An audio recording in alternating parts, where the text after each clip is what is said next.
with a mana disorder. When one door closes, another one is bound to open. This is the journey of Lewis Ardan, a young man who found himself in that very situation. From the moment he was born, he was seen as a beacon of light for the world. Lewis was exceptionally different, a fact that became clear the day his father and the butler were talking. The butler, Beijing, was preparing for a trip to gather resources from the sea. Though just a child, Lewis sincerely warned him not to take the road near the southern mountain range, because he felt a strange flow of mana there. On the day of Beijing's departure, the sky was shrouded in dark clouds and lightning. He didn't return until late that night, rushing back in a hurry. It turned out that Beijing had listened to Lewis's advice and taken a detour. And because of that, he had avoided a great disaster. Because according to what Beijing heard, that area had been attacked by monsters, and no one who took that path returned safely. From that moment on, Lewis's innate talent began to draw attention. Beijing believed he could sense the mana in the air. Though he didn't know how, his father sensed that Lewis was the future of the Adele family. And it was true. By the time he was 6, Lewis could already sense mana, and summoned it after just 1 year. Then, by the time he was 10, he was able to find an opportunity to help. Lewis became the top entrant at Ignis Magic Academy, the most prestigious magic academy in the kingdom of Gyeoi Dain. Along with it came the title of a genius. At that time, Lewis was even a bit arrogant. He was certain he would elevate his family to new heights. But in the end, this was as far as he could go. On the first day of class, Lewis realized he was nothing.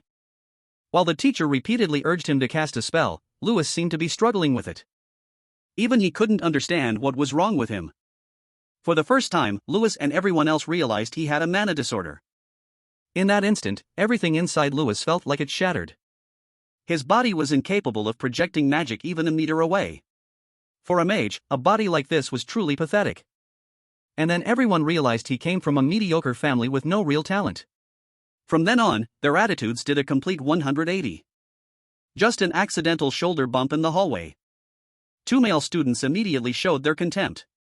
To all the students who envied him, at least for now. Lewis was just someone with no magical ability. A useless guy who couldn't cast magic in a magic academy. Naturally, he became their favorite form of entertainment. At times like these, Lewis could only cry helplessly, wondering if he could ever become a mage. Lewis Adele, the name that entered the academy with the highest scores, the one who was expected to achieve more than anyone else. Thank you. The one who had worked harder than anyone. Because of that mana disorder curse, he became magically crippled. Was that the end of everything? No. Lewis thought everything had ended at that moment. But he was unaware that a miracle still awaited. The story of the forgotten genius will continue. A new challenging journey was being woven at the very depths of despair. A blinding light of hope appeared, along with a system message. The artifact has been activated. A system screen was forming while Lewis felt like he was falling into the abyss of the universe. When he groggily awoke, he didn't even know where he was. The only thing he knew was that his body felt like it was sinking deep in water. A cryptic message appeared before his eyes, stating he was the incarnation of Draer, the world destroyer. This giant deity was the one who had brought Lewis to this place. His appearance was neither human nor like the heroes Lewis often saw. He had absolutely no time to process this. The being's lips moved as if trying to say something. Now. And then Lewis's pupils dilated in utter shock. Returning to a few hours ago. At the Ignis Academy training ground, it was Lewis's turn to practice. Professor Heidelunken told him to do as he had been instructed, create a fireball and hit the mannequin. Under the scrutinizing gazes of his classmates, Lewis knew that a fireball was a spell any student could easily perform. But for him, it was different. This time, Lewis wasn't sure if he could do it. Following the professor's command, Lewis was determined to succeed. An orange flame began to form in his hand. It grew larger, just like Lewis's fierce determination. The male students were a bit surprised that he could gather that much mana. Lewis thought he would succeed this time. But the familiar sensation struck again, his hand wouldn't stop shaking. Despite the desperate pleas in his heart, the thing called a mana disorder had defeated Lewis once again. He couldn't take it anymore and said he gave up. However, Professor Heidel still wanted him to try and release it. Lewis wanted to as well, but he feared it was impossible. According to Heidel, he was now a senior. If he couldn't even perform a basic spell like a fireball, how could he pass the graduation exam? Even Lewis felt like he was a complete failure. This training session was for target practice. For Lewis, who couldn't even cast a spell, let alone hit a target, becoming even a third-rate mage seemed hopeless. The sounds of mocking laughter echoed again, branding him as the shame of the academy. Lewis was all too familiar with this kind of bullying, so he didn't pay it much mind. What crushed him was the fact that he'd had no hope from the very beginning. It was all due to the curse that had plagued him for the past 6 years, his mana disorder.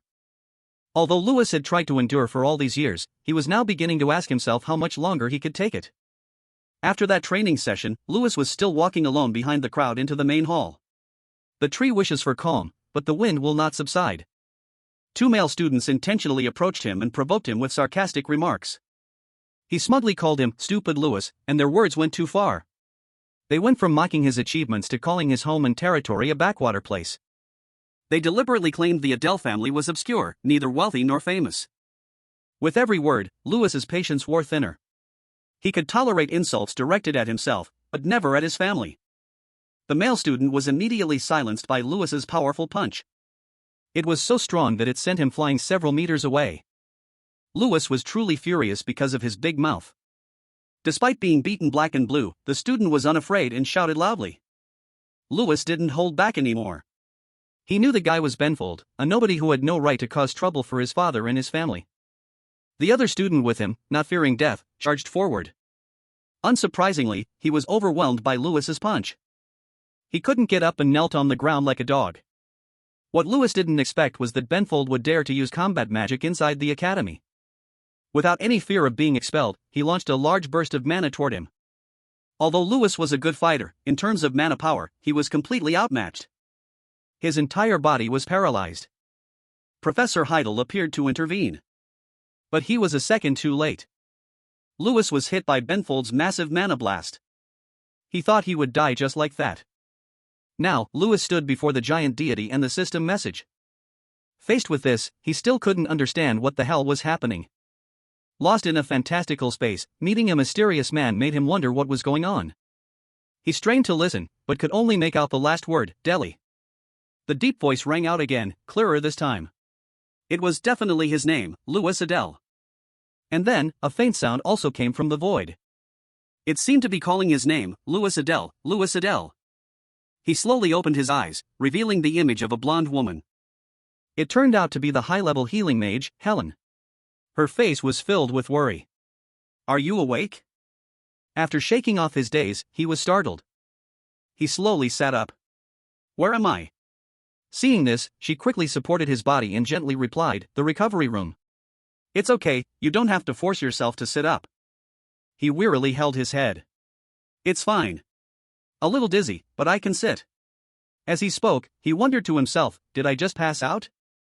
Fragmented images flashed through his mind, a mysterious man in a white robe, a strange space, a system voice. What was that? It's still so clear. Thinking of this, he asked Helen, "How long was I out?" She replied, "Almost a day." She continued, "You're lucky it wasn't worse. The gods helped you." He was silent for a moment, then quietly asked, "Am I fully recovered now?" A flicker of concern crossed her face, and her words were hesitant. "We still need to monitor you. But you look very healthy for someone who was just struck directly by lightning. No wounds, no burns. Nor any damaged internal organs. I've never seen a case like yours." But in all his years of life, he had never witnessed a case like this, so he couldn't help but be stunned. "What? Is this even possible?" He stared at his palm, lost in thought. Lightning is a fearsome spell that could incinerate a body in an instant. Moreover, I took a direct hit, so why was my body completely unscathed? Suddenly, Professor Heidel walked in, interrupting his train of thought. "Excuse us for a moment." Hearing this, Helen leaned down and reminded him, "The professor is here. I'll go check the results now. Let me know if you have any problems." At this, he instinctively looked up. The professor walked over to his bed, crossed his arms, and calmly inquired, "How are you feeling?" Lewis replied, "I'm fine." The professor's stern expression softened slightly. "That's a relief." He then informed him about what happened after he passed out, and that a meeting was being held among the professors about the incident. He looked directly at Lewis, who remained silent, head bowed, listening. "First, Benfold will be expelled for using a powerful attack spell with the intent to kill. Spreading false rumors about the Adele family, and for unfair treatment and bullying of a student. All the teachers have agreed on this verdict. His face darkened, and he muttered guiltily. But I hit Benfold too. The professor immediately replied, of course, you will also receive punishment. Considering what happened, you'll be required to participate in the Academy's volunteer activities for 1 month. Lewis nodded slightly. Yes, sir. It seemed the professor still had something on his mind. Also, I want to ask you something. Are you in possession of an artifact? The question made him look up. What, sir? He had to know that it was a legendary weapon left by ancient mages with an inexhaustible source of mana. Lewis quickly waved his hands in denial. An artifact? I definitely don't have one. If I had something like that, I wouldn't have been bullied. The professor narrowed his eyes, placing a hand on his chin, his voice deepening. In any case, given its value and rarity, the head of the Adele family would have surely used it for the family's benefit. Unable to hide his curiosity, Lewis spoke up. But why are you asking me, sir? The professor focused on him, his gaze deep and sharp as if trying to pierce through every layer of his thoughts, saying nothing. After a moment of silence, he recalled the scene from earlier and recounted, there was definitely a red light that enveloped your body right before the lightning struck. It looked like a high-level artifact was protecting you, deflecting Benfold's spell. Hearing this, Lewis looked bewildered. What are you talking about, sir? He thought to himself, an artifact? What is he talking about? Suddenly, he seemed to realize something. Wait, don't tell me it's related to that dream I just had. Then he immediately dismissed it. No, I must be going crazy. The professor sighed softly. Even if I don't understand what happened, it's clear you don't have an artifact. All right. He turned to leave under Lewis's gaze. Get some rest. Lewis stared thoughtfully at his retreating back. I told the professor I didn't know what happened. But he didn't say anything more. What is the professor thinking? When he was alone in the room, he sat in contemplation for a long time. What he had experienced was no different from a dream. And that strange voice. Artifact, Draer, world destroyer, and player. He kept tapping his forehead, muttering, I think there was one more phrase. What was it? Lewis uttered doubtfully, status window. Instantly, a blue panel appeared in midair, causing his eyes to widen in astonishment. As if seeing a ghost, he instinctively recoiled, shouting. What the hell is this? Hearing the noise, Helen rushed in. Seeing his dazed expression, she asked with concern, Lewis, are you okay? Are you not feeling well? He pointed at the blue panel hovering in the air, stammering, no, it's not that. Can't you see it? The blue panel in front of me? She was confused. What are you rambling about, Lewis? There's nothing there. Are you sure you're okay? At that moment, an idea flashed through his mind. No way. She really can't see it. This means only I can see this. The status window displayed his information, Lewis Adele, incarnation of Draer, the world destroyer. The result of pursuing infinite power. The mage Draer perished along with his world. For one who was born lacking mana, strength is the source of his power.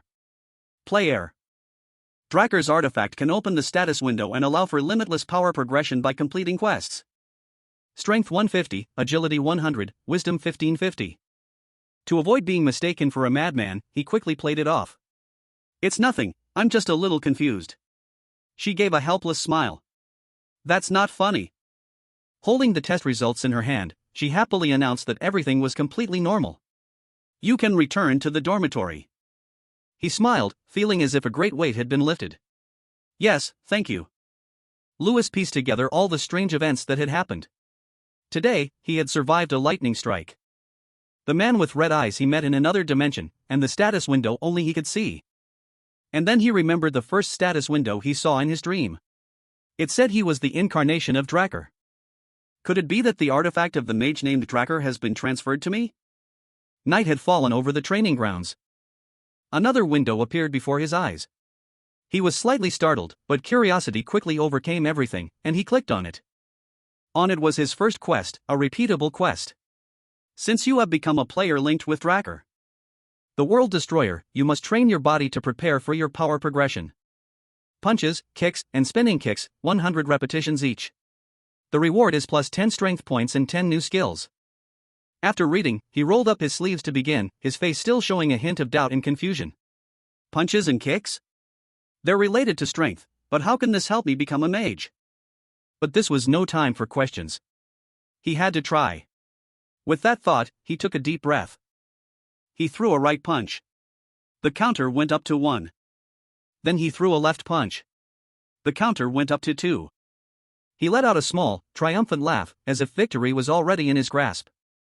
Excellent, it's increasing. At this rate, I'll be done soon. Maintaining that momentum, he continued with the next punch, shouting with each strike, but the punch count remained stuck at 2. He meticulously reread the quest description, frowning. This time it didn't go up. I guess it won't count unless I throw a proper punch. That thought made him much more serious. Alright, a proper punch. The moon hung high, suspended in the silent sky. While everyone was deep in sleep, he was panting heavily, as if he'd been chased by a dog for an hour straight. He wearily rested his hands on his knees. Finally. Then, he smiled with satisfaction. It's done. The status window appeared. Quest complete. Distributing reward. Plus 10 strength points. Skill unlocked. Wiping the thick sweat from his face, he glanced up at it, wondering, the reward, what is it? Suddenly, he felt a refreshing energy slowly flowing into his body. He marveled, what is this feeling? It's flowing gently through my veins. Something more fundamental than mana. He clenched his fist, fingers tightening, his arm trembling slightly with excitement. I've really gotten stronger. With new power came the urge to test it. He took a deep breath, raised his hand, and swung it forward powerfully. Let's see. With just one punch, the air in front of him was instantly torn apart. Feeling like he'd completely won at life, he smiled with satisfaction. The strength infused in my magic is truly stronger now. Speed, air resistance, and destructive power, everything has changed. While marveling at his newfound strength, he suddenly remembered, what about the skill unlock reward? Status window. With just a soft call from him, it instantly appeared in mid-air. Power circle, passive. Replaces mana with strength. The mana circle is replaced by a power circle. From now on, all spells and movements are influenced by the player's strength. He wondered, replaces the mana circle with a power circle? Then, he placed a hand on his chest, feeling the beat of his heart. So this means, my mana will be replaced by strength. Anyone who could sense or learn mana had a circle around their heart. The mana circle played a huge role in their lives. It was the process of releasing and strengthening mana, increasing stats depending on the length and amount of mana a mage could control. He closed his eyes, slowly feeling the faint movement in his chest. I have 4 mana circles, more than other kids my age, but because of my defect, they're useless. Suddenly, he opened his eyes wide as if he had sensed something. His mana circle had truly disappeared. So the powerful circle now spinning wildly in its place must be the power circle. The thought left him utterly stunned and surprised. But that shock was quickly replaced by confusion. A power circle instead of a mana circle? You can't be a mage without a mana circle. If this new circle can't do what the mana circle did, what will happen to me? A shadow of sadness crossed his face. Will my life as a mage end like this? But being pessimistic now was useless, so he quickly regained his confidence. It's too early to despair. I have to try first. He held out his hand, focusing all his will on a familiar incantation. Fireball. Instantly, a surge of power erupted from his palm, and in a flash, a fierce ball of fire formed. Staring at the flame before him, he marveled, so fast, how is this possible? He couldn't tear his eyes away from the flame, and it felt incredibly powerful. The moment he saw the size of the fireball, he realized. Lewis laughed with delight. This must be the power of the artifact. Holding the flame, Lewis thought to himself, magic has a basic activation mechanism, so before releasing this power, there's usually a 10-second charge time. He calculated. Lewis muttered to himself, but I can completely bypass the 10-second mechanism and create a fireball with the strength in my body. It seems the protagonist is always the strongest. He clenched his hand into a fist. This is the power of an artifact.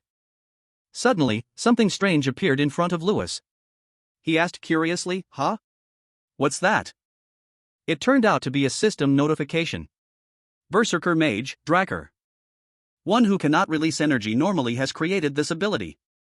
Focus your mana into your body and onto the enemy. You are not affected by your own magic. When casting magic, a strengthening effect will be added. Magical attacks will inflict additional psychological damage. He read the information provided by the system and pondered. Focus mana into the body to attack? How do I do that? He kept asking himself.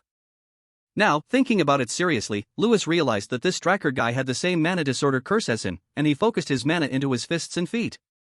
The more he read and understood, the more Lewis couldn't believe it. Why would he create a method like this? Just then, a quest notification appeared. The protagonist snapped back to reality and exclaimed, "A quest?" The quest was to practice the berserker mage method, using the power circle and magic to attack a target.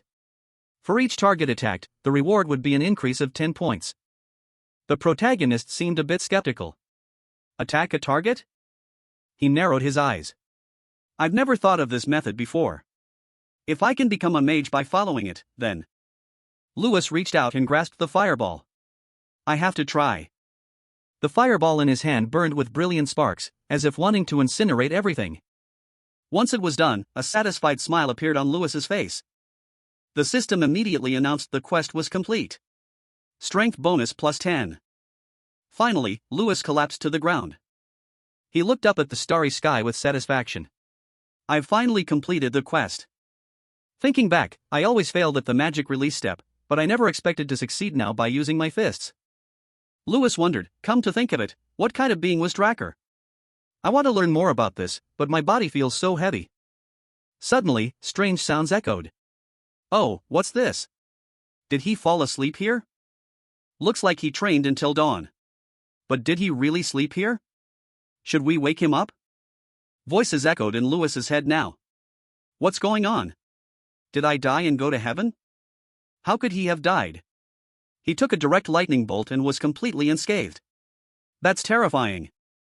The chatter continued. Lewis slowly opened his eyes. What's all the noise about? Everyone was startled. Oh my God, you're awake, Lewis. You scared us to death.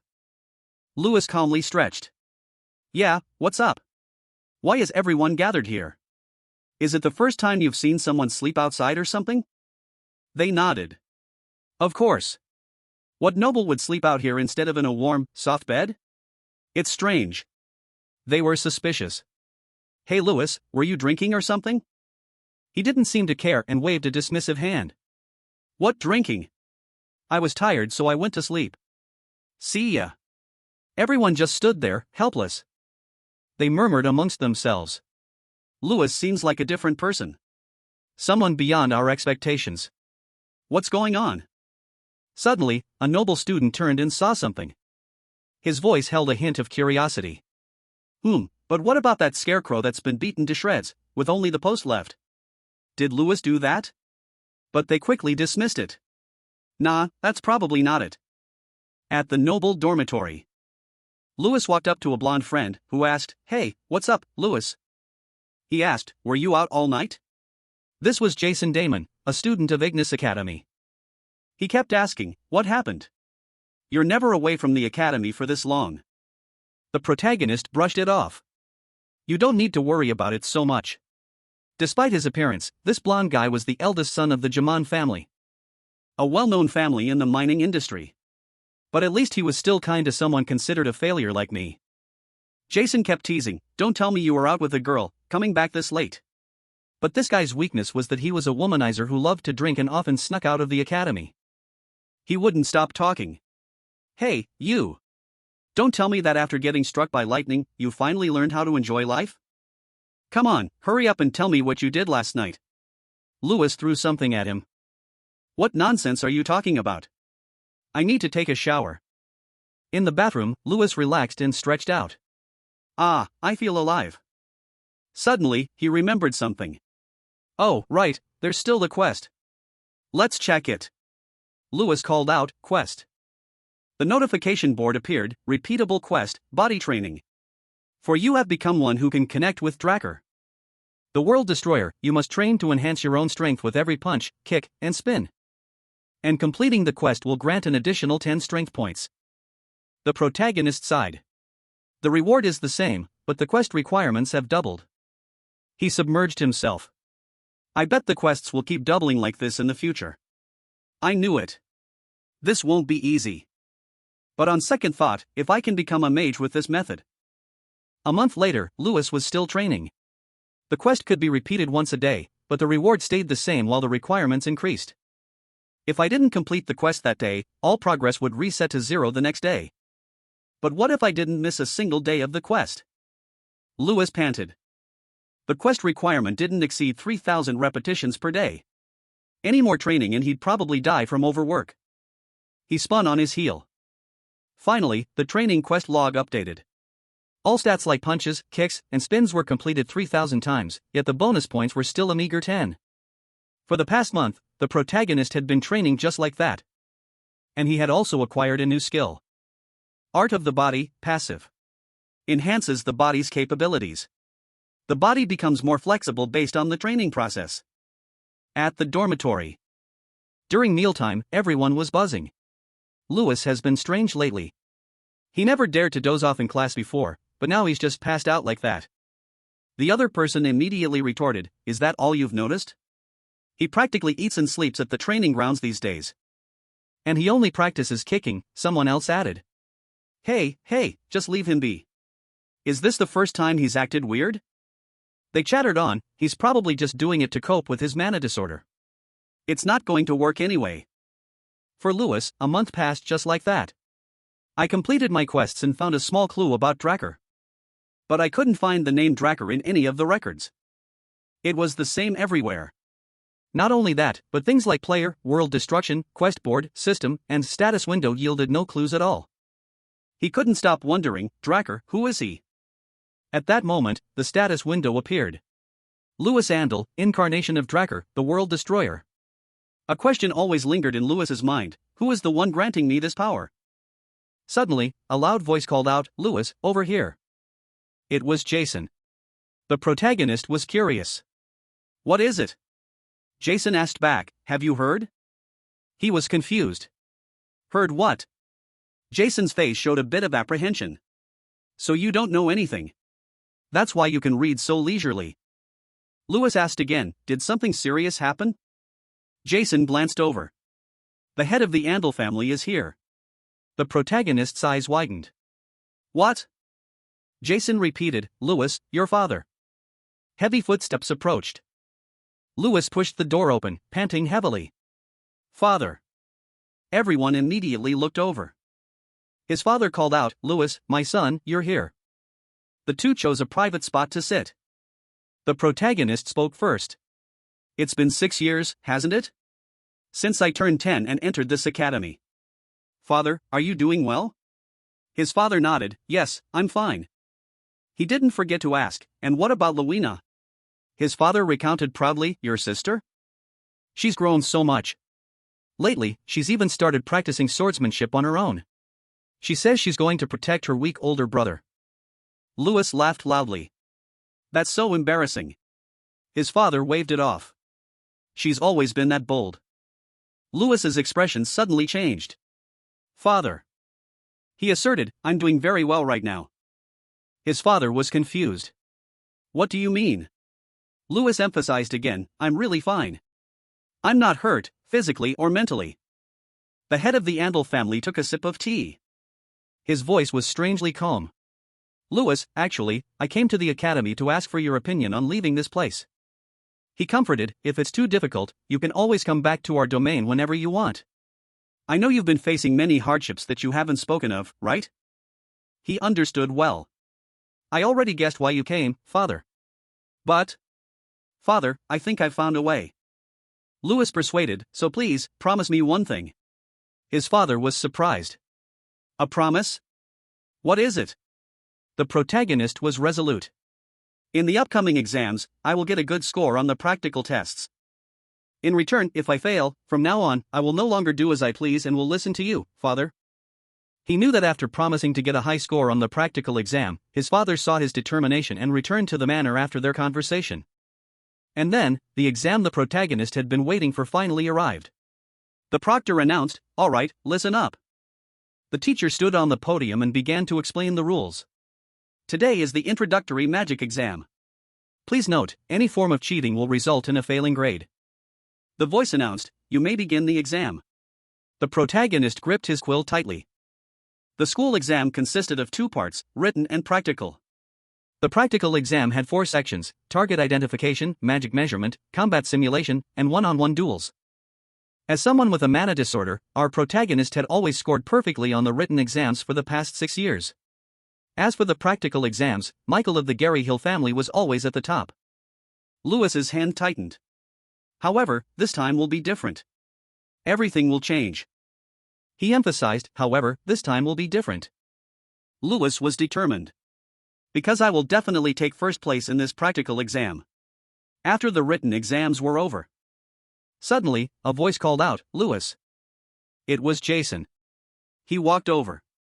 "I've noticed you've been a bit strange lately. Do you have a plan for today's practical exam?" He nodded. "Yeah, I'm going to do it a new way."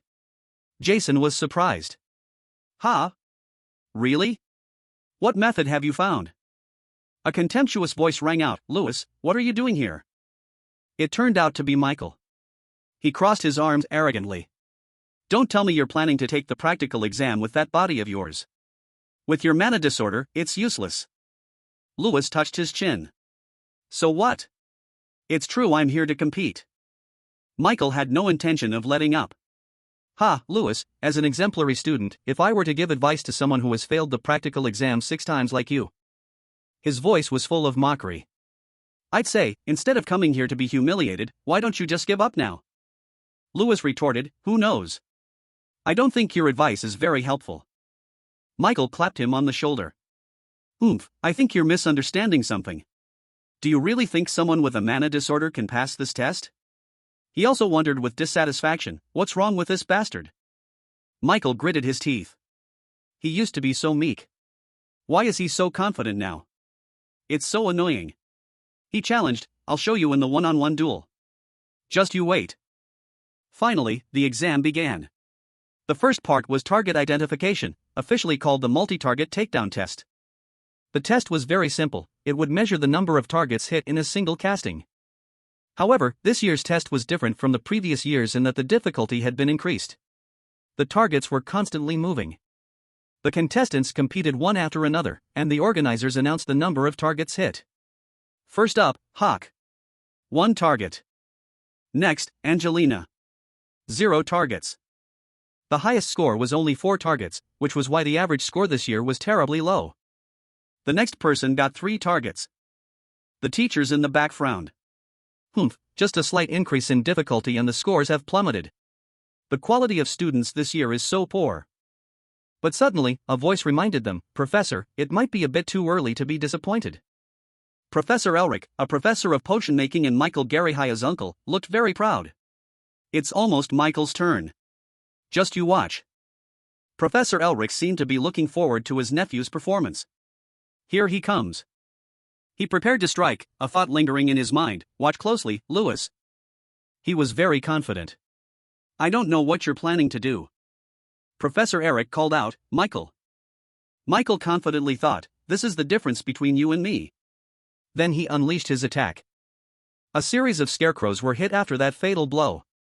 Everyone who saw it exclaimed, "Wow, that's Michael for you. So many targets hit with a single cast. He's definitely going to be number 1 again this time." Professor Elric approached. "How about that? The boy is worthy of being a descendant of the Gary Hill lineage." He continued to boast, "At this rate, Michael is truly the pride of our academy. He will definitely be this year's student representative." Suddenly, a voice interrupted. "That's enough, Professor Elric. We don't need to see any more of this year's batch." The speaker was Professor Tizian Ignis, the headmaster of the academy and a 7th Circle Archmage. Professor Heidel didn't give up. "Why don't we stay a little longer? It's almost Lewis's turn." Professor Tizian asked, "Lewis? You mean Lewis Andel, Professor Heidel? That kid is still at the academy?" He agreed. "Well, for the sake of the boys' enthusiasm, let's stay and watch. It won't hurt to watch a little longer." Lewis rubbed his wrists. "All right, this is a good opportunity to test my strength." The instructor announced, "Lewis, you may begin." Lewis, with a fireball ready in his hand, complied. "Yes, sir." A brilliant flame emanated from him, shimmering as if gilded with gold. Everyone was astonished. What was that? What happened to his casting speed? The students were also buzzing. Wow, how many targets was that? I honestly don't know. It's impossible. Michael was now gritting his teeth in anger.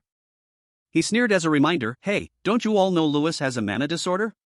Even if he casts 1,000 times, who knows if he'll even hit a target? That useless piece of trash can't do anything right. But unbeknownst to anyone, the system's power-up had been activated. Time refraction, activate. Distort time refraction for 30 seconds. Speed increases by 200% of strength. Movement speed will be faster.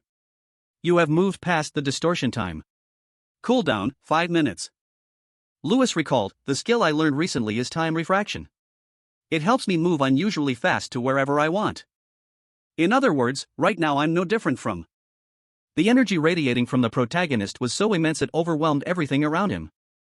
A brilliant flame enveloped and protected him. The professors watched intently. The students' eyes were wide with amazement. At the end, Lewis smirked triumphantly. Done.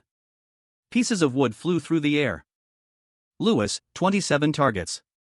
The proctor's face turned pale, sweating profusely, while Lewis stood there panting, looking at the pile of targets before him. Whispers began to spread. What was that? Did he cast magic on his hand and then just punch the target? 27 targets. He just set a new record for the number of targets hit in this test. How could he move so fast? Did he really use magic to hit the targets? There were too many surprises, but then everything fell silent. Then, a round of applause broke the silence. The headmaster of Ignis Academy, Tyrion Ignis, was the first to stand up and give Lewis a round of applause and praise. Lewis, that was excellent. While everyone was still stunned by his incredible performance. Even the headmaster acknowledged him. People started cheering, yeah, that was amazing, Lewis. Congratulations. But mixed in with the cheers of congratulations were still those who refused to acknowledge others' abilities. Some were angry, some were silent. Some were curious, but what could they do? Of course, Michael was among them. Looking at his angry face, it was clear he couldn't accept it, but he could only have an internal monologue. Lewis. That brat, how is this possible?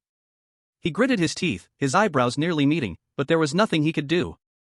The cheers of congratulations echoed everywhere. He stood there silently, but his heart was celebrating. To be praised and acknowledged by everyone is something I haven't experienced in the past 6 years? It showed how he hadn't received a single compliment in all that time. My chest is burning up. Lewis stood tall, smiling gently as the sunlight shone on his youthful face. His eyes showed pride in himself and the feeling of being recognized. That's right, this is the feeling I've always wanted. In the meeting room, Eric spoke with annoyance. Casting magic on his hand and punching the target directly? You call that magic? I've never heard of magic like that. His wrinkled face, like a monkey's behind, showed that he obviously didn't accept it. Heidel immediately retorted, but you know, magic has no limits. This is a field where anything can happen. He became serious. If everything followed a rigid formula, it wouldn't be magic anymore, it would be mathematics. If you always stick to the formula, how can you improve? Eric still wanted to rebut Heidel's words, but Lewis. Before he could finish, Tyrion signaled for him to shut his duck-like mouth. He spoke gently, today, we witnessed a student create a miracle. His face clearly showed his joy. It's a miracle of magic, isn't it? However, it seems the professors have differing opinions on this matter. Everyone remained silent, implicitly agreeing with the headmaster. Eric was furious, unable to accept the truth. Damn it, that brat Lewis has turned everything upside down. Who would have thought things would turn out like this? Jason threw his arm around Lewis's shoulder and said loudly, hey, the Supreme Mage is here. Lewis almost fell to the ground from the weight of Jason's arm, but only whispered, hey, stop it. Hearing that, a few people approached the two. Oh, it's Lewis. People greeted him. Lewis, hi. How did you do that in the practical exam yesterday? He greeted them back but couldn't say anything. Questions from his classmates continued to bombard him. Lewis, do you know my name? We've been in the same class for the past 6 years. He quickly escaped the crowd, thinking to himself, until yesterday, I was just a nobody in this school. Lewis turned his back to everyone and hurriedly said to Jason, Jason, I'm heading back first. To this day, he still couldn't believe how drastically things had changed. Everything changed overnight. So I haven't been able to adapt. Honestly, being alone is more comfortable. However, he knew one thing very well. Of course, there are still many who don't like me. He slowly opened the door to his room. Some blonde punk was standing in his room. Hearing him open the door, he spoke up. There you are. He's already in someone else's room and talking like that? What are you doing in someone else's dorm room? Michael. He frowned and asked, his eyes looking like they were about to send him to an early grave. Michael turned and approached him, his voice dripping with disdain. You scored a few points with something that isn't even magic. And now you're acting all high and mighty. Your arrogance makes me sick, so I came here to remind you. Don't get cocky. His words were so irritating. But Lewis wasn't one to back down and immediately retorted, isn't it because you feel humiliated that your score is lower than the person you've looked down on for the past 6 years? I thought he was something special, but it turns out he's just this. Just those words were enough to make him fly into a rage and grab Lewis by the collar. What did you say, you bastard? Lewis's face remained cold, showing no emotion at his outburst. He calmly took hold of the hand grabbing his shirt. He removed it gently, effortlessly, and his calm demeanor surprised and unnerved Michael even more. Michael was somewhat panicked, his eyebrows furrowed. What the hell is this? This failure, he's this strong? He couldn't believe his eyes. Michael, we both need to graduate. Lewis leaned in close to his face, his eyes filled with anger. If you really want to mess with me that badly, then wait for the one-on-one combat test and let's have a fair fight. His voice was low, but it made Michael break out in a sweat. He swatted his hand away. Michael glared at him angrily. You think you're good enough to fight me? A failure like you. Lewis immediately shot back, just wait. You'll see whether I'm good enough or not. His gaze was steady, looking straight into Michael's face. He turned to leave, not forgetting to give him one last sharp glare. Pass the next test first, then we'll talk. He walked away, but his mind was still on his rival. That conceited bastard. He'll fail today's practical test anyway. What's he even talking about a combat test for? Nico's furious expression was a sight to behold. Then he suddenly pulled his hand out of his pocket. But that guy. His hand was still trembling. Is he really a mage, he wondered. No matter how many times I see this statue, it never fails to impress me. A huge goblin statue stood imposingly in the middle of the testing area. Practical test number 2. Mana output measurement. The testing area, the Academy's treasure, and a rare artifact. There are only a few of them on the entire continent. King Graham, the ancient goblin. 500 years ago, the Archmage turned the goblin King Graham into an artifact while he was still alive. King Graham is kept within this artifact, absorbing mana and serving as a magical punching bag. This mana output measurement test requires students to cast magic on King Graham to get a score. Lewis asked Jason, so all we have to do is cast our most confident spell at that statue? Jason replied, yeah, short and sweet. But that goblin is famous for being a tough grader. Getting over 20 points is considered really good. In front of them was a student with a unique hairstyle and powerful purple energy. Looked pretty tough. Thunderstorm. He cast the spell towards the goblin. The goblin spoke, go back and study, you 1-point mage. There's still time to drop out. The student was stunned upon hearing that. People started to murmur. I thought he did well. As expected, it's not easy. Everyone was amazed at how strict the goblin was with its scoring. Next, stand before me. The student dejectedly returned to his seat, in a very bad mood. Unbelievable. A female student came forward. Ha, now it's my turn. She raised her hand, watch closely, very confident. Ice sphere. She cast the spell. The goblin spoke, I will definitely not forget you. Impressive. She asked happily, really? King Graham replied, yes. But before she could rejoice for too long, he threw a bucket of cold water on her. It's the first time I've seen such trash magic. Truly pathetic. He bluntly gave her 2 points. Hearing that, she burst into tears, unable to accept reality. No way, I did my best. Others continued to step up, but fared no better. 5 points. Get out of my sight. Who could take a score like that? So shouting was normal. What the hell? He continued to criticize.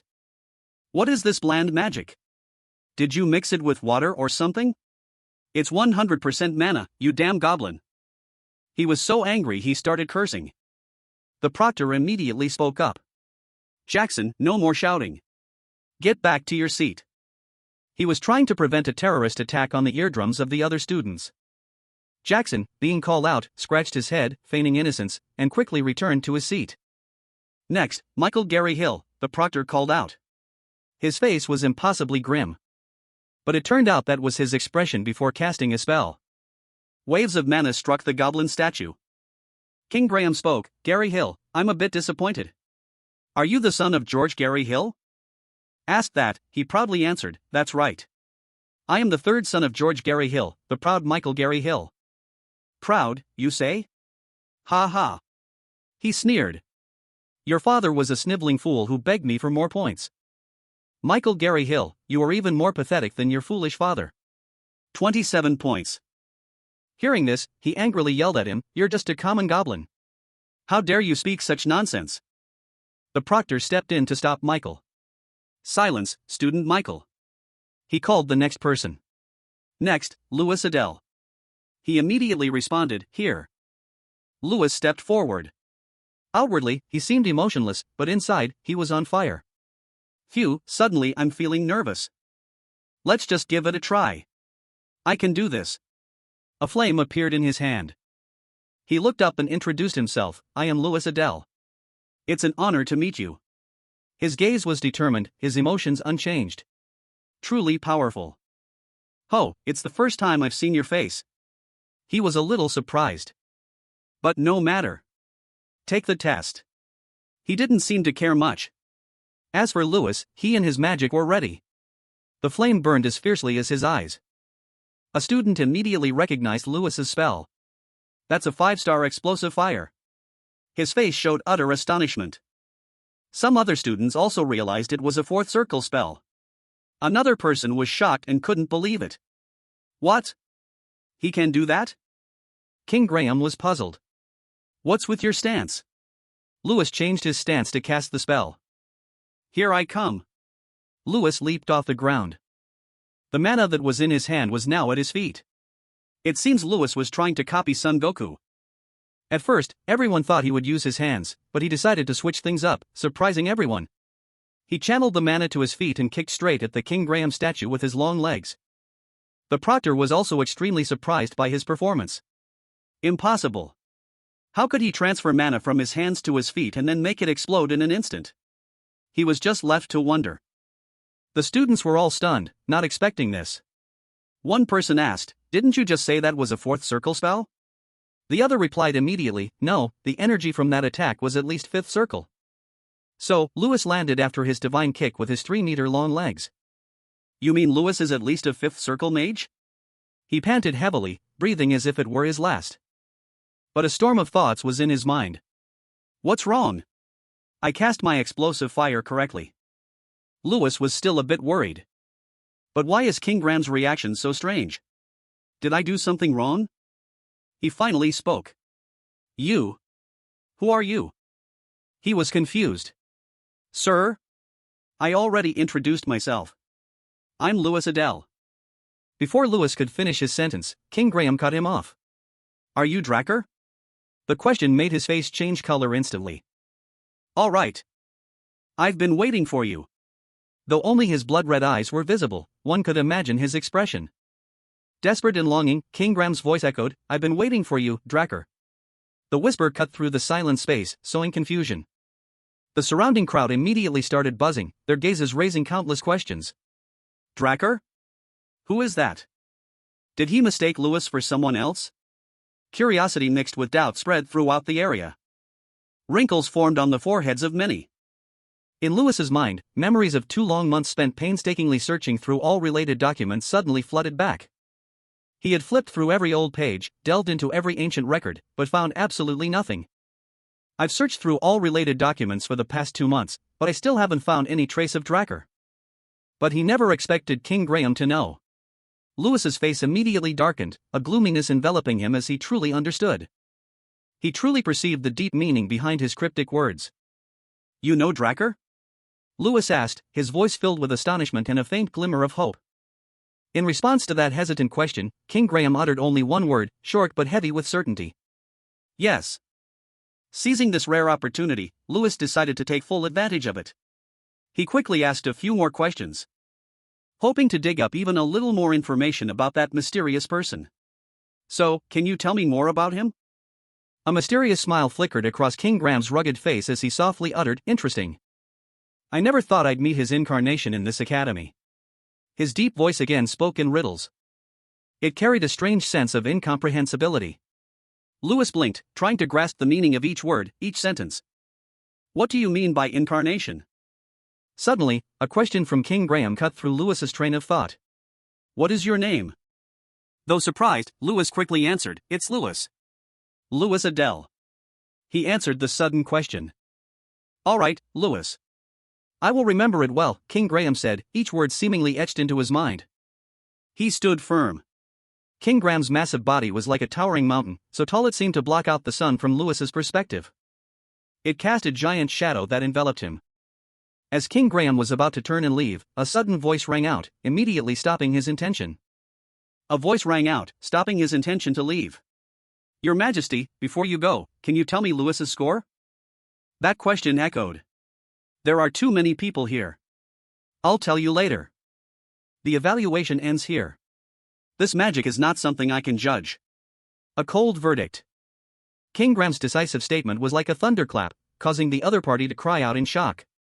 What? What are you saying? He couldn't believe what he had just heard, his face showing clear indignation. According to the school's rules, you are required to give an evaluation for the academy. This procedure has been followed for 500 years after the great Mage Freudian Ignis passed away. The other tried to cite the regulations, his voice filled with frustration. Enough! King Graham cut him off with a terrifying roar that echoed all around. It carried an incredible threat. You dare mention rules to me? For all these years, I've had to evaluate kids who don't look like mages at all. His face was extremely tense, his bloodshot eyes blazing with anger, causing the other to falter immediately, his voice stuttering. I am sorry, but... Forget that Ignis brat, I don't care, King Graham growled, contempt evident in his words. But a promise is a promise. I will tell you the score. He fell silent, his sharp gaze making the other gulp nervously. Cold sweat beaded on his forehead, clearly showing his extreme anxiety. It's either 0 or 100. Which do you want, little destroyer? King Graham's deep voice was directed straight at Lewis, who immediately reacted. A grin spread across Lewis's face. He didn't hesitate or think about his choice. His determined eyes met the challenge. 100 points, of course. The news spread like wildfire, buzzing through the academy's corridors. Hey, have you heard? King Graham gave him 100 points on his test. Immediately, whispers and chatter followed. Ha! That King Graham? But who did he give it to? Another person asked curiously, surprise evident in their voice. I heard he gave it to the legendary last-place student, Lewis Adele. The people around began to discuss. Everyone's face showed extreme shock as they took in this shocking new information. In the midst of it all, a stern voice cut through the noise. It was Professor Heidel. He walked over to Lewis, his eyes scrutinizing. You've caused trouble again. Lewis was startled. He immediately turned towards the voice. Professor Heidel, why are you here? Lewis asked, a little surprised. Professor Heidel crossed his arms sternly. Step by step, he approached Lewis. The news that you received 100 points from King Graham has reached the headmaster's ears. After hearing the news, the headmaster has decided to reward you, as this has never happened before. Professor Heidel's words carried a special solemnity. It showed the importance of the matter. Here, take this first. With that, he handed Lewis a scroll he was holding. Lewis read the words on the scroll aloud, his face full of confusion and doubt. Artifact storage room? What is this? Without further explanation, Professor Heidel just waved him over, then turned and walked away, signaling, follow me. After a rather long walk through quiet corridors and past mysterious doors, Professor Heidel stopped in front of a room with a tightly closed door. The door looked ancient and imposing, as if it had been there for centuries. When he opened it, a cold draft emanated. Professor Heidel gestured for Lewis to enter with him. And the two of them went deeper inside. Wow, I didn't know there was a place like this here. Lewis said as he followed the professor, looking around. His curious eyes explored the unfamiliar place he was now setting foot in for the first time. Everything here was completely different from what he had ever seen in the academy. Of course, Professor Heidel explained, this is the only restricted area in the academy. Hearing that, a vague question appeared in Lewis's mind. The only restricted area in the academy? So why did he bring me here? Curiosity mixed with a bit of anxiety began to creep into his mind. Finally, they both stopped at another door that was closed more securely than any other. Professor Heidel stopped and turned to Lewis, his eyes showing a serious expression. This is the entrance to the artifact storage room. I'm only allowed to go this far. He looked at the professor, a feeling of worry and unease rising within him. So I have to go in alone? Yes, go inside. I'll be right here waiting for you, the professor reassured him. Finally, he stepped forward to open the door in front of him. His mind was still filled with countless unanswerable questions. I don't know what's going to happen, but he said it's a reward, so I'll just go in and see. With a bit of courage mixed with curiosity, he pushed the door open. Stepping inside, Lewis was faced with a room that was empty yet overwhelmingly large. And enveloping it was a chillingly gloomy atmosphere. A faint light from somewhere shone in. It was just enough for Lewis to realize the vastness of the place. So this is the artifact storage room. He glanced around. Although there were no items on display, he could still feel the presence of countless precious things. There are many types of artifacts here that I've only ever heard of. This must be the Archmage Ignis's treasure vault. While Lewis was busy observing his surroundings, lost in the awe of the vast and gloomy artifact room, a deep voice suddenly echoed from right behind him, making Lewis jump in alarm, his whole body tensing as he spun around. You look so lost. He turned around. Who's there? Lewis wondered, his wary eyes searching for the owner of the voice. The other continued to speak, his tone carrying a profound depth, as if he could read every thought hidden deep within Lewis's mind. As if you don't realize your own true worth. At this moment, Lewis realized the voice was strangely familiar. It was King Graham, sitting firmly on a throne placed right in the middle of the room. King Graham? Why is he here? And what Lewis noticed even more, and what shocked him to the core, was his appearance. He was no longer a lifeless statue. Instead, King Graham was present in his true human form. Lively and full of power. He was no longer a stone statue. As if reading Lewis's mind with ease, King Graham explained, his voice deep but still holding a sense of mystery. Surprised I'm not a stone statue anymore? This is the only place I'm allowed to use this body. Thanks to the mana that fills this room, I can exist in my original form, no longer an artifact. Hearing this, he replied softly, I see. Lewis looked up at him, his eyes full of doubt at King Graham's earlier words. By the way, what did you mean when you said I don't know my true worth? King Graham's sharp teeth seemed more prominent, exuding a terrifying aura as he spoke. Literally. You have absolutely no idea what your true worth is. Even the artifact you're using is the same as Draer's. King Graham's next words were like a dagger straight to Lewis's heart. It made him realize a shocking truth. He knows about the artifact? Lewis thought to himself, filled with astonishment. He looked down at him, his sharp eyes seeming to pierce through all his thoughts. That is a rare artifact in this world. How did you obtain it? And again, what is your relationship with Draer? King Graham paused, waiting for an answer from Lewis. However, Lewis looked back at him seriously, his voice filled with curiosity and a hint of helplessness. I'm wondering the same thing. Who is Draer? He looked at Lewis in silence for a moment before starting to explain, his tone filled with nostalgia and reverence. He is an entity who wished to become a god. One day, he visited the Goblin clan, where I lived. At that time, he was small and short, looking very weak. However, his power was so extraordinary that no one in the Goblin clan could stand against him. Moreover, every day he grew stronger, so even if all of us goblins attacked him at once, we couldn't defeat him. We respected him. He lived with us as if he were a member of the clan. He taught the magical language to me, the future clan chief, for nearly 100 years. What? 100 years?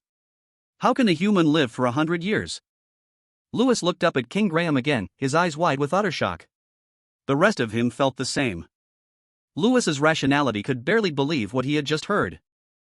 King Graham grinned slyly, his sharp teeth glinting in the dim light of the room. It's possible. Because he is not human. This assertion was like a powerful blow, revealing an unbelievable truth about Draer. It raised countless new questions in Lewis's mind. His true identity is the Black Dragon, Dracagonia. King Graham's words rang out, a huge shock striking Lewis. Unbelievable, Lewis exclaimed, his voice choked with surprise. So dragons really do exist. He was immediately shocked by the information before him. He asked again softly, just to be sure about what he had just heard. Is it true? Yes. Don't you know that dragons are the source of all magic? He answered quickly. Without hesitation. Of course, Lewis thought back, I've heard of this before. But it was just an empty assertion. I thought it was all just a legend. Lewis's mind suddenly became chaotic, his old knowledge crumbling before this terrifying truth. He again interrupted Lewis's train of thought with another piece of information. However, Draer couldn't use magic. He cut off his thoughts with another fact. That's also why he created a fighting style like yours, by using magic on his hands and feet. Do you understand what that means? King Graham paused, posing a profound question to him. He gradually understood. A light dawned in his mind, connecting the scattered pieces. So that's it. Draer must have been treated like me in the past. He immediately answered. In his mind, he imagined the figure of a mysterious, cloaked person. I think I understand a little now. King Graham continued, his tone more somber. Draer created a power that only he could use. A way to turn magic into strength, just like you did. With that power, Draer became the strongest being in the world. However, he was still not satisfied with that and continued to expand his power infinitely. In the end, he destroyed everything, including himself. He was once again surprised by this new information. He destroyed everything. So that's why he's known as the World Destroyer. I can't imagine how strong he must have been to destroy the entire world. A sense of awe mixed with fear crept into Lewis's heart as he imagined that terrifying power. Suddenly, a familiar system panel appeared before Lewis with new content. You have achieved an accomplishment. Searching for Draer's traces. Reward, title, Friend of the Goblins. Skill, Goblin's Wrath. Spirit, Zhang, Incarnation of Strength, title received. Friend of the Goblins. Title effect, increases friendship percentage with goblins. Title effect, allows you to communicate with goblins. Lewis read each line, touching his chin in thought. Why did I suddenly get a reward? Communication, huh? Well, it's better than nothing. Although still confused, he accepted these unexpected gifts. The system panel appeared again, displaying details about the new skill. Goblin's Wrath, active. Borrow the power of a goblin's wrath and instantly increase your strength. Strength reaches 300 for 30 seconds. The effect will gradually increase under the influence of the body skill. Cooldown, 3 minutes. With a serious expression after reading the reward information, Lewis muttered, this seems to be an upgrade skill. As soon as he held out his hand, a shiny blue orb immediately appeared, resting in his palm. But the orb had a few cracks already, as if it had existed for a long time and endured much damage. Zhang, Incarnation of Strength, what is this? It just appeared in my hand, Lewis wondered. Curiosity mixed with a little worry. King Graham rose from his stone throne, his massive figure blocking some of the light in the room. It seems you've just received a quest reward. Draer also used to stare into empty space and talk like that. King Graham's words were a confirmation that made Lewis no longer doubt what he was experiencing. Then, still holding the blue orb, he looked up at him, his eyes full of questions. If so, do you know what this is? He replied immediately, his tone full of confidence. Of course, bring it here for me to see.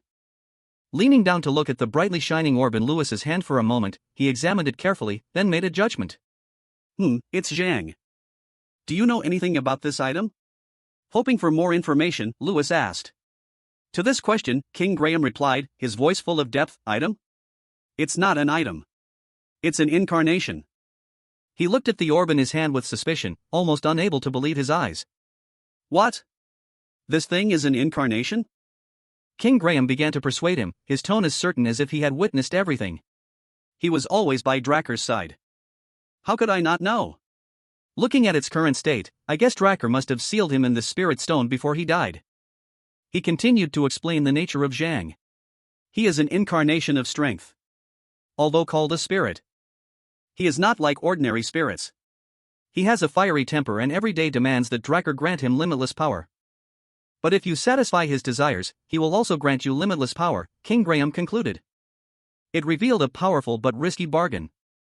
You mean that incarnation will be reborn from this stone? Lewis frowned, holding the orb up before his eyes. The orb now looked slightly more cracked than before. Small, hairline fractures had begun to appear. Yes. So you don't need to worry too much, he reassured. As King Graham finished speaking, something unexpected happened. The orb suddenly developed more cracks. The cracks grew larger, until the orb was about to burst. Lewis held it. Watching the orb slowly crack, his heart pounded. It's breaking, he silently screamed. But, contrary to what he imagined, an object small enough to fit in his palm appeared as the smoke and broken shards of the orb vanished into the air. Lewis stared at it, astonishment clear on his face. This is a bear cub. It rubbed its eyes and cursed at him, its voice soft but full of annoyance. You little brat, you dare call me a bear? This bear could even talk. How can a bear talk? But his curious and surprised questions, repeatedly calling it a bear, made it grind its teeth in anger. You! Stop calling me a bear, you little punk, it shouted angrily, growling, its irritated voice echoing in the vast artifact room. Feeling that Lewis's words were beyond outrageous, Zhang the bear angrily pointed a paw at his face. Stop calling me a bear. Lewis was helpless. But you are a bear. At this, his face showed clear shock and confusion, a drop of sweat rolling down his cheek. How can a bear talk? The bear turned red with anger. Hey, are you deaf? It stood with its paws on its hips, steam coming out of its head, its mouth firing off words without a pause. How dare you compare me to those things? I'm not a bear. He asked, then what are you? It crossed its arms and laughed confidently. I am an incarnation. I can become whatever I want. Wanting to show him, it put on a face full of spirit and determination. Watch this. I'll show you my power. Hearing that, Lewis on the other side waited expectantly. But nothing particularly impressive happened. Its face paled, drained of all color. It was incredibly embarrassing. After a moment of silence, it panicked as if it couldn't believe the ironic truth before its eyes. Ha! What is this? Where's my power? Lewis's face clearly read, what the hell? What is it doing? It suddenly spoke up, it must be because I was reborn with an empty stomach. Give me food. Lewis observed and judged, why is this bear so rude? He delivered some bad news to it. There's no food here. I don't even know what you can eat. Like a thunderclap, it wailed in despair. What? No food either? Why is my master so weak this time? Lewis was confused. Master? Me? Too tired to talk, it ignored the world, curled into a ball like cotton candy, and went back to sleep. Whatever. I'm sleepy. Wake me up when it's time to eat. Lewis was 30% helpless and 70% bewildered. Ha? What was that? It called me master and said I was weak. He gently placed the sleeping Zhang on his shoulder. The innocent scene in front of him made even King Graham unable to hold back a chuckle. Hee, some things never change. Seeing it again made him feel a bit nostalgic. Seeing you with Zhang reminds me of the old days. He seemed lost in memories of the past, remembering the days he faced off against Zhang and Draer in the old place, back in the Goblin clan. At the end of his reminiscence, in the vast artifact room, he sat majestically on his throne, his gaze fixed on Lewis. Lewis Adele, the little destroyer carrying Draer's will, what do you plan to do now? Lewis asked back. About what? He quickly replied, the power you hold will make you stronger. It could lead you down the right path. It could also consume you. I ask again, once you become strong, what will you do? Hearing this, Lewis fell into deep thought for a long time. The reason he wanted this power was to protect his loved ones from monsters. To bring glory to his family name. And to prove himself to those who dared to look down on him. He smiled with satisfaction. Yes, that's enough. I have too much to protect. I can't let this opportunity slip away. After thinking it through, he looked straight ahead with a more determined expression than ever before. I will live as I wish, for my loved ones, my family, and for myself. Seeing that the young man before him was quite impressive, he nodded in satisfaction. Not bad. I will look forward to that future of yours. He had learned more about Draer thanks to King Graham, and each day still began with quests. The only thing that had changed was, at the training grounds, Lewis was training diligently. He wiped away the sweat pouring down his face from exhaustion and called out, "Jean, wake up. Are you planning to skip your meal or what?" Hearing the word food, it immediately woke up, its eyes sparkling, drool streaming down. Food? As if a second's delay would mean the food would be eaten, it quickly scrambled up his body. While waiting for him to cast a spell, it had already opened its small mouth wide. Lewis glanced over at its eager expression and felt helpless. This little guy is crazy about food, and he eats a lot too. It eagerly devoured the 3 flames burning on his 2 hands, streams of red-hot fire flowing into its mouth. After eating, it patted its chest with satisfaction. Then it let out a loud burp. "I'm feeling much better now." Lewis thought to himself, the food I'm talking about is the strength gained from quests. Zhang eats my strength. Zhang, incarnation of strength, 1 star. The only spirit that reacts to the primal nature of strength. Strength is directly proportional to the vessel. The larger the vessel, the greater the strength. Once challenged the 7 thrones alongside the black dragon Draconia and was destroyed. After it had eaten its fill, thanks to the special companion skill, his strength points increased. He praised it, "You're useful too." It proudly puffed out its chest. "Of course." He confirmed again, "So every time you level up, I get a maximum of 100 strength points?" It explained. "If I reach 2 stars, it'll be 200. 3 stars, 300. It keeps increasing like that. Before I was sealed, I had over 31 stars." Hearing this made his head spin. 31 stars? 3,100 strength points? I'm not even at 1,000 points yet and I'm already this strong. It seemed what he just heard made him envious, wanting to quickly become as strong as he was back then. How did Draer do it? Besides quests, are there other ways to increase strength? Realizing his thoughts, it grinned slyly. He. Now you understand my value, right? If you want to know, get me a drink. He threatened, "You don't have to talk. If you starve, don't blame me." Seeing this, the cornered cub gave in, replying shyly, "All right, I'll talk." It explained in detail, there are many ways to increase strength, such as doing high difficulty quests for better rewards, forging items that increase strength, or finding artifacts. Or you could even cook goblin tendons to refine pills. Then it threw a bucket of cold water on him. But those methods aren't suitable for you. He was puzzled. Why? There are so many ways. It plopped down on his shoulder, arms crossed, and sneered, "You need at least 1,000 strength points to do those things. Your strength is increasing too fast, your body is still at a toddler's level." His lips tightened, his eyes thoughtful. "And here I thought I'd gotten stronger. Turns out I'm just at the beginning. The goal now is to reach 1,000 strength points." And so, he had to continue training as before. He trained every day to increase his strength, and when it reached 930, the 3rd test, live combat, officially began. Upon arriving at the arena, Zhang asked, "Are you competing today?" Lewis was filled with confidence. "Yes, I've been waiting for this day for a long time."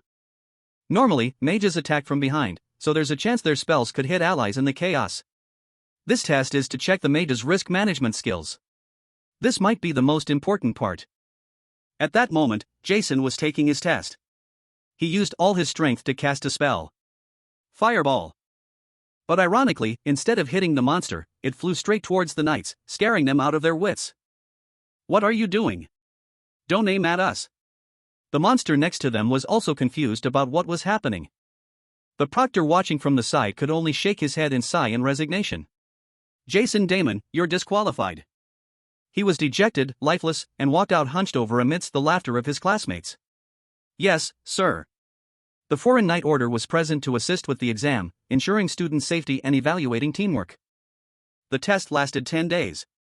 Based on the scores, each person would fight different monsters. On the final day, there were a total of 13 students with the highest scores.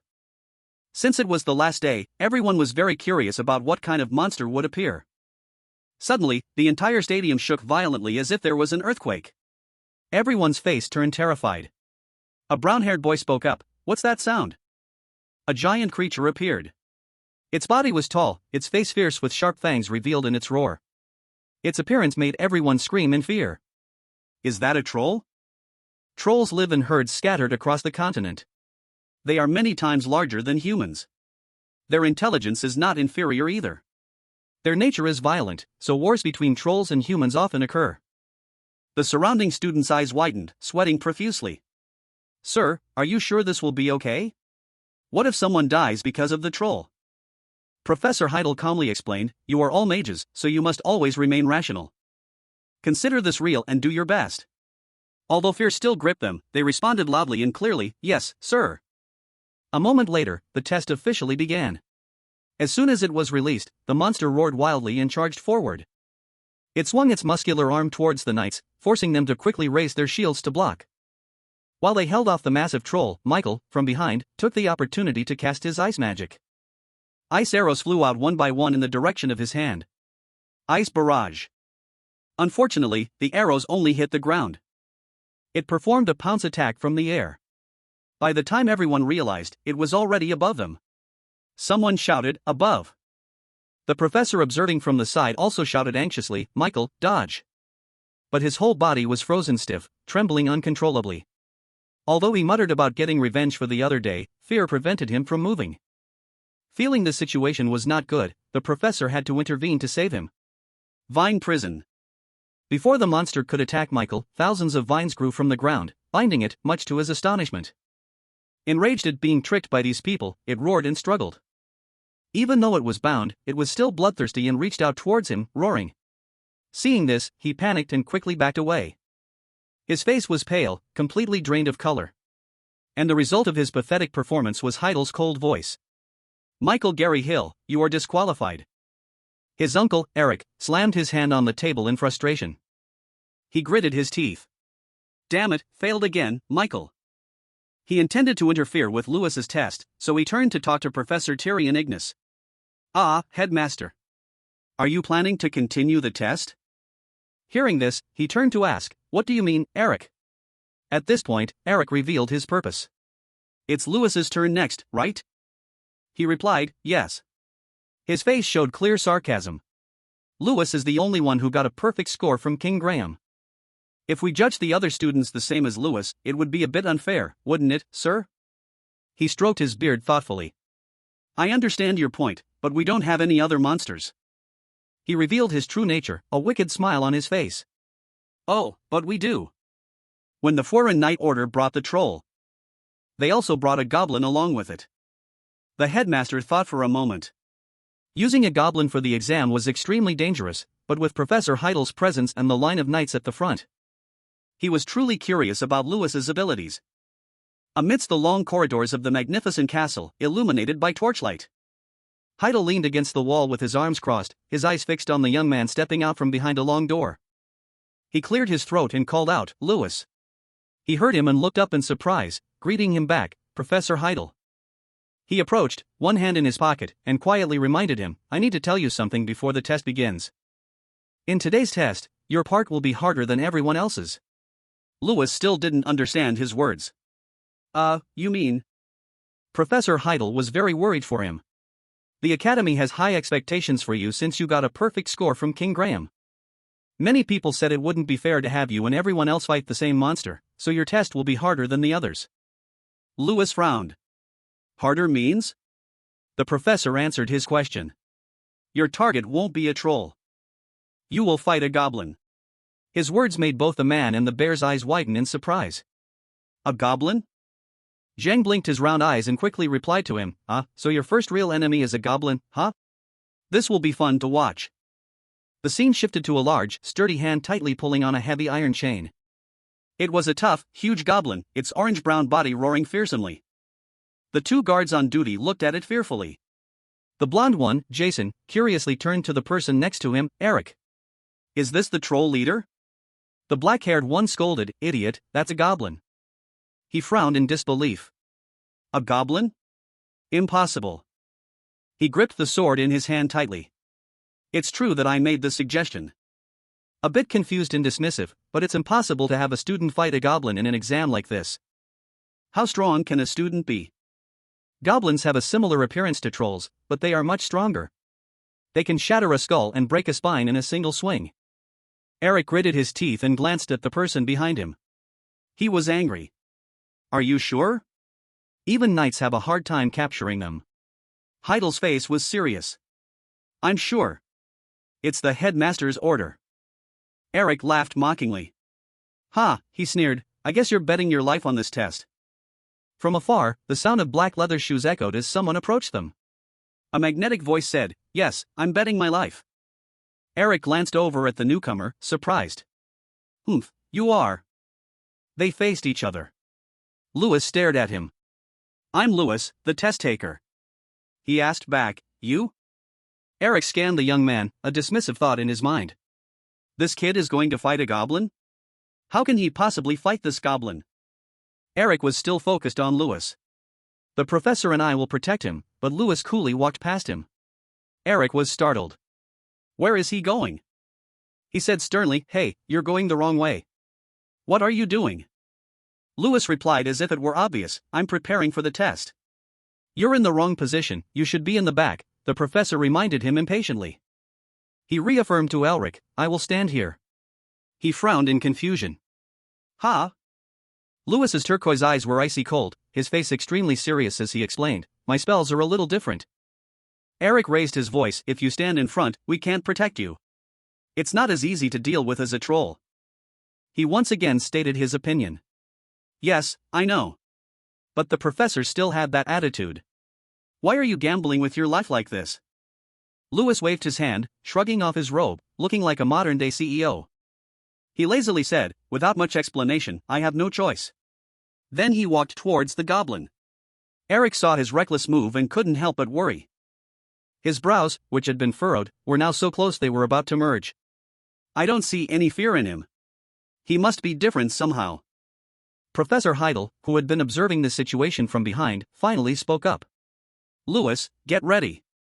Then he shouted, Your test officially begins. As he spoke, he snapped his fingers. A click was heard. The shackles on the large goblin's hands instantly opened and fell to the ground. Its freedom had officially begun. The goblin exploded, roaring in all directions, charging straight at a few soldiers holding swords and shields for protection, and at Lewis. He was in a ready-to-fight stance, his hand emitting a magical fire, flying straight up, much to the astonishment of the soldiers beside him. Eric shouted to stop him, Hey, what are you doing? He dares to confront the goblin head-on? Don't! What is he trying to do? He couldn't stop him in time. The two, the goblin and Lewis, with his blazing magic, clashed. The goblin roared loudly, raising its hand to gather and summon magical power. A crash echoed as the ground broke beneath it. Lewis advanced, shouting, Fireball, and threw it straight at the goblin. The sound of crashing and the sizzling of fire from the two opposing magical forces created a blinding light that illuminated the entire area. The bystanders couldn't withstand the explosive force of the battle. They were all caught in the fiery clash between Lewis and the goblin. Professor Elric's gaze remained fixed on the battle, and his expression was one of utter disbelief. He dares to use close-quarters combat spells in this situation? Professor Heidel waved away the smoke in front of him. He must have anticipated this moment. Lewis truly did not disappoint his teacher. Of course, it was just him. The people standing beside him were already stunned, their eyes half open in shock. Even the dignitaries in the stands were the same.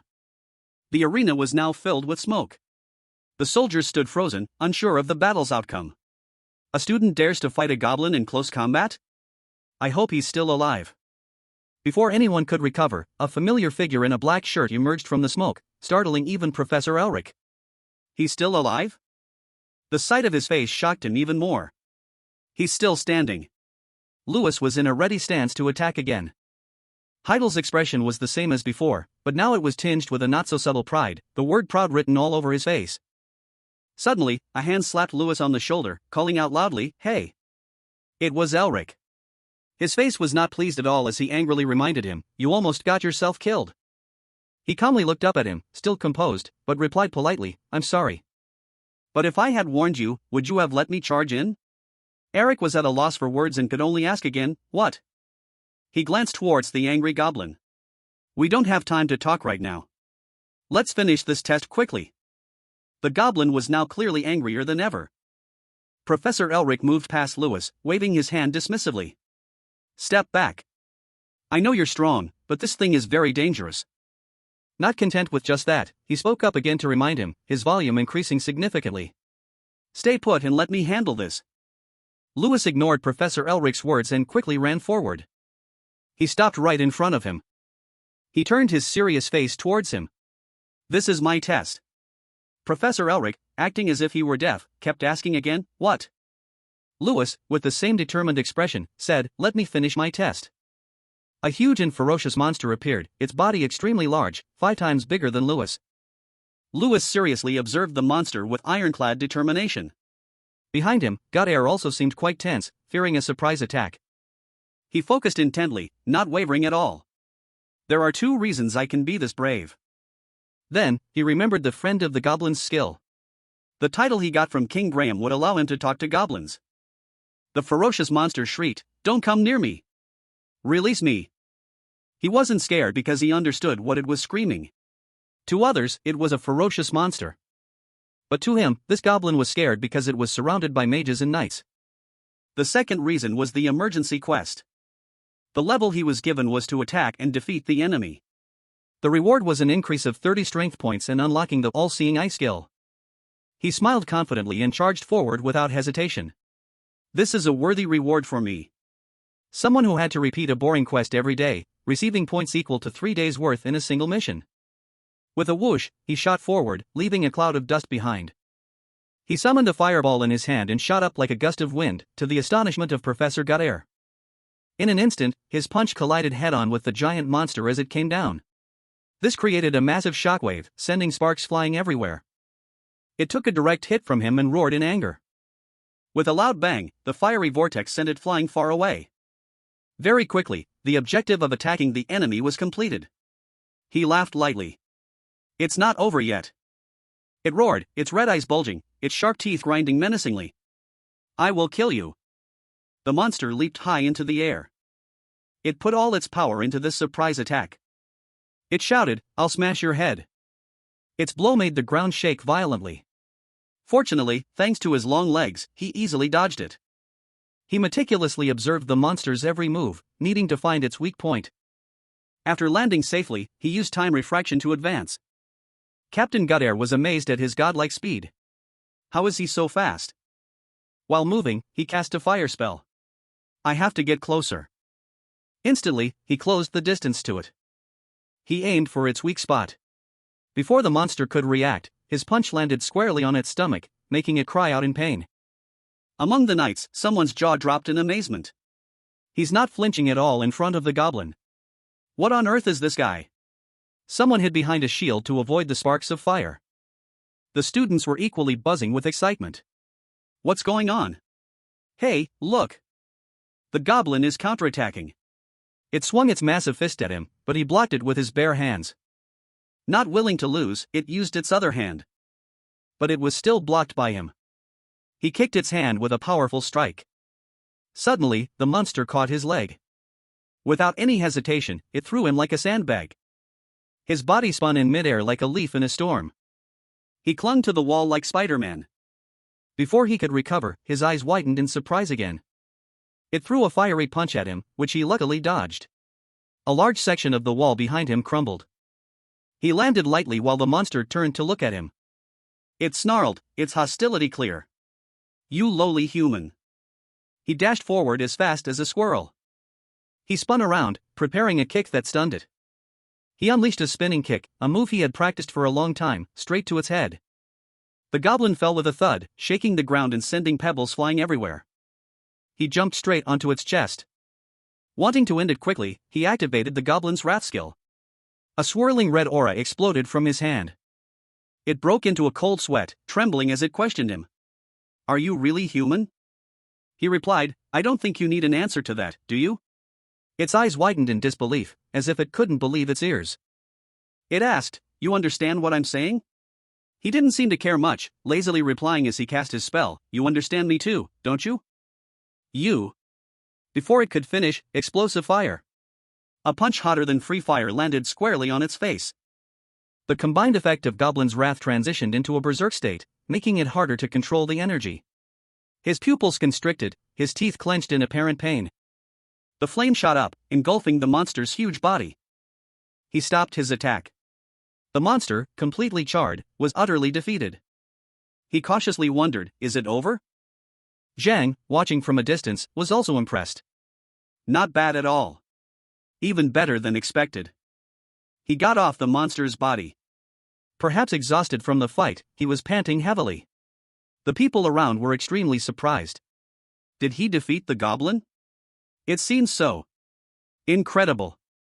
Everyone cheered enthusiastically, constantly praising him. Go Lewis, so cool. Eric looked annoyed. I can't believe he won. Contrary to that attitude, Headmaster Tyrion Ignis smiled with satisfaction. The murmurs of amazement continued, with some still finding it hard to believe what had just happened. He really defeated the goblin by himself? How is that possible? The guards quickly approached to inspect the monster's body. Professor Guter approached him, curious.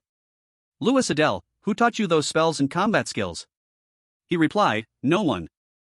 The professor's face still held some doubt. You learned it all yourself? He looked like a serious young man. Yes. He turned to the professor who was standing there in deep thought. Professor, what's the result of my test? He remained silent for a long moment, thinking. After a while, he spoke. I thought you wouldn't be able to handle it, but I didn't even have a chance to stop you. He looked straight at him.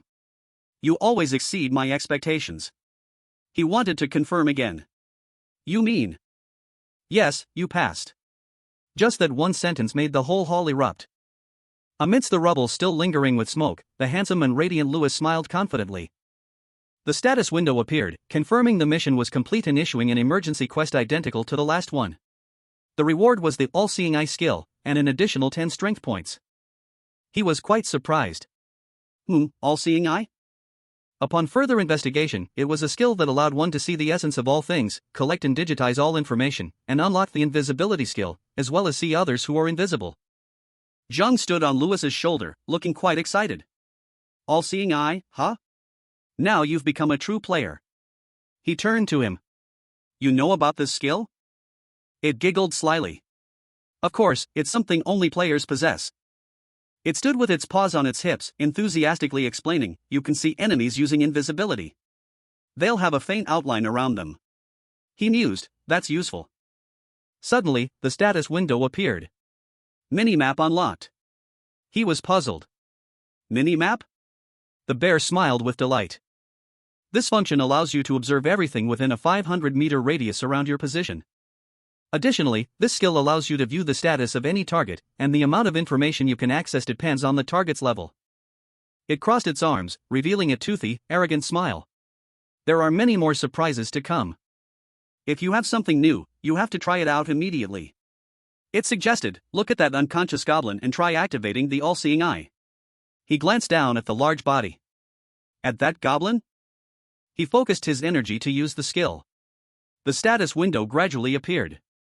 It was true, it showed information about the monster, from its name and origins to its characteristics and even an assessment of the target. Then he exclaimed in amazement, this is amazing. He wanted to test it on other subjects. This time, the target was Professor Heidel, but it only showed information about his level. Suddenly, he understood. So there are things I can't read. The information is limited. Zhang immediately replied. Of course, you can't read the information of someone who is much higher level than you like that. It seriously raised a finger as if lecturing, once you become stronger, the amount of information you can access will increase. He listened intently. He smiled faintly, one hand touching his chin, his lips curling into a calculating half-smile. I see.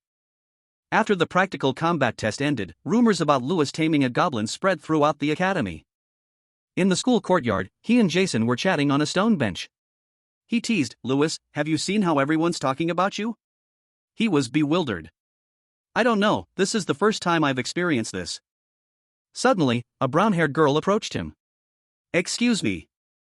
The girl spoke shyly, her sparkling eyes seeming to hold a hidden affection. Are you Senior Louis? Not just that girl, but 2 more people came up, offering lunchboxes. You were so cool in the 3rd test. Please eat this when you're hungry. As soon as he took the bags, they shyly left, leaving him quite confused by the rapid turn of events. He awkwardly offered the bag to Jason. Do you want some of this? He shouted in alarm, what are you doing? He flew into a rage. You're being disrespectful to the ladies who had to overcome their shyness to make lunch for you. He was confused. Why are you getting so worked up? Looking at his friend sniffling with jealousy, he thought, this Jason guy, when I use the all-seeing eye, the status window said he has great potential. He moved closer and patted him on the shoulder. Over the past few days, I've checked everyone's status, and only Michael showed high potential. He had a serious expression, but his eyes were full of trust and determination. Jason, just try a little harder. In the next test, I'm sure you'll do well. He was flustered.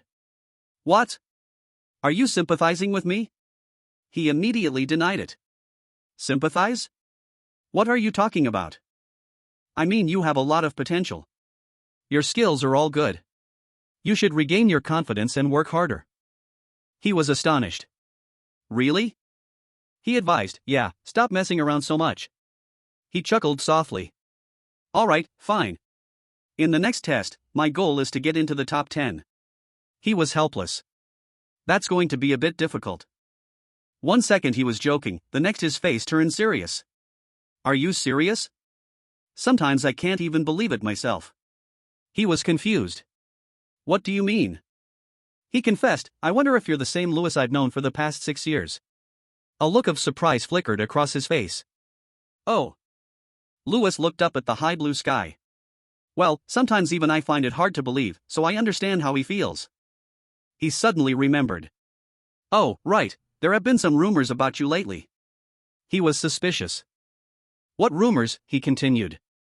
People are saying you're going to surpass Michael Gary Hill, not just becoming the top student, but also the Academy's representative.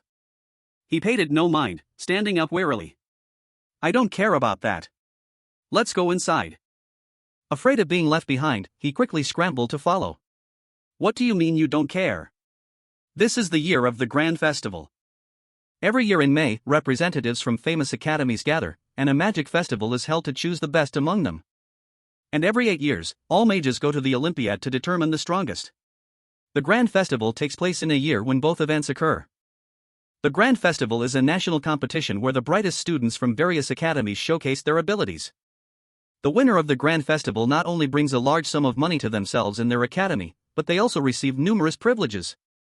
That's why the number of students participating in the Grand Festival is limited, 1 for the solo competition and 30 for the group competition. The top 31 students from each academy will participate in this major competition, and the solo participant will be the academy's representative. In the academy cafeteria, everyone was eagerly discussing the upcoming festival. Many speculations were made. I wonder who the academy representative will be this year. Probably Michael again, right? At his table, people were also discussing this. Jason spoke first, of course Lewis will be the representative. The orange-haired boy next to him agreed. That's right. He's the only one who got 100 points from King Graham. He chewed thoughtfully and recalled, and from what I remember, every time Michael participated in the Magic Festival, do you guys remember how he performed? The brown-haired student at the same table quickly replied, I remember. The group competition was fine, but in the solo round, he placed 4th out of 5. The orange-haired student from before laughed sarcastically. That's why we're called the bottom-tier academy. An academy that can't even do well in the group competition, let alone the solo one. After lunch, everyone cleared their dishes, but the topic was far from over. The only way we can get rid of that nickname is Lewis. Don't you guys agree? Totally. Lewis, what do you think? His face was serious. The test isn't over yet. He told himself, it's not time to be arrogant or excited yet. After all, the person chosen to participate in the Grand Festival will be the one who tops the exam and receives recommendations from the professors. And the 4th test, the one-on-one battle between me and Michael, is coming up. He looked straight ahead, his eyes determined. That's why I have to focus on the next test.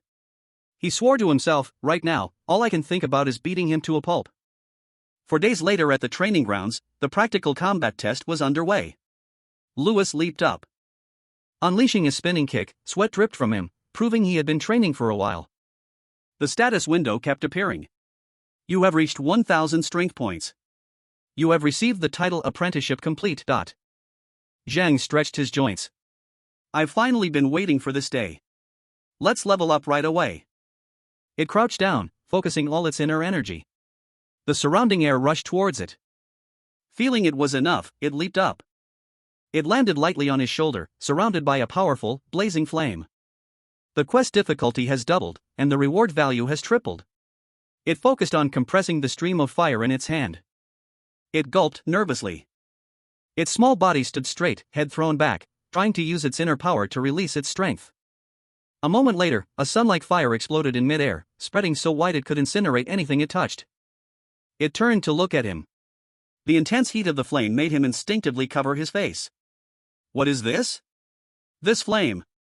As if just realizing something, his eyes widened, his pupils constricting as he looked at it. You. Elsewhere, Eric stood with his arms crossed, deep in thought by the window.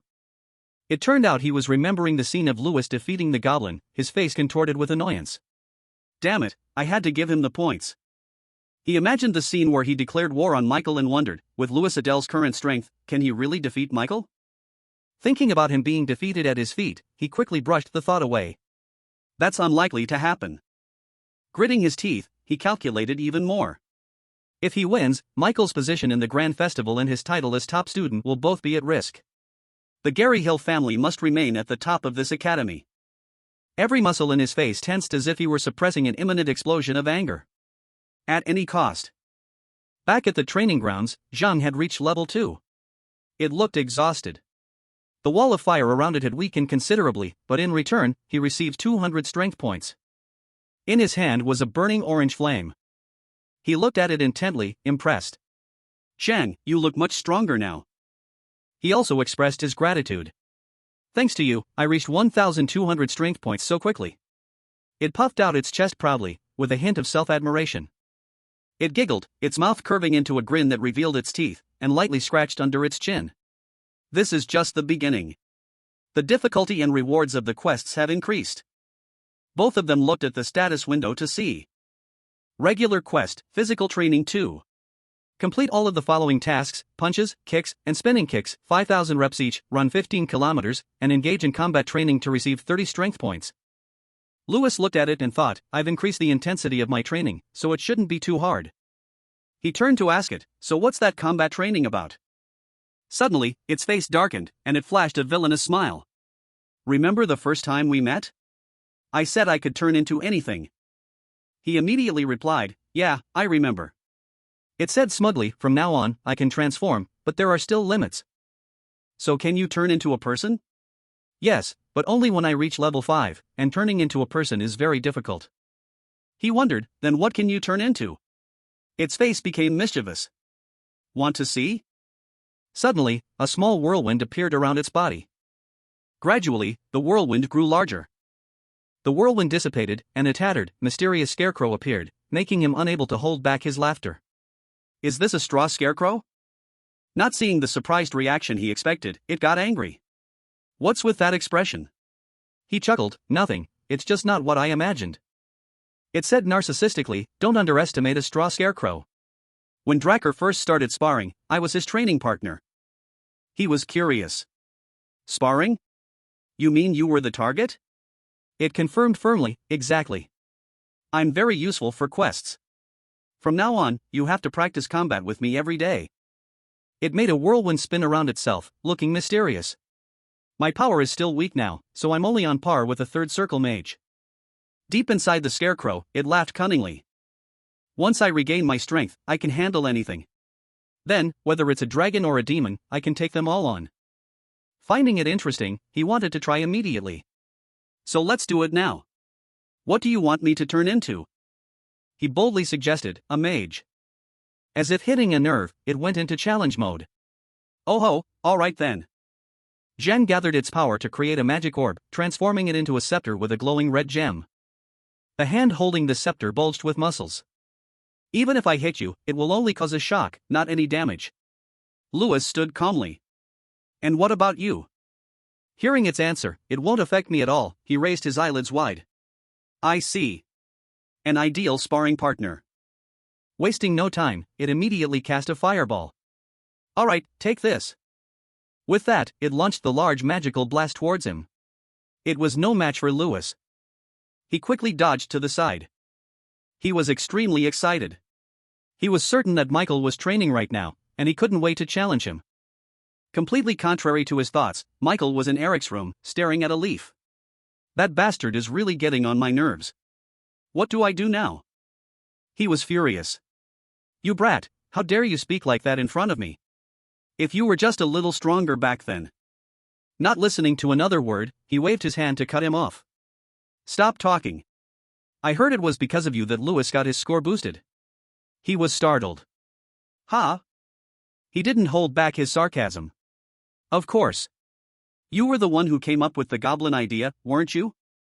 His expression was like he wanted to eat him alive as he slowly stepped forward. Thanks to you, he got a perfect score. If our family finds out, I think you'll have a hard time surviving. He never expected his nephew to be so disrespectful. He was furious but could do nothing. You brat, you dare talk to me like that? He urged impatiently, then stop nagging and think of a way to solve this. If he becomes the academy representative. A firm answer came from his mouth. No, that won't happen. I have an idea. A small, turquoise potion vial rested in his hand. Take this. He recognized it at a glance. This is burning flower, a type of awakening herb. Burning flower, a flower that grows in the northern illusionary region. It's a rare herb used to create special elixirs. He instructed, drink it. You will enter an awakened state, and your mana casting time will be significantly reduced. He was hesitant. But it dulls the sense of pain, and it makes it difficult to distinguish between friend and foe. He stared intently at him. Yes, in other words, you won't feel anything. You paid attention in class, I see. Michael didn't understand what his uncle was saying at all. But why? You want me to drink this? Yes. He was angry. Are you crazy? In front of him, he seemed to have no rights. You have no say in this. You've already lost to that guy. Do you want to bring more shame to the family now? However, he was well aware of Professor Heidel's sharp eyes. But this is too risky. He knows my abilities. If he finds out, I'm done for. He smirked, patting his chest. Have you forgotten who I am? I'm in charge of the substance testing. A true expert at playing dirty. He had planned everything carefully. Take this. It will help erase the traces. The remaining purple potion was placed in his hand. After you drink the burning flower, take this. He reassured his terrified nephew. Don't be afraid. For the Gary Hughes lineage, this is the only way to move forward. So, will you take it or not? He never thought his uncle would suggest he use something like this. He hesitated, caught in a deep internal struggle. Finally, the one-on-one combat test arrived. The warm sunlight bathed the mana barrier square, the testing site. Everyone watched excitedly from below as voices echoed continuously. It's always like this. Whenever the combat test happens, the arena is packed. And this is the final battle. Lewis and Michael stood opposite each other, staring intently, the atmosphere tense. A few soft sounds, footsteps moving quickly forward. Lewis's expression became serious. Finally, the last test. A direct confrontation with Michael. He stood with his hands on his hips as Zhang reminded him, your opponent knows you specialize in close combat.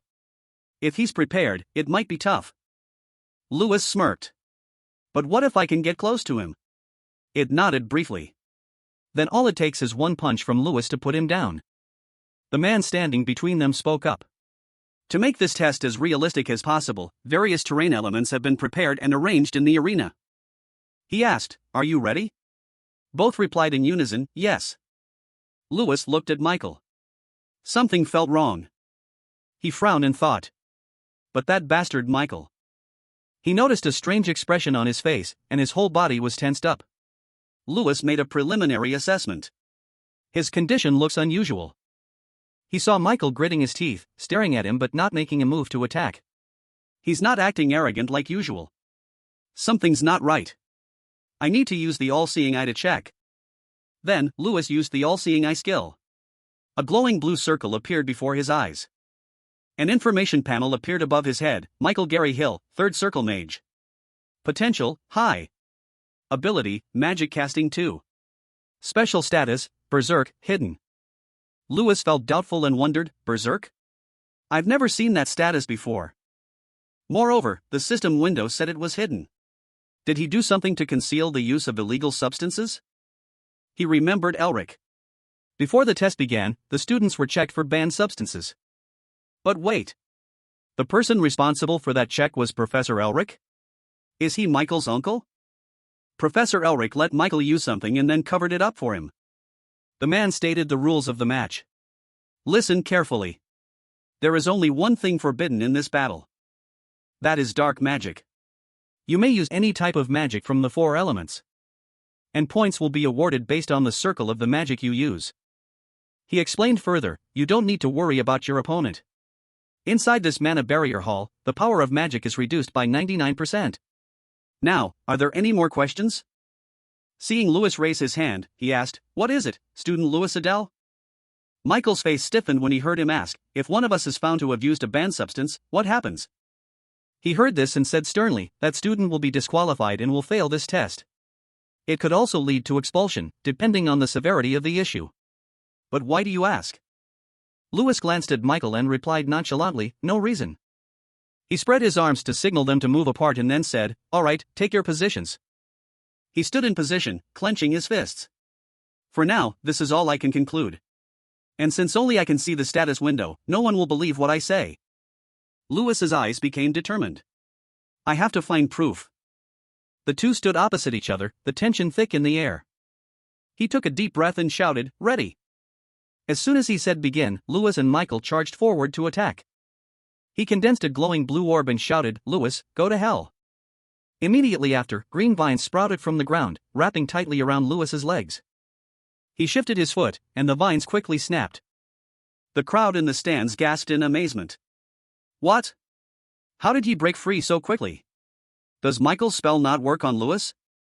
Lewis thought to himself, great. The mana barrier hall reduces the mana power of the contestants, but my strength is unaffected. Immediately after, he rushed towards Michael. He used another technique. A pink light and a skull appeared, spewing fire at Lewis. Michael growled, you think that's all I've got? As soon as he unleashed his fire breath, a stream of red-hot flame shot towards Lewis. He used his skill, Flash, to nimbly dodge the erupting flame. Then Lewis quickly turned and ran, the flame still hot on his heels. The flame seemed to have a mind of its own, following him closely. Lewis quickly jumped to evade it. He hid behind a rock, the intense heat spreading around him. Lewis peeked out from behind the rock. Reduced casting time and increased mana. That's the effect of the potion Michael used. Michael laughed maniacally. Don't hide. Come out and face me, you coward. He focused his mind, recalling what he had learned. He seems more excited than usual. That potion must be. An image appeared in Lewis's mind, awakening herb, burning flower. He listed Michael's symptoms, trembling hands, extreme excitement, reduced sense of pain. And difficulty distinguishing between friend and foe. It's too obvious. Michael was still laughing loudly, taunting, come out. Show your face. Come and face me. Lewis narrowed his eyes. The only thing that hasn't manifested yet is the pain suppression effect. He stood up to face Michael and spoke with a hidden meaning. No wonder you're so confident. It's because of that thing, isn't it? He was startled and exclaimed, what? Lewis calmly looked at the flustered Michael and said a name, Burning Flower. His face turned stunned upon hearing Lewis's words. But no matter. To defeat you, I don't need things like that. He raised his hand, his voice full of sarcasm. Here I come, Michael. Lewis shot forward like an arrow while using his time refraction skill. Michael summoned ice and snow while cursing under his breath, damn it, how is he so fast? A barrier of ice created by him appeared in front of Lewis. He didn't flinch and shouted, it's useless. Lewis's leg swept forward, and a flash of yellow light appeared, much to Michael's surprise. Murmurs spread through the crowd around Tyrion Ignis. What kind of magic is that? Is that type of magic? Is that even magic? In the arena, Michael cast a third circle spell, Fire Golem, and shouted, take this. Lewis counterattacked, clenching his fist and unleashing a blow. Earthquake. As the punch landed, Michael's Fire Golem was sent flying. It stumbled back, its large body seeming to be in great pain. The crowd in the stands gasped. He used earth to block fire. Michael was knocked back and fell to the ground, crying out in pain. No! Suddenly, his pupils constricted in terror, his face freezing over. Michael looked at Lewis, who was looking down on him from above, his voice trembling. Don't come near me. He flicked his fingers coldly. Don't be such a coward. Take this. Michael saw Lewis's thumb and middle finger touch, his voice trembling. What? His hand drew closer, and a yellow light flashed with it. After a loud boom, the scene inside and outside the mana barrier square returned to normal. When Lewis's two fingertips separated, the yellow light grew larger and shot towards Michael. The crowd in the stands simultaneously jumped to their feet. On the arena floor, thick dust obscured their vision. Michael's eyelids drooped slightly. The scene before him was somewhat surprising, because Michael was now bowing his head and chuckling. "Lewis, you dare to underestimate me?" As soon as he finished speaking, he barely had time to scratch his forehead before Lewis rushed forward and headbutted him in the side of the face. Not giving him a chance to counterattack, he unleashed a barrage of punches. With a thud, Michael's body hit a rock and he lay sprawled on the ground. His body trembled, but his laughter echoed. "You think you can win with that pathetic strength? It didn't even hurt." Lewis thought to himself, he took so many consecutive hits and he's still conscious.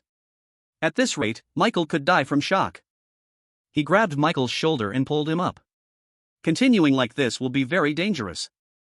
Next, his entire body was lifted high by green, winding vines called prison tree. Lewis raised his hand and spoke. "Sir, Michael has used a banned substance." He approached and asked doubtfully, "What do you mean? Why would Michael use a banned substance? Are you sure? If you're lying, you could be disqualified." Lewis's voice was firm. "Yes, I'm sure, because there's a possibility that the use of the banned substance was concealed." He continued, "Or someone found out but turned a blind eye." He hesitated. "You mean?" Lewis spoke deeply, looking towards the nearby area. "The person who has access to rare ingredients and is responsible for the pre-match inspection." He followed his gaze towards Elric. Lewis's voice rang out again. "In this entire academy, there's only one person who can do that." Lewis appeared hesitant. "Come to think of it, isn't Professor Elric also Michael's uncle? Wait, does that mean Professor Elric has?" Eric rushed over in a panic. "Lewis, do you know what you're saying?" He shouted in frustration, "Are you saying Michael used a banned substance, and I turned a blind eye?" But Lewis was not afraid and calmly replied, "Yes, I have proof."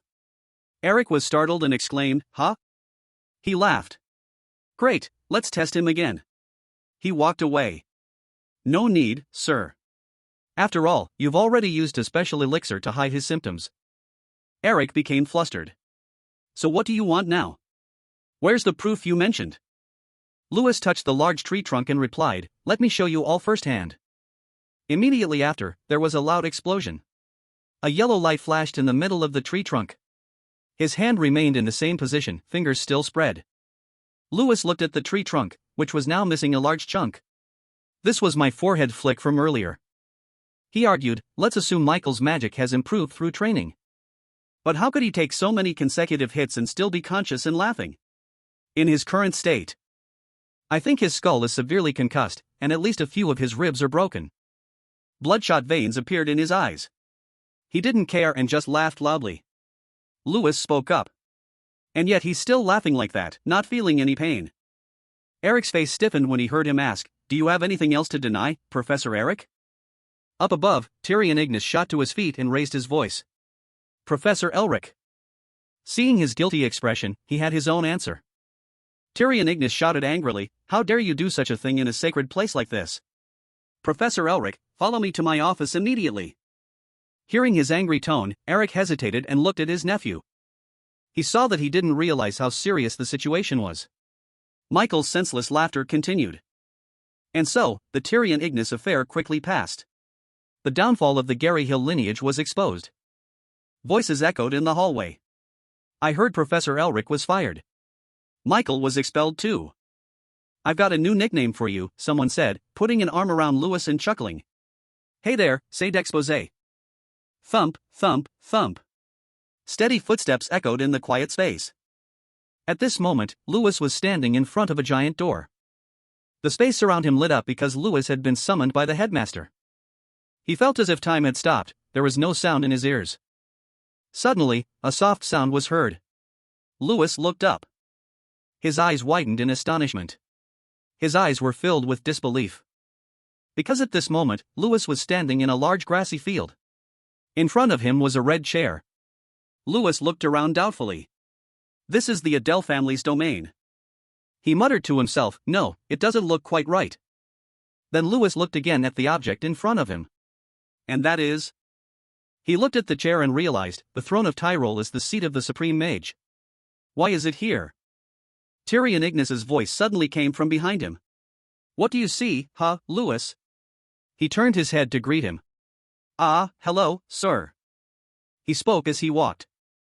This place was created by the Eyes of Malorok. Have you heard of the Eyes of Malorok? No, Lewis replied, following closely behind him. Yes, I have heard of it. As far as he knew, Malorok was the leader who started the war of invasion on the continent of Frelia. It is said that he had the ability to make a person see what they desired most. After he died, his corpse was refined into an artifact. Tyrion Ignis glanced behind him and continued, the Eyes of Malorok is the artifact that helps you see what you want to see. What appeared before you just now is what you desire most. Lewis bowed his head slightly, a thought flashing through his mind. What I desire most is to restore the Adel family's domain and become the most powerful mage. He suddenly asked, Are you curious about what I see, Lewis? He asked curiously, What do you see, sir? Tyrion Ignis chuckled, his eyes filled with warmth. A world where everyone acts according to their roles, students are students, and mages are mages. The two of them were now standing before a door. He continued, Of course, that's not easy. Lewis quietly replied, Yes. A heavy, thick door creaked open slowly. As Lewis prepared to step inside, he glanced back over his shoulder. An image of him holding the championship trophy flashed in his mind, with male students tossing him into the air and shouting, Lewis, you won. Lewis, you won. Then came the image of Lewis in a graduation cap, with a voice congratulating Lewis Adel for being the valedictorian. The corner of Lewis's mouth lifted into a faint, barely noticeable smile. The scene shifted to another location, where a soft sound broke the silence. A cup of tea was placed on the table with an invitation. Have some tea, Lewis. Lewis nodded in response. Yes, thank you, Professor. Tyrion Ignis silently watched him lift the teacup and take a sip. After Lewis finished his tea, he asked, I called you in because there's something I need to ask. Will you give me an answer? Among the countless forbidden substances. Tyrion Ignis clasped his hands together, his voice turning serious. How did you know that what Miko used was combustion? Lewis said nothing, seemingly organizing his thoughts. Then he listed the characteristics. Miko's demeanor wasn't normal, he was violent yet showed signs of anxiety. Not to mention, the amplification and flow of his mana were also abnormal. Therefore, I speculated that he used combustion. Tyrion Ignis pressed on, but from what I saw, you seemed certain, not just speculating. Why is that? Lewis raised an eyebrow and explained, the hall's mana barrier only reduces magical power. It doesn't affect physical strength. And what I used was physical strength, not magic. He thought to himself, I shouldn't mention the Eye of Insight. Lewis's voice lowered. I'm sure he was in severe shock. Yet he was still able to laugh and showed no signs of pain. That could only mean he had used combustion. The professor praised him internally. The boy is only 16, yet he's sharp enough to notice even the smallest changes in his opponent. Not to mention, he remained so calm in that situation, coupled with his flawless ability to use magic. Tyrion Ignis placed his hand on the table and spoke with a firm tone, as the Academy's headmaster. I am very sorry about this incident. My sincerest apologies, Lewis. I will ensure the Gary Hughes family cannot harm you. With that, he stroked his long white beard and said, One more thing, I have a proposal. Lewis was stunned when he heard Tyrion Ignis's words. Would you like to participate in the Grand Festival this July as the Academy's representative? Although he had mentally prepared himself, he couldn't hide his astonishment. The Academy's representative, a position everyone covets. I had a faint suspicion when I came here. Lewis shut his eyes, trying to calm himself, as if contemplating a very serious matter. Tyrion Ignis listened intently for his answer. Thank you, Professor. I feel very honored to receive this offer. But Lewis's voice became hesitant. As you know, I still lack experience. I haven't had a single real battle in the past 5 years. He lowered his head slightly, his voice dropping. During that time, I couldn't do anything. I achieved nothing because of my mana disorder. The Grand Festival is a gathering of highly skilled individuals. I don't know if I'm strong enough to compete with them. Tyrion Ignis's voice rang out, causing Lewis to look up. That's not an issue. As a judge at the Grand Festival. He raised his index finger and said with certainty, I think you deserve the title of a championship contender. The boy hesitated and asked, "Excuse me, Professor? A championship contender?"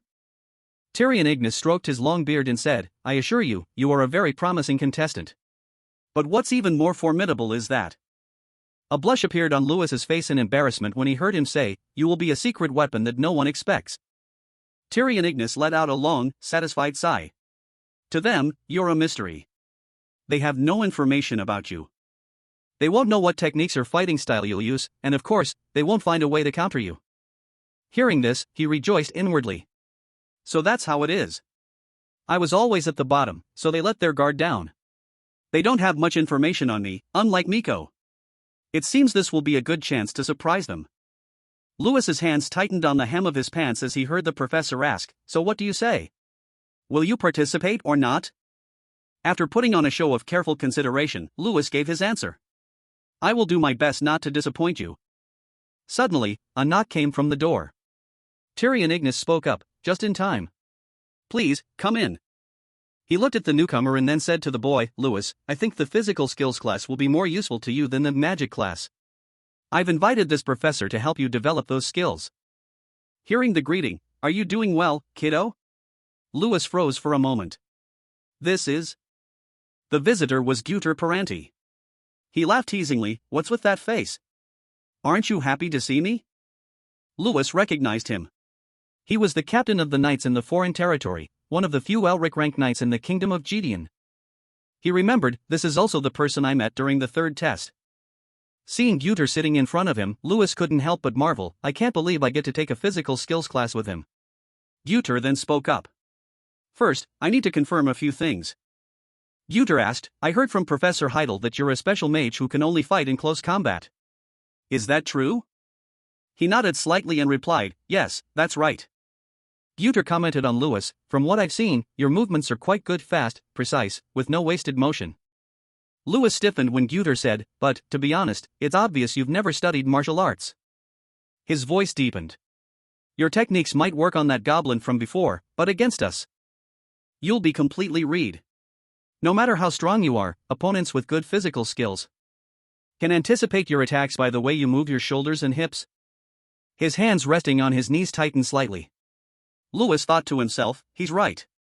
My moves are just repetitive motions from quests, so they aren't very applicable in a real fight." Suddenly, Guter shot to his feet. "But don't worry. If you learn from me, your movements will change from the very basics." He looked straight into the boy's eyes. "So, shall we start now?" Later, the two moved to a different training location. Guter's voice rang out, "For a knight, the most important thing is footwork. A solid stance gives power to your sword swing. Moreover, your feet will help you predict the enemy's next move. So your first lesson will be to walk properly." He sat on a platform and said, "Only when you learn to walk correctly can you use physical skills." Lewis extended his hands, his expression serious as he followed Guter's instructions. Celestial martial arts is the style typically used to train knights. His fists flew one after another, the sound of them cutting through the air echoing in the space. Guter slowly stood up, watching Lewis shadowbox, and explained, "This discipline consists of 36 forms, not including swordsmanship techniques." The boy continued to train diligently, his hands clenched into fists, his entire body ready to lunge forward. Punch after punch struck the air, the whistling sound echoing repeatedly. Nearby, Guter stood with his arms crossed, silently observing Lewis's every move. His expression grew serious as he recalled the boy's earlier words. "I was wondering." At that time, Lewis had asked, "You don't gain anything from teaching me martial arts. And you have to come to the academy every day. So why are you doing this, sir?" Guter had replied, "Just think of it as an investment." Hearing this, the boy asked doubtfully, "An investment?" He stroked his chin thoughtfully. "I've met someone who has the potential to become a talented mage in the future. If I can contribute to supporting that person..." Lewis remained silent as Guter continued, "It would be a worthy investment, wouldn't it?" After that, the boy bowed his head. "Then I'll be in your care, Professor Guter." Suddenly, Guter cleared his throat awkwardly and suggested, "Hey, listen, calling me professor sounds too stiff. Just call me Hyung. I'm only in my 30s. Hearing his age, Lewis was stunned. What? No way. Back in the present, he was still training hard.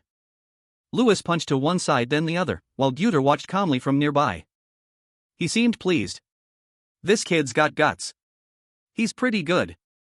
Gyuter recalled examining the goblin's wounds earlier, hearing the whispers around him. What? The goblin's jaw is really broken? Seeing Lewis execute a high kick, he thought to himself, a close combat mage stronger than a goblin, what an interesting kid. And just like that, 3 weeks passed. Lewis looked at the system notification, skill, Art of the Body. Art of the Body has leveled up to level 10. Title acquired, My Body is a Weapon. Reward. Skill effect increased, Berserker Mage. You can now channel magic throughout your body. He said to Trang, mastering celestial martial arts is pretty useful, huh? She laughed smugly, of course. It took all that for me to reach level 3. Lewis looked at the notification, strength, 2130. He clenched his fist. This power is immense. I can feel it so clearly. Trang let out a sigh. The speed at which you gain this strength is even more terrifying. It took Draer over a year and a half after meeting me to reach 2000 strength points. Is it because of the difference in the perception of time between humans and dragons? Suddenly, a voice called out from the distance, Lewis. Seeing Jason hurrying over, Lewis asked curiously, Jason, what's wrong? He leaned over, hands on his thighs, panting, and asked, have you seen it? Lewis asked back, puzzled, seen what? Jason replied, the list of participants for the Grand Festival has been posted at the Academy Gate. Lewis froze, thinking to himself, the Grand Festival. A memory surfaced in Lewis's mind with a voice echoing, first place, Lewis Adele. At the opening ceremony, I represented the new students on the podium. Because of that, I became the target of envy and suspicion. In response to this jealousy, I behaved pathetically for the past 5 years. All I could do was watch from afar as Miko received everyone's congratulations. And now, Lewis and Jason were rushing towards the Academy Gate.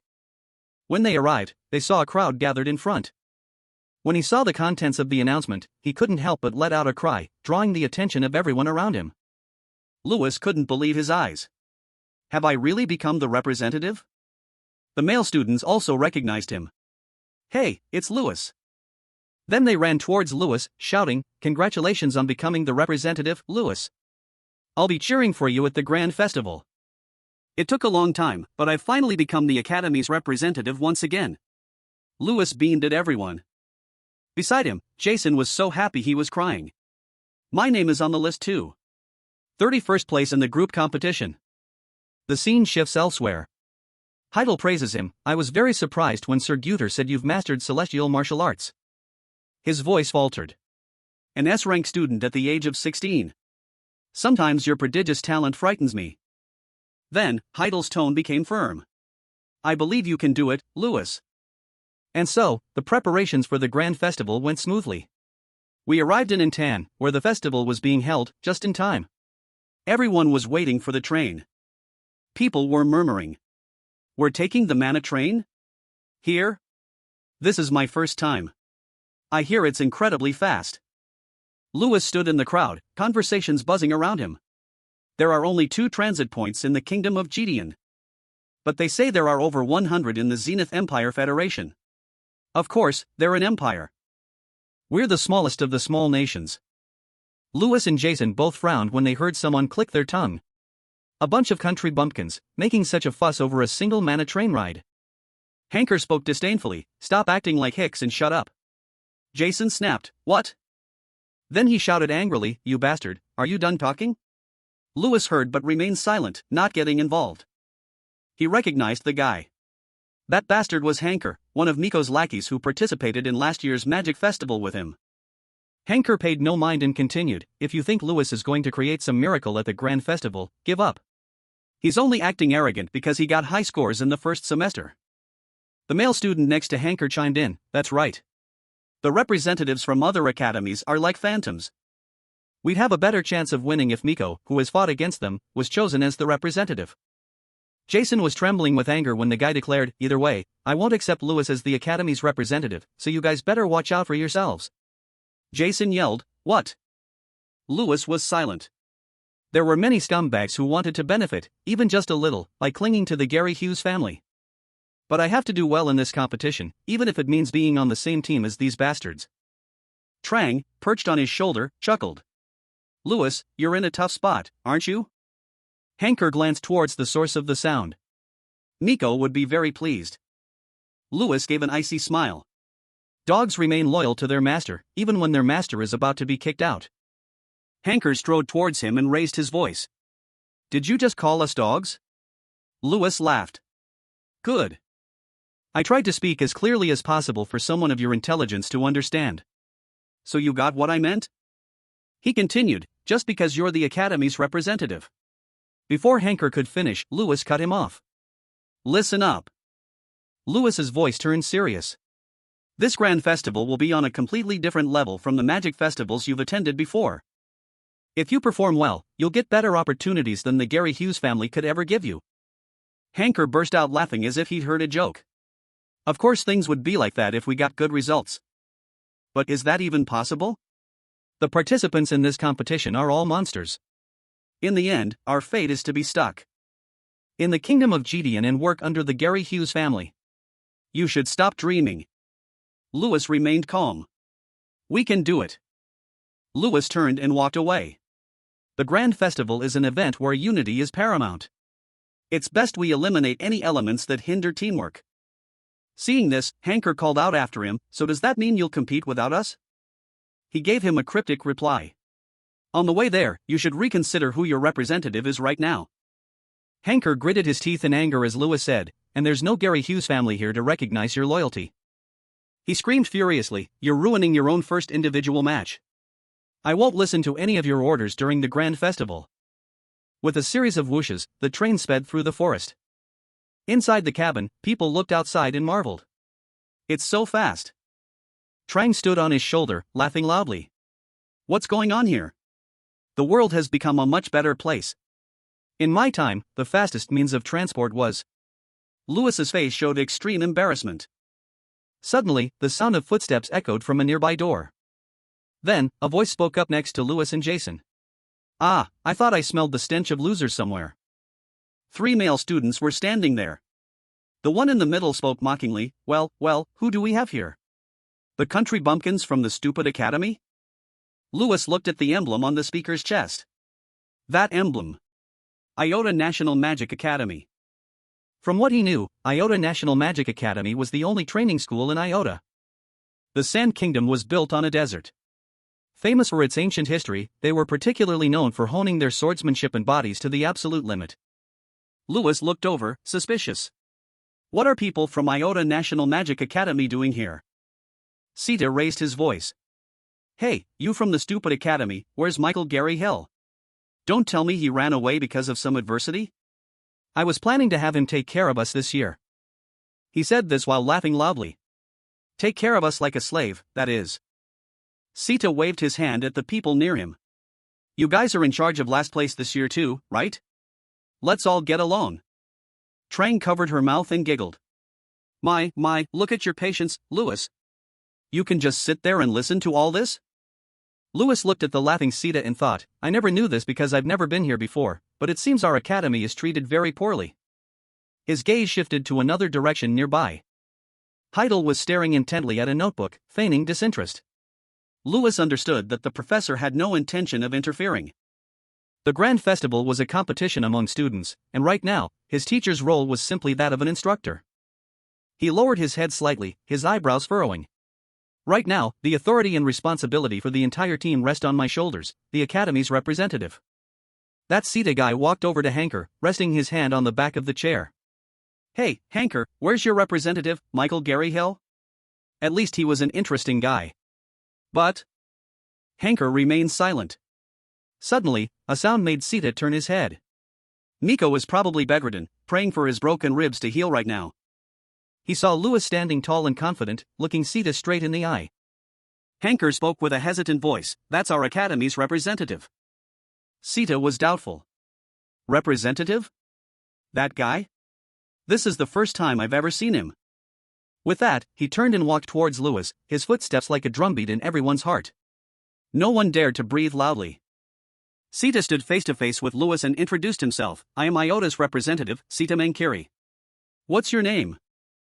The boy showed no fear and calmly replied, Louis Adele. Louis's voice dropped. And I think that's enough questions for our first meeting. If you're done causing trouble, get out of our cabin. Sita's voice grew sharp. What? He smirked. But of course, you'll apologize for calling us the stupid academy before you leave, right? And with a polite attitude, I mean. Lewis repeated himself. Before you go, shouldn't you apologize for calling us the stupid academy? I mean, a sincere apology. A vein popped on Sita's forehead, his voice as cold as ice. What did you say? He moved closer to Lewis. Did you just tell me to apologize? Then Sita turned back and yelled in frustration. Hey, Hanker, didn't you tell him who I am? Hanker's whole body trembled. Well, Hearing this made Sita even more furious. You can't even handle something that simple? Let me teach you a lesson you won't forget. Seeing his behavior, Lewis understood. So that's how it is. He looked at the fear on everyone's faces. This is why the participants of the Grand Festival are so scared when they see the students from Iota Academy. Lewis looked at Sita with a determined gaze. It's because they're being bullied by Sita Mankiri. He could feel the atmosphere of fear enveloping the entire train cabin. They're doing this on purpose to demoralize everyone before the match. Lewis was so angry he clenched his fists. So, the Grand Festival has already begun. Suddenly, he smirked provocatively. So, want to give it a try? Sita looked like he'd heard a joke. Ha! Has this bastard completely lost his mind? With that, he prepared to throw a punch, not forgetting his threat. You think I'm scared? Don't even think about. Before the punch could land, someone shouted, Sita, stop. Sita retracted his punch, pulling his hand back, his voice faltering. Professor. The man spoke sternly, can't you just sit still? What are you doing before the match even starts? Trying to make enemies already? He looked at Heidel and apologized sincerely. My student was being disrespectful. On their behalf, I sincerely apologize. Heidel nodded slightly in acknowledgement. Then he pushed Sita hard and yelled, Sita, go back to your seat. Immediately. He was still reluctant. But, Professor. Sita turned back and shot a hostile glare. You just wait. Lewis watched the man walk away and fell into deep thought. Just as I thought. This wasn't going to be easy from the start. In another train cabin, an indignant voice rang out. Professor, why did you stop us? Sita couldn't understand. You were the one who came up with this plan. So why? The man lowered his head, sighed, and asked back, didn't you see it? Sita was still confused. Sir, what do you mean? Sita flinched when he heard his teacher's question. Didn't you see him smile? He recalled the scene he had witnessed earlier. That professor, Heidel from Ignis Academy, he was smiling as he watched you, as if he was just waiting for you to make a move. Sita spoke his thoughts cautiously. It was just confidence, wasn't it, sir? The man sighed again. I'm not so sure. I don't really know. He recalled the aura coming from Lewis. I think there's something about that kid, Lewis, that we don't know yet. He's not like that Nico Gary Hill you fought before. Hearing this tone, Sita knew things were not as simple as he had thought. The train continued to move. After the Iota group left, the atmosphere in the cabin changed strangely. Everyone gathered around Lewis, discussing. Hey! What's the first match? The first round is a group match without the representative. So you're not in it, Lewis? I don't know if we can do it. Hanker raised his voice, full of determination. Of course we can. We can't lose. Someone agreed, shouting with spirit, that's right. We can't lose to those bastards. Lewis looked at everyone with satisfaction. Just a moment ago, they were full of ego and jealousy, but now they're so united. Everyone asked him with concern, are you okay, Lewis? Why did you get so worked up? Those guys have known how to fight since they were born. Yeah, he's right. If there was a real fight. Lewis's words made the group pause. But didn't you guys find it annoying? He emphasized each word, they looked down on you, they openly disrespected our school's representative. As the representative, what would happen if I just sat still? In the cabin, Lewis's voice rang out again. They would definitely get even more satisfaction and look down on us even more. Someone hesitated, well, that's true. But... He cut the other person off. If we do nothing, then we really are the stupid academy like they said. Is that what you want? The group lowered their heads as Lewis asked, do you want to be looked down on forever? Suddenly, he raised his voice. It's precisely because you backed down that they've looked down on us for the past 5 years. Lewis continued, so, what do you want to do now? This isn't the time to lose our unity because of ego. One person pushed Hanker forward. Well, we were thinking of having Hanker be the goalie in the arrowball match. What do you think? He scratched his head in embarrassment. Me as the goalie? Lewis was somewhat satisfied. Looks like Miko's little follower is willing to participate. It should stay that way until the competition ends. An announcement suddenly echoed through the train. Next stop, Antan Duchy. Then, a voice urged, we're here. Everyone, take your luggage and get off. The Antan Duchy is a state belonging to the Zenith Imperial Federation. It is also the only state recognized as a neutral state of the Empire. Therefore, upon entering, even thousand-year enemies must temporarily set aside their hatred. If any bloodshed occurs within Antan's territory, the Zenith Empire, as the continent's hegemon, will step in to adjudicate the matter. For this reason, large-scale international competitions are held in Antan, such as the Grand Festival of the Mages Association and the Great Sword Tournament of the Swordsmanship Association. The male students looked bewildered at the crowd in front of them and began to chat. So this place isn't the Zenith Empire? Someone's voice cut in. Idiot. It's not the Empire. This is just an Imperial Federation under the Empire's administration. One person pouted. It's pretty much the same thing. Jason looked around. This place looks like another world, doesn't it, Lewis? Our hometown is already impressive, but this place. Lewis's eyelids drooped slightly. So this is Antan. He looked at two men chatting happily. Truly befitting the capital of the kingdom. Then he looked over at two girls laughing with delight. Everything exudes an ancient charm, and everyone seems so relaxed. Lewis thought to himself, coming here really makes me realize how small our place is. Suddenly, a voice rang out, all right, we're heading to the lodging. Everyone, get on the carriages. Afterward, everyone boarded the carriages one by one. A line of carriages moved along the road. Heidel sat opposite Lewis and Jason and gave a reminder. I'm just saying this as a precaution. Even by accident, do not go to the other academy's areas. His eyes flickered towards Lewis. Causing trouble now won't do any good. He became flustered. Why are you looking at me when you say that? Suddenly, Chang looked in another direction and exclaimed, oh, look. Lewis looked at it quizzically and asked, huh? What's wrong, Trang? Trang frowned. That. She continued, I just caught an extremely interesting scent. He widened his eyes in surprise. What scent? Unexpectedly, Trang leaped down from above. She stood on Lewis's leg and opened her mouth. It seems like. Chang sensed it and said, a remnant of Draer is here. The scene shifts to the next day, at the Ignis Academy's lodging house. Jason watched Lewis deftly put on his jacket and asked sleepily, hey, Lewis, got a date? He didn't answer and just dashed off like the wind. The system screen lit up in front of Lewis. While running, he asked Trang, are you sure? She nodded in reply. Of course. You'll see it on the mini-map in a moment. Even I can see it. When they arrived at a place with a sign that read, Crafting Workshop, Resonating Memories, Trang exclaimed, we're here. Lewis slowly opened the door and stepped inside. He looked at the scene inside and commented, I thought the Dark Dragon's items would be in a special place. This place looks too ordinary.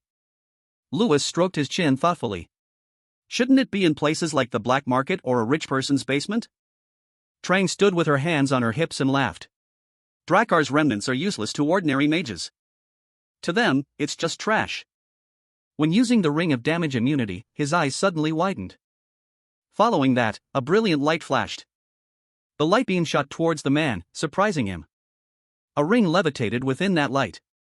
The system displayed information, player's intrinsic treasure. A treasure that was also Drakar's first failure. The damage immunity ability will help resist physical impacts on the player's body, increasing the ability to nullify physical damage. Seeing this, Lewis asked doubtfully, a failure? Trang laughed and explained, this one is a bit special. She elaborated, it doesn't just resist attacks, but also normal physical contact. You can't even get a hug from a loved one. Trang gave a strained laugh. You don't have it when you need it, and you have it when you don't. That's why it's called a failure. But you still need this. Knowing he couldn't refuse, he could only nod. Looking at the content on the system screen, increases Miko 0.0 strength points when equipped, Lewis nodded. Increases Miko 0.0 strength points, just for that, I want to wear it. After that, he tried putting the ring on his middle finger.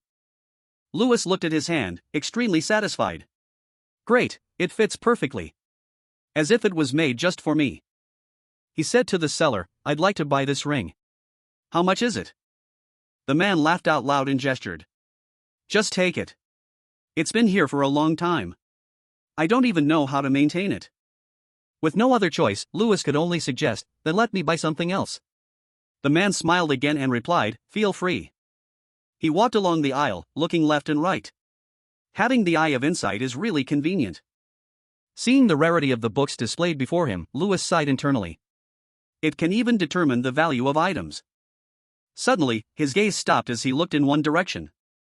A dazzling yellow light emanated from a book with the information, rarity, high. Quantum mechanics of magic and swordsmanship. Lewis was startled. This. As he was about to reach for the book, someone suddenly appeared and blocked his hand. He was stunned, looking at the white-haired girl in front of him. This is... Information appeared above the girl's head, Irene Prius, S-rank mage, very high potential. Lewis recognized her. Irene Prius from Seiki Women's University. The king of Pluto, the sovereign of mages, the ultimate mage. Theron Artemis. Irene Prius is one of the 11 successor mages personally chosen by him. Lewis's expression grew solemn. I heard she's a genius on the verge of reaching S-rank. He looked at Irene and recalled the information from before. But she's already S-rank. It seems the rumors downplayed her abilities. She growled, let go. Lewis didn't back down. I was here first. Irene's hand remained firmly on his. Judging by your uniform, you must be from Ignis Academy. I am Irene Prius of Shinseki Women's University. You've already found what you were looking for. You're just looking for something else now, right? But I came here just to buy this book. She proposed, if it's not a big deal, would you mind letting me have it? Lewis raised an eyebrow, thinking, so she overheard me. Is she buying this book for the grand festival? He asked, so what do you need this book for? Not many people are usually interested in books like this. Irene's voice became hesitant. She pulled back her hand, turning her slightly blushing face away. It's just for homework. I can't explain in detail. That's all you need to know. Lewis guessed, it's probably not school homework. Maybe it's related to the king of Pluto. He suddenly spoke up. Then you can have it. It's important to you. Just take it. Being given the book without having to say much more made Irene respond awkwardly. Oh. Thanks. Lewis resumed his search. So what should I buy now? Irene watched him go, a look of confusion on her face. When he got back to his lodging, after Lewis recounted the events, a series of questions erupted. You met Irene Prius? What did you two talk about? Is she as beautiful as they say? Jason and Hanker's eyes lit up with excitement as they asked, where did you meet her? How did you meet her? Lewis was speechless. Can you guys ask one question at a time? Jason tilted his head back sadly. I'm so jealous. My dream is to touch Irene's hand just once. Hanker took the opportunity to brag. How pathetic. I got to see Irene at the grand festival too. I even sat next to her during. Jason cut him off irritably, shut up, that doesn't count as talking to her. Lewis endured the two of them screaming like children. What? Look at yourself. You haven't even stood near her, let alone. As if remembering something, Hanker spoke up. By the way, she's strong, alright. But she's always stuck in second place. I heard she loses to the number 1, Doomgram, every year, to the point of despair. Jason shot up and yelled, that's nonsense. How dare you talk about my Irene like that? Hanker let out a sigh. Your Irene? Since when? It's not nonsense.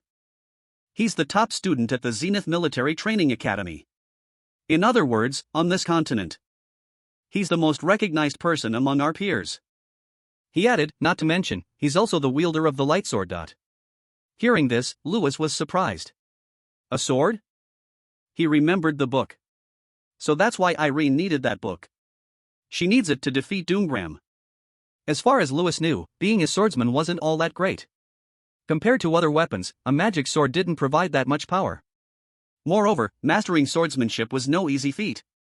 Hanker added, but this Doomgram guy is different. His light sword is an S-rank artifact. And in terms of skill, he's at least on par with a regular knight. Jason sighed dramatically. Master of swordsmanship, proficient in magic, and he has an S-rank artifact too. It's one thing after another. Not to mention, he's from a rich family, his dad's powerful, and he's handsome. You wouldn't believe how many girls are crazy about him. Hearing him complain, does someone like that really exist in this world? Lewis just remained silent. He thought of Irene, an S-rank mage at only 16, and the swordsman who always took first place. Lewis furrowed his brow in silence. Can I win when facing geniuses like these? He remembered his encounter with Sita. Surely, no one would pay attention to someone like me. But... Lewis closed his eyes, recalling Tyrion Ignis's words.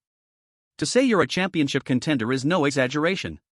He told himself, I want to see how I measure up. Suddenly, someone rushed in from outside. Hey guys, the lineup for the opening ceremony is out. Hearing this, a determined glint appeared in Lewis's eyes. Good. After that, he stood up and walked towards the door. Lewis walked straight towards the light streaming in from outside. The grand festival. His cloak fluttered in the wind like a declaration. It's only just begun. Immediately after, he thought to himself, the opening lineup has finally been announced. Lewis's face was very serious as he looked up in anticipation. Our opponent is... After looking at the tournament bracket for a moment, he was quite surprised. A match against the stupid academy. Suddenly, a voice came from behind. Well, this is going to be too easy. It turned out to be Sita. He approached arrogantly and issued a challenge. Fighting you guys gives us more time to fool around. Immediately, Lewis turned and thought, the Iota students. Lewis looked at them without any fear, but thought to himself, fighting these guys is the worst. He observed their group and considered. They're known for playing dirty. Not to mention. Behind him, the others were quite scared when they saw them and whispered, damn it. Why them? They look really scary. Hearing this, he thought, many students at our school have been psychologically traumatized by them. Sita arrogantly taunted them. You guys are so weak you can't even get us excited. So boring. As boring as a cockroach. The lackeys next to him laughed like it was the funniest thing ever. Seeing the crowd around him whispering, he arrogantly spoke with a challenging tone, I can't believe we're up against the stupid academy. How did they even get here? Hey, aren't you afraid they'll hear you? Who cares? What can they do to me? They can't do a damn thing. A sinister smile appeared on Lewis's face as he thought, all right, I'll take this opportunity to show you. Immediately after, he clenched his fist, his face full of pride, and thought, we're not the same as before. Then, he spoke with heroic determination, I've been waiting for you. He immediately approached the other group and provoked them. There are a lot of Grand Festival participants here, huh? Hearing this, Sita got angry and asked, what do you want? He moved even closer and said softly, I want to introduce myself. Then, he shouted loudly and introduced himself, it's a pleasure to meet you all. I'm Lewis Adele, the representative of the stupid academy you've all been talking about. Lewis continued his announcement, I won't say much, I just have one small request. His face now looked very sinister and intimidating as he continued, never call us the stupid academy again. It's unpleasant. Hearing that, Sita was so angry he gritted his teeth and exclaimed. His voice sounded incredibly menacing as he threatened, I'm tired of being at the bottom of the rankings. From now on. Lewis looked straight at them and declared, much to their surprise, I want to be number one. The others finally reacted violently, cursing, if we don't call you the stupid academy, what should we call you? Stop talking nonsense and quit putting on an act. Hearing this, Sita felt annoyed and said, do you think this place is like some village-level competition? Number 1 foot, that really grates on my ears. Who do you think you are? Hearing this, he thought of the old white-haired man and mused, I am.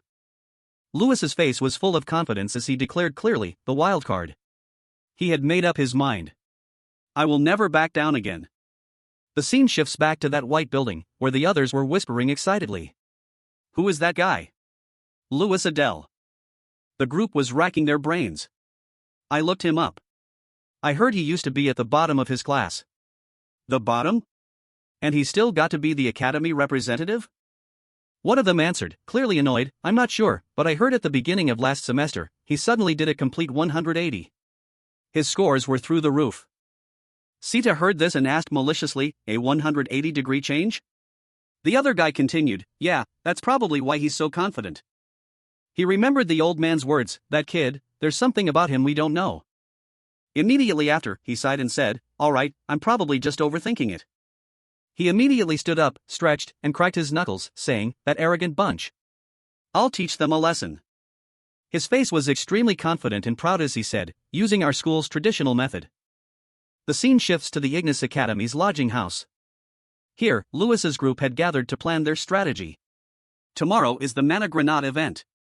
The format is a team battle.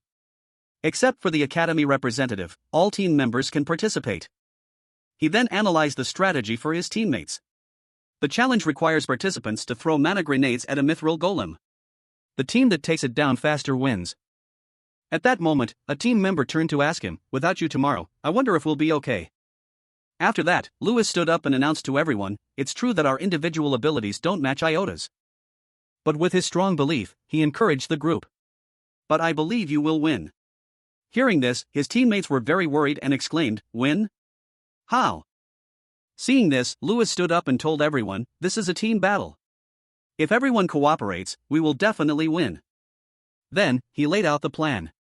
Let's start by dividing into small groups. Hanker was surprised and exclaimed, small groups? In his mind, Lewis had already devised a detailed plan for dividing into groups and told everyone. Yes. Group 1 will prime the grenades. Group 2 will be responsible for transport. Group 3 will attack the golem. And Group 4 will hinder the opponent by healing their golem. After hearing the plan, the group began to whisper excitedly. If we do that, it will take a long time to defeat the golem. That's right. The Iota team will have 30 people attacking at once. If we have fewer people. Not to mention they're no slouches either. At this moment, he looked at all his teammates with a sincere gaze. Then he shouted loudly, what's wrong with you all? Hanker exclaimed in surprise, huh? Lewis's face was extremely serious as he spoke clearly, remember what I said in front of them? I said we would be number 1. I was serious about that. Immediately after, he slammed his hand on the table and yelled, whether you participate or not, I will still help you with all my might. He stood before everyone and persuaded them, when Iota makes one move, we'll make 2, or 3. The members of Iota all have excellent abilities, which is why they can use the traditional method. If we do that, it will take a very long time. Seeing this, Jason's face showed extreme determination as he declared, alright, I believe you, Lewis. Hanker next to him agreed. Me too.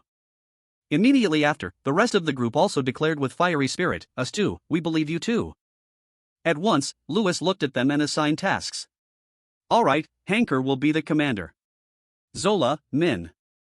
Mora, Ike, Freya, you guys will prime the grenades. After that, he turned to another person and gave the next order. After the grenades are primed, Taemon will handle transportation. He stared at the plan and considered, I've divided the teams based on each person's abilities. It's also thanks to my innate skill that I can do this. Immediately, he used his special eye technique. Eye of Insight. He looked at his teammates to assess their capabilities. The ability to see through an opponent's strengths. With this, I can minimize disadvantages and focus more on everyone's advantages. Everyone now had great faith and discussed excitedly. This time it should be fine, right? Yeah, we might actually win.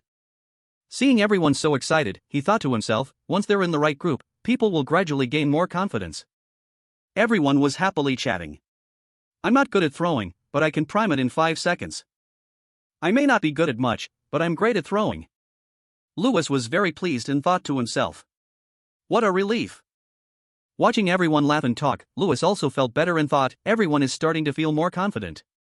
Their faith has been strengthened. Suddenly, at that moment, someone burst through the door. His face was covered in injuries as he collapsed to the floor. Seeing this, everyone in the room panicked and shouted. Funlum. His mouth trembled as he uttered, Lewis. Seeing him like this, he was extremely worried and rushed over to ask, what happened to your face? Are you okay? The boy gathered all his strength, stammering, the Iota guys, what about the Iota guys? After a long moment, Funlum managed to speak, surprising Lewis. Their representative called his buddies over, and then they dragged me away. The scene shifts to the other team's room. When Sita saw him walk in, he exclaimed. Seeing him, he was very contemptuous and said, "See? I told you he'd come. So, what are you going to do, huh? You think you can do anything to us?" His face was extremely serious, his killer gaze fixed on him as he said, "Get Sita Mankiri out here now." In that room, Lewis raised his voice and shouted for the other guy. "Sita Mankiri, get out here now." Seeing this, Sita laughed scornfully and cursed, "Damn, is this guy crazy?" Then, he stood up, walked in front of the guy, gritted his teeth, and said, "On what basis do you always act so high and mighty?" Right then, Lewis fixed his murderous gaze on him, placed a hand on his shoulder, and said in a harsh tone, "On what basis, you ask?" Immediately after, he applied force with his hand on the man. Instantly, he was knocked down, forced to kneel on the ground. Sita's face was extremely panicked as he witnessed this scene and thought, "What is this power?" Immediately, he stood up with a furious expression, clenched his fist, and yelled, "This bastard!" Seeing this, Luing quickly dodged his punch. And very quickly, with just one move, he twisted his arm, causing Sita to cry out in pain. His face was extremely dangerous as he threatened the others, "I'm warning you, if you dare touch my people one more time, it won't just end here." Sita had been seriously injured and was now rolling on the ground, crying out in pain. His underling saw this and rushed over in a panic, asking, "What's wrong? Sita, are you okay?" His face was contorted in pain as he clutched his shoulder and cried out miserably. Luin stood before him, his voice threatening.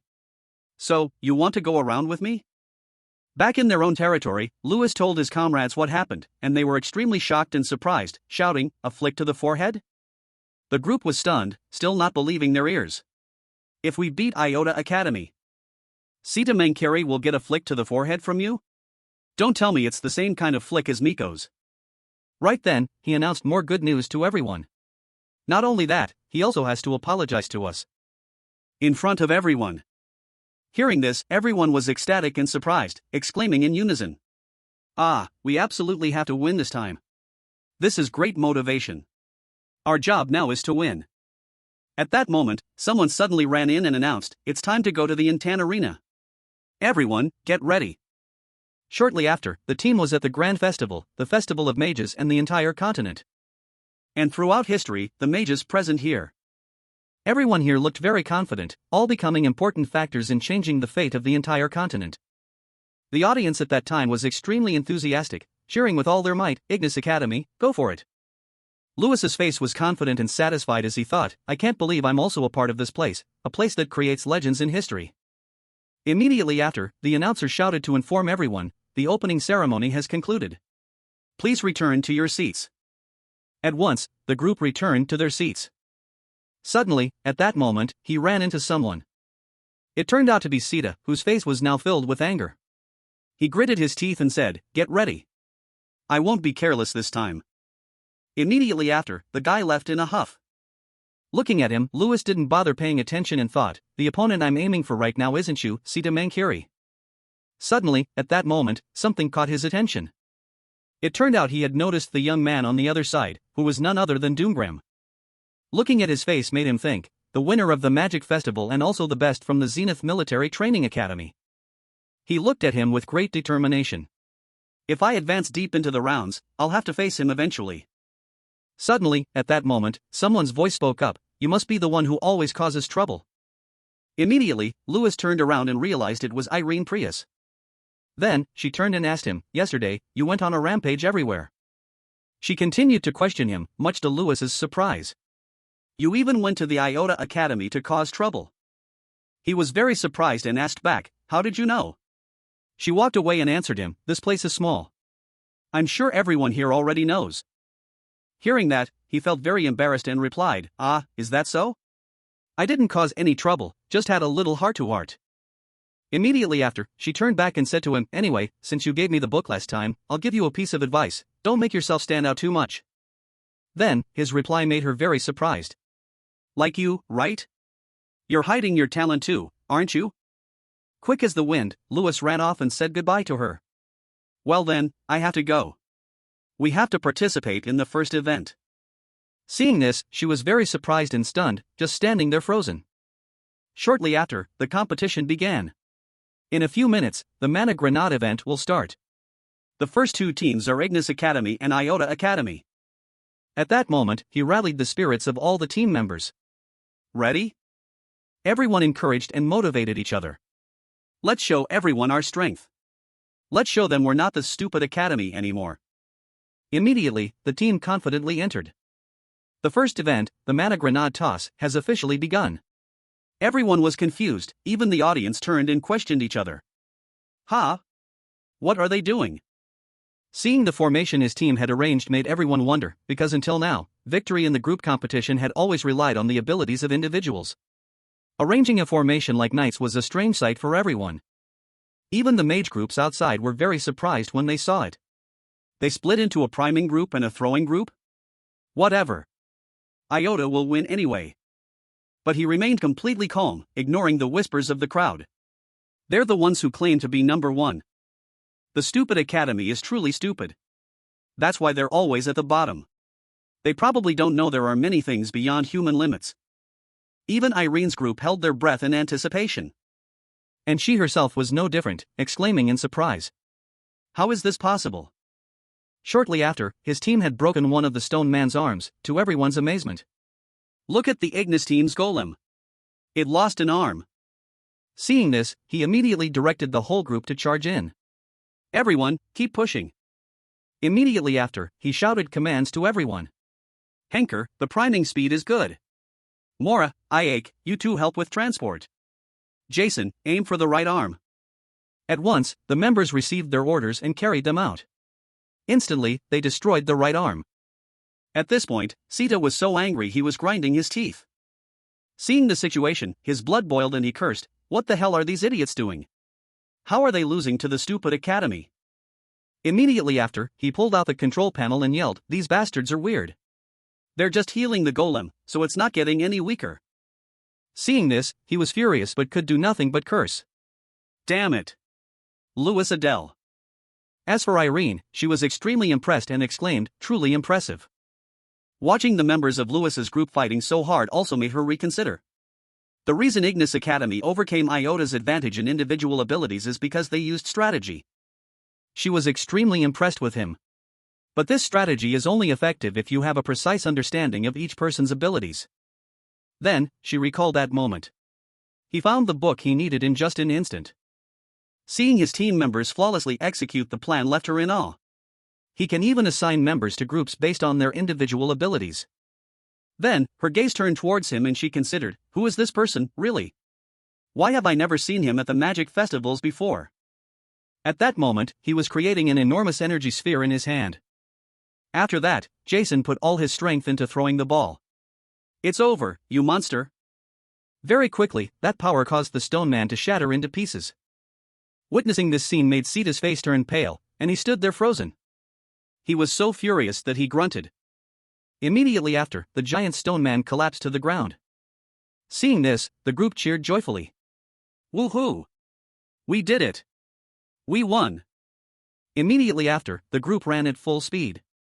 Right at the Grand Festival's first event, in a competition everyone thought Iota would win. The whole team was overjoyed and ran to embrace Louis in celebration. So victory belongs to the stupid academy after all.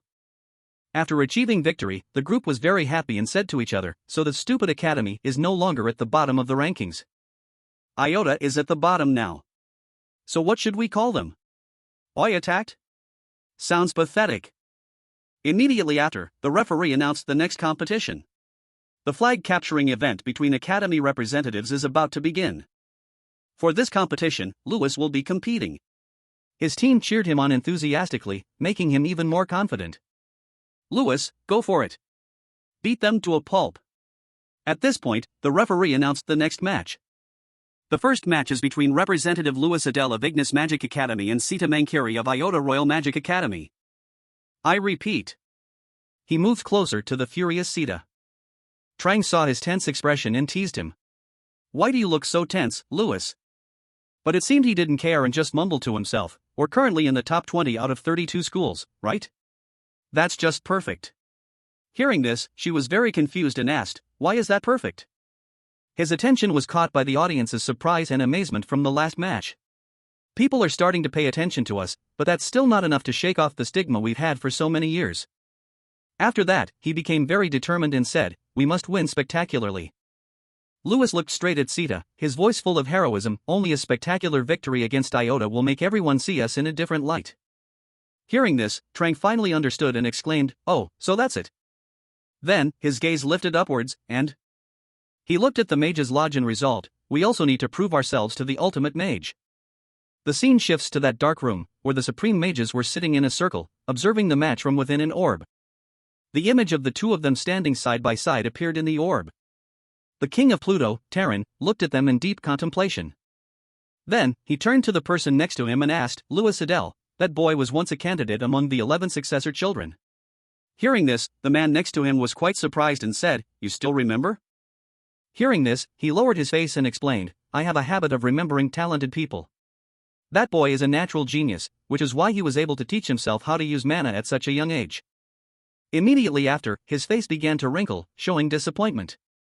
"So I was very disappointed when I found out he had a mana disorder." Hearing this, Ignis was very surprised and replied, "Disappointed? Weren't you the one who treated the boy as if he were a talentless good-for-nothing?" At this, Terran remained silent. Then, he voiced his thoughts to everyone there. "But I never expected that you would choose such a student as the Academy representative now. I don't think you did it just to prepare something interesting like before. Has the boy broken the curse after all these years?" Hearing this, Ignis remained silent for a long time. Then, looking straight at Louis, he said with great confidence, "See for yourself, and you will have your answer." At that moment, Trang turned and asked him, "What are you planning to do? Whether you bind or freeze him, you'll still have to get close. Or are you planning to summon a guardian?" Immediately, he denied it. "No, guardians aren't very smart." Hearing this, she was very confused and asked again, "Then how will you fight this battle?" He then stretched and said, "Well." His face was full of spirit and confidence as he replied, "A direct confrontation." At that moment, the referee prepared to shout, "The match." As soon as the word "begins" was uttered, he immediately took off like a flash, lunging straight at Sita. Seeing this, he didn't back down, immediately using his power and shouting, "You will pay for what you did to me the other day." Immediately after, he unleashed his power, summoning a guardian to fight on his behalf, sending it towards him. Seeing the giant knight closing in on Louis. But he wasn't afraid at all, instantly using the time refraction technique. Very quickly, he skillfully dodged the knight's attack with ease. Then he quickly dashed forward. Immediately after, quick as a flash, he was behind Sita. Seeing this, he was very angry and attacked, gritting his teeth and cursing. "Damn it!" But he wasn't afraid at all and calmly stopped his punch with his bare hand.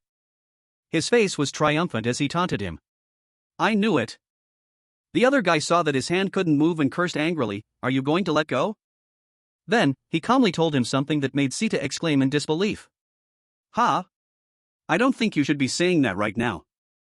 It turned out the knight he had created was charging at him, roaring. Seeing this, Sita's face turned pale as he roared, "Stop, you stupid guardian." The knight got closer and closer to him, making Sita panic. He was furious but could do nothing but think, "I can't move." His face was challenging as he taunted him. "Try running now." Suddenly, he seemed to realize something. The guy remembered the image of him being knocked down with a single blow and realized, so that feeling was real. "It wasn't because I let my guard down." The spear was about to pierce Sita's face, but he helplessly resigned himself. "I've lost." His eyes were squeezed shut, waiting for death, but when nothing happened, he slowly opened them to see what was going on. But to his surprise, he saw that he had dashed out to block the knight's attack. Witnessing this scene, Sita couldn't believe his eyes, standing there in a daze and thinking, "Impossible." Seeing him punch the knight repeatedly with his bare hands made him admire him endlessly. He's using his bare hands to attack a steel guardian? The knight had been beaten to a pulp by him. Lewin had now defeated the knight, leaving him utterly surprised. Immediately after, he took step after step towards him, making Sita very scared. Sita looked at him, very moved, and stammered, "Did you just save me?" His face was feigning ignorance as he replied coolly, "Save you? Why would I save the person who humiliated my friend?"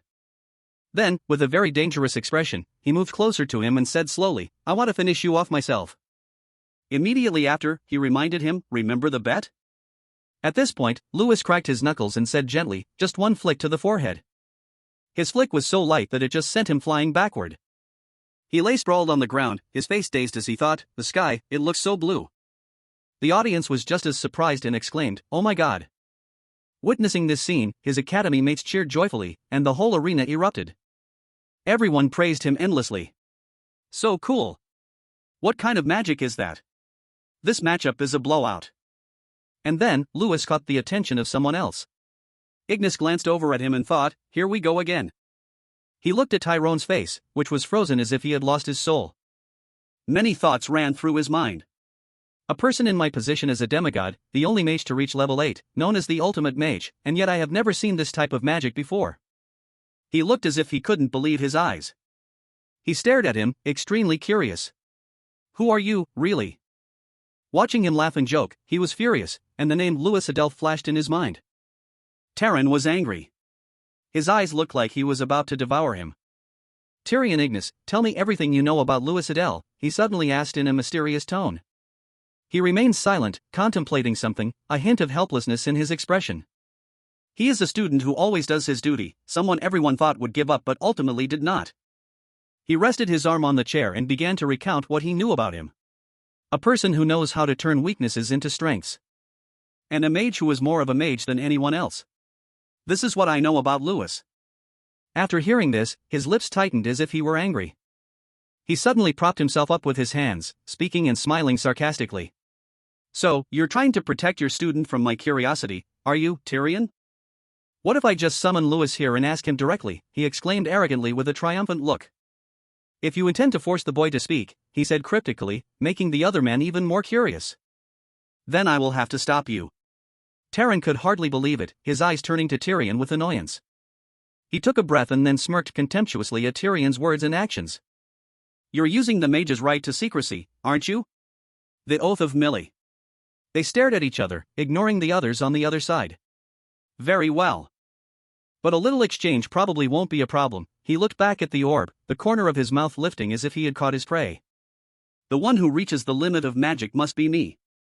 Terran stared intently at the orb without blinking. "I must find out what kind of magic that is. Louis Adel.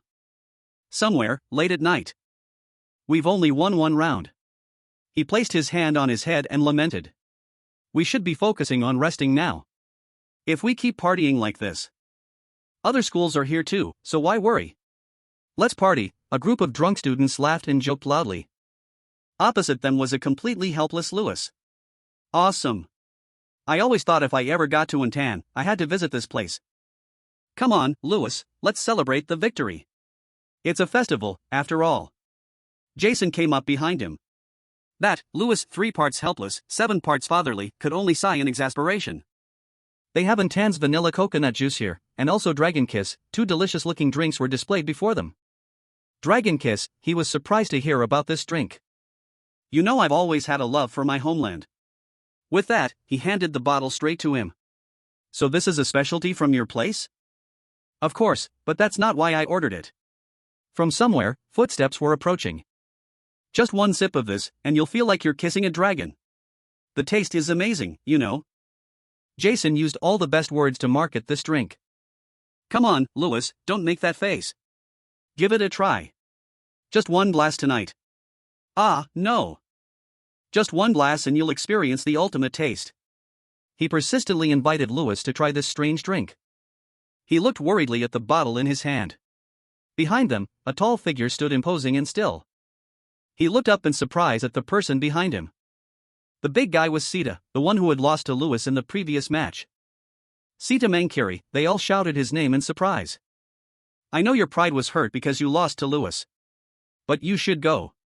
Don't ruin our fun." Jason frowned and glanced at him with annoyance. Sita Mankiri, he thought of his name in disbelief. Why is he here? Looking for trouble? "I came to apologize." Putting aside his ego, he squinted his eyes and tried to force out an apology. Their faces turned into question marks, utterly surprised to hear him speak. "I apologize for looking down on you all this time." He bowed his head slightly, trying to offer the most sincere apology possible. "After being defeated by Louis at the arena, I realized," he frowned deeply, his voice strained. "I shouldn't look down on others just because they are weaker than me."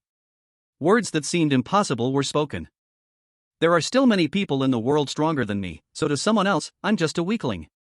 The group was still shocked by the words he was uttering.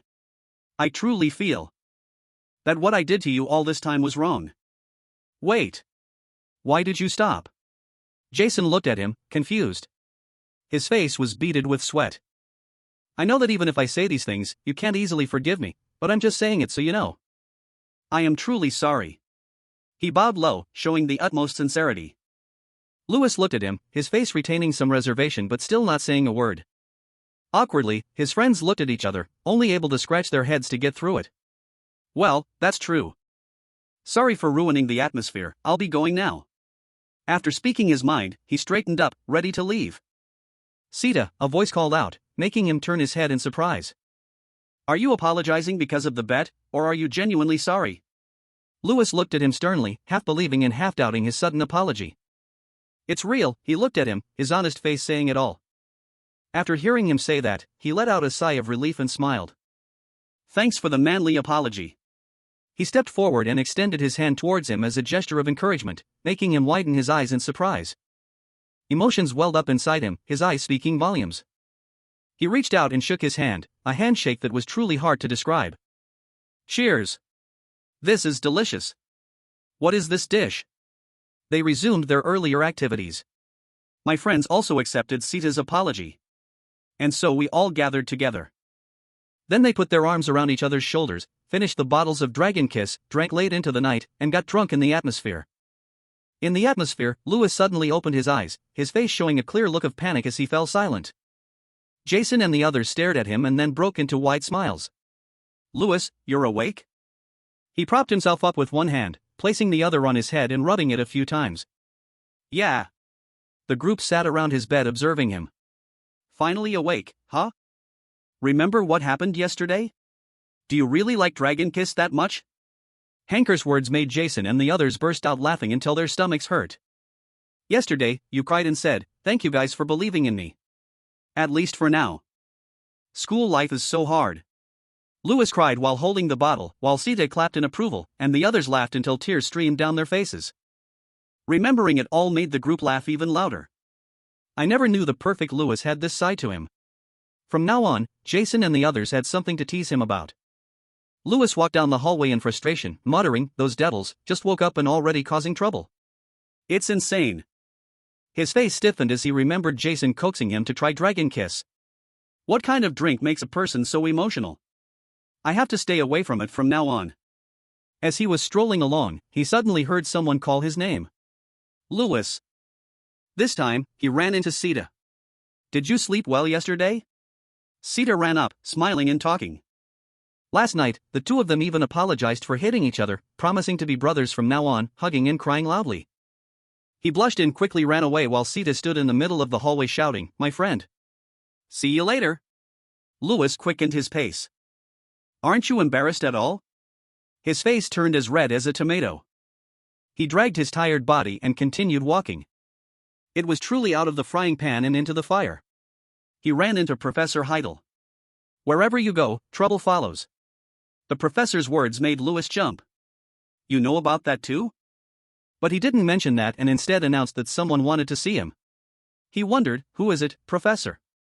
The two stood facing each other. He said the person was a dangerous individual with a kind exterior, which only made Lewis more curious. Who is it? His face was full of surprise when he learned that the person who wanted to see him was the master of hypocrisy, King Terran. Professor Heidel had to make sure to remind him, "Be careful, Lewis. Terran is a mysterious person." He spoke sternly, continuing, "People who hide their true nature like him are very dangerous." Lewis stood there, listening intently. "That's all I can tell you," he continued, and his face became thoughtful for a moment. "I'll keep that in mind, Professor." Lewis seemed to be soothing the professor's anxiety. "All right, then after today's competition ends, I will inform you of the time." After Lewis recounted the story, the students were extremely excited and a little surprised. King of Pluto, Tyrone? The ultimate mage is watching us? They all shouted, some excited, some scared. He stood with his arms crossed and a determined voice. "Yes, so that's even more reason to win. I've already thought of a strategy. A strategy called If You Can, Defend." After hearing this, the whole group was confused. "What do you mean?" Lewis confidently pointed at himself like a pyramid scheme salesman. "I will run to the goal. The next match is Arrow Ball. This is a game using arrows that can move. They will continuously fly all over the place. Each team has 9 members divided into attack, defense, and goalie positions. The team that shoots more arrows into the opponent's goal wins. The rules are simple, but the match requires a high level of strategy. You have to know when to use defensive spells, when to use control spells. You have to know how to catch the arrow ball and throw it into the opponent's goal. Usually, you have to consider many things, but with Lewis, the rules are just mere words. A player on the opposing team shouted in alarm.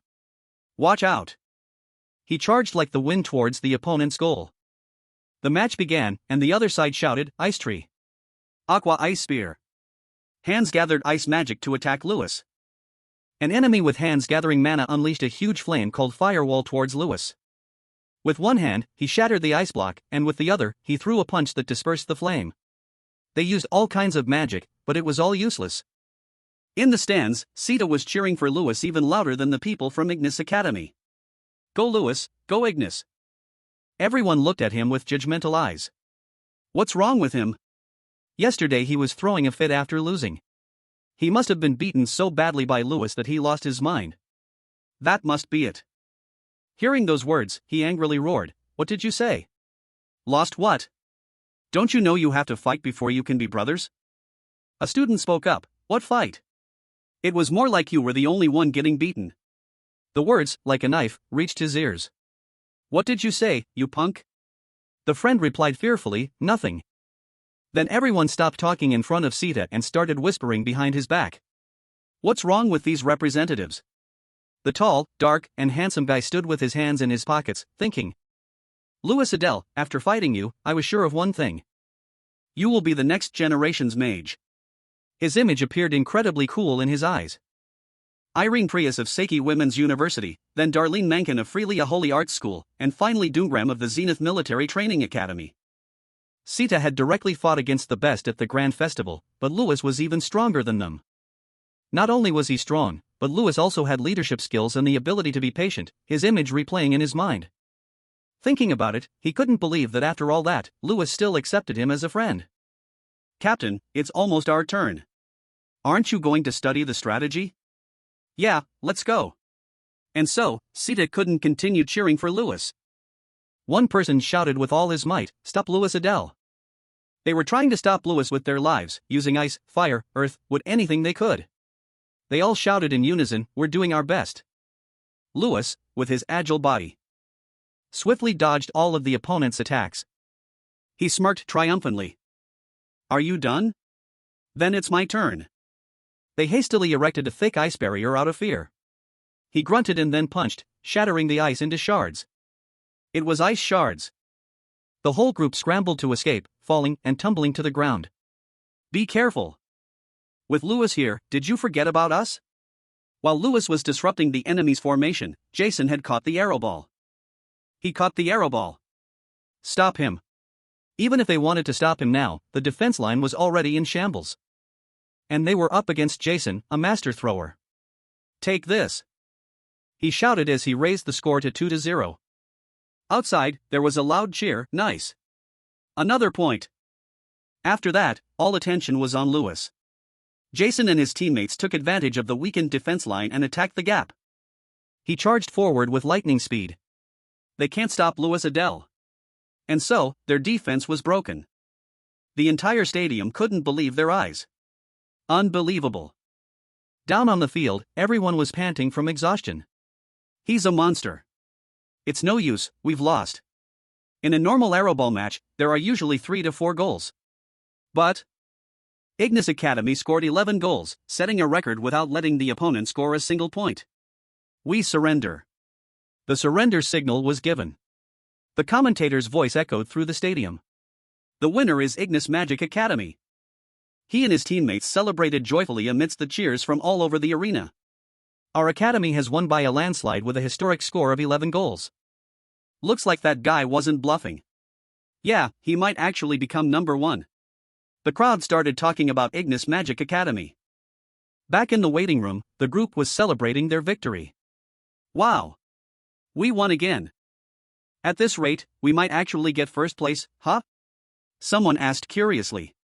While enjoying the victory, he suddenly heard someone call his name. Louis Adele. It was Professor Heidel. He opened the door as if he had been standing there waiting for him all afternoon. He walked in to see Louis. The appointment time has been set. Tonight at 7 o'clock. His hand on his shoulder brought to mind a romance series. The scene shifted to a fiery red sky, with the King of Pluto enjoying a glass of red wine. Holding the wine glass, his gaze was distant. Remember not to eat anything before you come, Louis. A majestic tower, shrouded in black and red, appeared. That day, as scheduled, Louis walked calmly down the hallway. You're here. Tyrion Ignis suddenly stepped out, startling him slightly. He quickly realized the suddenly appearing silver-haired man was his teacher. Good evening, Professor. Louis cleared his throat and greeted him quickly. Tyrion Ignis stood there, silently observing him for a long moment, then gave him a slight smile. Let's go inside. The door opened, and Louis and Tyrion Ignis walked out together. Welcome, a deep, steady voice rang out. Louis stopped, his eyes widening slightly in surprise as he followed the voice to look ahead. A person appeared before them. Trang reacted quickly. This guy's magic, could he also be a dragon? Louis's eyebrows furrowed. He tried to remember, and then a thought flashed, making him quickly realize he's the ultimate mage, about to reach the threshold of being half-human, half-dragon. That's the King of Pluto, Terran. A sumptuous meal was prepared on the dining table. You probably don't know, but we've met before. Terran was still very calm. At that time, I saw you from a distance. Meanwhile, Louis was a bit curious upon hearing this. You saw me? Terran spoke while eating. It was about 5 years ago. I was searching for the 11 successors at the time. You were also on that list. Hearing this, Tyrion Ignis turned to look at Louis and nodded in confirmation. Louis was surprised, and before he could think, Tyrion interrupted. It seems things are very different now. I'll get straight to the point. Louis glanced at him, focusing on what he was about to hear. Can you tell me what has happened over the past few years? He thought to himself, so, in his eyes, I am a mistake. This passing thought made his face more pensive. A testament to the fact that even the ultimate mage has made mistakes. He wants me to say it myself to prove that he wasn't wrong. He looked down, vaguely guessing his intention. Please forgive my impertinence, but right now I can only say one thing. Louis's firm tone made him pause for a moment. He raised an eyebrow defensively. Louis continued, no matter how talented you are, your efforts will not be recognized. Effort? Terran rested his hand on his chin, his eyes mocking as if he had just heard an old joke. Are you two related? Why do you always talk about effort? Tyrion Ignis seemed to smile kindly as he looked at Louis. That's also why I like this kid. Hearing that, he also smiled slightly at him. If so, what efforts have you made? A reply came, lately, I've been focusing on martial arts. You mean you overcame your mana disorder by practicing martial arts and thus gained superior strength? His tone got higher and higher, the intonation cold and teasing, even able to cast magic without chanting time? You want me to believe this? Or did you simply use some kind of artifact? He spoke so easily that it made him imagine items that increase power. He was implying that he was actually as ordinary as everyone else, nothing special. Even I have never heard of such an artifact. Tyrion Ignis hesitated. It's possible. Terran said, all right, there will be more opportunities in the future. He affirmed, I will continue to observe you. I wonder if your efforts will be of any use against my kids. Louis didn't waver. Please continue to observe me, sir. He stood up abruptly to Tyrone's surprise. Now I'm also getting a little curious. Louis smiled. I wonder if the person the ultimate mage chose is any different from me. He was slightly surprised by that statement. In the magnificent arena. The uncontrolled, frenzied cheers of the common folk. The reception here is very thoughtful. A maid approached. Oh, are you afraid I'll eat your student alive? There's no way that would happen. Two seasoned mages sat opposite each other. Talented mages are always welcome. Terran smiled lightly, shrugging. I'm just a little curious. The maid quietly poured tea. Tyrion Ignis's eyes swept over his opponent. Yes, has your curiosity been satisfied? Terran was profound. I wonder if you're hiding anything from me, but I'm sure you have no secrets, right? He closed his eyes, a cryptic smile playing on his lips as he took a sip of tea. Now I'm starting to get curious about something else. he repeated, curious about something else. You heard it too. That kid is implicitly threatening me, Terran shrugged. Tyrion Ignis could only offer a weak smile. Look at him, he's just a kid who hasn't even wiped his nose yet. That rascal doesn't have a hint of fear, while many mages tremble before me. How interesting. He chuckled, a hint of anticipation in his voice. In the quiet space, Tyrone, with a calm expression, said, I hope the rascal I've had my eye on can pull something off. Outside, the cheers. The door burst open. The clatter of other mages in the hallway. Doomgram walked first, like the leader of a pack. He frowned in annoyance. What's the use of cheering? To me, it's just... Bam! The door burst open, and someone ran in hastily, nearly falling. He whispered into Doomgram's ear. The thing is... Doomgram asked again, are you sure? Absolutely. I saw it with my own eyes. The representative Louis Adele has gone to the tower. Doomgram shivered, a fire of rage erupting within him. The king of Pluto didn't test me, but someone else? He trembled with anger. He began to recall the match he had seen. I've watched his matches a few times. He's caused quite a stir in this grand festival. There are many rumors that he's a tough opponent because his magic is special, but I don't care.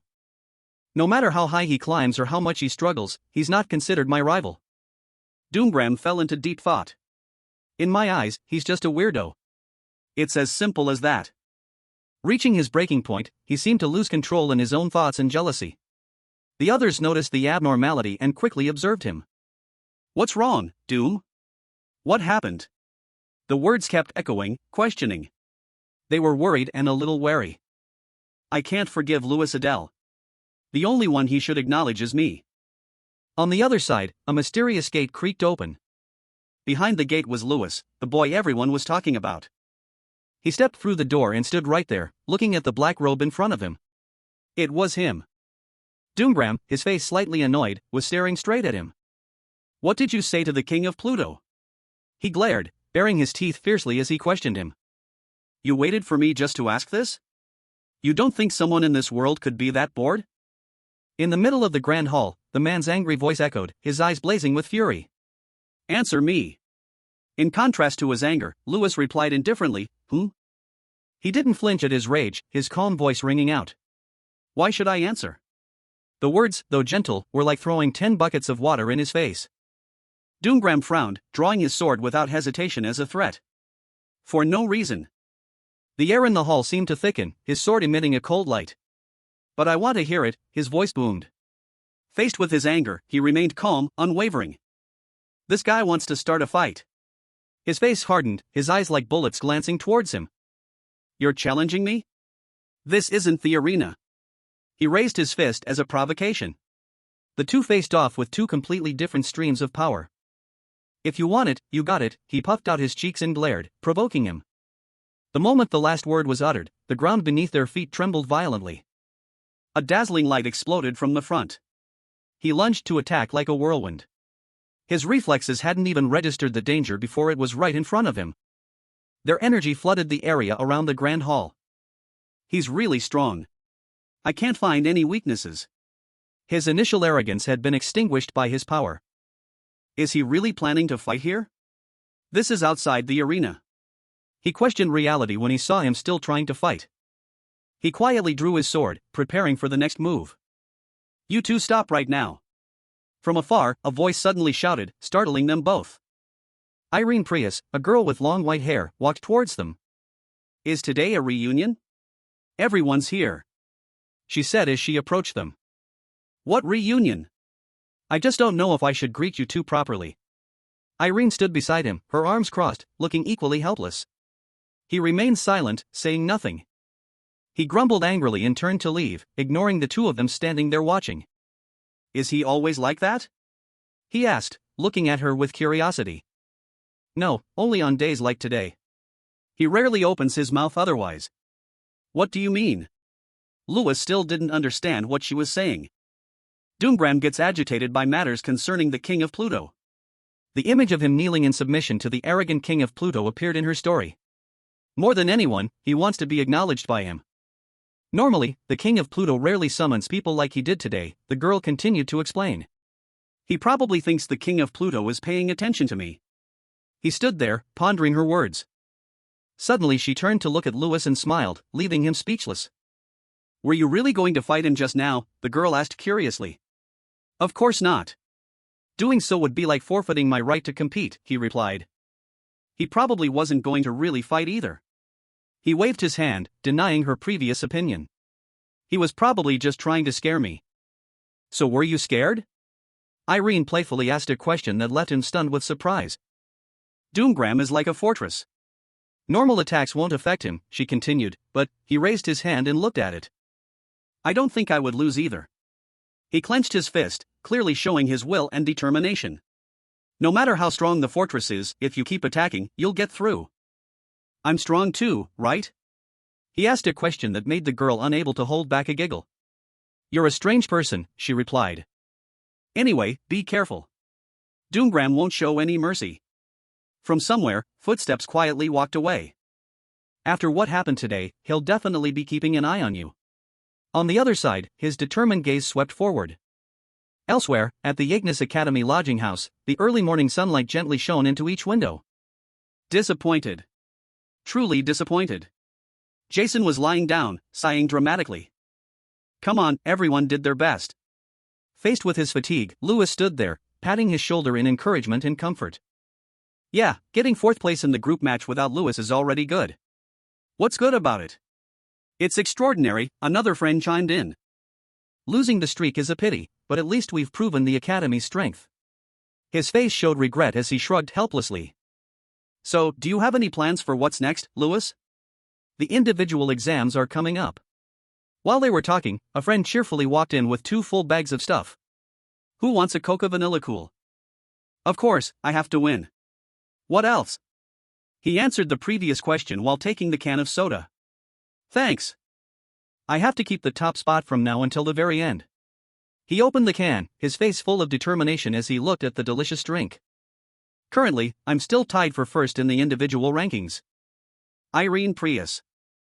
Doomgram. The names of talented individuals appeared. Me and these heavyweight contenders are competing for the championship. If nothing changes, the next match will be crucial. This is a battle for survival. This is a survival battle between 32 representatives on an artificial island. The first place winner gets 32 points, and the last place gets 1 point. Players will receive points based on their performance, so there will be big changes in the rankings. I know you'll do well, but aren't you going to prepare like everyone else? The other friend asked him curiously. Prepare for what? Lewis replied, confused. Yeah, the others are busy trying to find allies. Jason looked at him and said. Is that so? He answered hesitantly. In the survival battle, contestants are allowed to form alliances to survive together. Distinguishing who is a friend and who is a foe, and knowing how to form a strong alliance is considered an effective strategy. The others will all have alliances. How can you take them all down by yourself? They continued to chat animatedly. How about trying to team up with Column? After all, in the last Arrowball match. The other friend continued while Lewis was absent-mindedly planning his strategy. The first person I thought of was her. The image of the long, white-haired girl appeared in his mind. But I don't know if she'll agree to join. I'm not sure what to do.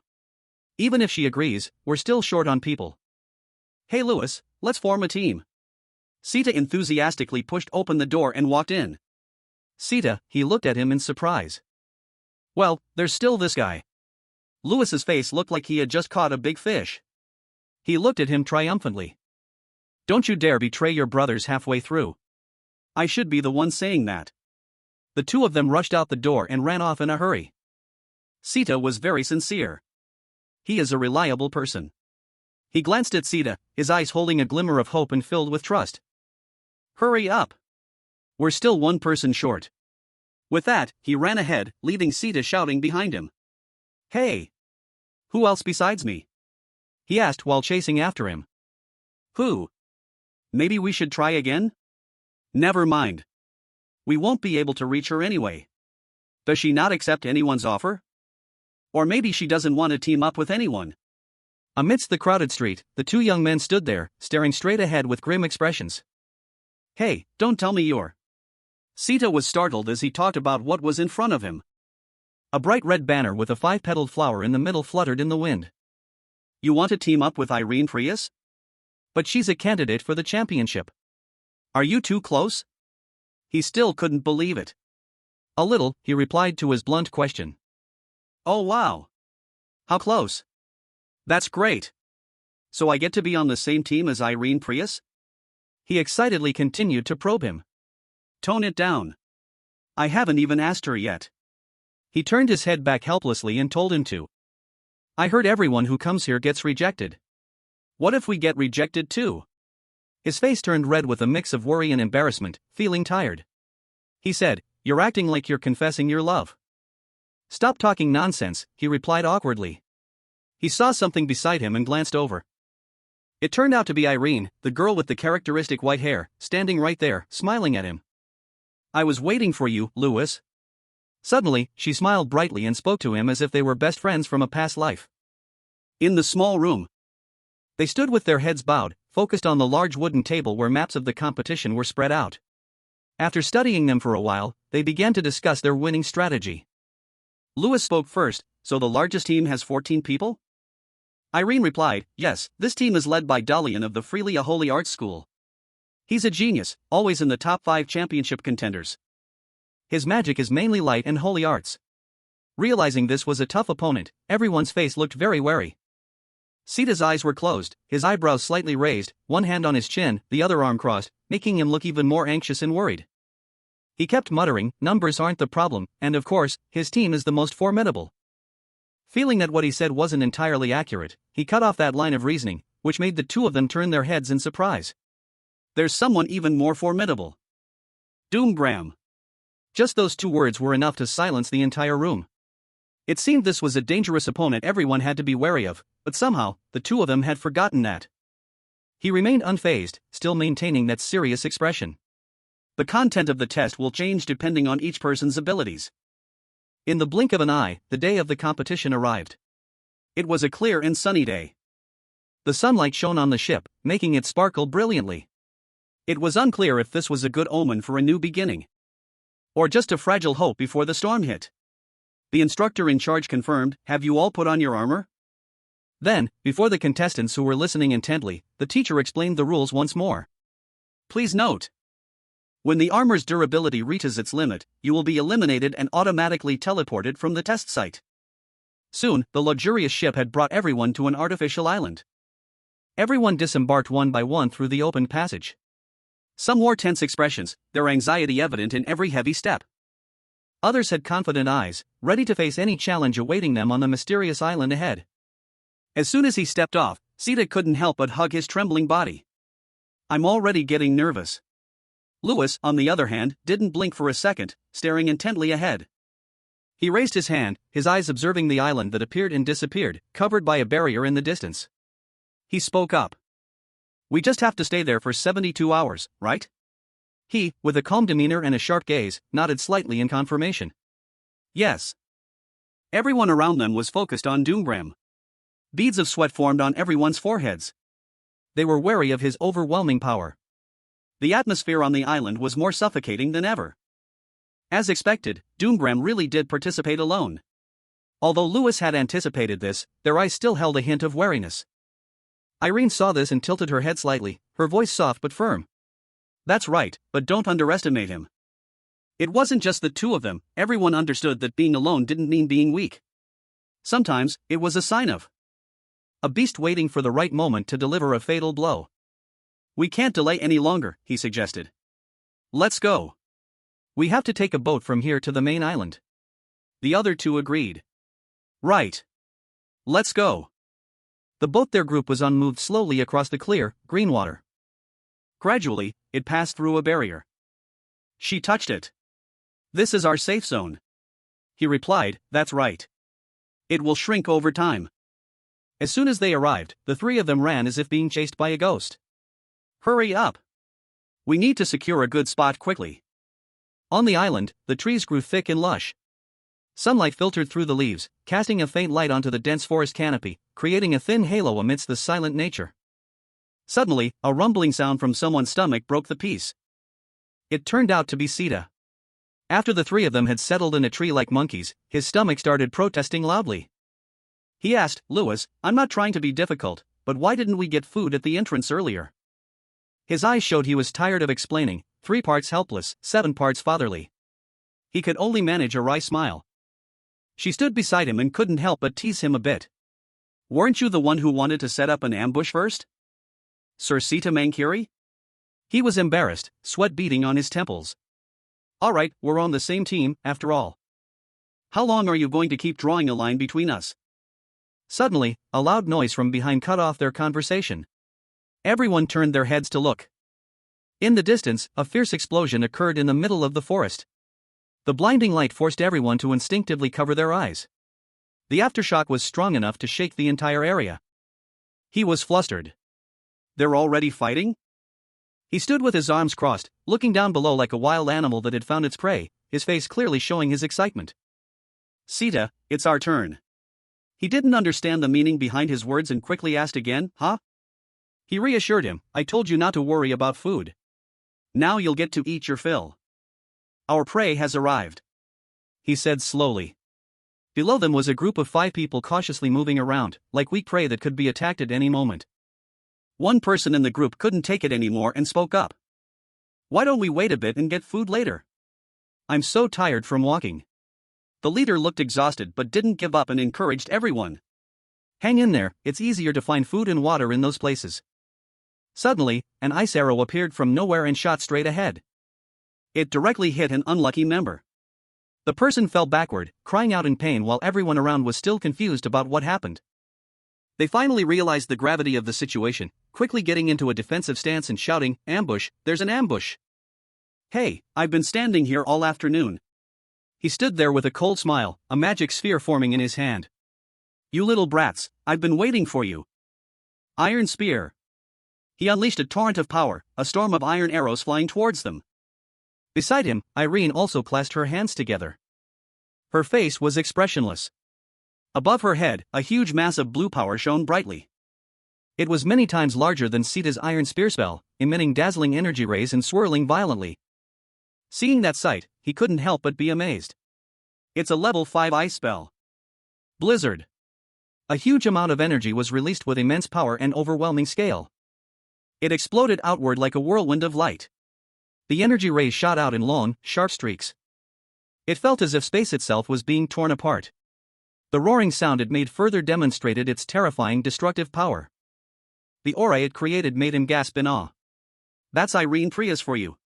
Casting a high-level spell without even changing her expression." While still casting the spell, he widened his eyes in astonishment because he felt a large mass of energy behind him.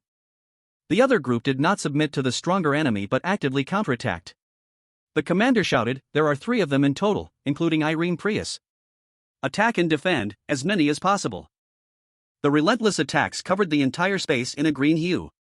The aftershocks it created continuously spread out, forcing those nearby to shield their chests with their hands. The scene before him didn't surprise him much. He felt it wasn't grand enough because he had never underestimated his enemies before. He considered it in his heart. They are also formidable mages. After all, they are academy representatives. Realizing it was time for him to act, he leaped down from the tree. With his sharp ears, a brown-haired young man sensed something was wrong and became wary. He muttered, "I just heard something." Looking at the bushes in front of him, he was sure the last person was behind them. Wanting to live long enough to become a legend, he immediately launched an attack towards Lewis. "Over there!" The attack pierced through the leaves and reached his side, but he faced it without flinching. Quickly, he activated time refraction. He passed by each person without any problem, and in a flash, he reached the last guy. His speed left everyone wide-eyed in astonishment. His body leaned forward decisively, preparing to unleash a earth-shattering kick.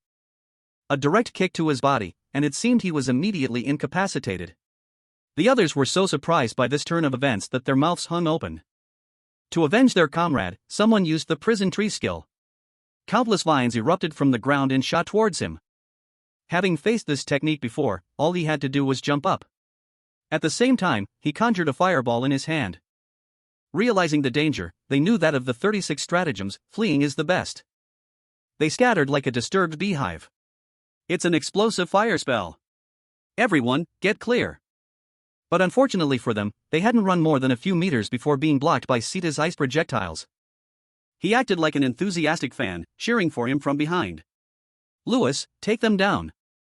Not disappointing his teammate, he was like a basketball player about to score, putting all his strength into this attack. As for the unlucky guy, even though he was running for his life, he couldn't dodge the fireball. His face turned pale. His eyes widened. He could only scream in despair. A massive explosion occurred, spreading out in a hemisphere like a shockwave, sweeping away everything around it. Trees were blown away, and a blinding light filled the entire space. As a result, he was knocked unconscious, foaming at the mouth on the ground. At the same time, his armor's durability reached its limit, so he was eliminated and automatically teleported from the test site. He glanced at the remaining people. Their hair stood on end, and they cried out, "Huh?" With the demeanor of a victor, he calmly stated, "So, it's 3 against 4 now, right?" Behind him, Irene and Sita slowly approached. Realizing they had encountered an opponent many times stronger, the leader of the other group reluctantly spoke up. "We surrender." He couldn't hide his excitement. "Now we have food." After winning the fight and getting supplies from their opponents, they had collected a good amount of food. "There's even meat. If this is enough, we could probably eat for 3 days." Those guys were pretty careful with their supplies. Sita chuckled with delight as he checked the bag. Irene and Lewis each held a black bag. "Yeah. Thanks. We'll enjoy this meal." Suddenly, a massive explosion in the distance startled Sita. The 3 of them quickly turned their attention to it. "It seems Dalian's team is heading that way. Right? I don't know what's happening, but it looks like a big deal. Who would confront a team of over 10 people? This is what people call a bottleneck." Irene crossed her arms. "Very few mages reach this level of power. Wow, it's only been a year since I last saw him, and he's improved so much." "He's reached that level already?" Sita exclaimed in amazement. Lewis heard this and fell silent. "He's really strong." His expression became serious and a bit intimidating as he thought of the formidable swordsman, Doombram. The door creaked open, and the orange light of dusk shone into the dark house. Everything was going according to his predictions. Lewis remained silent, his expression thoughtful. This is the central village, the only place on the island large enough to accommodate a large number of people. On the paper was a large island with countless big trees and hills. Dalian's team is likely to come here. Makes sense. And Doombram might come here too. When this name was mentioned, his expression became even more serious. Even though he knows there are a lot of people there, he still decides to go alone? Isn't that too reckless? Irene expressed her doubts. No, he will definitely come. That's the best way for him to win. When Lewis said this, she was confused. Why? Kill points. Irene's eyes widened in astonishment. Every time someone is eliminated, the kill points increase. If I were Doombram, this would be a great idea. What a brilliant plan, smarter than everyone else. I was just trying to put myself in his shoes. I was just thinking about what I would do, he said with an embarrassed smile. Besides, he's trying to get the king of Pluto's attention now. The only way is to act recklessly. You really are a strange person. Irene looked at Lewis with suspicion, making him flustered. At night, a shadowy figure lurked outside the house. Have you checked how many people there are? Lewis peeked through a gap in the curtain and asked Irene, there's only one person. Knowing someone was lurking around. They didn't let their guard down and quickly investigated. I turned off the lights to prevent anyone from noticing. I don't think they know we're here. Is he heading this way? He was extremely cautious as he observed the stranger. Go wake up Sita, Irene. While danger lurks outside, he's still sleeping soundly. I'll keep watch. The mysterious person slowly approached the front door, the sound of their footsteps rustling on the grass echoing in the silent night. He stood in front of the door, seemingly checking if anyone was inside. Lewis was lying in ambush inside, ready to grab him as soon as he opened the door and stepped in. If he's alone. It could be. His face was extremely tense. The person stepped inside and closed the door. He entered without noticing Lewis hiding beside him. He immediately grabbed his cloak from behind, startling him. Then he threw him forward forcefully, making him tumble to the ground. Before the guy could react, Lewis had covered his mouth. Irene appeared and used light magic to shine directly on him. As his face was gradually revealed in the light, Sita was slightly taken aback. You're Kang Kali's. Louis let go of his hand, and he lay on the ground in pain. Sorry everyone, I didn't mean to break in. I just needed a place to rest. If I had known you were here, I wouldn't have come. Louis was still restraining him. You came alone? He was extremely wary, his eyebrows constantly furrowed. Yes. What about the others in your team? I remember there were 6 more. Sita carefully pulled back the window curtain to observe the situation outside. Doomgram. When this name was uttered, the atmosphere inside became even more tense. We fell into his trap. He imagined Doomgram's fierce face as he slaughtered everyone. From the beginning, we made bold moves. Taking advantage of our numbers, we planned to ambush Mang's team to get kill points. The group in black cloaks was quite large. But then he appeared. Doomgram jumped down from above, ambushing their group. He aimed for the time when everyone had split up to find supplies. You mean all 6 of you fell into Doomgram's trap? Irene was astonished. No, only one of us. Because we had already prepared for situations that required a timely defense, but what happened after that was the real problem. After hearing the explosion, Dalian brought his entire team to attack us. They had to fight against Doomgram, while also being wary of other opponents. Even though we fought back fiercely, I couldn't hold out. Including me, only 2 of us managed to escape. But that wasn't the end of it. While Calyx and another teammate, both seriously injured, were struggling to escape. At that moment, Doomgram appeared once again, his killing intent palpable as he stood before his prey. From the beginning, he had been hiding and silently observing us, waiting until the battle ended to secretly follow us while we were injured, he recounted with a furious expression. He took advantage of the situation to profit. It was a smart move. Louis couldn't help but praise Doomgram's cunning. He really benefited this time. So, I know this is a bit shameless, but can you let me join your team? He pleaded, looking very pitiful. Ha! Sita was surprised by his proposal. He really is exhausted now, but this guy has good tactics. He rubbed his chin, thinking. No. When Louis said this, both Sita and Irene were surprised. Why? How did you escape? Khalees asked him with a cold gaze, causing sweat to pour down his face. Ha!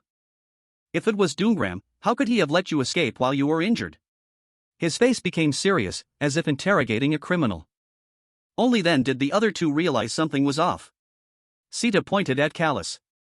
Oh, you mean? There are only 3 possibilities. 1, you're lying. 2, Doomgram intentionally let you live. Or 3, someone is watching everything here from a distance. Louis began to deduce brilliantly, as if possessed. Otherwise, he used the system to check his identity. The result was 5 big question marks. Identity not confirmed. The imposter, feeling that everything had been exposed, gritted his teeth in anger. You are not Calyx. Louis raised his fist with a fearsome expression. A loud noise echoed through the silent night, startling even the owl into flight. There was a large, smoldering hole in the floor. All that was left was the cloak. The person had vanished without a trace. A clone? Witnessing this scene, Irene and Sita were stunned. Hurry! At dawn, the sun had just risen from behind the high mountains. Calyx might have been attacked by the person who created that clone. It's highly likely all 7 members of Calyx's team have been eliminated. Louis, Irene, and Sita packed up their things and left the place early. It's possible that clone wasn't really lying. I want to talk about something related to the person who confronted Callus. The attention of the other 2 focused on Irene. Before her expression became serious. In the Maze Sea, there's a saying, to fight a pirate, you must use a pirate. Louis calmly slung his backpack over his shoulder. Let's go catch the enemy. He smiled with determination in his eyes. In a large house deep in the forest. Chucky, have you found their location yet? They're hiding like rats on the west coast. He covered his face and laughed sarcastically while Dalian looked at him with a weary expression. I almost had everything, but unfortunately, they still found me out in the end. Your puppet was discovered? How? Dalian raised his eyebrows in confusion. I don't know, even you were surprised. The puppet was destroyed because some guy clamped it. He grinned widely, his face as wicked as a perverted serial killer. What are you going to do now, Dalian? He thought deeply, his eyebrows furrowed. Irene Prius, Sita Mankiri, and Louis Adele, all troublesome opponents. It seems he has detailed information on them and will likely figure out how to deal with them quickly. Behind you. Ambush. A dazzling light suddenly appeared from behind, startling the three of them. Holy spear. Dalian suddenly charged out with his weapon in hand. It's not Louis Adele. He thought he was the one creating the surprise, but it turned out he was the one being surprised. An explosion of light shook the entire forest. It's Dalian's holy magic. Everything is going according to plan. The three of them were actually hiding in the trees, observing. Sita was eating, sitting comfortably as if watching a movie. At the sound of the cannon, they all swarmed over, but we weren't actually there. He chuckled with delight, an apple in his hand. Irene was engrossed in the play they had set up. So what do we do now? Come on. Let's go get some kill points. Louis stood up, smiling because his trick had worked. The other two also got serious, ready to fight. The scene changes, and blood splatters everywhere. Dalian looked in that direction in astonishment. The three who were mistaken for their group were now cowering. Their faces were drained of all color. Louis, Irene, and Sita had arrived just in time to rescue them. Is this what you call a temporary alliance? It's worth a try. Sita seemed quite interested in this. There are only 6 of them. Charge, don't be afraid. One of them quickly regained his morale. Not knowing his own limits, he charged straight towards them to attack. Suddenly, from behind Sita, a huge wave of power rushed forward, surprising even Louis. The one who was about to attack was hit by that power and sent flying 100 meters away. The event happened so quickly that no one reacted immediately. Dalian's group was astonished to see their teammates sent flying with a single blow. This power. Our 3 protagonists were equally surprised, and they all turned to look. Is Doomgram? Louis's pupils contracted. He dashed through them at lightning speed, a blue aura surrounding him. With a single sword strike, Doomgram defeated 3 people before their very eyes. You want to join us, Doomgram? Sita asked, and Irene frowned. Looks like we have another temporary ally. Agreed. Louis, though still wary, knew this would be advantageous for them. Take out Dalian's team first. He began to calculate everything with a sharp gaze, observing everything. The survivors are all here. The match is probably coming to an end soon. Why are we the only ones being attacked? Doomgram. Everyone, back to base. The members of Dalian's team started to flee. Cherokee and Dalian still tried to fight back. Don't retreat. Everyone, fight together. Earthquake. Louis punched the ground, creating an earthquake to attack those rushing towards him. Pained screams echoed through the sky. A voice caught Louis's attention, and he looked up. Doomgram jumped over an unconscious person to stand before him. He looked sternly, staring at him. Louis Adele. He brushed past his shoulder, his low, intimidating voice making Louis's eyes widen. I will finish you myself. He looked at him with hateful eyes, a firm declaration. After saying that, Doomgram dashed off, sword flashing as he moved forward, leaving Louis standing silently. He sighed, watching his figure gradually disappear. A while later, in the observation room. In a small house isolated in the forest. A young man was training intensely. We've stopped at base B near the center of the island. Louis punched forward repeatedly, drenched in sweat. After that day's battle, the largest alliance was reduced to just Dalian, Manchurian, and Turkey. The temporary alliance also disappeared along with Doomgram. Regular mission, punch 5000/5000, kick 5000/5000, run 15 kilometers circles 1/1. Combat practice 1/1. He stopped, looking up at the notification board and panting. Good. Finally done. It's been a while since I've done a mission. The door opened gently, and he turned to look. You're up? Irene smiled and walked out. Yeah. Training? She walked down the hallway towards him. Yeah, I was feeling a bit restless. We had a pretty intense fight this morning. Hearing her question, he didn't know how to respond, so he remained silent. Sita left you some breakfast. Remember to eat. I'll be in later. Louis quickly changed the subject. Ah, thanks. On the table was a plate of steak and eggs, neatly arranged. Irene took a bite of the steak. The thick, juicy piece of meat was cooked beautifully. After just one bite, her eyes lit up as if they were sparkling. It's good, right? He's quite multi-talented. Louis walked in from outside, his hands coolly tucked into his pockets. I went to sleep last night without saying anything. I'm sorry. Irene was embarrassed. He smiled, walked closer, and comforted her. It's okay. You must have been tired after your watch. Louis sat down at the table and poured himself a cup of hot tea. Hey, Louis.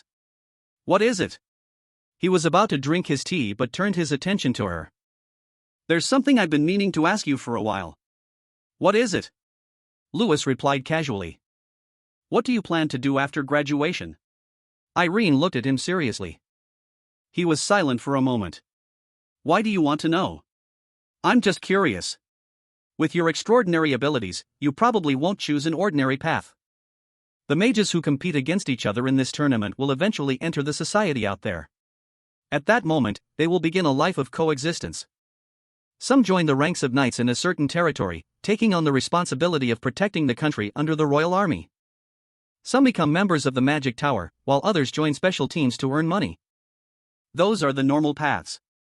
Louis looked down at his teacup, thinking, what about me? Actually, I don't know. I've never thought about it. He put the cup down, clasped his hands, and spoke seriously. Just last year, I was still at the bottom of the class. I didn't have time to think about the future. His eyes were glued to the tabletop while Irene remained focused on him. Back then, I had to figure out how to even become a mage first. Well, after this competition is over, I'll probably have some idea of what I'll do. I'll probably go back to the academy. Louis smiled and let out a sigh. She remained silent. What about you, Irene? I'm like you. I don't know either. Until now, I've never been sure what kind of mage I'll become. I've just been following what people around me say. Now it was Irene's turn to look down at the table. Like, Irene, please become a great mage. She lifted the cup with both hands and took a sip of tea. Seeing this, he said nothing. So, I've made my own decision. Irene put the teacup down on the table. I want to defeat Doomgram first, she said seriously, her hands on the table. I think by doing that, I'll find my own path. Determination shone in her golden eyes. It was a firm declaration of Irene's future path. I'll know what kind of mage I want to become. The atmosphere suddenly became more tense, no longer resembling a normal conversation. The fight with Doomgram. Every year, Irene ranked second. Doomgram was the mountain she had to overcome, the lesson she had to complete. Alright, let's do it together. Louis understood her feelings and smiled. I respect her ambition. Because everyone has their own problems to solve. Hearing him say that, Irene smiled brightly. Thank you. That night, a full moon hung in the starry sky. The safe zone is shrinking faster and faster. We should probably leave in an hour. The three of them looked outside through the window. So tonight, the only safe places left are the central village and base A. Sita was using magic to illuminate the map in Louis's hand. Assuming both Dalian and Cherokee are in the central village, taking over that place is a good idea. But we can't rule out the possibility that Doomgram is ambushing us. When he said this, the other two were immediately startled. But if we just sit here and wait for them to attack first? Sita looked nervously out the window. Irene became anxious. If so, we'll have trouble with the safe zone. Does anyone have a plan? He clasped his hands behind his head. Can't we just attack? Irene was speechless with this meathead. We shouldn't draw attention right now. We have to be very careful. You're right. Louis crossed his arms, his eyebrows knitted together, not having spoken a word until now. Wait, I have an idea. Irene and Sita stopped their discussion and simultaneously looked at him. There are only a few people left. At this point, even moving up one rank will earn a lot of points. As Irene said, everyone will act very cautiously. Louis began to present his strategy.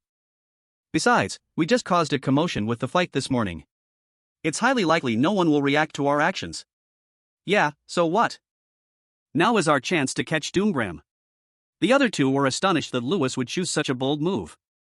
Dalian and Chucky just lost all their members, and the remaining survivors are very weak. They will definitely choose to hide. But if it's Doomgram, he will show himself because he's confident in his skills. Moreover, we can't ignore him or we'll be in danger too. Louis furrowed his brow, his expression extremely serious. But where do we find Doomgram now? Irene's question was very practical. How can you catch an opponent if you don't know where they are? Before Lewis could answer, an explosion from outside shattered the house's door. From within the dust and smoke, a tall figure stepped in. Doomgram appeared with an angry face, his eyes bloodshot. He glared at Lewis with murderous intent. Sleep well? His expression didn't change. He calmly faced Doomgram. We need to go somewhere. Outside, the night was silent, the air tense and oppressive. Lewis, did you get caught by Doomgram? Sita cautiously moved forward, worried about him. Lewis raised his hand to reassure him. Caught? What are you talking about? I brought him here. Brought him here? For what? We were supposed to act discreetly and find a way to ambush him. Sita lost his patience and yelled. But I never intended to ambush him in the first place, Lewis said, flustered. Doomgram had remained silent until now. Doomgram, he turned to look at him. Your opponent isn't me, but Irene Prius. He smiled and looked at Irene, who was nervously clutching her skirt. Sita was surprised by Lewis's decision. Doomgram let out a sigh. Lewis crossed his arms in frustration, closed his eyes, and sighed deeply, his head full of despair. Irene is really strong, but she always comes in second. She said she's extremely worried because she always loses to Doomgram. He thought of the girl who always turned away, flustered, to avoid looking at him pitifully. Well, it's about her family, so it's hard to get details. She doesn't like to answer many questions. He pondered Irene's serious, determined face. I think this is how she resolves things, by believing in the kind of mage she wants to become. Lost in his own thoughts, Lewis felt a sense of inadequacy as he watched the small girl struggling against the immense power, the blue light before him ready to explode. In contrast to the calm observer on the other side, Irene was struggling, drenched in sweat as she fought. She cast a spell, creating a swirling sphere of blue power. Then, with all her might, she pushed the mass of magic forward. She shouted, Ice Storm!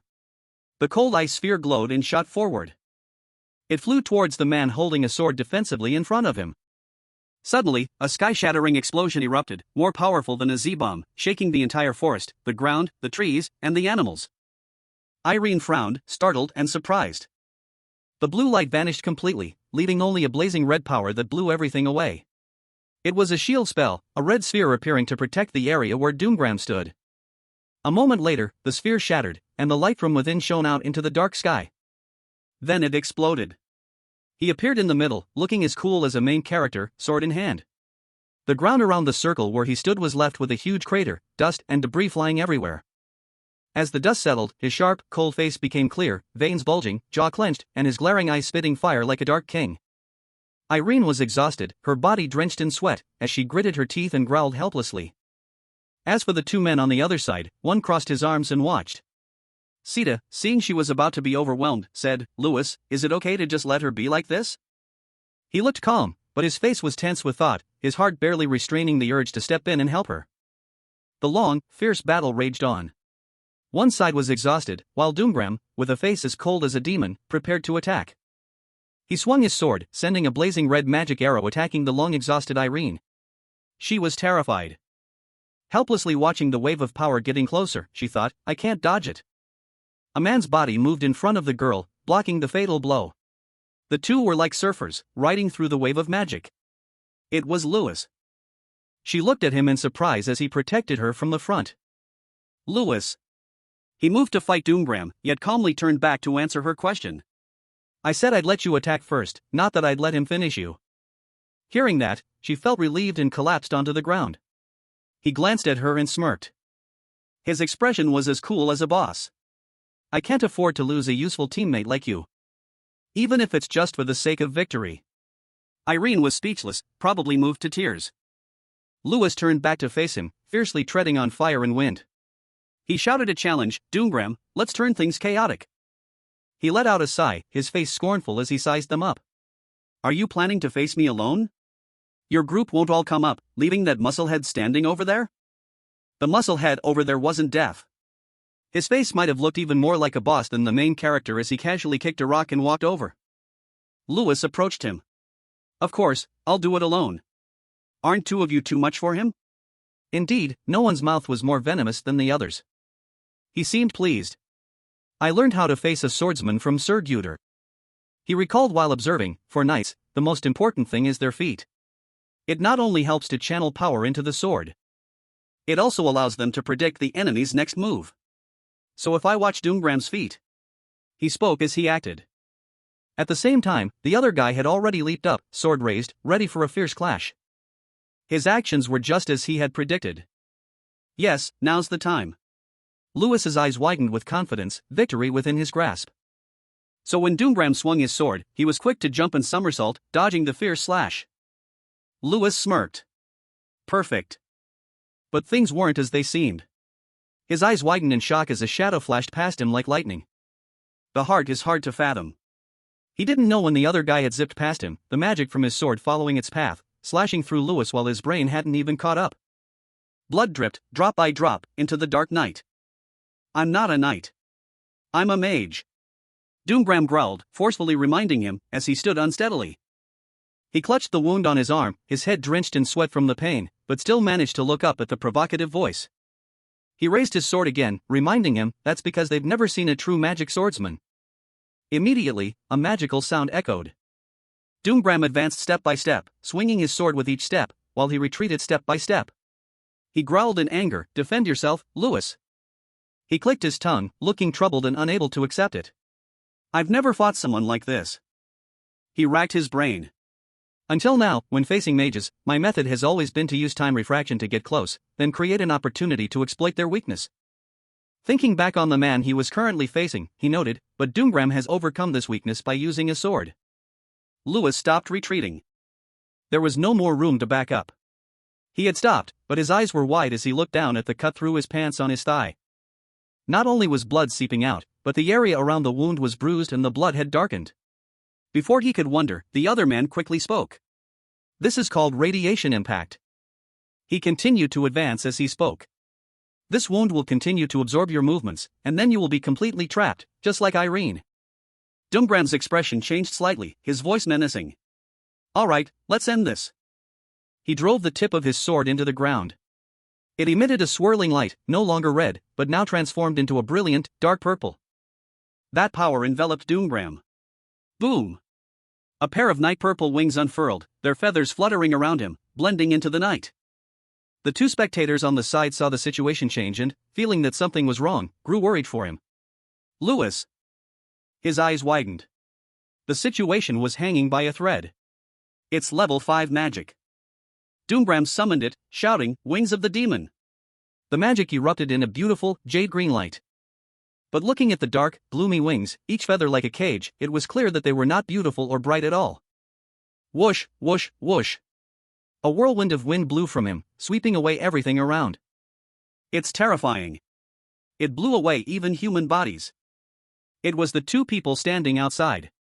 One fell, and the other clung to a nearby rock to avoid being blown away. They both screamed in terror. Oh my God! Doomgram stood in the middle of the battlefield. The ground, rocks, and even the path had been shattered by the power from his palm. And where was Lewis? He was hiding behind a rock to escape this monstrous power. I can't believe that guy. He really is the reigning champion. He's too strong. He struggled, biting his lip as he tore a strip of cloth from his leather sleeve. Then he tied the cloth around the wound on his thigh to stop it from getting worse. Startled by a flash of light, he looked over at his other hand.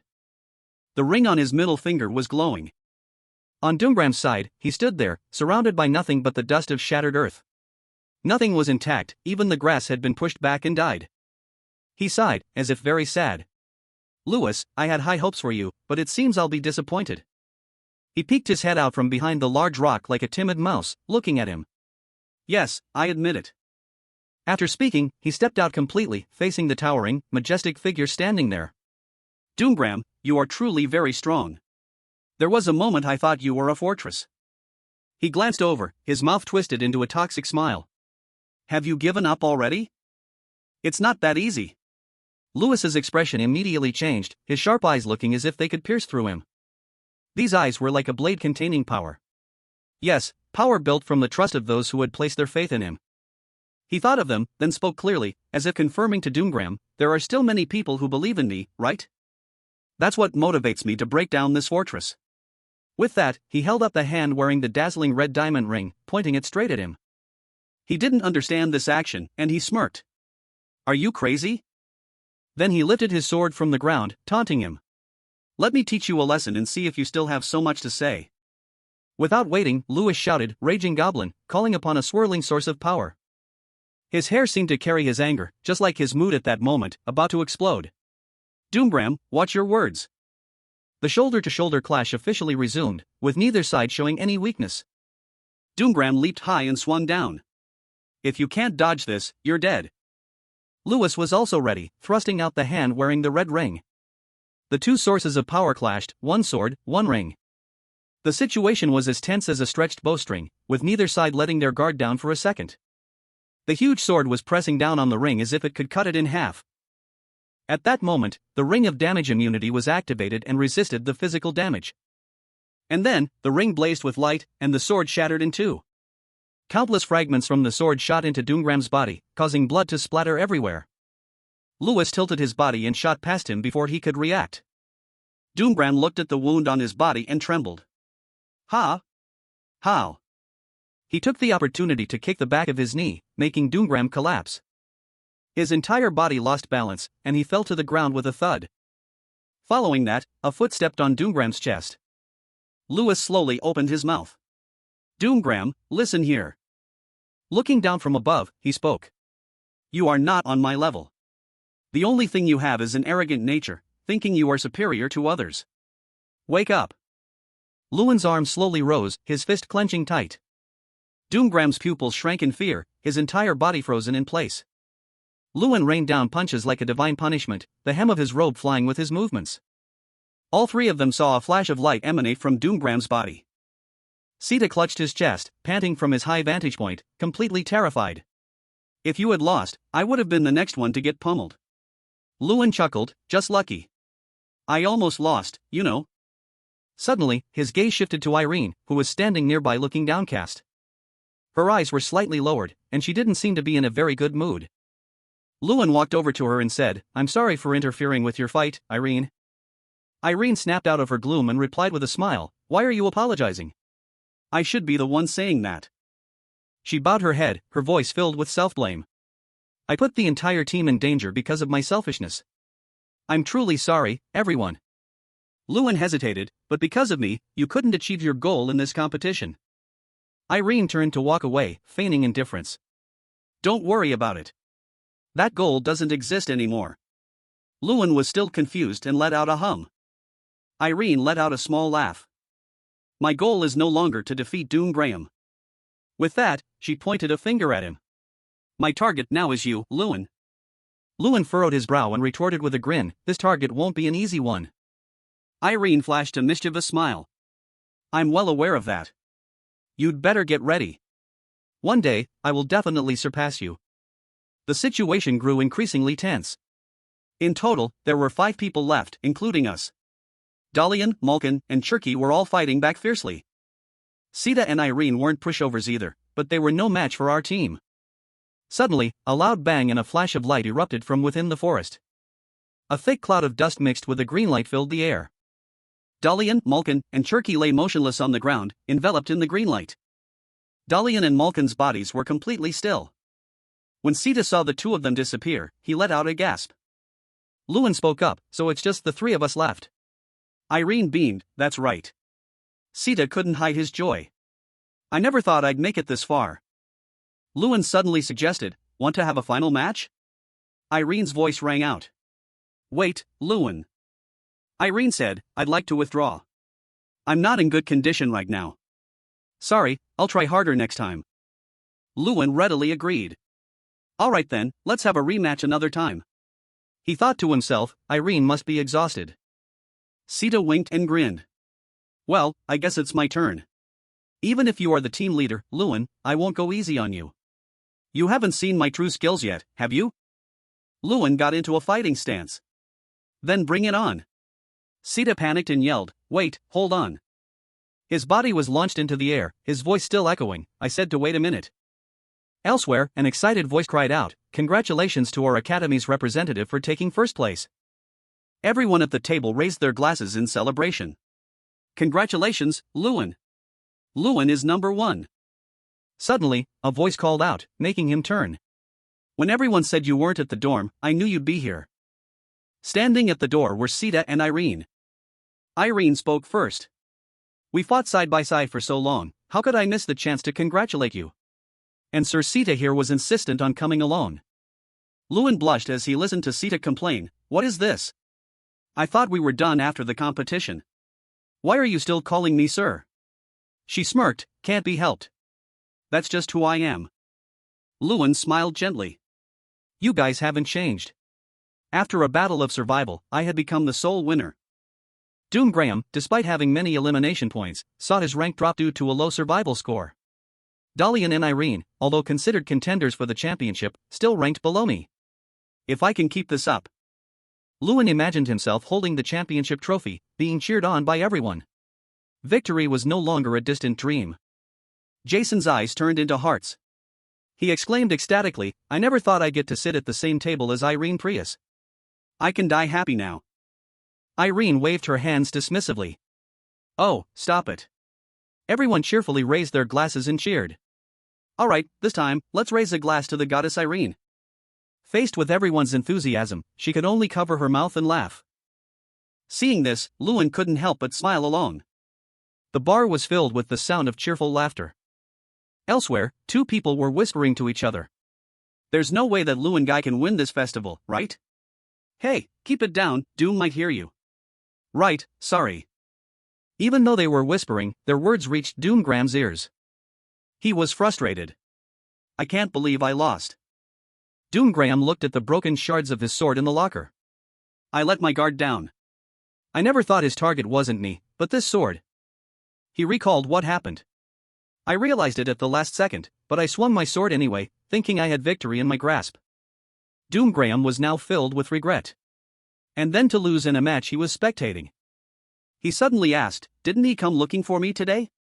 The other person stammered, huh? Oh, no, I haven't seen him. Then the person suggested, don't worry too much. You're tired. Let's find a place to rest first. Doom Graham's flat voice replied, sorry, I want to be alone right now. Hearing this, the other person quickly stood up. Huh? Oh, my apologies. I'll be outside then. Call if you need anything. Now, only Doom Graham was left in the room. He stood silently in front of his personal locker. Doom Graham stood like that for a long time, seemingly deep in thought. Below the building, a joyous voice rang out. Lewin Adele has defeated Doom Graham. A new generation of talented mages has been born. Terran Ignis stood on a balcony, looking down from above, the cheers still echoing. Pride shone in his eyes.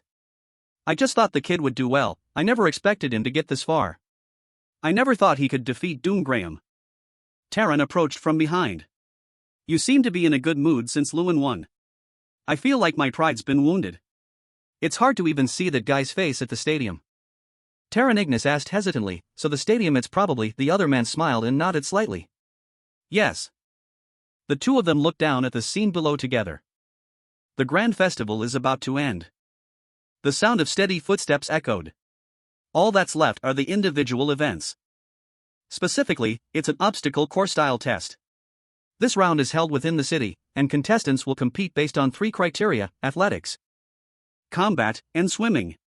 Since it's a competition between mages, contestants are allowed to summon mounts or use teleportation magic to travel through time and space. Sita turned to the person next to him. What do you think, Lewin? His gaze drifted towards the excited crowd in the stands. Everyone is chanting your name. How does it feel to be a star? Lewin also turned to look. Well, I don't really know, to be honest. His eyebrows raised slightly, his expression growing serious. I really want to enjoy this breathtaking moment, but now is not the time. Nearby, Doom Graham's eyes were still fixed on Lewin. Because it's not too late to celebrate once the winner is confirmed. It was a beautiful sunny day, with the warm sunlight and clear blue sky creating a very pleasant atmosphere. Sita crossed his arms and cleared his throat. Today is the individual event. No one's going to help you, so don't put yourself in danger. Lewin laughed and replied, yeah, I know. I'll do my best. A man fired a gun into the air and shouted, ready. Irene, Dalian, Mulkin, and Cherky all assumed combat stances. A loud bang from the starting pistol echoed through the air. Following that was a cloud of dust and the sound of frantic footsteps. Each person used a different method of movement, but they all had the same destination. Suddenly, the group stopped in their tracks because a crowd of goblins with raised weapons stood before them. Irene spoke up, "I thought you'd be a little slower." Dalian Malkin's body was pulled through the air. He proposed, "How about the three of us form a temporary alliance?" "What do you think?" Irene politely refused. "Sir Malkin, I'm not really a fan of teaming up." Nearby, the clattering of horse hooves grew louder and more frantic. Doom Graham rode on horseback, his expression extremely serious. A stream of yellow light shot from his sword straight towards the goblins. Irene remarked, "They seem to prefer attacking individually." Dalian Malkin nodded in agreement. "Even after observing Doom Graham for 6 years, I still find it difficult to approach him. So, let's go our separate ways. No one will bother anyone." The image of Doom Graham appeared in the goblin's blue eyes. Before it could even counterattack, it took a direct hit from his downward sword strike. Doom Graham glanced back, wondering, why? Why hasn't he appeared yet? Then he sliced another goblin's body in two. Could he have gotten far ahead of us? No, that's impossible. Doom Graham looked back again. If so, he must still be behind. He frowned and asked Irene, "Why hasn't he shown up yet?" She hesitated, I don't know either. Now that I think about it, it is strange. Irene thought of the goblins they had just defeated. We've been in the lead this whole time, but why haven't Lewin and the others appeared yet? Dalian Malkin's voice grew worried. That's right. They still have time to catch up to us and the others, but not a single 1 inch. He hadn't even finished his sentence. A gust of wind shot past them. Lewin was standing there and said with a greeting, "Caught up." Doom Graham's eyebrows knitted together, his gaze turning grim. Earlier, in the stands, people were murmuring. What's wrong? Why isn't Lewin Adele moving? Did he give up? What's going on? Just watch quietly. He's the one who defeated Doom Graham. Lewin ruffled his hair. I've been waiting for this day since the moment I decided to join the Grand Festival. After half a year of physical training, I'm confident in this round. He had his own worries. But I'm a close combat mage. If I turn my back on a pursuing opponent, I'll be at a major disadvantage. After a moment of thought, Lewin's expression became resolute. He quickly started running. I'll attack them one by one from behind and then move forward. Just then, those moving ahead heard a rustling sound behind them and turned to look. They only saw Lewin running up and knocking 3 people away. He muttered to himself, counting. 29, 28, 27, 25, 24. After that, I lost count. At that very moment, a voice spoke up. Whoa, what's that? Sita glanced back suspiciously. When he saw Lewin, he asked in surprise, Lewin, since when did Lewin cut him off? Sita. Lewin put on an innocent smile. You understand, don't you? Then, when he opened his eyes again, his voice was ice cold. Sorry about this. Lewin launched a kick that sent Sita flying into the air. As his figure faded, Sita, on the verge of tears, shouted his name. Lewin. After hearing the whole story, Irene asked, so you eliminated all of them? Lewin calmly replied, just a few. The rest surrendered on their own. A sharp glint appeared in his eyes. And now, no one can stop us. Doom Graham gritted his teeth and called out his name. Lewin Adele. He stared intently at Lewin. This time, things will be different. Strong winds blew towards the group, and the atmosphere became suffocating. Doom Graham's voice was serious. I'm ready to fight you right now, but there are still a few people chasing us from behind. He clenched his fist, and a blue light flashed around him. He leaped onto the back of his mount. Doom Graham roared, see you at the finish line.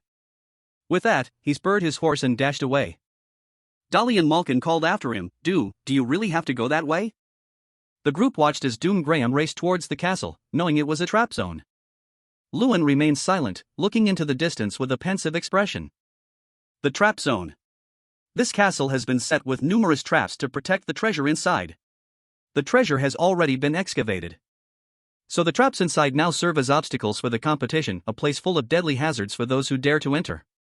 Therefore, the safe method everyone usually uses is to disarm the traps. This is also the perfect way to assess the level of a mage's knowledge and risk management skills.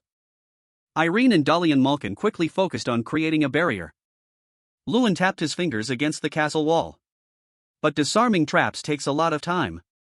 Jan looked up at the high wall with Lewin and asked, so you want to knock this wall down? If it were Draka, that's what he would do. Yes. It hesitated. Yes, but breaking through this thick castle wall is still impossible. Lewin spoke up. I know. Zhang was even more confused. Then how? He turned and replied, this place is the ruins of an abandoned castle. It began to understand. Aha! You mean to target the spots that are no longer solid, right? Lewin nodded lightly. Right. The entire vast wall, complete with information on its hardness, appeared in his eyes. Lewin continued, that's why I'm using the dragon's eye to observe the wall. His gaze swept downwards and then suddenly stopped. When he saw the red box with the information, old, corroded, Lewin quietly exclaimed, there it is. His entire body shot forward, with Zhang clinging tightly to his collar. Punch after punch, he continuously struck the spot on the wall he'd identified. Dolly and Malkin watched Lewin's strange actions and wondered, what the hell is that guy doing? Is he trying to break the wall? He must be joking. Irene sighed to herself, as expected of Lewin. He looked at her with an annoyed expression. Irene, I know you're close with Lewin, but don't you think this is a bit much? Who punches a wall with their bare hands?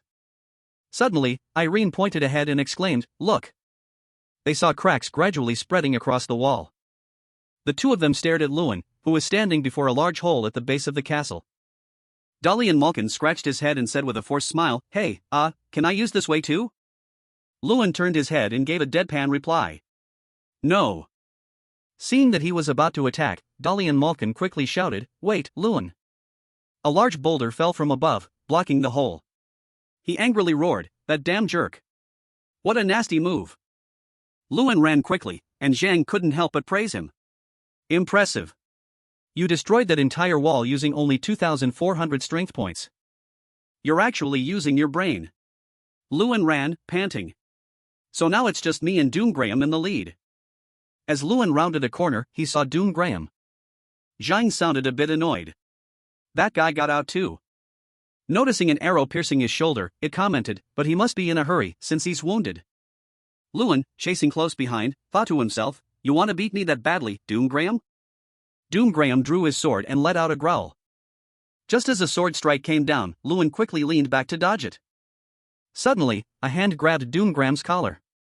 Holding him tightly as they fell from above, he said to Doom Graham, let's get through this final round together. Then, the two of them plummeted through the air. With a loud splash, they hit the water, sending white foam flying everywhere. Lewin's head broke the surface of the water as he gasped for air. As he swam, he thought, good. If I let that guy use magic to get past the cliff, I'll be at a disadvantage. I have to swim out of here as fast as possible. Suddenly, the water temperature grew colder. Lewin turned to look and saw that the water behind him was freezing over, the ice rapidly spreading closer. Seeing his opponent focusing on using magic, he roared, Doom Graham. Lewin grew angrier and yelled, hey, you bastard. Don't you see someone swimming here?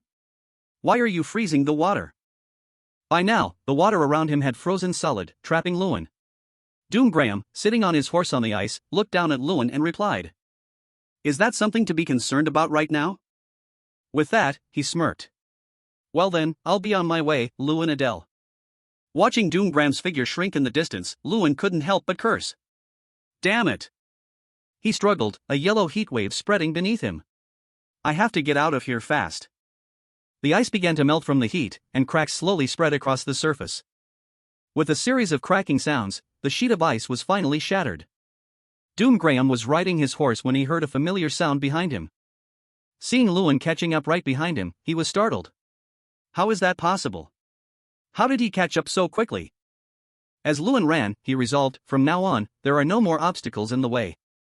The only thing left to do is run. Lewin planted his feet to build momentum and then leaped high into the air. He shot down from above, shouting, Doom Graham. How about a rematch? Doom Graham was so nervous that he was sweating bullets. No, not in my current condition. Before he could finish his thought, a loud crash echoed out, followed by a cloud of dust. Everyone stared intently at the screen, discussing animatedly. Who won? I have no idea. Suddenly, a man pointed forward and exclaimed, Look, someone's coming. As the gate opened, a horse slowly emerged from the thick dust. The horse lifted its head and let out a long neigh. The crowd looked on doubtfully. A horse? What's going on? Where are the mages? Another man pointed elsewhere, shouting. There! Someone's on the screen. On the screen, Lewin was standing over Doom Graham, who was sprawled on the ground. Someone cried out in shock, Lewin Adele is standing there. Lewin looked down at him and commented, looks like you overexerted yourself getting through the trap zone. Your movements were a bit slow. Doom Graham's eyes were shut tight, and he let out a series of pained groans. Lewin turned and walked away. I'll be going now, Doom Graham. On the field, 3 flags corresponding to the 3 top ranks were raised. Lewin stood on the first-place podium, having won both the survival battle and the triathlon.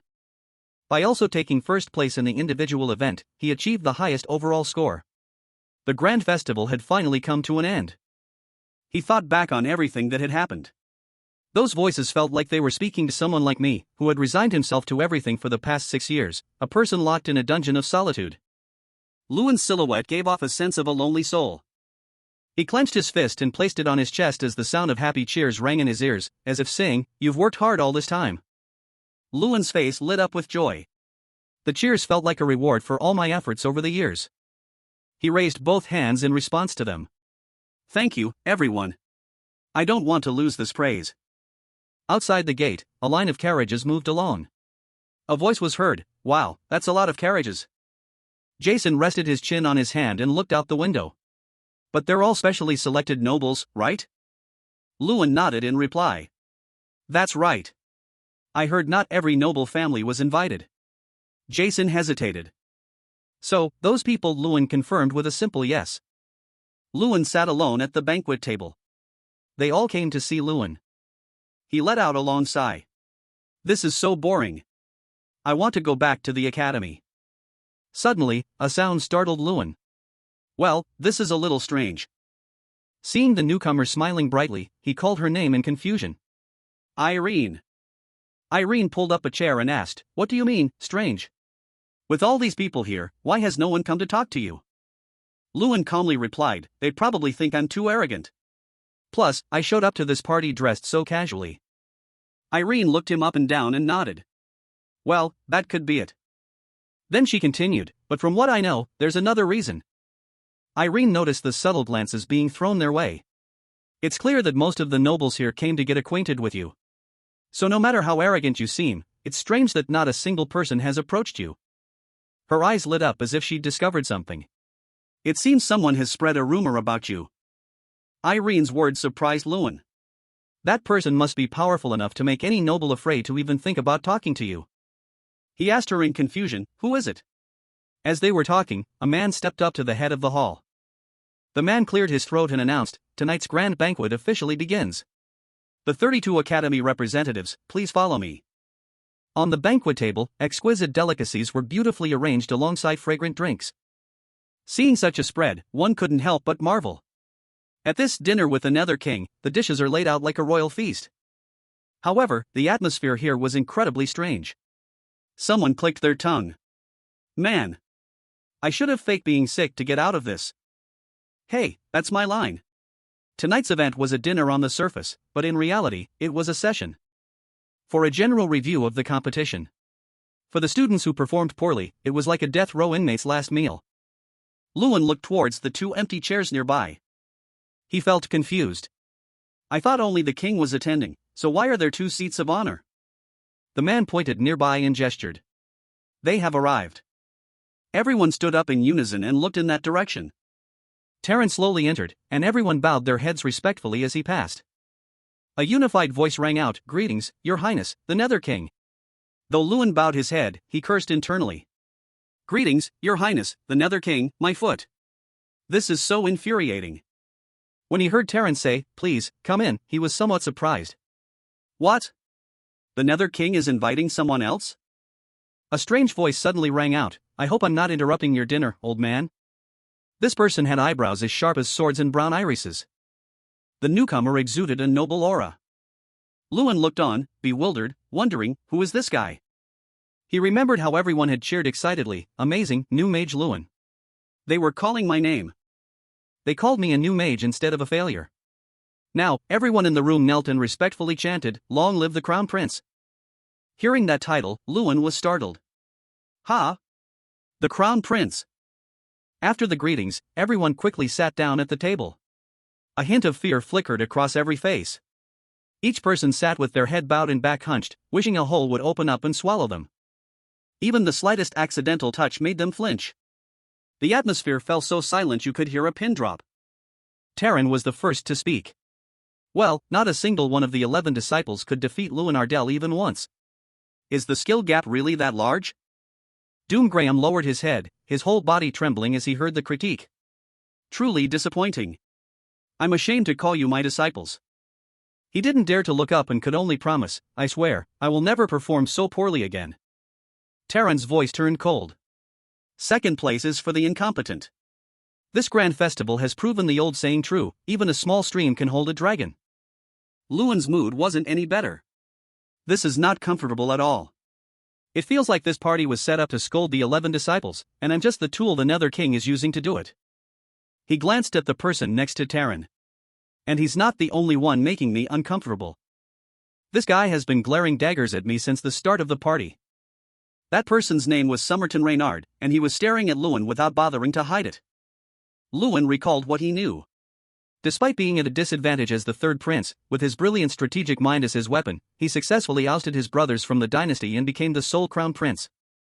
Luan suddenly broke out in a cold sweat. A man as skilled in both literature and martial arts as him could be said to be nearly perfect in every aspect. He suddenly remembered Irene's words. It seems someone has spread a rumor about you. That person must be powerful enough to make any noble afraid to even think about talking to you. Terran suddenly asked, "Luan Adel, how do you feel after winning the grand festival?" This question made him fall into a thoughtful silence. Then, Luan gave his answer. "I feel uncomfortable." Terran asked, puzzled, "Uncomfortable?" His voice became firm. "Yes. I am satisfied with the results of the competition. But I'm not at all comfortable with my achievement being used to criticize and diminish the honor and efforts of the other students here." Irene, sitting next to him, quickly grabbed his arm. "Luan." The others in the room also looked horrified upon hearing such a response. Luan remained silent. Despite the situation, there was no fear in his eyes. Terran's voice was flat. "You mean you don't want your results to be used to belittle others? But isn't a sense of inferiority one of the very things that helps people grow? You understand that well, don't you?" Luan bluntly expressed his view. "In my opinion, it seems more like you're inciting others to be hostile towards me. There's a difference between pointing out their weaknesses to encourage them and help them strive harder, and inciting hostility by digging into their sense of inferiority." With that, he looked straight into Terran's eyes. "Aren't those two completely different things?" Luan's voice turned ice cold. "And my Ignis Academy is not a place for others to belittle by calling it a small stream either." The corner of Terran's mouth twitched upwards, and he let out a loud exclamation. The two stared at each other, and the atmosphere once again fell into silence. Suddenly, a small laugh escaped from Somerton's lips. Then, he clutched his stomach and burst into loud laughter. Everyone turned to look at Somerton. A look of annoyance flickered across Luan's face. Somerton wiped tears from the corners of his eyes. "Oh my! My stomach hurts from laughing. That's hilarious, I'm actually crying. Where did this guy come from?" Irene clutched her chest and let out a sigh of relief. "Thank goodness." She spoke to him angrily, "Luan, you're not planning to pull another stunt, are you?" Luan gave a forced smile. No, of course not," but added internally, "maybe."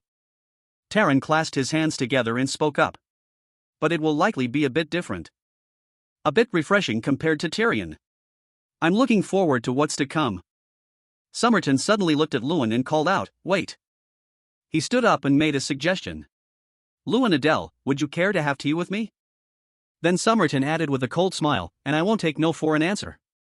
The two then moved to another location, where Luan and Somerton were now sitting opposite each other. He slowly spoke his name. "Luan Adel." Somerton put on his provocative expression again. "From now on, you will work for me.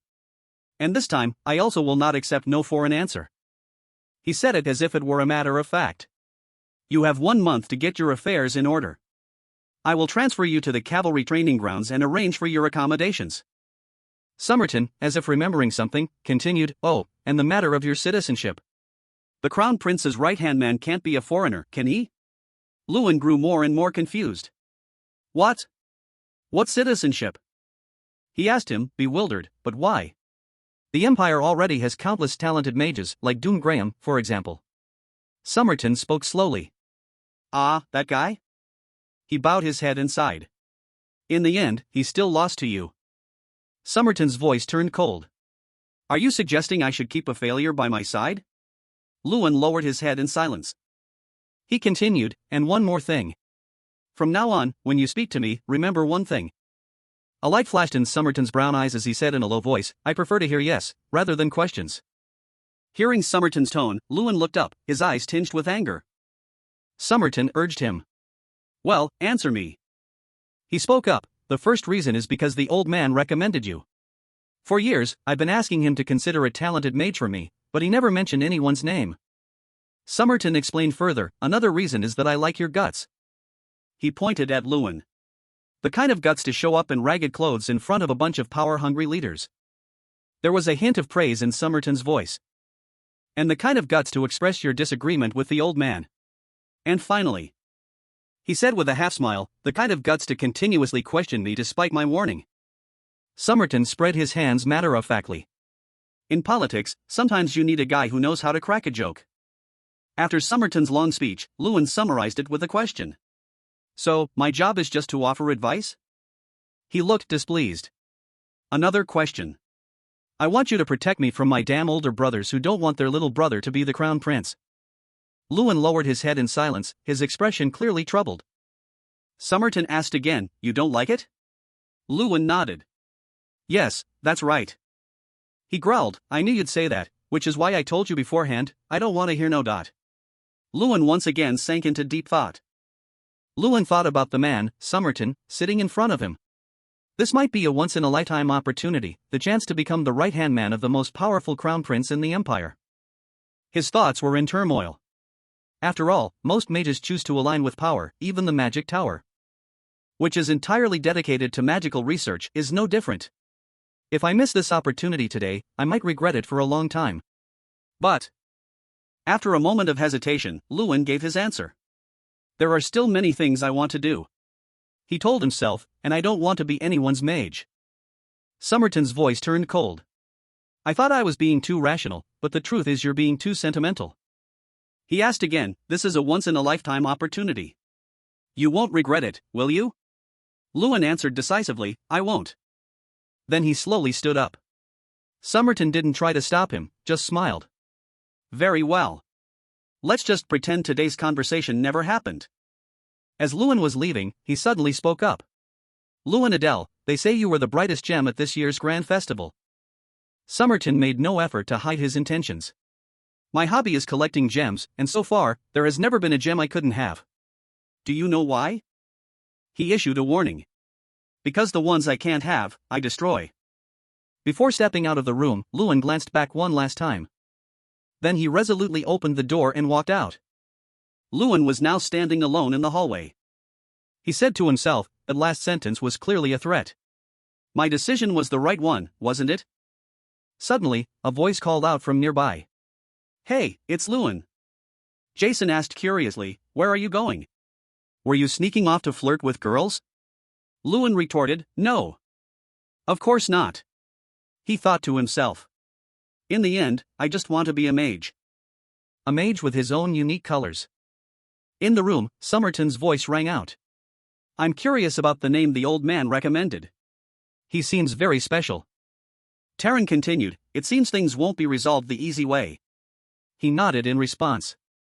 "Yes. I threatened him a little, but it seems to have had no effect." Taran asked further, "So you're planning to give up?" Somerton burst out laughing. "Not at all." He raised his wineglass, the light glinting off the ring on his hand. "You understand. Especially when it comes to my collecting hobby." He flashed a cunning smile. "In the end, Lewin Adele will have to be mine, because I have decided it." Meanwhile, elsewhere, Lewin was forcing a smile while fending off the other two's interrogation. On a breathtakingly beautiful evening at sunset, Lewin was relentlessly training, punching and kicking. An aura enveloped him, giving him the vibe of a true paragon. The system window appeared and said, punches 5000/5000. Kicks 5000/5000. Roundhouse kicks 5000/5000. 15 kilometers run 1/1.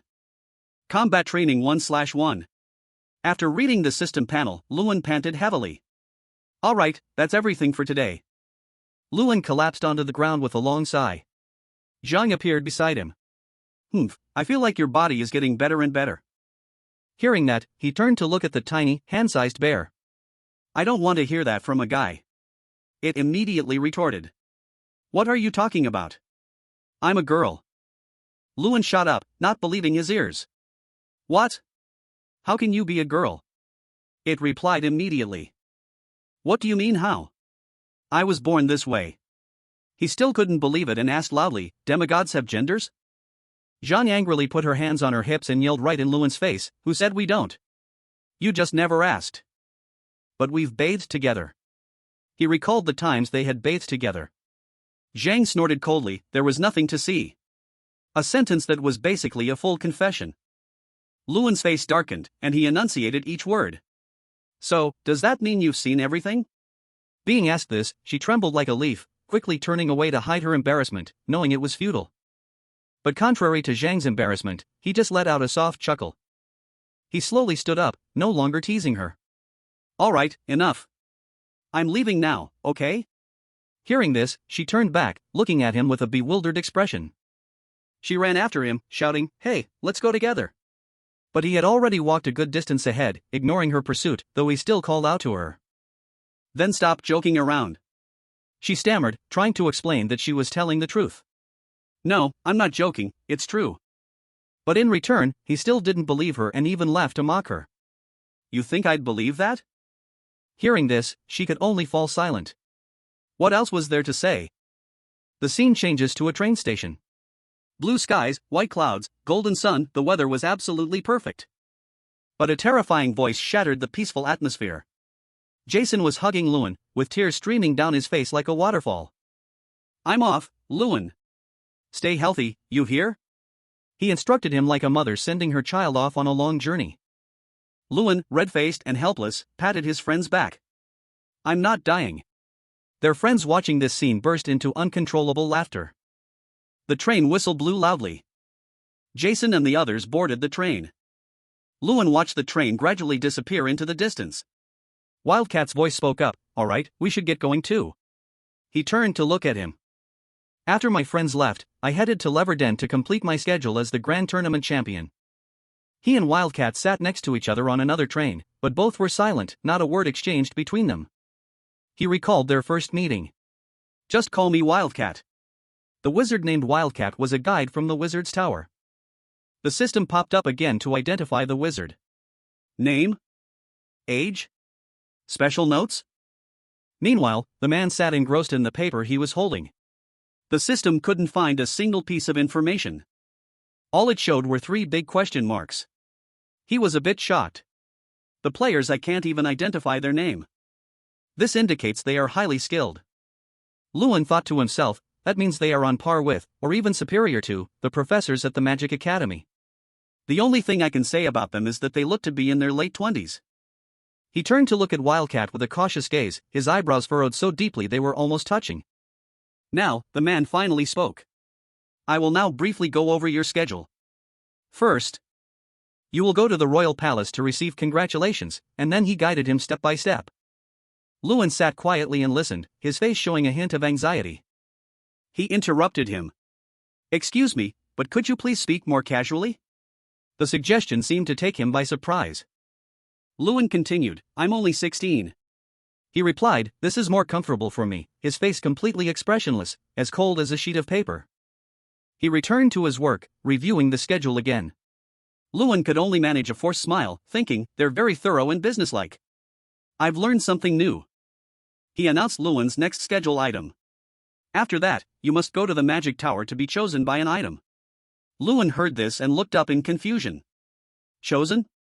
Wildcat explained, yes. You could also end up with nothing. It's actually the artifacts that do the choosing. Hearing this, Luan's face showed a flicker of worry. He understood Wildcat's meaning. It means that, like King Graham, the artifacts have a consciousness.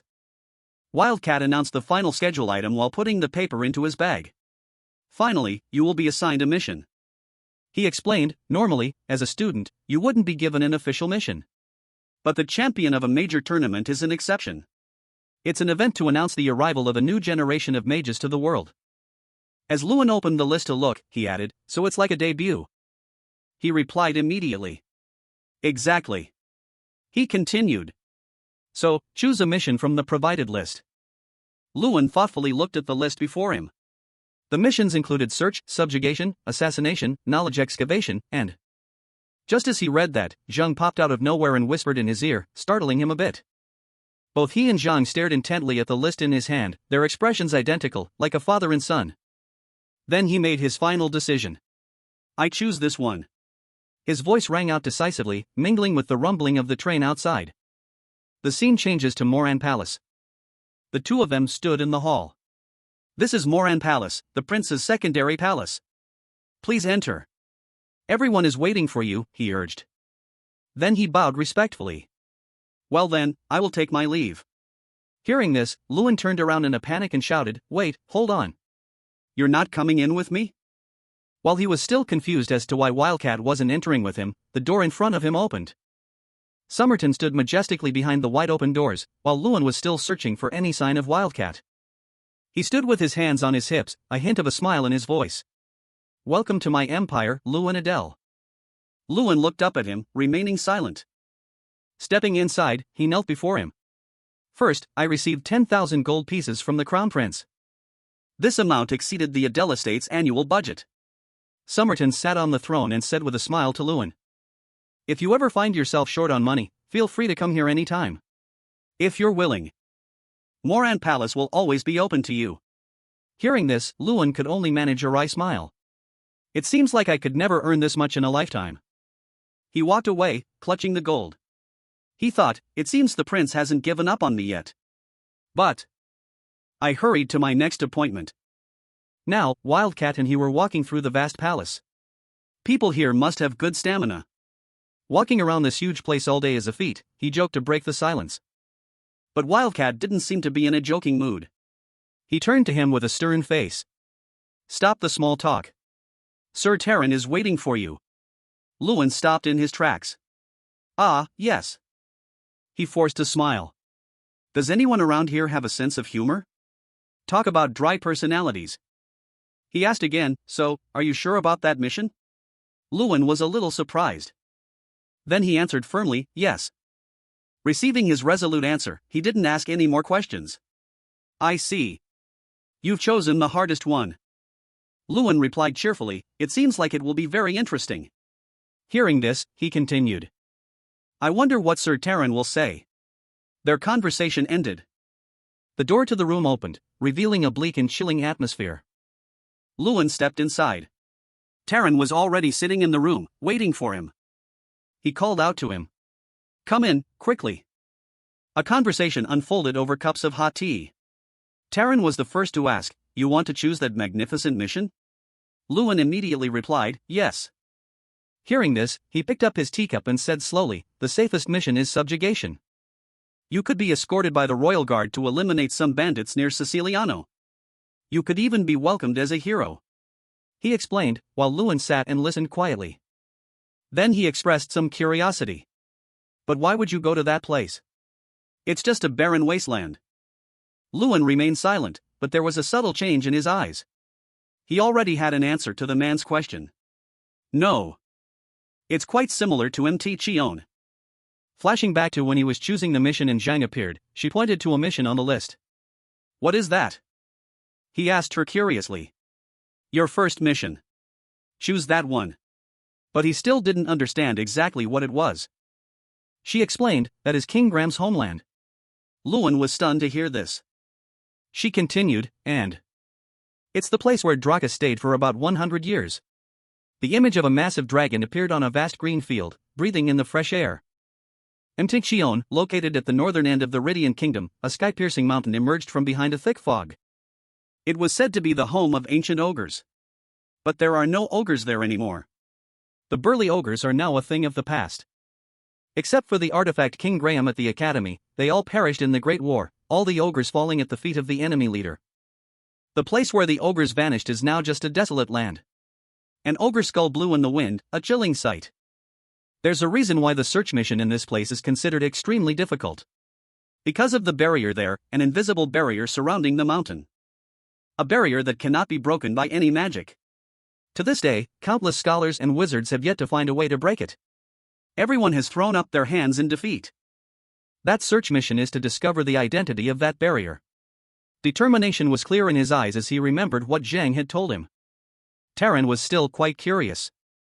I'm curious why you want to do a search mission in that desolate place. He continued, don't you find the theory that the enraged ogre gods turned that place into a sacred ground a bit like a child's fairy tale? Luan just turned to look at him silently, without a word. He thought deeply. But others would have no reason to care about that place.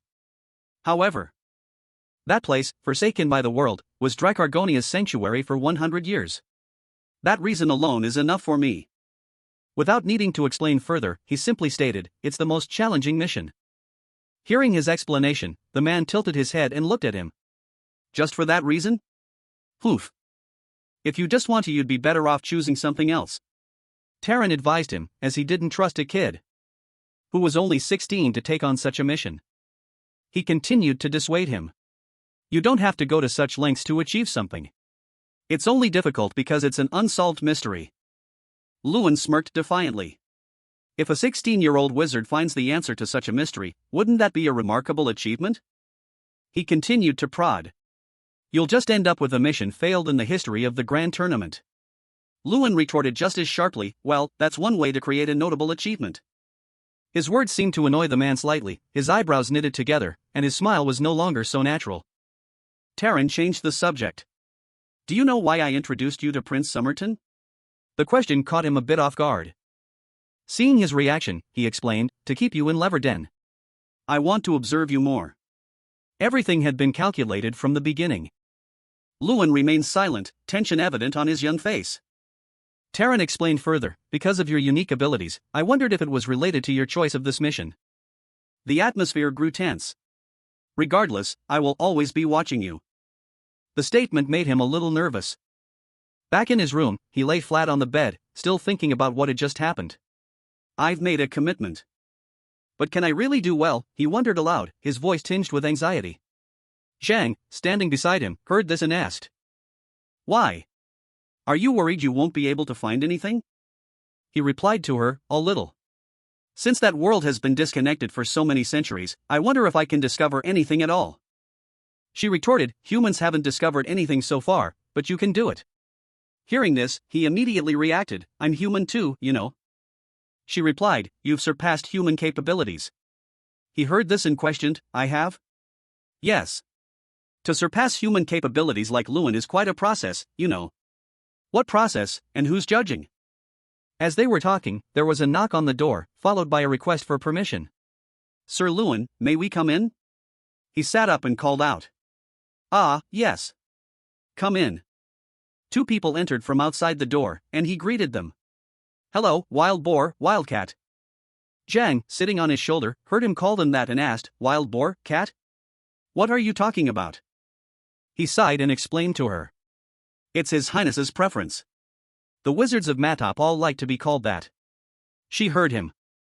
But she still looked utterly bewildered. What kind of farm is this? Wild Boar cheerfully approached him. Well, Luan, shall we go? To the artifact room to receive your reward. The three of them walked down the hallway, and as they went, he explained the artifact room to Luan. The artifact room of Matop is divided into 4 sections. Section C, Section B, Section A, and Section X. The items in Section C are the most common, and those in Section X are the rarest. Wild Boar walked in front, with Luan and Wildcat behind. As they walked, Wildcat explained and listed the sections for him. Wildcat added, Luan will be allowed to explore Room A. He asked curiously, you didn't mention going to Section X? When he heard the question, he turned away, his face suddenly serious. That area is not open to anyone, unless something special happens. Even for His Highness, it's an issue. His eyes scanned the room as he wondered, something special? Following the guide, I began my exploration starting from Section C. The three of them entered the room for Section C. He picked up a sword larger than a boar spear and asked the other two, "Is this a dark sword?" Wild Boar replied, "Yes, that's right. We only collect well-preserved items from battles with monsters and demons. Remember?" He looked at the sword for a moment, thinking, impressive. It looks like the radiant sword that Doomgraham used. The shiny sword was so polished it reflected his face. This is truly the Matop artifact vault. Even Section C is better than the treasuries of many noble families, he exclaimed. Indeed. Suddenly, his attention was drawn to a book on the floor. The Special Transformation of Tin Brown. I heard its publication was discontinued, but why is the book still here? Wild Boar, seeing his curiosity, was pleased. You seem to know about it. It's a book over 100 years old. He smiled and replied, there was a time when all I could do was read books. Behind the 7 Mage yachts, exploring unknown lands, searching for ancient creatures. He read the titles of the books on the shelf. Can people freely read these books while at the Wizard's Tower? He asked, picking up a book to look at it. Wildcat explained, occasionally, the Tower Master allows members the opportunity to read books, but owning them is not possible. Section B was a treasure trove of knowledge, from forgotten magic books to rare ancient texts and even legendary manuscripts. Skipping the allure of Section B, I proceeded to Section A. But this Section B was not my Section A. None of the artifacts in Section A responded to me, which made him a little anxious. He turned back and asked the two, has anyone else not been chosen by the artifacts before? Wild Boar scratched his head and replied with a forced smile, it has happened, but very rarely. For a wizard capable of reaching Section A, even being acknowledged by 1 or 2 artifacts shows considerable skill, he explained. His mood immediately sank. Being ignored by all sections is really disappointing. He was sad but could only force a smile. Seeing this, Zhang crossed her arms and smirked like a CEO. She boosted his spirits, there's nothing to be disappointed about. It's all just junk. He was utterly shocked. What did you just say? She explained to him, of course, to humans, they're all rare items. But the truly rare items are over there. She pointed towards a door that exuded an aura like the depths of hell. He asked her, in Section X? The door to Section X looked frightening enough on its own, with a dragon head in the center. It looked as if it wanted to devour anyone who came near. Zhang stared intently at the room. I think there's something in there created by a dragon. There's even the smell of unclean dragon scales. Hearing her, he just sighed. He didn't seem to care much. No matter how valuable the items in there are, I can't get them. He didn't have much faith in his own abilities and bent down to look for an item again. Let's just focus on finding an artifact. But before he could find anything, a blue light appeared, catching his attention. Zhang smirked, knowing what was about to happen. The blue light also startled the other two. Wild Boar stammered, that's. The source of the light was the door to Section X. If they weren't careful, the force could blow all 3 of them into a wall and frame them as artwork. Wild Boar shouted, it's happening. Something special is happening. It's been 56 years. The door was slowly opening. The scene changes to Terran's room. He frowned so hard his eyebrows could get married. He asked, Culkin's Fong reacted? Wildcat respectfully replied, yes. He pondered, is this a sign for him to be the next successor? 3 exceptional artifacts were kept in Section X, the Staff of Angol, the Scale of Mosi, and the Fong of Culkin. These artifacts have one thing in common, they allow their owners to stand at the pinnacle. The Staff of Angol was used by the first human wizard, Angol. An infinite artifact that amplifies the power of destruction. And symbolizes the Wizard King. 56 years ago, Terran was chosen by the Staff of Angol. Anyone chosen by it is elevated to the top of the Wizard's Tower. The invulnerable armor that resists all magical attacks, the Scale of Mosi. This armor chooses its master only once a century, and those chosen become legendary knights. However, the Fong of Culkin, the first leader of the ogres and a mysterious artifact, had never chosen a master in 100 years. Terran mused, Culkin's Fong has chosen Adele. Does that mean he is truly destined for the throne, he wondered. He asked Wildcat again to make sure the information he reported was accurate. Luan Adele was able to lift Culkin's Fong? He confirmed with Terran. Yes, he lifted it with ease. Terran once again fell into a spiral of thought. Culkin's Fong is an artifact that most commanders couldn't even bring into the tower. He recalled the image of 6 men carrying just one fawn, the strain of its weight clear on all their faces. It's not something just anyone can lift like that. It has a power similar to that of an ogre. Thinking that, he seemed to understand something. A power reminiscent of an ogre. The special mission he chose was a search on Mt. Chion, the Fang of Kulkan, the first leader of the ogres. He organized all the information he had. Then he suddenly spoke. Immediately. Summon the screaming wizards, he commanded Wildcat. I decided to head west to reach Mt. Chion. Wildcat instructed Lewin, the time limit for the mission is 1 month. Make sure you're on schedule. After giving his instructions, he handed Lewin supplies for the journey. And here is your fee, your ID card, and a train ticket. Lewin took the items and thanked him. Thanks. Wildcat stood silently watching him put the items in his bag, as if he wanted to say something to him. After packing, Lewin looked up and saw him staring, so he asked, Is there something else you want to say? Seeing him ask, he replied, yes and no. The answer was infuriatingly vague. Lewin was slightly puzzled by his response. What do you mean? He replied, as a wizard of the Wizard's Tower, I am not allowed to express personal opinions. But as a senior, I have something I want to say to you. Lewin's expression flickered with surprise, not understanding why he was saying this. The Wizard's Tower is very cordial with the mages under its command, but very cold to outsiders. You know that. The best place you should belong to, Lewin, he hinted at something, certain that Lewin would understand his words. Be careful and question everything. As he said this, his face became stern, making the atmosphere more tense. Seeing this, Lewin's expression naturally became more serious. The city of Taesiren. The city nearest to Mt. Chion was built to protect the continent from monster attacks. It is also known as the Shield of the Continent. Therefore, Taesiren is always equipped with high walls, strong military power, and soldiers with valiant spirits. Comparable to the capital. At least, that's what I read in the books, he said to Zhang, standing in a nearly deserted area. His face showed a hint of worry. It's unexpectedly desolate. Zhang replied, that's because this is a city whose purpose has vanished. But now the threat of the ogres is gone, she explained. She pointed towards a pub. Look, the guards are getting drunk in broad daylight. The soldiers each held a massive beer mug, so large that drinking it would likely fill them up without needing to eat. They shouted all day. Lewin, seeing this, felt a bit annoyed. They say this is the city where people fought bravely back in the day.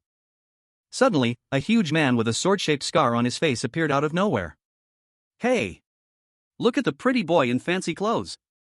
Give me everything you've got. Was he really trying to intimidate him with his large frame? Does Lewin's face look scared at all? He just gently placed his hand on the big guy's shoulder. A moment later, he walked away. The world is so different from what's shown in books.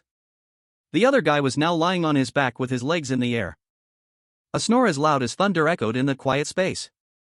Someone was sleeping so soundly that bubbles came out of his nose. Lewin and Zhang stood there helplessly, watching him sleep soundly, unsure of what to say. He decided to speak up and interrupt the man's deep sleep. Excuse me. Hearing his voice, the man groggily woke up. He shot up immediately upon seeing Lewin standing before him. I'm so sorry. I fell so deeply asleep that I didn't notice you, Master Wizard. Lewin didn't mind. It's fine. Can I get a horse? He asked him. The stable master's face looked a bit awkward. Well, actually, we don't have any horses at the moment. The stables were completely empty, with only piles of dry straw left in the stalls. He asked again, no horses? The owner replied, no. He asked further, are there no other stables around here? The owner could only scratch his head, a guilty look on his face. This is the only one in Taesiren. Seeing this, Zhang burst into laughter, tears streaming down her face. What kind of stable doesn't have any horses? This place is really, before she could finish, Lewin cut her off. A bit off from what I planned. His face showed some disappointment at not being able to borrow a horse. The stable owner explained, initially, there were 3 horses in the stable, but they were all rented out this morning. We haven't had any customers in a long time. But today, someone suddenly rented all the horses. Lewin was surprised to hear his explanation. He awkwardly made a suggestion. If you could wait a day, I could somehow. Lewin cut him off. Wait a minute, which startled the man a bit. Yes? Lewin asked the stable owner, for a long time, no one needed a horse. But today, someone rented all of them? He also seemed a bit curious. That's right. But why? He started to feel suspicious. It's rare for people to come to Tesiren, but someone other than me rented all the horses here. Is it just a coincidence, he wondered. But then he remembered Wildcat's words before he left. Question everything. He turned to his companion sitting on his shoulder. Chang, you've realized it too, haven't you? Hearing his question, she sighed and crossed her arms. Hey, human. You're only just now realizing it? I told you on the train. She answered his question. Yes. And then they both turned in the same direction. We're being followed. Behind the house opposite where he and Zhang were standing, a cloaked figure was watching them. After realizing we were being followed, we immediately took action. I instructed the innkeeper to let me know if anyone asked about me. He handed a gold coin to the innkeeper. The man's eyes immediately lit up as he accepted. You can count on me. It's true that money can make the world go round. I decided to become bait and walk around Tesiren. As he strolled down the street, he thought, they must have seen me leave the inn. They'll definitely come and ask about us. They are clearly people from the Rennick Empire. He smiled, seemingly knowing everything. Whether it's the prince, angry because I refused his offer of citizenship, or the king of the wizard's tower, curious about me, I don't know. But neither of them are particularly welcome. By any means necessary, I have to resolve this issue before I reach the mountain's peak. His eyes showed clear determination. I can't let them keep following me when I know they're there. No one came here, the innkeeper answered Lewin with an awkward expression. As if in disbelief, he asked again, what? The innkeeper replied truthfully, it's the truth. I was anxiously waiting for someone to come after you left, but no one did. Zhang spoke up. He doesn't seem to be lying. Suddenly, the innkeeper remembered something. But there was one strange thing. Lewin quickly asked, what was it? He revealed something shocking. For about 3 minutes, my memory was almost completely blank. Lewin was stunned to hear this. The innkeeper added, no matter how hard I try to remember, Lewin's face tensed as he listened to the man recount what he could recall. Mind control, a high-level 6th tier magic, allows the user to control and dominate the opponent's mind. The victim loses all memory of that time period, and the caster can steal that portion of their memory. He quickly walked up the stairs. They're more ruthless and powerful than I thought. Moreover, if my memory was stolen, they'll realize I've discovered their surveillance. He pieced everything together bit by bit. Lewin opened the door to his room. The room was empty, but someone had left a note on the headboard. The note read, I have no intention of harming you. Therefore, do not waste time searching for me and proceed with your quest. Lewin angrily tore the note down. So, you sneak into my room, leave a note, and tell me not to worry? This is basically a threat. His face hardened. Alright then, let's see you try. Lewin leaped out of his room. He kicked off the nearby houses. Then he landed safely. Lewin's jumping skills looked incredibly dangerous. Lewin took off like a bullet. At this speed, he'd probably get a ticket. Zhang asked him, what do you think? He replied with a triumphant smile, we need to find them. Lewin commanded, open the map for me. The map showed 4 red dots, 1 for him and Zhang, and 3 for the ones tailing him. He took off but didn't forget to glance back with a provocative look. Alright then, follow me. Red circles appeared as Lewin sped up. He shouted so the 3 followers could hear, this is just like racing for first place in the triathlon. Should we pursue them? One of the 3 asked. Our dear Grand Tournament champion Junior is asking us to play a game with him. It wouldn't be fun if we refused, said the one with the skull tattoo on his neck, who appeared to be the leader. He ordered the other 2, follow them. Just don't kill them. The 2 heard the order and vanished. Yes, sir. The sky turned red. The 2 followers flew like birds and, in no time, were right on Lewin and Zhang's tail. As for him, he was running with a smile on his face, not a hint of fear, because he was the one who started the game. Why would he be scared? In a place as deserted as a ghost town, a purple light appeared, and 3 suspiciously cloaked figures landed. The 3 of them began to walk forward, observing their surroundings. The one in the middle said, the trail of the wizard from Screams, Lewin Adele, has vanished. The leader turned his head and said, he hasn't vanished. He's waiting for us.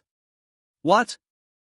They continued talking, completely unaware of their surroundings, particularly the wooden crates nearby. Lewin suddenly burst out from within them, catching the three cloaked figures completely off guard. They shouted in panic, "Elu and Adele." Before he could say another word, one of them was punched so hard his face was deformed. He quickly turned towards the second one, who was so shocked his jaw dropped. Luan charged at them with his fist, but they quickly used magic to create a barrier in front of them. But that wasn't enough to stop our main character. The magic barrier was shattered by Luan's punch in an instant, and the other guy took a full hit, even coughing up blood. Just like that, two of the three were down and out, sprawled on the ground. Luan looked straight at the last one. He suddenly laughed out loud. I was curious about what kind of person he was. Turns out he's a real monster. Luan's face was filled with killing intent as he glared at the man and growled, "Who are you?" The cloaked man with the beard remained calmly smiling despite Luan's defensive stance. "You know. The master of the wizard's tower sent us here. We were instructed to protect our young generation." Luan retorted, "Protect? More like spy." The bearded man's expression became more mysterious as he tore the paper he was holding. "It's all the same. Anyway, watching you has been fun." Then, the old man vanished, leaving only his two unconscious subordinates on the ground in a puff of grey smoke, along with the words, "See you later." Luan looked at the skull tattoo on the subordinate's neck and said, "This skull tattoo Dark Wizards." "The Dark Wizards." Luan crossed his arms, looking at the two unconscious men before him, and replied to Zhang, "Yes, they're a secret group. They're a group of mages from the tower who handle dirty work." With that skull shrouded in mysterious blue fire and those mysterious black-robed figures, one look is enough to know this group is up to no good, Luan said. The secret group of Dark Wizards. All that's known about them is their group's name and that tattoo. It's unclear what exactly they do or the level of each individual. Even the identity of the group's leader is a mystery. Hearing this, Zhang looked at Luan with great excitement and said, "So what's your impression after meeting them?" Luan looked at Zhang as if he had an idea and then smiled. "It's possible. They don't seem to be on par with the representatives from the last grand tournament." Zhang seemed a bit confused. "But we still haven't verified the other one's strength." Luan calmly replied, "All right." He raised his hand to his mouth, recalling the scene of those damn mages attacking an innocent person. They used 6th tier magic. Clearly, they're not trivial opponents. Besides, they can watch us from a distance. Zhang looked at his pensive face and said, "What are you going to do?" Luan was still lost in thought. Luan looked up as if he had a plan. He said, "First, we'll make them reveal themselves." A short while later, the sound of galloping hooves echoed. The next day, we immediately set out for Mt. Chion. Luan rode his horse swiftly towards the mountain range ahead. The journey to Mt. Chion was exhausting. We had to walk through arid deserts, but I could feel that we had surely reached our destination. Luan placed a hand on his chest. Luan dismounted, his hand on his chest and a worried expression on his face. "My chest is vibrating." The light shone on the young man's sweaty face. He smiled faintly and said, "So this is Mt. Chion." That's right, there was no mistaking it. This mountain, shrouded in a dark, gloomy barrier, was Mt. Chion. Luan stood near it for a long time and said, "This is exactly the feeling of fulfillment." The black barrier rippled slightly as if something had just touched it. Luan said, "You once said this is where you stayed with Draka, right?" Zhang replied, "Yes, that's right." Luan sat down tiredly, leaning his back against the barrier. "It won't budge at all. How am I supposed to get in?" Luan's expression changed, a hint of worry appearing. He looked up at Zhang and said, "What kind of inhumane idea is this? Are you telling me I have to destroy this barrier like that?" Zhang crawled onto his forehead and replied, "Yes." Luan let out a long sigh.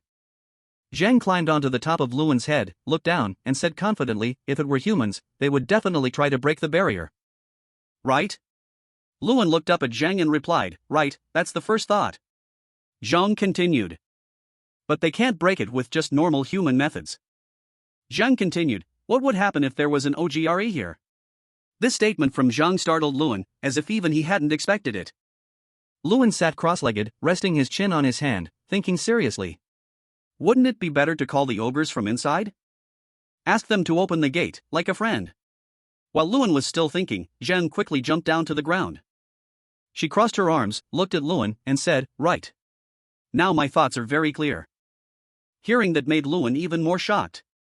His pupils constricted as he looked down at Zhang and said, "But you said all the ogres here were dead, didn't you?" Zhang looked at Luan with a very confident expression and replied that that was just a human's way of thinking. Luan started to feel tense. He turned his head to look at the barrier behind him. Zhang's face darkened, and he said, "Remember, Luan. Your strength doesn't follow preconceived notions, but breaks them." As soon as the words were spoken, a voice came from within the dark, gloomy barrier. "I am breaking it." This surprised Luan, who was standing outside. Luan placed his hand on the barrier and said, "Hello." Then he started placing both hands on the barrier, his expression a bit hesitant as he said, "Can you hear me? I know you'll pretend you can't hear me, but I've brought the fong of your leader, Culkin." Luan kept both hands on the barrier and continued, "If you can hear me, open the gate."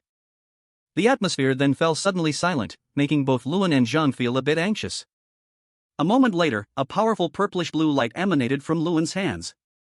A massive explosion created a shockwave between Luan and the barrier, putting Luan in a difficult position. But with his strong will, Luan stood firm, enduring and stepping forward forcefully. Luan's pupils suddenly constricted as if he saw something terrifying approaching. The black barrier then gradually disappeared. Luan exclaimed, "Did it open?" The mysterious old man in the black robe appeared out of nowhere and ran forward, saying in a panicked voice, "How could a rookie like him do something that no one has ever done before?"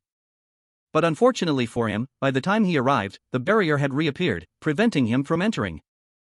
Helpless, he could only stand outside, continuously pounding on the barrier and screaming. "What's going on? It's closed again. What is happening?" Before he could figure out what was happening, a fist, which everyone knew whose it was, came flying at him. Luan launched forward and punched the man straight in the face, sending him reeling backward. Luan, his face filled with rage, shouted, "I've got you now. You can't run away like you did the other day." Without giving the man a chance to counter, Luan launched his next move. Using his earthquake skill, he slammed his fist into the ground, creating a tremor that shattered the earth beneath their feet. The old man had already taken 2 consecutive blows, causing him to cry out in pain. It wasn't over. Luan shouted, "Vines," summoning long vines that shot forward to capture their designated prey, the wizard. In an instant, the old man was tightly bound by Luan's vines, lying sprawled on the ground before him. Unable to speak or move, he could only let out helpless muffled sounds. Luan said, "Did you think you could get close to me this time?" Luan calmly looked at the bound man and said, "What level are you at? Let's end this game early." Oh my! A huge figure, probably holding a wooden club, suddenly appeared. The giant fiercely swung its club down towards where Lewis was standing, leaving him utterly bewildered. A horrific scene suddenly appeared. In an instant, the green giant's wooden club was dripping with a fresh red liquid. No need to say what that liquid was. Luan was completely shocked by the horrifying scene that had just unfolded. His eyes were wide, and his body was frozen stiff. The giant turned to look at Luan with a savage expression, sending a chill down his spine. Its dark, beady eyes stared intently at Luan as it said, "Answer me, human. Who are you?" Luan tried to appear calm on the outside, but deep down, he was extremely anxious. Zhang, on his shoulder, whispered in his ear, "Luan, remember this.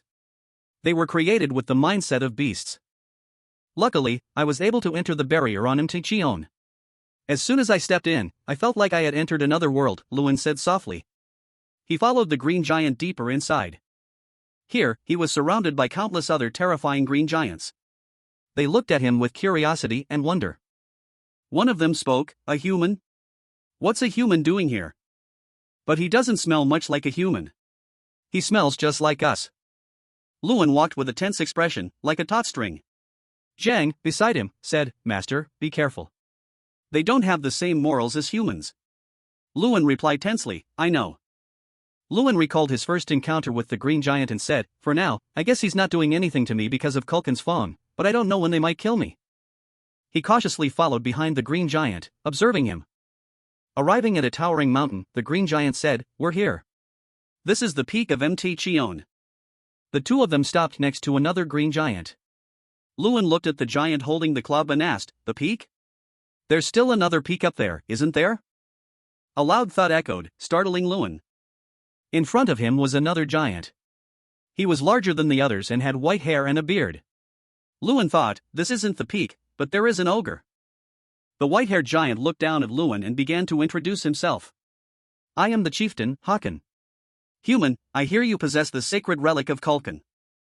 No matter what, Luan was currently shocked by the massive size of the ogre, which was 10 times larger than the others.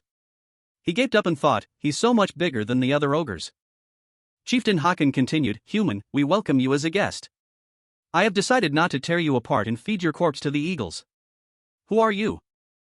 Luan tried to remain calm and replied, I thought I already said this at the gate, but I am the one chosen by Kulkin's Fong.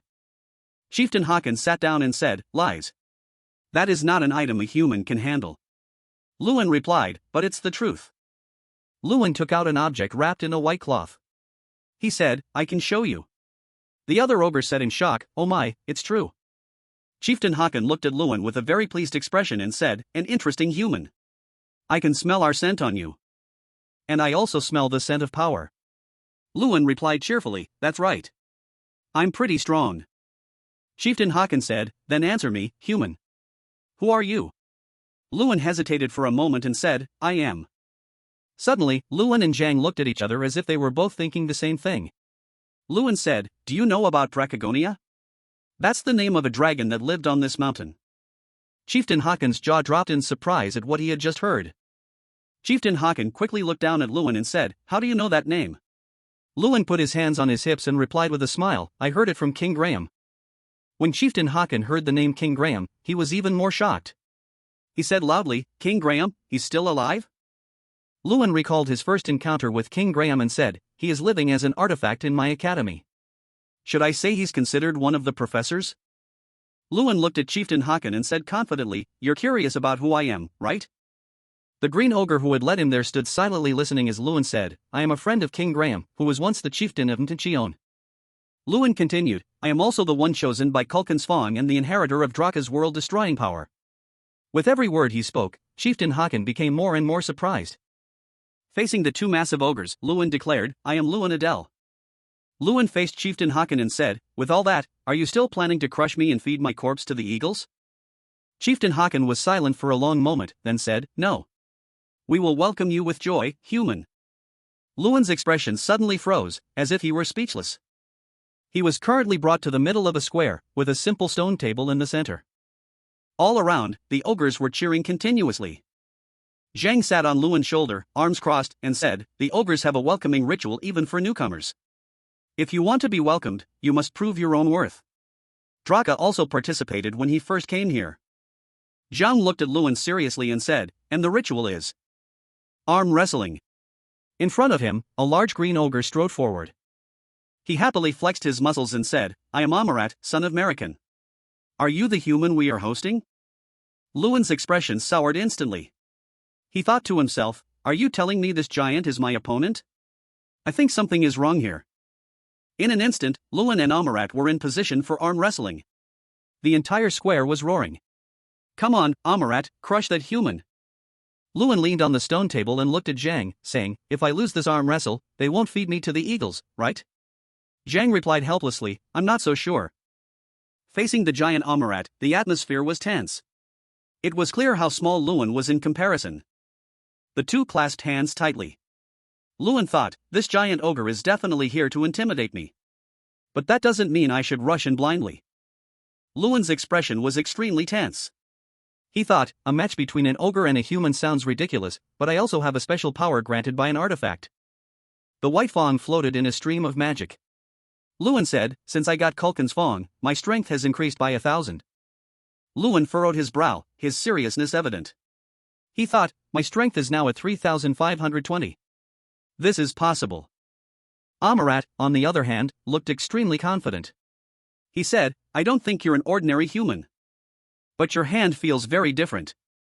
I am Amarat, son of Omerican. Even if my opponent is a human, I will not go easy on you. Luan refused to back down. He smiled and said loudly, that's right. Try to defeat me once and for all. In the center, the referee began the countdown. Ready, the faces of both competitors were extremely serious. Begin, the ogre referee shouted. Instantly, Luan flexed his arm muscles so hard that a part of his sleeve ripped.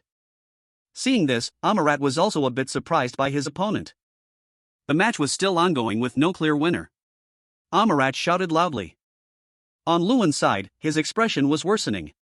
Sweat poured down his face, and it looked like he could only hold on for a little longer. He thought, is it over? But Luan mustered all the remaining energy in his body and shouted, this is my last chance, Hairy Ogre. But contrary to his expectations, Amarat slammed Luan's arm down with incredible ease, letting out a loud thump. Luan had flexed so hard his shirt ripped, but after such a crushing defeat, he froze, his face a mask of disbelief. The ogre referee then stood up, raised both arms, and shouted, "Amarat is the winner." Luan lay exhausted on the stone table, sighing. "I lost, even though I tried my best." Luan's hand was trembling, bruised, and swollen. He said, "So, am I going to be fed to the eagles now?" Luan stared blankly at the sky, as if his time was up. As he was thinking, a voice said, "Get up, human." A green ogre knelt down to face Luan and said with satisfaction, "You managed to hold your own, even against Amarat, the most elite warrior of Chion. That is truly commendable." Just then, the system quest panel appeared. The ogres of Chion highly revere strength. It took Draer 17 years to earn the respect of the ogres with his power. Just as he did. Win over the ogres you want with your power and make them respect you. Win against Amarat in an arm wrestling match. Not one, reward, the ogres at Chion. Luan looked up, disbelieving. He stammered, thank you." Zhang looked at Luan happily and said, "Well done, Luan. You've won the support of the ogres." Luan sat up, supporting himself with his hands, looked at Zhang, and said awkwardly, "Zhang, you didn't tell me this would happen." "Did you?" Zhang laughed. "It's fun." Luan chuckled and glanced at Zhang. "You just said it took Draer 17 years to beat Amarat, right? I'll do it in a month." Looking up, the atmosphere was now very cheerful, with ogres sitting together, eating, drinking, and chatting. As soon as the arm wrestling match ended, a feast was prepared on the small mountaintop. At one table, Luan said cheerfully, "This is better than we thought, right? It's hard to believe ogres can cook this well." Zhang replied helplessly, "I know. The food has a strong smell. It smells strange." Luan replied, "No, it's not like that." Luan sat down and looked around. "But why do the ogres here live so secluded in this monastery?" Luan's expression grew somber. He thought, somehow, I have a feeling. Looking at the laughing and joking ogres, Luan thought that he would overcome something more important than this mission. Amarat approached from behind and looked at Luan, saying, "Strong human." Luan turned to look at him and replied, "Yes, Amarat?" Amarat looked down at Luan and said, "So, what are you thinking of doing with our first chieftain's fawn?" Luan replied, "Huh? Do with it? Can I do anything with it?" Amarat smiled brightly and said, "If you want, I can help you make a weapon suitable for a human." Getting such a good offer out of the blue, Luan was a bit surprised. He thought, what? In a dark cellar. Luan, holding the massive fawn in his hands, wondered, what is this? As he walked, holding the fawn, Zhang said, "This is a major source of power, a great symbol of strength. Whoever in the ogre tribe inherits it will be the strongest." Luan said, "No, I mean, what is it used for?" "Things like armor, magic staves," Zhang said. "The staff of Angol and the scale of Mosi have very clear uses. One is a wizard's staff, and the other is a knight's magic armor." An image of Luan wearing armor, holding a staff, and laughing maniacally appeared. Zhang said, "These two are used like a mace. Take this magic spell." The two walked through the dark corridor, chatting animatedly. Zhang said, "Just hold on to it and figure it out later. It just increases your strength." Luan replied, "All right." Scene change. Amarat smiled brightly and said, "If you want, I can help you make a weapon suitable for a human." Getting such a good deal out of nowhere, Luan was a bit surprised. He thought, I have it, but I don't know how to use it. This is an unexpected opportunity. Amarat pointed a thumb at himself and said confidently, "Kulkin's Fong is so heavy and hard that almost no one can handle it.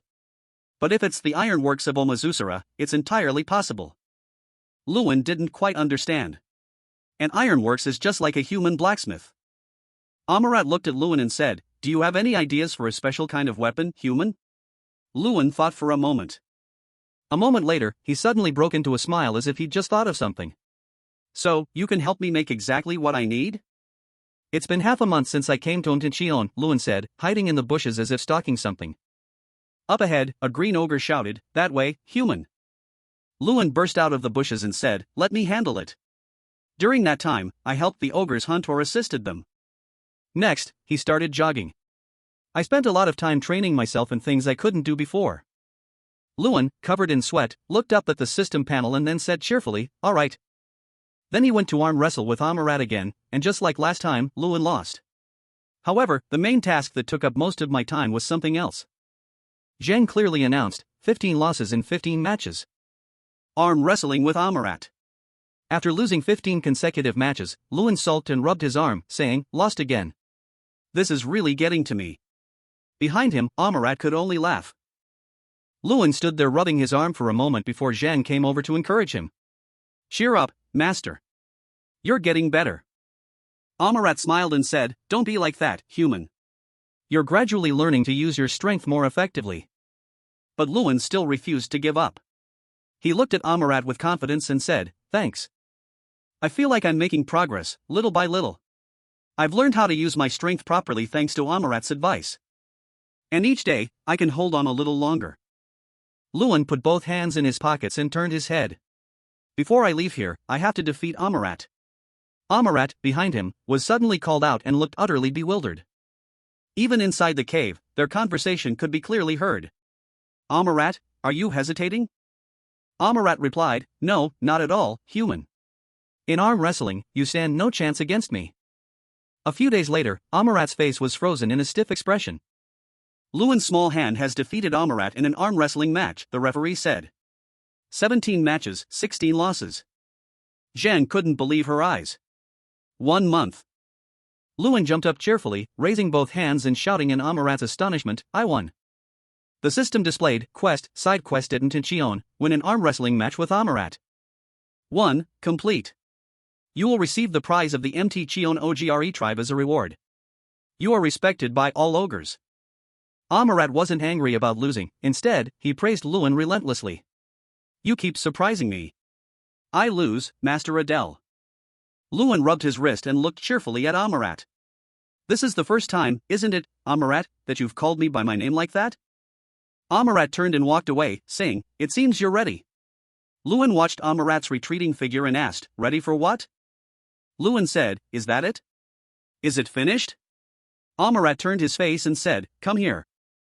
Amarat said, actually, it's been done for a while. I was waiting for this moment to give it to you. Luan quickly walked over to Amarat and said, why didn't you give it to me even though the weapon was finished? Amarat, while rummaging for the item, said, I was waiting for the moment you could defeat me. If you didn't win, I might not have given it to you. Kulkin's Fong is very important to us. Hearing this, Luan's expression stiffened with a hint of embarrassment. He thought, why does it feel like I just got robbed right in front of my face? A moment later, Amarat held out his hand with the object to Luan and said, here, this is yours. Luan looked at the object in front of him, slightly surprised, and said, that's. It was a pair of black metal gauntlets. The bare paw, made from the Fong of Kulkin, created by Amarat. A gauntlet decorated with the Fong of the first Ogre chieftain of Chion, Kulkin. The Fong fragments will not be broken by any impact and will destroy everything. Instantly increases strength by 2000, unlocks the unique skill leadership, and has growing potential. Luan put on the gauntlets, clenched his fist, and fought decisively, a gauntlet with Kulkin's Fong embedded inside. It's definitely the most comfortable for me, a close combat mage. Seeing he was silent, Zhang asked, how is it, Luan? Amarat also asked, what do you think of my work? I made it with a perfect mold for you. Luan looked intense, but he was actually deep in thought. Amazing. It's not just 2000 strength. It might be even stronger. Luan said, Amarat, can you gather all the warriors of MT Chion? Very quickly, all the green ogres were gathered. They discussed among themselves. A strong human wants to challenge all of us to an arm wrestling match? That's right, he said he'll defeat all of us. The ogres immediately gathered and started chatting excitedly. Even though he defeated Amarat, he's still hurting our pride. But to face a challenger like that, an event like this. The more they talked, the more excited and thrilled they became. Welcome! Luan was now in the main square, facing a huge ogre. From the perspective of the ogres, this might seem like an arrogant challenge. But the atmosphere here is very cheerful. For the ogre tribe, who worship strength and love competitions, they seem to appreciate my competitive spirit. Not only the large ogres, but also the small ones came to watch and cheer. A child shouted, go, Dad. Zhang crossed her arms and smiled. Ah, just like before. Draka did this once too. Luan leaned on the stone table and looked down. Zhang said, although he fought against 17 consecutive opponents over 30 years. But it's completely different in your case. Humans can't live as long as dragons, so you have to be quick. Jeanne lost her smug expression, replaced by one of helplessness. Lewin placed a hand on the stone table. He looked seriously at his opponent and thought, just yesterday, I said this was impossible. But, looking at his shimmering black gauntlets, Lewin felt confident that with Culkin's bare paw on his hands, he felt like he couldn't lose. The ogre referee on the side started the call. Ready. Begin. Both fighters tried to slam the other's hand down, but on Lewin's side, he seemed to be at a disadvantage. However, with his trained strength and the power of the gauntlet, Lewin was able to easily slam his opponent's hand down. On a plane, the ogres gathered around as if to bid Lewin farewell. One ogre said, "Will we be back?" "Sir?" Lewin replied, "Yes. For now, we need to go to Leverden." The ogre said wistfully, "You gave us a memorable experience." "Thank you, sir." Lewin also looked at them cheerfully but said nothing. Lewin held out his hand. Seeing this, Amarat said, "You want another arm wrestling match? Even after defeating all of us?" Lewin said, "It's not about arm wrestling," which made Amarat a bit surprised. He reached out and took Amarat's hand. "This is called a handshake." Amarat didn't quite understand. "A handshake?"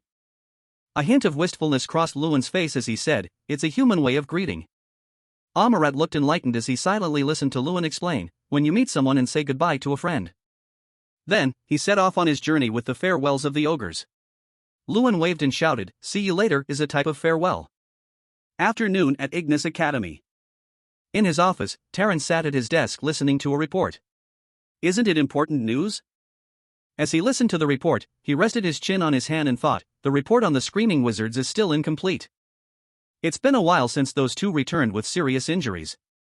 There's been no news since the Screaming Wizard began to monitor Lewin Adele alone. As he pondered, he thought of the two wizards Lewin had beaten up. After sending another team to scout again, no signs of humans were found near Chion. Then, he spoke. "They have been dealt with." Before he could finish, someone interrupted him. "Master, I have a new report." Another man in a black cloak entered. He said, "Lewin Adele has reached Leverden." Terran was surprised to hear this. His face darkened like the bottom of a pot as he pondered for a long time, as if devising some dirty trick. He gave the order, "Command him to return immediately." At that moment, Lewin had already arrived in the city. The castle was bathed in the red glow of sunset, accompanied by a low, disappointed voice. "I failed to complete the mission." Terran rested his chin on his hand, his expression a mix of helplessness and something else as he listened to the other person's account. As King Plem said, "There's a reason why no one can conquer that place." It was only when I arrived at Chion that I realized. I truly saw that this mission was beyond my capabilities.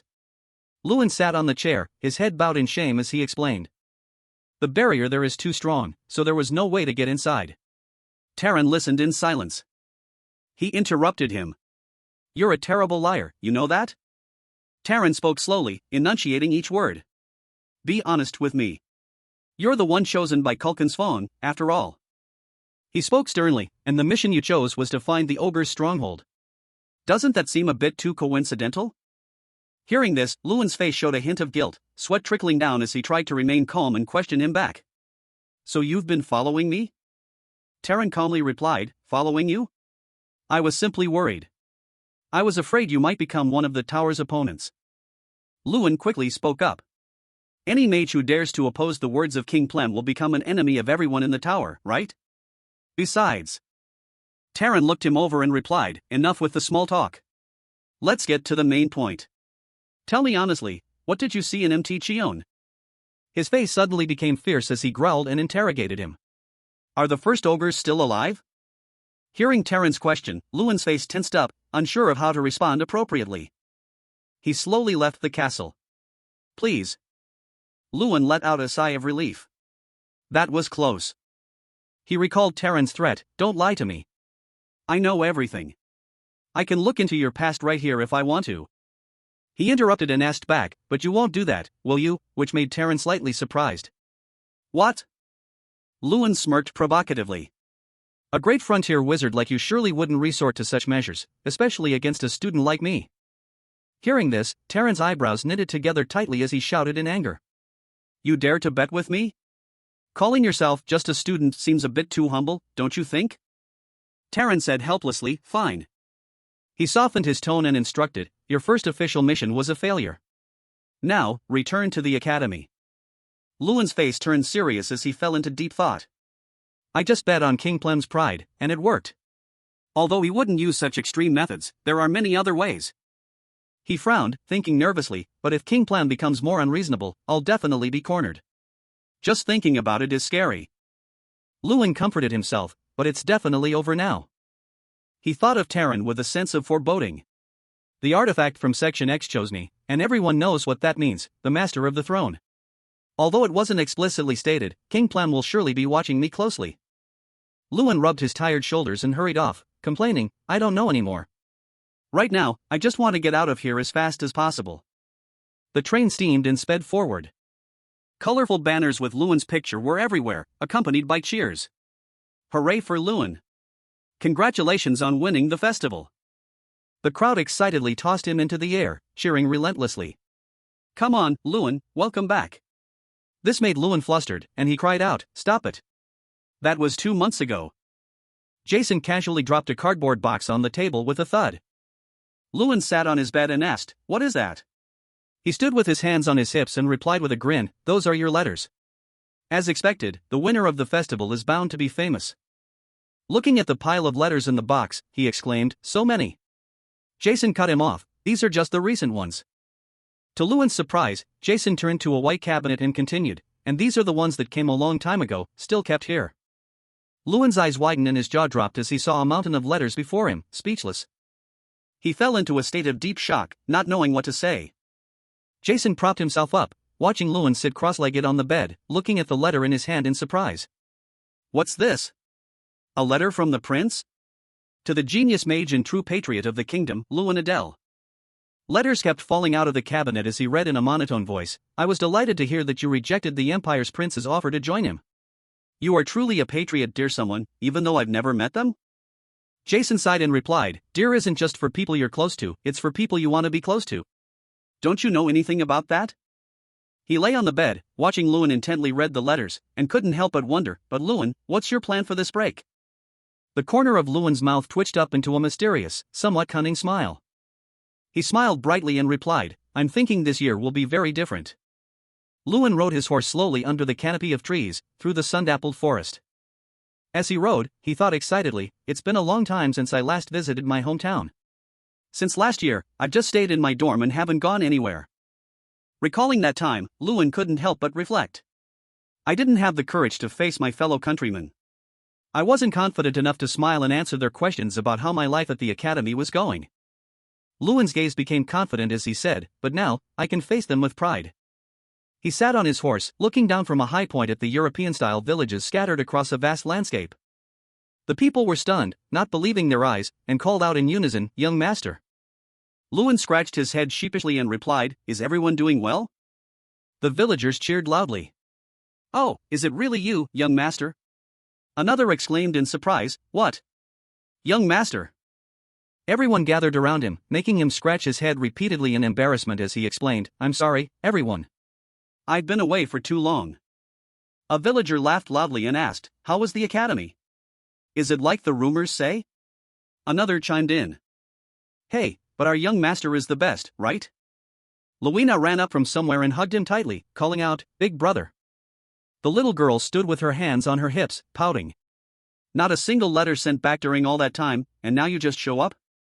Her father stood behind them, smiling gently, somewhat helplessly. Luan called out, Dad. Luina.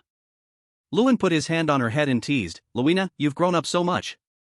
I almost didn't recognize you, which made the little girl angry, and she shouted, what? He smiled brightly, silently adding in his heart, and you're still as cute as ever. Luan gently instructed his father, Dad, please gather all the family members. It's been a long time since I've had a chance to talk with anyone. The bright moon shone in the night sky, veiled by clouds. In the living room, everyone gathered to listen to Luan. I told my family and close ones about what happened over the past 6 years, of course, leaving out the details about being a player. Luina wiped away her tears. Big brother, you've really been through so much. The maid exclaimed, but you managed to overcome all those difficulties. We're so proud of you, young master. Becky spoke up. But does that mean you won a major competition? And you even had a private conversation with the Empire's prince? He replied gently, yes. He thought to himself, that was 2 months ago, but it's still new information for the people in my rural village. His father held a letter in his hand, his voice filled with pride. That's why the royal family sent a letter. He laughed loudly, showing it off. And countless letters from noble families have been sent here too. This made him laugh helplessly, thinking, I wanted to be the first one to tell you, Dad. Becky spoke seriously, there are some issues related to that which you need to be aware of, young master. His father also replied, let's start. We're done with that other discussion. Becky advised, you need to be more knowledgeable, it will be beneficial for you. This left Lewin feeling confused. What's happening? He turned to his father with a question. Dad, please tell me. If I hear these things from someone else, I'll be very disappointed. His father rested his face in his hand, helplessly replying, it would be useless. Remembering the wooden crate full of letters he had received, he reflected, as I just said, our family has received countless surprises. Letters from nobles, all about you. Many letters offering to help our family a great deal, as a pretext to use you. Or to have a meeting with you. Luina and the maid both looked worried upon hearing his father's words. Of course, I refused them all, but there is one problem. Lewin placed his hands on his lap and looked at his father seriously. What problem, sir? He replied, Binkas Manzo. He thought of that man with concern, he's using you as leverage to threaten the Adel family. Manzo, the only merchant city near the Adel territory. Most of the goods produced in the Adel territory are traded through Manzo. In other words, the Adel territory is sustained by the money earned in Manzo. Lewin looked at his father, puzzled. They're really offering such an absurdly low price for our goods? He turned his head away, dejectedly replying, yes, because they want to hold the Adel territory hostage and force you to become Muzo's guardian mage. Lewin's father rested his forehead in his hand, wearily adding, at this rate, the Adel family's finances will collapse. He bowed his head and sighed, but right now, there's no clear solution. Lewin remembered the cheerful faces of the farmers, who had enthusiastically said, oh, come on. I'll definitely be the first to treat the young master. Someone even boasted, young master, the quality of our goat milk is especially good this year. His father and Becky were surprised when he said, suddenly, I'm reminded of the saying, a bad person needs to be beaten down. He looked at his metal-clad hands and said matter-of-factly, if they're so eager to meet me, then I'll have to go and grant them an audience. After loading the luggage onto the horse, Becky didn't forget to instruct, here's some food and water for you on the road, young master. Please travel safely. Lewin replied, thank you, Uncle Becky. He looked at him apologetically and said, I'm very sorry for placing the burden of this problem on you right after you've just returned home. Lewin patted the horse reassuringly. It's all right, Uncle. You're just doing your job as the manager. And I'm just trying to fulfill my responsibilities as the young master. Becky watched with concern as Lewin slowly mounted the horse, unsure of what to say. He called out as he prepared to ride off, young master, please don't be angry with him. He asked in surprise, what, sir? Becky's eyes were filled with worry as he tried to explain, the Lord has done everything he could. He even paid out of his own pocket to compensate for the damages caused by Manzo. Most people in the Adel territory don't know about this. Lewin bowed his head and listened as he said, the peace we have now is thanks to the Lord's sacrifice. Lewin said in a low voice, how shameful of me, for I think I was too arrogant. Hearing this, the man stopped and asked, what do you mean? Thinking of his father, he couldn't help but reflect, honestly, I was very disappointed and wondered if Dad was just enduring it all. Thinking back to last night's conversation, he couldn't help but feel ashamed and confess, and I thought I alone could solve all the things my father couldn't. Lewin's eyes were sad and helpless as he said, even though I've known since I was a child that my father loved and cared for this land more than anyone else. Hearing him say that, Becky didn't know what else to say to comfort him. From atop his horse, Lewin presented a wooden box and said, instead, could you help me deliver this to my father? He respectfully held out both hands to receive it, asking, what is this, young master? Becky's jaw dropped as he stared at the box in his hands when Lewin casually said it was 10,000 gold pieces. The gold bars were neatly arranged in the box. He explained gently, that's the prize from the grand tournament. I hope it will be used for necessary matters in the territory. Becky asked again, necessary for what? Lewin looked at him carefully holding the box and replied, in my personal opinion, it would be most effective to use it to buy more land. I believe the Adel family has the potential to be self-sufficient and supply others without needing Manzo in the future. Becky frowned thoughtfully and replied, "It could be true, but our territory is currently facing difficulties. No one wants to sell us land right now." He was startled when he heard him say, "What if we just take it?" Lewin said confidently, "And then we'll proceed with a cleanup." He explained that they would reclaim the long-troubled Wolf Hills within the territory and the Train-Hung Plains, which were occupied by mud people. "That's not a bad idea." Lewin sat on his horse and carefully explained his plan. "With this money, if we hire mercenaries to reclaim and cultivate the territory for outsiders to rent, we could even make more money." Becky realized the point. If we can hire mercenaries at a reasonable price, it's definitely worth a try. Lewin turned his head and said to Becky, "I'll leave the details to you and my father. I'm heading out now." Lewin spurred his horse into a gallop, leaving Becky behind as he shouted, "Let's go." The merchant city of Manzo. This is the largest territory in the southern part of the kingdom. All supplies from the surrounding areas are concentrated here. Lord Bincas Manzo has many bad rumors about him, such as using money to buy his position through loan sharks or being a former leader of the Wanba gang. Lewin walked along, thinking to himself, in other words, we must have a heart of steel. He stopped before the gate of a magnificent castle, heavily guarded by sentries. From his horse, Lewin bowed his head politely and said to a guard, "I am the second son of the Adel family, Lewin Adel. Is the lord inside?" Hearing this, the tall, thin guard sighed, while a fat one picked his nose contemptuously. Lewin's face darkened when he heard the mocking tone from the guards. Adel again. One guard wondered, why do they keep making a fuss like this when they know it'll never work? The tall, thin guard replied, "Yeah." The fat guard chimed in mockingly, "They're still just a child learning how to beg." The tall, thin guard clutched his stomach and laughed mockingly at Lewin on his horse. "Can you even speak properly this time, young master?" The fat guard next to him scratched his head and laughed alone. Lewin closed his eyes tightly and thought, is this how he's always treated? How many times has Dad come here? A guard looked at him dismounting and jeered, "Hey, young master, go inside and ask the lord yourself. If it's an Adel, they'll just throw him out." The thin guard looked at his yawning colleague and deliberately asked loudly, "But this time is different, right? Hurry up." Lewin calculated in his head, "I'm not here as a student, but as the second son of the Adel family. If I accept such rudeness, it will make the Adel territory look foolish."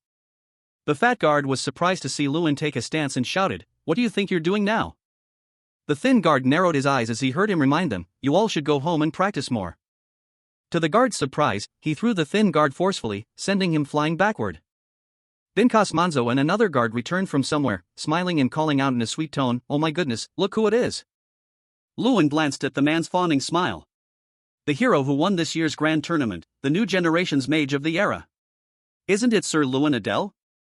He frowned and asked, "Are you Lord Bincas Manzo?" The man bowed his head, feigning respect. "Yes, I am Bincas Manzo. To have someone of your stature visit my humble abode, I'm too ashamed to even look up." The man was shocked to hear Lewin's arrogant reply. "Then don't look up." He glared at the man fiercely, grinding his teeth. "If you're ashamed of my presence, then you'd better keep your head down." Bincas Manzo heard this and frowned, speechless. The man smirked. Bincas Manzo straightened up, adjusted himself, and replied with a smile, "As rumored, you are quite a straightforward person.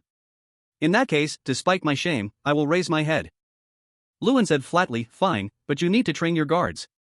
The man feigned ignorance. Did my boys commit some offense? Bincas Manzo's eyes widened as he followed Lewin's contemptuous glance. "They treated my family like a tribe of ogres, so I gave them a light warning." The man looked behind Lewin to see his guards, beaten to a pulp by Lewin, lying in a pile on top of each other, unable to utter a word.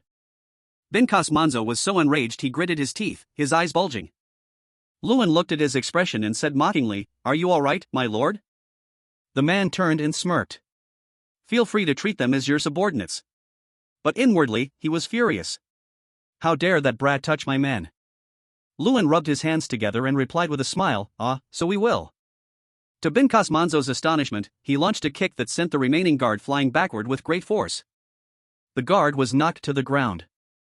He clapped his hands and said with a casual smile, "That's enough. This one also needs training in etiquette," leaving the man stunned and speechless. Lewin added with another smile, "You're not thinking of making me stand here any longer, are you?" He was provoked to the point of madness, his teeth clenched and his eyes fierce, as he heard another mocking remark that went straight to his head. "Invite me in, won't you, my lord?" As soon as he stepped inside, he saw something that looked like a wolf with its mouth open, showing sharp teeth, hanging on the wall.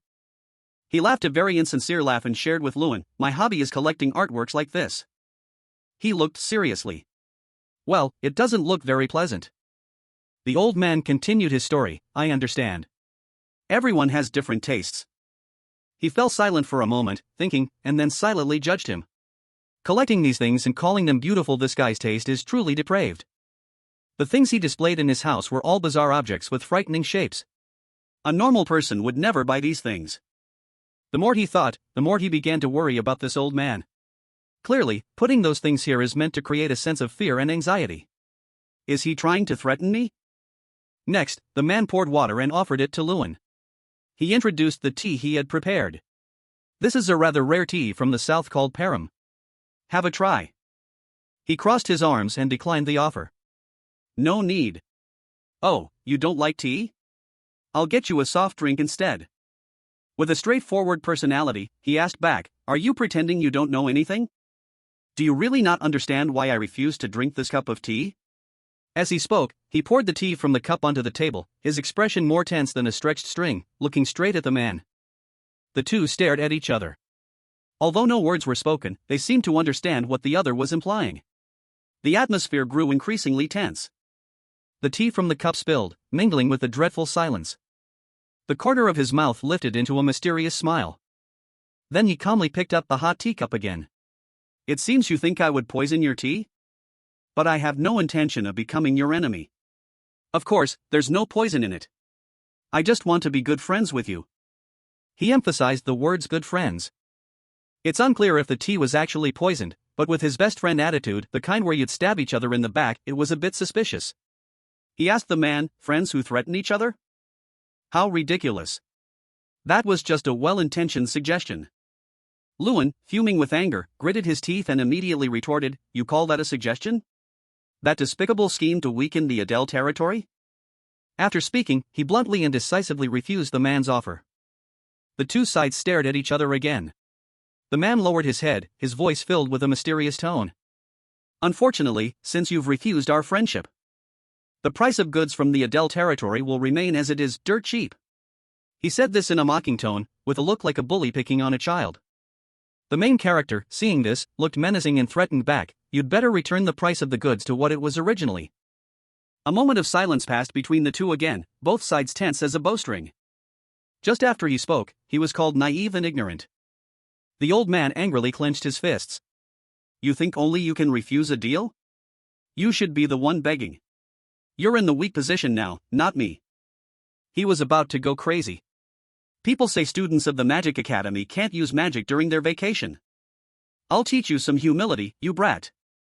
As soon as he finished speaking, his soldiers appeared and surrounded Lewin. He wasn't afraid at all and calmly assessed the situation. "So you never intended to let me leave?" Upon hearing his order, the troop of soldiers immediately charged to attack him. "Kill him. I'll turn that bastard's corpse into a specimen in my display room." He was still able to fight and talk in this life-or-death situation. "You want to turn me into a trophy?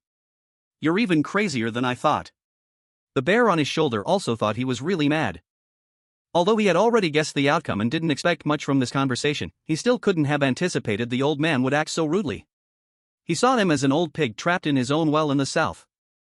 For people like him, first he thought as he charged into battle with a soldier.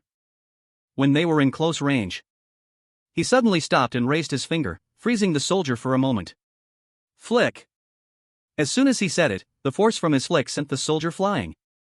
What followed was an incredibly spectacular battle.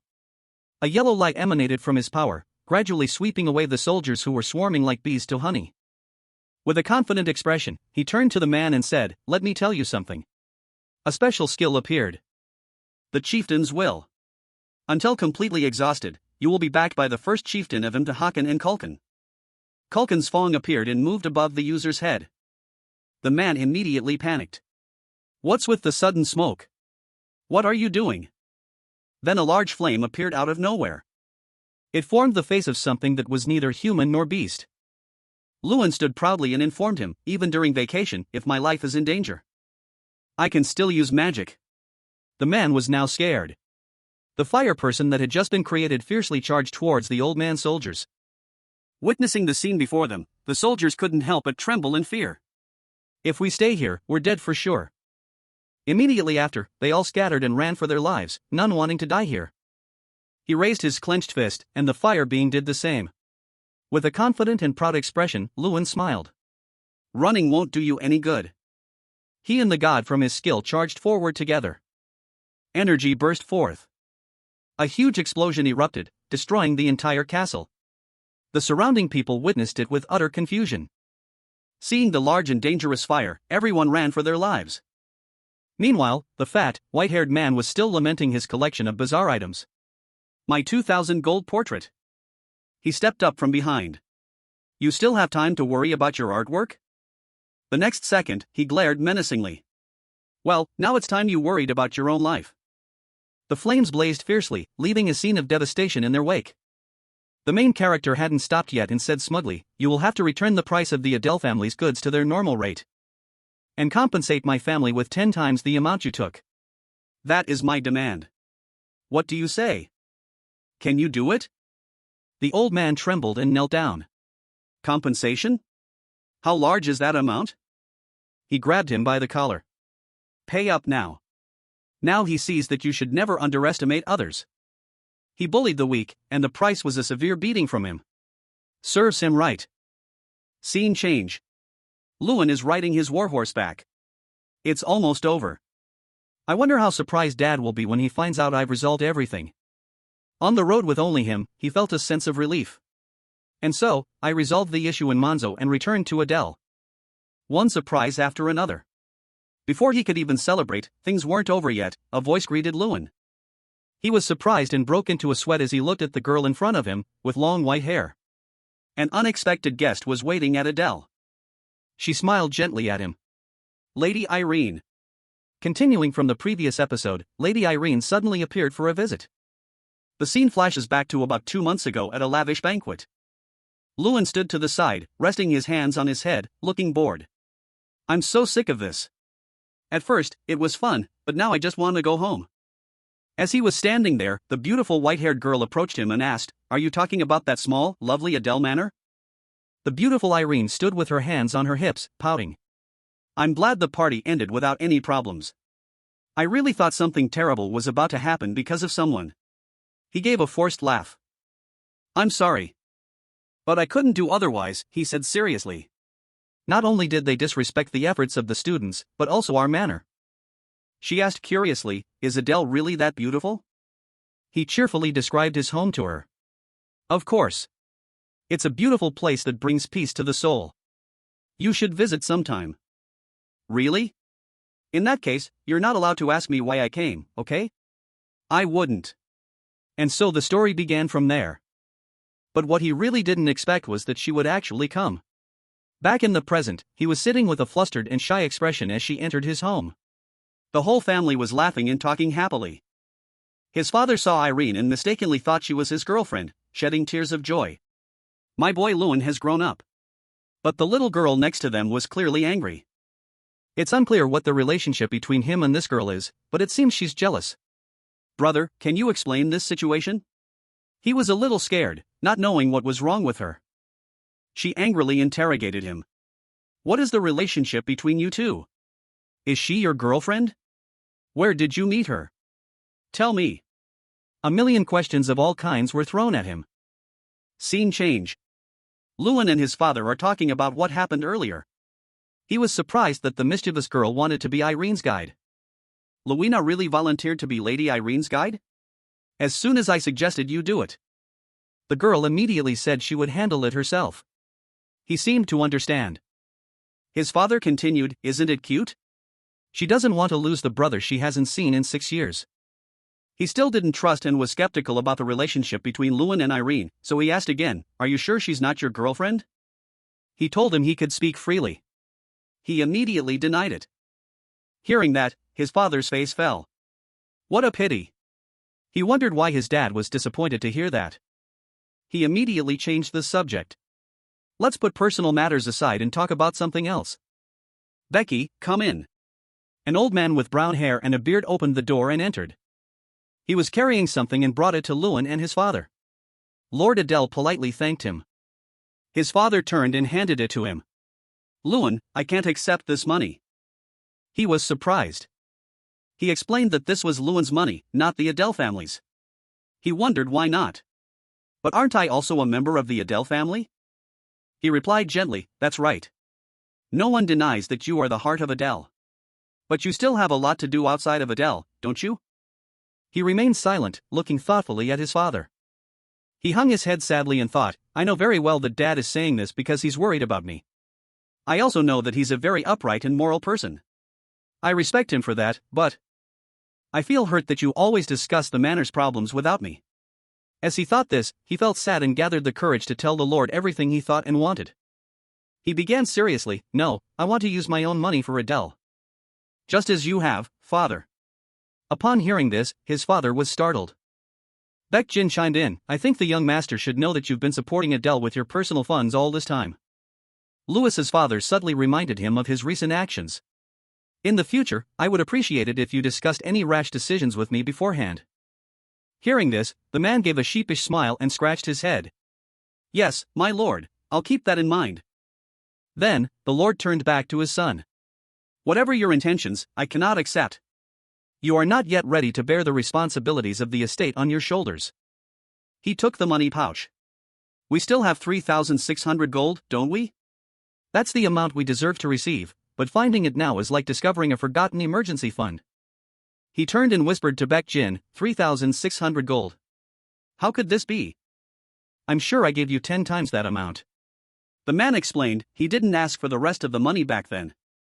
He was so insistent that I couldn't even bring up the matter of the penalty. The two continued their hushed conversation. Why is father so stubborn? Indeed. I've given up trying to persuade him. With his blue glowing eyes and handsome face, he looked over. Baek Jin seemed worried about something but forced a smile. Our Lord has always been this way, hasn't he? He offered a gentle smile. At this, the boy's mood also eased, and a slight smile appeared on his lips. Looking at his father, he could only say, that's right. Luan stepped outside. Looking into the courtyard, he saw the beautiful Irene taking a stroll. Beside her was young Luina. Luine, Lady Irene. He approached them and asked, Lady Irene, are you enjoying your tour of Adele? Just then, Luina excused herself, leaving the two of them alone and making Irene feel awkward. The little girl smiled brightly, said goodbye, and didn't forget to add, be nice to her, big brother. She seems like a good person. Louis flared up. Luina, what are you talking about? It was surprising how the girl's attitude had changed 180 degrees. Gone was the stubborn anger she had when she first met Irene. Reflecting on the little girl's words left her bewildered. Why did she say such strange things? He blushed shyly and invited her for a walk. Would you like to take a walk for a bit? While they were walking, Irene talked about Luina.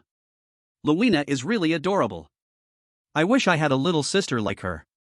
He was happy to see the two getting along so well. She asked him with concern, by the way, Louis, is something on your mind? You seem to be deep in thought. Oh, do I look that way? He didn't hesitate to speak his mind. As the heir to the family, I want to do something for the estate, but I can't think of any ideas. After speaking, he thought to himself, combining the tournament prize money and the money from Monzo, I have over 40,000 gold in total. Father said I can use it as I wish. But, as he was lost in a jumble of thoughts, she spoke up. You can't help but think about the estate. Even though I came all the way to Adele. Hearing this, his face turned pale as a ghost. He then realized that she had made the effort to come here while he had been ignoring her. She was probably upset, so he immediately changed his attitude. Lady Irene, how did you get to Adele? Our estate is quite far, so it must have been inconvenient. She answered smugly, opening one eye, it wasn't that far. I reached Leverden in 2 days. He quickly apologized to her. A small question uttered in regret. She began to point in the direction she came from. It's quite close when you cross the mountain range over there. Hearing this, his mind immediately started racing. However, in that answer was the solution he had been looking for. The southern mountains, although they make up a large part of the Adele estate, have rugged terrain that makes farming impossible. And the land was abandoned due to the appearance of monsters. However, Frog Lake is located nearby. So its geographical value is very high. He had an idea. What if we use that to create a trade route through the southern mountains? Luan thought seriously.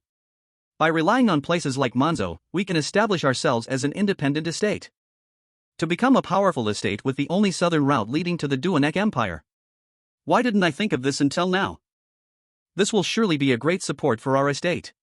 The beautiful, white-haired girl beside him watched him intently. As soon as he finished his thought, he happily turned to her, grabbed her hand, and thanked her profusely for helping him come up with the idea. She blushed beet red in embarrassment. Right after, he immediately ran off, leaving her there. See you later. He ran off with determination and excitement, while the young lady stood frozen for 50 seconds. She smiled warmly, thinking, he's truly an interesting person. It was unclear if she had fallen in love at first sight, but she was thinking like a romance novel heroine.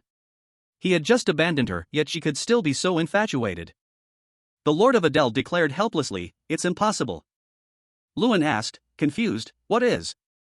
In the vast room, the man's gruff voice echoed. "I've already tried, but all 8 merchant guilds at Lake Number 8 refused." Luan continued to wonder, they refused? But why? Before Louis's astonished eyes, he slowly explained, from their perspective, the Adel family is not profitable.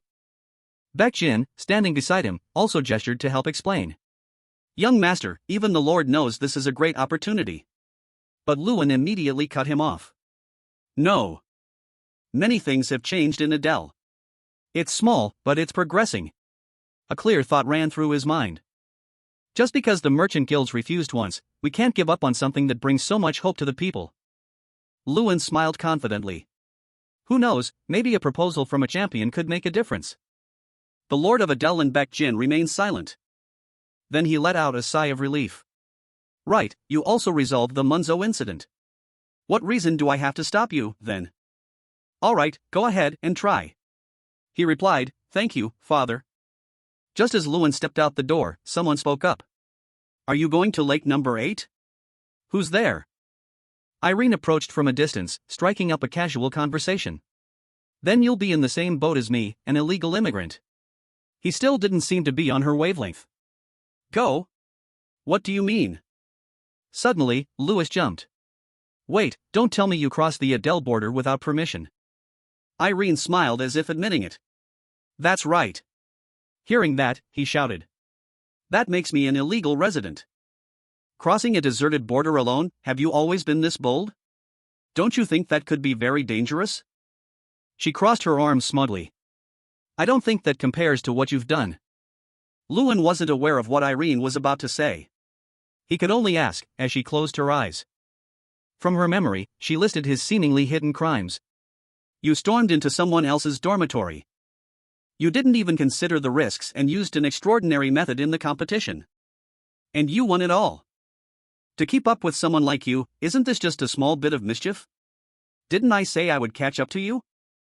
At this, his facial muscles could finally relax a bit. A gentle breeze swept past their shoulders and hair. The ambitious Louis announced, "But I plan to go even further." And Irene quickly decided. "Then I'll follow you.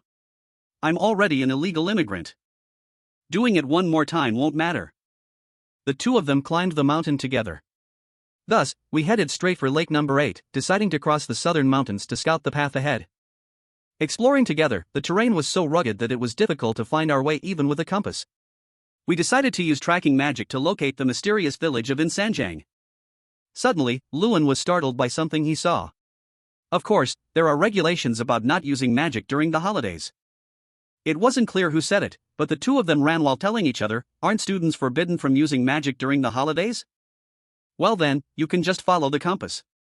Let's go, Irene." Irene had been using this magic since arriving in Adel.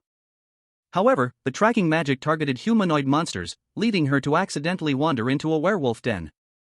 This put her in a dangerous situation, with a pack of werewolves growling in front of them.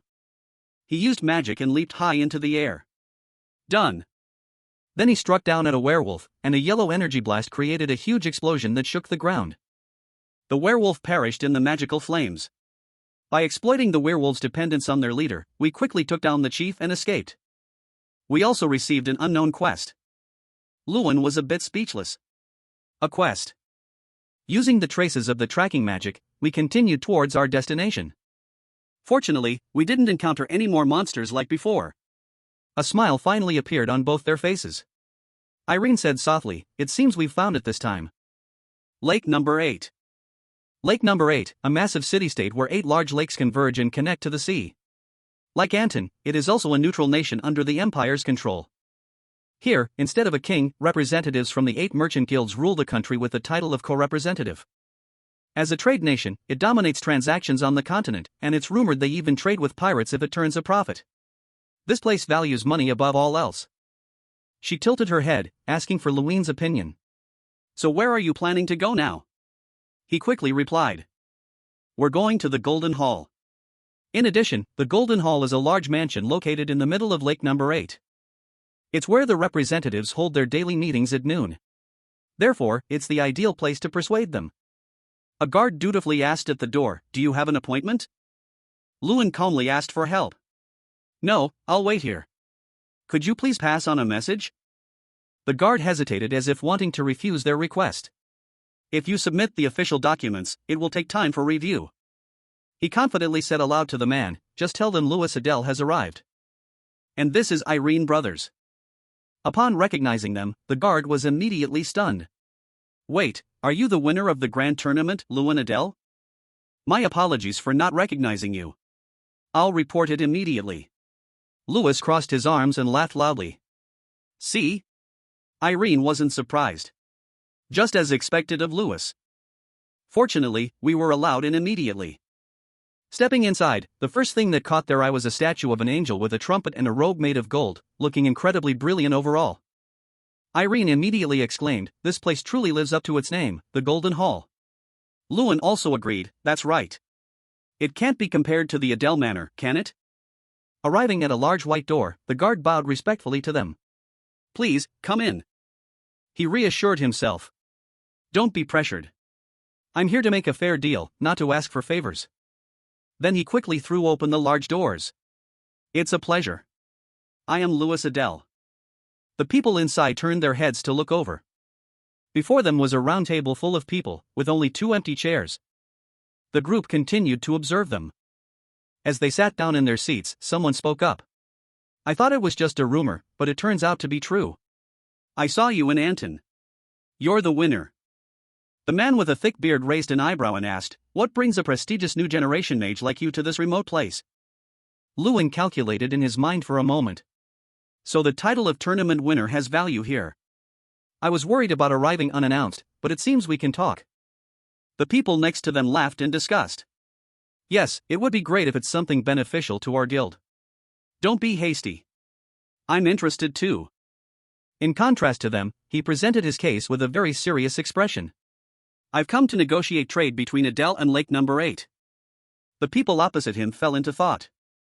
And in another corner, no one knew what to say. Zhang, on Luwine's shoulder, whispered in his ear, Luwine, it seems you've cooled the mood. At this point, a few hushed discussions began. A man turned to the person next to him and asked, Adele? I think I've heard of it. Do you know where it is? The other person, with some knowledge, replied. It's located south of the small country of Gideon. The woman behind them also chimed in. Ah yes, that backwater place that tried to sell keystone fish and sweet potatoes. I think the Lord visited there once. How did that turn out? The man who started the conversation gestured with his hand as he recounted. We refused. 8 votes against, 0 in favor. A unanimous decision. The woman was somewhat curious. Why? The other man explained, because it's not profitable. They only wanted to sell one-sidedly. Luwine fell silent for a moment. The man in the chairman's seat opposite him smirked and declared, in that case, I think there's not much left to discuss. He began to feel tense. They're merchants. In the end, as soon as they heard something against their interests, their attitude changed instantly. I'm a new generation mage and the young lord of Adele, but they only see me as the young lord of Adele. A poor kid from the countryside trying to steal their money. Their cold and blunt perspective is terrifyingly clear. Louis and Zhang both showed their discomfort. He voiced his guess, will it be the same this time? However, Louis stood up with his hands on the table. It's a pity to see everyone react this way when we haven't even started presenting our proposal. Here, a total of 30,000 gold. The group was immediately shaken. He smiled as if he had already secured victory. Now then? Are you more interested in a deal? A vast city-state where 8 large lakes converge and meet the sea. Instead of a king, 8 representatives co-govern the country under the title of co-representative. I've come to establish a trade route between Lake 8 and Adel. I crossed the northern mountains to get here. I faced many difficulties along the way. But if this negotiation is successful, it will all be worth it. Luan's eyes suddenly lit up. What do you think? Are you interested in making a deal now? I will purchase 30,000 gold worth of weapons from Lake 8 for Adel. In return, please allow the exchange of our products. One of the men sitting nearby voiced his confusion. 30,000 gold? Are you preparing for war? If not, why would you need 30,000 gold worth of weapons? He remained silent. Just as I expected. They're very surprised. 30,000 gold is the 3-year budget for a rural domain like Adel. It's equivalent to the 1-year budget of a mid-sized city. Spending such a large sum on weapons is indeed shocking. But I realized something through the Manzo incident. Power naturally attracts wealth, and that power creates peace. If I have to buy weapons from somewhere to gain strength, I will build my foundation here. I know that each of the 8 representatives specializes in different types of goods. Who is responsible for weapons? They unexpectedly introduced a quiet child who had been sitting there all alone. That would be representative number 1 here. Weapons, ores, various flora and fauna, and even ships. They manage the widest range of goods. Not expecting this answer, Luan's face showed clear astonishment. She looks even younger than Luina. But the look in that child's eyes is not one you'd associate with a child. An extraordinary presence. What kind of life has this child lived? Cecilia calmly inquired, by the way, what do you plan to do with so many weapons? I know this curiosity is improper, but as the supplier, I'm a bit concerned. Louis also showed a certain respect for the girl. First, we plan to conduct a large-scale hunt of the monsters near Adel. The arms deal is the first step. Cecilia hesitantly repeated, you said the first step before she could finish. Luan explained, we plan to establish a trade route connecting Lake 8 and Adel. Crossing the path through the northern mountains. The person in the chairman's seat frantically warned Louis, young Adel, please do not mention that mountain range by name here. Hearing this, he was confused. Pardon me? Irene glanced at the people around the table and asked, why is the atmosphere like this? What's going on? Louis, doing the same, replied, I don't know either. He cautiously observed the group. I don't know what's happening, but I know who caused it. They've gone completely pale. Why is that? Cecilia frowned and warned, you intend to cross the northern mountains? No, that's impossible, because a demon resides there. A thought immediately flashed through Louis's mind. A demon. Could it be? Then he told them, last night, I crossed that mountain range myself. The girl's face darkened, clearly disbelieving. You're lying. Luan affirmed his words while reaching into his coat to pull something out. It's not a lie. I encountered something in that mountain range. Is this the demon you were referring to? It was silver wolf fur. Cecilia shot up from her seat in alarm. You completed the quest and earned the respect of the Francis clan. Luan confirmed in his heart that it was indeed true. A few clear tears welled up in the girl's eyes. Finally, it's dead. 3 days later, Louis and Cecilia walked side by side. The girl politely struck up a conversation first. I'm sorry for keeping you waiting. He, of course, held no grudge. It's completely fine. It's perfectly understandable. With flushed cheeks, Cecilia confided, I never thought I'd face this mountain again. Of course, my heart still feels heavy, but it's different now than before. The scourge that took my father is no longer here. It's all thanks to you, Mage Luan. Luan replied modestly, it was nothing. I just happened to run into it on my way here. The two of them looked up at a canopy of trees. Cecilia outlined a very specific route. If we can create a road through the southern mountains, we can establish a direct trade route from Adel to the western kingdoms. We won't need to waste time and money going around the central region like we do now. And about building the road here. Our Vantage clan will provide support. He raised his voice in astonishment. Pardon me? Everything was completely the opposite of what Luan had predicted. I thought we would start by establishing a relationship through the arms trade. And the trade route would come later. I even assumed that the cost of opening the trade route would be my responsibility. However, if the Vantage clan helps, this is a massive benefit. He hesitated in disbelief. Are you saying you'll accept my proposal? She calmly acknowledged it. Of course. Any goods produced in Adel will be purchased at a price higher than the market rate in Lake 8. Lewin assessed in his mind, purchasing above market price. These are extremely generous terms. Cecilia, opposite him, gently explained, merchants will do anything for money. But, we have hearts too. I, Cecilia Vatches, promise to show gratitude and trust worthy of a benefactor. Lewin closed his eyes, finally accepting the terms. He extended his hand to shake the girls. I look forward to working with you. With that, the deal with Lake 8 was successfully completed. Louis and Irene walked through the forest. He shared excitedly with her, I'm so glad everything went smoothly. Really, now I can send good news to everyone and my father.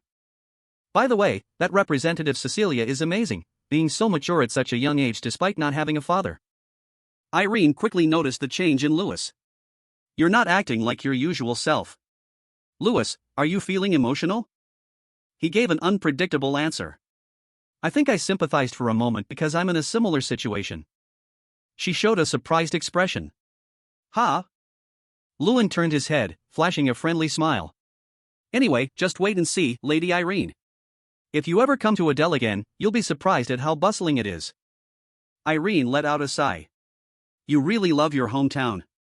Louis, I wish I could feel the same way. He put his hands behind his head and asked curiously, isn't home a place everyone remembers and cherishes? She immediately denied it. Not for me. Lewin continued with a suggestion. I'm very curious now. Do you plan on inviting me to your hometown someday, Lady Irene? Irene answered non-committally, who knows? Irene doesn't seem to want to talk about it, but I'm sure, one day, I will definitely visit Fruits. Gentle golden sunbeams enveloped the village with all their warmth. Mixed in was the utter astonishment of the Lord of Adel. What? For a price higher than the market rate? Beijing's amazement, they even promised to take responsibility for opening the trade route.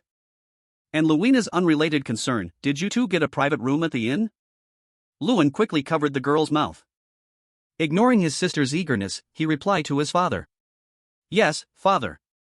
Cecilia Vatches promised all of that. Beijing exclaimed in a loud voice, in any case, the notoriously cold Representative Vance said she would repay a debt of gratitude. It's incredible. Lewin calmly explained. Yes, but we'll need time to prepare that quantity. And they said it will take 3 months for the weapons. Construction of the road through the southern mountains will begin this month. The Lord of Adel couldn't help but feel proud of his son's abilities. A direct trade route to the Empire Adel will finally prosper. You've grown up, Louis, to achieve something so difficult. Thank you for growing up so well. Taking this opportunity, Louis made one final request. Then, father, will you trust me and allow me to do one more thing? He asked gently. What is it? He tightened his hand on the table, resolutely stating what he wanted. The lifeblood of Adel, the dream of the people of Andhra. Adel and my own revenge. Mother. It's the Red Plains hunt. Everything slowly faded into memory, standing before a horrifying scene, everywhere engulfed in a sea of fire. Lewin remembered. On my 6th birthday, it was supposed to be a beautiful memory, but that birthday turned into a terrible nightmare. The mudmen who had taken over the grasslands attacked the village, and countless people lost their lives. The most painful thing was that my mother was among them. My mother, now I can't clearly remember her face without looking at a portrait. So many people, including my mother, lost their lives, and many were seriously injured. That day, I made a vow for the first time. I must become stronger. As the Lord of Adel, I will not let Adel remain weak. Back to the present. On a beautiful morning, Lewin was strolling with Irene, watching the villagers diligently training in front of them. Loud shouts and decisive actions were performed with great enthusiasm. After the extermination order was issued, the villagers began spear training every day. The uniform movements were repeated over and over without any sign of fatigue. Irene looked at them, full of excitement. The villagers looked completely different. Louis also praised them. It's something to be grateful for. They're working very hard. She seemed to notice something special, with a mix of surprise and slight admiration. By the way, their spear technique seems very unique. Irene wondered, who taught them that technique? Hearing that, he looked towards an old man standing with his hands clasped behind his back, looking very stern. He replied, it was taught by our knight commander. The man with a kind face, etched with the wrinkles of time, was once known as the Lightning Flash and fought on the front lines of the kingdom. Sir Bova, the greatest knight of Andhra. Lewin remembered the image of him bravely facing the monsters, filled with gratitude. If not for Sir Bova when the mudmen attacked, the damage would have been much greater. I still remember vividly how he cut down 5 mudmen in a single blow. He was still lost in thought. Even now, he still uses a staff more than a spear. Suddenly, someone from behind called out a name. Sir Bova. Someone's voice brought Lewin back to reality. He quickly turned his head and replied. Yes, is there a problem? Bova approached from somewhere. He called out as if to confirm. Ah, young Master Lewin, is that you? He saw the man approaching from a distance and quickly greeted him. Ah, it's been a while, Sir Bova. I was planning to greet you after practice. The man replied politely, practice just ended. It's all right. Bova grabbed Lewin's hand, laughing with excitement. I heard you made a big name for yourself this time. You won the grand tournament and are now leading an extermination campaign. He smiled sheepishly. Yes, that's right. After a warm exchange, Bova looked at the girl opposite him and wondered, by the way, the person next to you is. She placed a hand on her chest and politely introduced herself. It's a pleasure to meet you. I am Irene Prius. She closed her eyes and exclaimed, it is an honor to meet the Lightning Flash, Bova, here. A name was uttered that made his eyes widen in disbelief. Beside them, Lewis also heard and was surprised, glancing over. What do you mean? After a few seconds of surprise, Bova regained his composure. He asked, Miss Irene, what are you talking about? I heard about you in a night lecture called The 11 Children. Irene clasped her hands and explained respectfully. I was certain after seeing the villager's spear technique. Her hair blew gently in the wind. Facing the middle-aged man, her voice remained gentle and patient. The only spear knight of the kingdom of Ridian. I heard you suddenly retired and disappeared when you were only 30. A legend among legends. His voice deepened, soft yet full of nostalgia, as if returning to a glorious bygone era. I didn't expect anyone to still remember those trivial stories. She gently tucked her hair aside, her eyes calm, her voice gentle as if recounting an obvious truth. Of course, because it was so impressive, I read it very carefully. Irene, facing Bova, seemed to see a man in armor, holding a spear powerfully, standing majestically behind him. She continued, the story of you cutting down more than 10 high-level mages from the rival nation of Purna is legendary. He closed his eyes, calm as if he no longer cared about the past. I am honored that the young lady found it memorable, though now I am just an old soldier. Lewin approached Bova, his voice a little sad. Sir Bova, why did you hide it? He turned to face him and replied nonchalantly, I never hid it. You just never asked. He lowered his eyes, explaining with a bit of bitterness, but I still feel a little left out. I had to hear from someone else that you were once the Lightning Flash. Even though I was right beside you, I didn't know. Suddenly, a statement from him made Lewis's eyes widen in realization. If anything. Don't you know more about me? Young master. He disagreed, starting to talk about what he knew about Bova. That's just the good part. I know the image appeared again. You like fishing, and live in this house at the bottom of the hill. The image of warm sunset afternoons, being warmly led by Sir Bova, suddenly appeared in his memory. And you often took me for walks when I was a child. The man continued, but seeing you grown up like this now is also very gratifying. Bova clasped his hands behind his back again, sternly. Bova, isn't that enough? Just a few words from him seemed to awaken Lewis. He stepped forward to face him, his gaze determined. I wasn't thinking clearly. I understand you better than anyone else. Bova bowed his head in delight and replied, thank you for understanding, young master. Bova didn't let him think for long, making an offer. Ah, by the way, today I promised to help the young lady with her sword training. Would you like to join us? Lewin was very interested and immediately agreed. Observe? I'd be glad to. Suddenly, his face remained gentle, but his voice was filled with seriousness. No. Bova clarified his intentions. Not to observe. I meant a sparring session. Hearing those words, he was so surprised he couldn't speak, his face frozen. He asked again as if he had misheard, what? In a dense forest somewhere. Below, Bova was sparring with Luina. The two swords clashed, creating loud, ringing sounds. Irene watched intently. She exclaimed, she's brilliant. To have such skill at the age of 12 is incredible. Louis didn't reply, his face serious, but he agreed in his heart. I agree. Honestly, even I'm surprised. He watched the little girl holding the sword tightly in both hands, her spirit fierce, and thought to himself in admiration. Her blade is perfectly balanced and her footwork is very consistent. It's proof that her foundation is very solid. Then he glanced at her opponent. He's restricted most of his fighting power to reduce the damage to Luina. He felt a bit of admiration. And Sir Bova is only using his left hand to fight someone like Lewin, and his weapon isn't even a spear. His specialty, but just a wooden sword. Bova's final words rang out. Today's training is over, young lady. He slung the sword over his shoulder, looked at the girl standing proudly with her hands on her hips, and praised her to Louis. See? The young lady's skills have improved to this level. At this rate, even you won't be a match for her swordsmanship. Louis smiled proudly. It seems so. My sister is truly outstanding.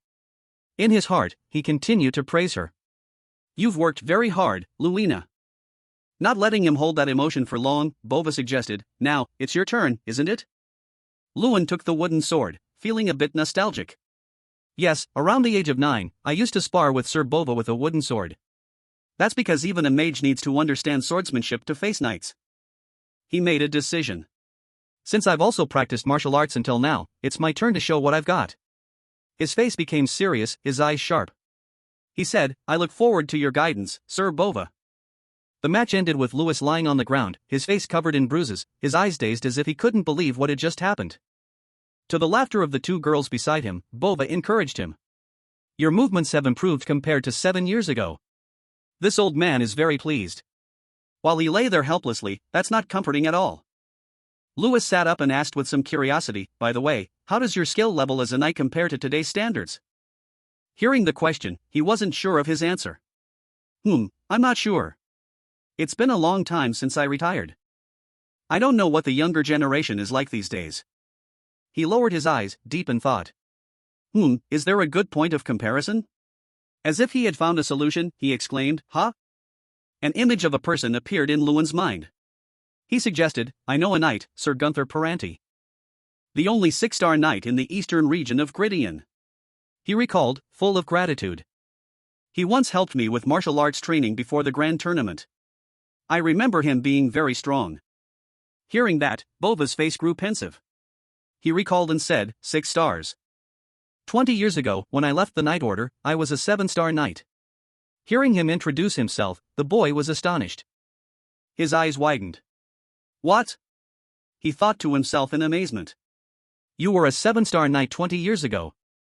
That's almost the strongest in the kingdom. Lewin looked at the system panel that appeared before him, wondering to himself, why would someone like that appear in a duel? The order was given, fight the knights with a wooden sword. A surprise quest? A duel with Sir Bova? He looked at the timer counting down.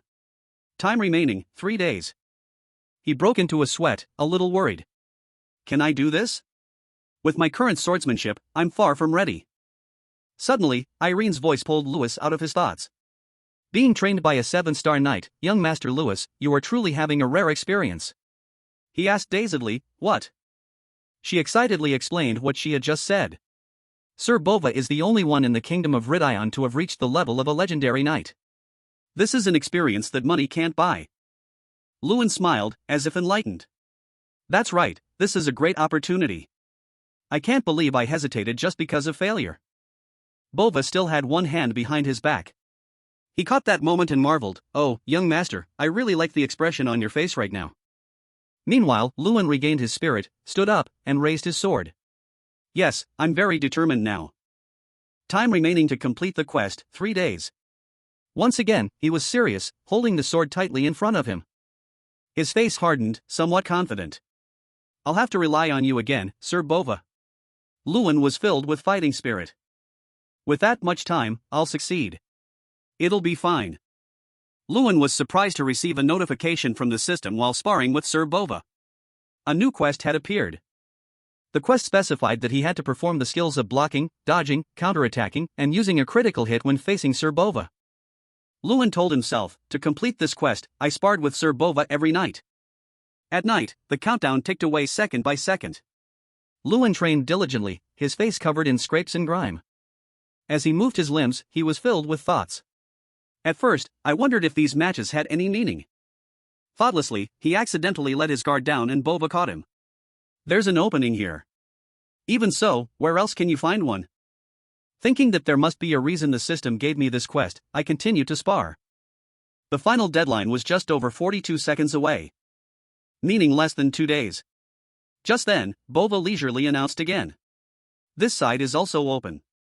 And finally, when the deadline was only 23 hours and 51 minutes away, Lewin had to focus even more intently. He dashed towards Bova with the speed of the wind. After a moment, he smiled faintly, his eyes showing clear excitement and satisfaction. Done. Bova looked at him with a gentle smile and didn't hesitate to praise him. You did well. He thought to himself at that moment. Sir Bova said the results of your efforts are starting to show. Time passed, the final day of this training period has arrived. Bova, worried about Lewin's overexertion, asked, Young master, are you tired? He replied firmly. No, I can still go on. Bova slung the wooden sword over his shoulder and gently told him, no need to push yourself too hard. Look, the sun is already rising. But Lewin, who had a quest to complete, was highly determined. Yes, I've sparred enough with Sir Bova. But he stared at the only remaining quest objective. Critical hit. I still haven't fulfilled that condition. The remaining time was just a little over half a week. Lewin was bewildered, lost in thought. I can't believe this is all I've achieved after a sleepless night. Was landing a critical hit on a 7th level knight an impossible task from the start? His hand tightened with each passing second, and now, with very little time left. What's going on? You've been up all night, big brother?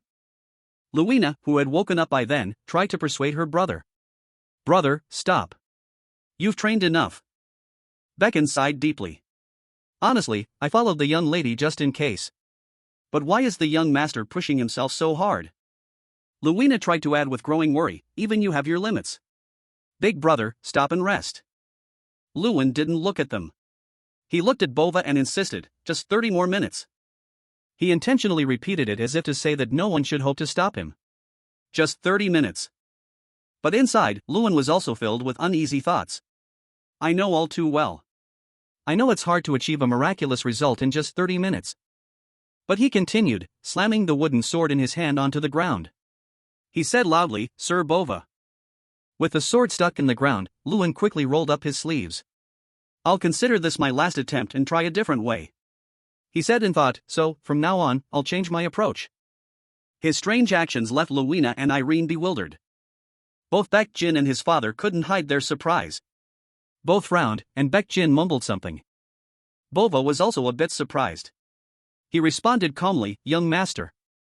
Looking at his face and body already in an attack stance, he asked again, are you serious? Yes, I'm serious. Lewis's eyes narrowed, his mind filled with nothing but the stability gained from the recent days of sparring with the wooden sword. I've learned how to anticipate a knight's movements. Now, that goal is complete. I need to win with my specialty. With his keen perception, Bova realized, I found it strange that you've been practicing swordsmanship all night for the past few days. It turns out you wanted something from me. Lewin didn't hide it, smiling faintly at his guess. You figured it out. This made Bova look forward to this final match even more. Very well. Then I'll add another rule for you, young master. He generously gave him another great opportunity. For the remaining 30 minutes, you can use magic against me. Lewin dazedly mumbled 2 words. Magic. Bova replied while raising his sword. But I'll also be a bit more serious. I want to see your true abilities. Lewin was also ready. He lifted his heel and pointed his toe towards Bova. Here I come. In the next second, they both shot forward like the wind. Lewin gritted his teeth and thought, no need for a wooden sword. I have to get closer than sword range. In return, my body becomes lighter and my balance improves when moving. When I get this close, the sword's blind spot makes it useless. Bova suddenly stopped attacking for a moment. He chuckled with delight. So that's it. At the same time, Lewis also hesitated, flustered. But he gritted his teeth in alarm for a moment. He doesn't reveal any openings outside the reach of his wooden sword. The method I used against Dung Graham at the Grand Tournament to break my opponent's sword is not a strategy that can be applied to everyone. Knights at Sir Bova's level don't directly confront a difference in power, but instead, they redirect it. Bova clearly analyzed Lewin's fighting style as if he had seen through it. The plan is to get within a distance outside the range of my wooden sword. It's a good choice.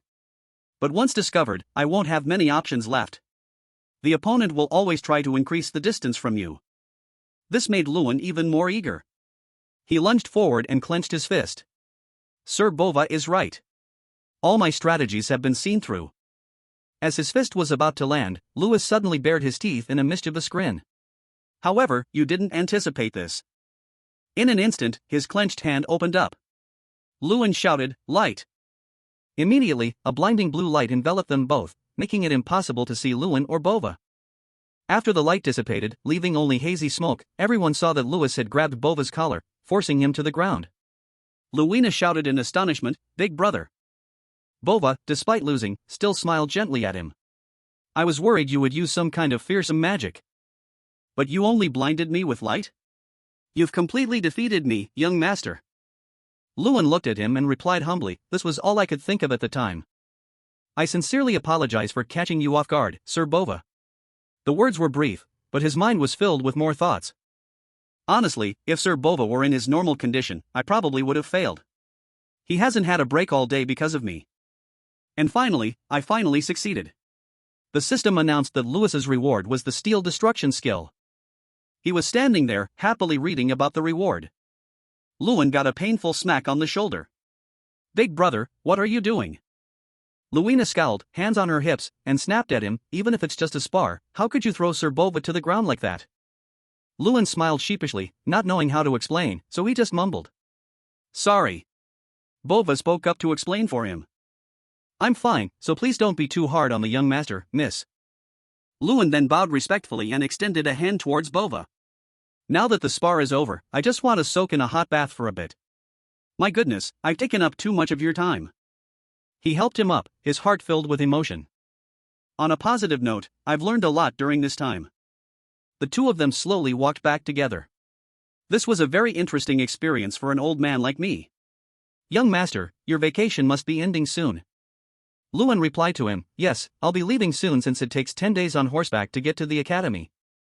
As this long yet short vacation was coming to an end, he felt a pang of sadness at having to pack his bags and leave. The day to leave his hometown arrived, standing on a bridge. He and his father looked down at the young men working hard. "All right, just a little more effort. Let's finish up and then have a few beers." "Definitely, I'll drink my fill today." He respectfully explained to his father, "These are workers sent by the Van Chase clan. Since we're building a base in Adel, we need a lot of manpower." He spread his arms wide, expressing his own excitement. "Through this route, we will transport weapons from Lake 8 while also carrying out extermination missions. Additionally, many workers will use Adel's restaurants and inns, bringing great benefit to the entire region. This is the beginning of change." When he mentioned this, his voice suddenly lowered. "And there's one more thing I want to tell you, father." He handed him a box. "This is 12,000 gold. Please use it for Adele." Lewin's father seemed to want to refuse. He frowned and exclaimed, "Son." Understanding what his father was thinking, Lewin quickly cut him off. "I've kept 400 gold for myself, so don't worry too much. Surely you won't refuse again." He looked at Lewis with loving and proud eyes. "I'm so ashamed. I'm just indebted to you." To say goodbye to his devoted son, he didn't hesitate to give him a hug. "Thank you, son. All right, I'll be on my way then." Lewin continued to let himself drift into his thoughts. "I have to say, this was a very productive vacation. I said goodbye to everyone and walked with Irene for a while." When the road forked and I was about to say goodbye, Lewis heard Irene say something that made him quickly ask again. "Huh? What did you just say? I must have misheard." Irene deliberately emphasized her tone. "No, you heard right." She grinned at Lewin. "After graduation, during monster subjugation missions, I'll help too. I already told you, I'll follow you until I defeat you, Master Lewin." Looking at Irene's departing back, Lewin thought for a moment, so she hasn't forgotten. What a strange person. And so we parted ways, promising to meet again someday. After traveling for about a week from Adel, I crossed the central border and entered the eastern region. Unlike the southern region, there were more people here. As soon as he arrived, Luan was drawn to a street brawl and stopped to watch. Someone was yelling, "Say that again." A thug in a black jacket was yelling in a young man's face, who was wearing a white shirt. "What did you just say, you weak little brat?" The increasingly piercing voice grew louder. "Say it again, you weak little brat." Luan saw this bullying and started to feel uneasy. What's going on? The man in black kept his high-pitched, condescending tone. "Say it again. What did you just say, kid?" The young man with a bruised face pleaded softly, "Please let my sister go." But the next second, he glared at his opponent and said loudly, "I'm a knight too. If you don't release my sister right now, I won't let this go." The man in black burst out laughing, his voice full of mockery. "Did you hear that? What are you going to do if you don't let it go?" Then he suddenly stood up and continued to lecture the poor young man. "This all happened because your family couldn't pay up. We have to make a living too." His fist tightened, and his mouth uttered provocative and insulting words. "So now I'm going to collect the debt your father owes, even if I have to sell your sister." The young man frowned, his eyes filled with indignation. "What?" When he heard him touch upon his family, he immediately rushed forward without thinking. "You think I'll let that happen?" For the first time in the conversation, he dared to sneer at him. How ridiculous. But before he could even attack, he was hit by a punch from the man. Along with his fierce curse, "Do I look like I'm joking?" As he kicked the young man, he cursed relentlessly, "And you think a weakling like you can become a knight? Hanson, is this the standard for knight apprentices in Farina?" Not finished, he grabbed the young man's hair and pulled his head up, ordering him as if he were his slave. "Say it again. What did you just say?" The brave young man emphasized each word. "Try selling my sister." He fixed his fiery gaze on his opponent, his voice cold and emotionless. "I'll really kill you." Louis watched, his brows furrowed in indignation. Am I really witnessing this? Something like this happening in broad daylight? That boy looks like a knight apprentice from a nearby territory, but even for an apprentice, he's frighteningly weak. However, that's not the look I usually see. It's the look of someone who has something they must protect. Luan was walking towards the fight when someone suddenly tapped his shoulder. A frightened man warned him, "Young man, don't meddle in other people's affairs. Just leave. If you pick a fight with the Andi Lamper gang, it'll be a disaster." That's right, they're extremely cruel. Louis didn't even bother to thank him. On the contrary, he wanted to provoke these guys. I understand. But then what are you all doing here? The men wondered, huh? What do you mean? Luan continued. You're not trying to stop them, nor are you saving that young man. His eyes widened, his teeth bared in disgust. You should be ashamed. You're no different from them. After speaking, he continued towards the young man. That look is good. A look that can become stronger. Suddenly, I'm curious about that boy's true worth. The man who had kindly warned Luan was now furious at being lectured by him. What? Fine. Do whatever you want. After all my concern for you. The burly thug tormenting the young man saw Luan approaching and paused, giving him a sharp look. Then, with the same aggressive and lecturing tone, he asked, Who are you? Here to get beaten up too? He seemed unaware of who his opponent was and boasted, Get lost but before he could finish his sentence, Luan used his magic, sending him flying backward. The man's eyes widened with bewilderment and fear. He looked at Louis's cold face. Why do I feel stars? The witnessing townspeople also stared with wide eyes and open mouths in horror. His underlings were also stunned, asking, What the hell was that? As for him, he could only stand still and let Luan pummel his body with magic. What just happened?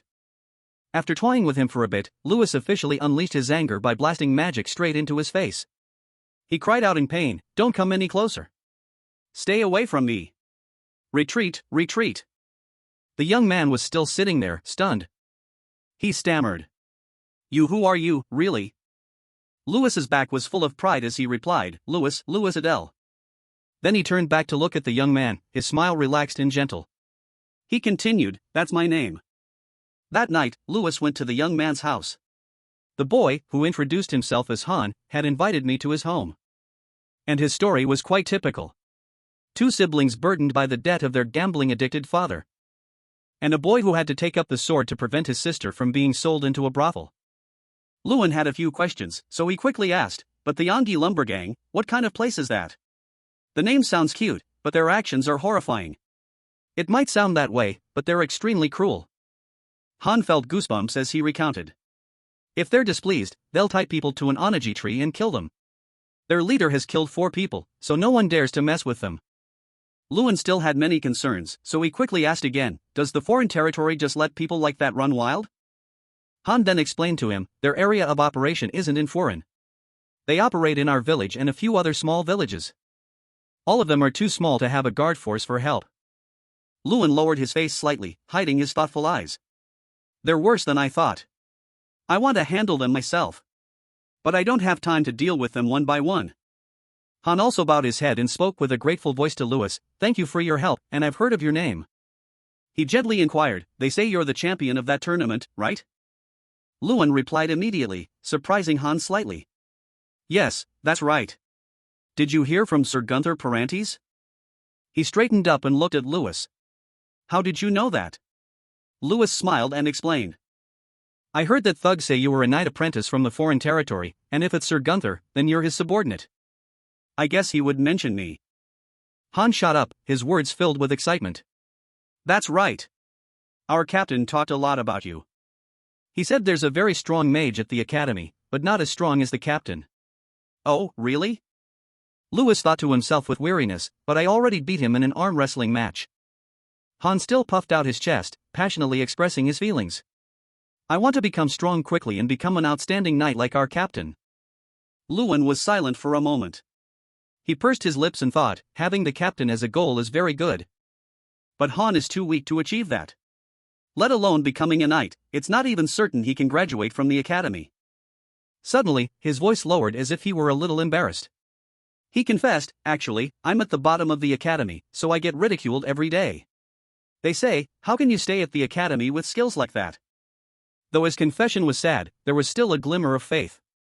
Everyone criticizes me, but our captain is different. He said I have a talent that others don't. As he said this, he became bright and positive again. And that if I keep trying, one day I will shine. Lewin suddenly realized. It's exactly the same, just like Professor Hayden and the principal believed in me until the end. Sir Gunther Paranti also believes in Han. Having experienced something similar, Lewin didn't hesitate to boost Han's spirits. That's right. Effort never betrays you. He put a piece of food in his mouth and continued to encourage his new friend. Even if you're slower than others, if you persevere, a miracle will happen one day, just like it did for me. After seeing Lewin's pained expression, Han was flustered. Sorry, I forgot to warn you. My sister's cooking is quite unique. He lamented to himself. Why are you only telling me now? The two were having a pleasant and warm conversation when they were interrupted by a bold shout. Come out, you filthy brats. The members of the Ongi Lamper gang were all outside. That damn noble. I should have torn him to shreds. But instead, I came here to kill these 2 brats. The leader at the front shouted, kill them. No. We'll sell them off. He rushed towards the house, kicking open the flimsy wooden door. Come out now, stop hiding. But his face suddenly stiffened, and he squinted. What? Where are those 2 brats? Inside the house now, there was no sign of Han and his sister, only Lewin waiting for them. The leader shouted, who are you? Lewin equipped some protection on his arm, then smiled and replied, I was wondering what to do, but thank you for coming right to me. Less than 3 seconds later, the man was attacked by his magic, his body flying straight from inside the house to the yard outside. The underlings asked each other in fear. What was that? They all fell into a crisis. He did that without even blinking. Then whispers began to spread. Is that the noble from earlier? Why are you here, at this time? Only then did they see Han and his sister standing close together in fear. Lewin instructed, Han, this place is dangerous. Protect your sister. He asked anxiously, Lewin, what are you going to do? Lewin smirked faintly. His hand then clenched tightly, his words full of spirit. I have to do work worthy of this meal. Everyone, don't be afraid. No matter how good he is, there are still more than 20 of us. That's right, let's all rush him. The men in black, holding weapons, charged forward together. All right, come at me all at once. For a moment, a surge of blue power radiated from Lewin's hand. Through the match with Baron Bova, I learned a new skill, Steel Destruction. When using this skill, as soon as the sword touches the fist, the soul of the sword will vanish without a trace. He thought as he fought. What is this? My knife, someone exclaimed in fear. Normally I would just punish them lightly, but they are clearly villains, but they are clearly opponents. So, there will be no mercy. Luan's immense power descended upon the crowd. Demon, please spare us. We have committed a grave sin. The men fell to the ground and pleaded. By now, they must have realized that attacking further was futile. Luan was deep in thought. Thinking a scream came from the distance.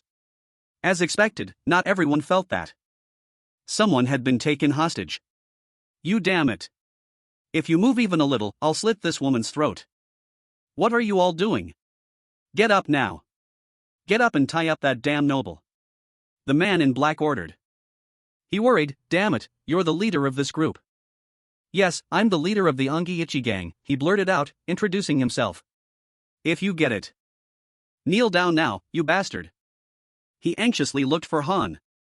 Han, what happened? Sister Han spoke up, injured. You got hurt trying to protect your sister, didn't you? No. Then there's no other way. I have to handle this. He advanced towards the man. The man screamed, don't come any closer. You think I won't kill her? Stay right there. If you move even a finger, I'll cut her down right here. Luan was furious. Damn it. The academy doesn't teach how to handle situations like this. I don't have enough time to use magic. Damn it. What should I do? A single sword strike cut through hair. He was astonished. You bastard. Han angrily walked over with his sword. If you don't want to end up like the leader, then get out of here now. You bastard. Let's run. The men scrambled to flee. Han, are you okay? Han's sister ran to him. Han acted as if nothing had happened. I killed someone. How could I? It's okay, Han. It was necessary. And congratulations. Luan comforted him. Ha? Han turned his head in confusion. Congratulations? He explained, that's a burrito sword, isn't it? Mastery of aura. Meaning I saw a blue aura emitting from you earlier. Didn't you just reach 4-star level? The appearance of an invisible blue energy, an aura. What does it mean? Ah, Han said in amazement. Ah, I've reached 4-star level. Right. Someone who reaches 4-star level is considered top tier among knights. Of course. You can't control the aura completely yet, but what's certain is that you've shown clear progress, right? You did it. Just as I predicted. I wasn't wrong. Your thoughts were correct. He was touched. Thank you, Luan. It's all thanks to you. Without you, I wouldn't have had the courage. Really, come on, don't say such cheesy things, Luan replied. At least now no one will bother Han's sister anymore. Thus, Han's incident was resolved smoothly. As soon as it was morning, I went straight to the academy, and now, I'm back. Before leaving Adele, I had hoped the vacation would never end. But now that I'm back at the academy, I realize something. I really missed this place. Louis, what did you do during the vacation? Me? He chatted with Jason as they walked.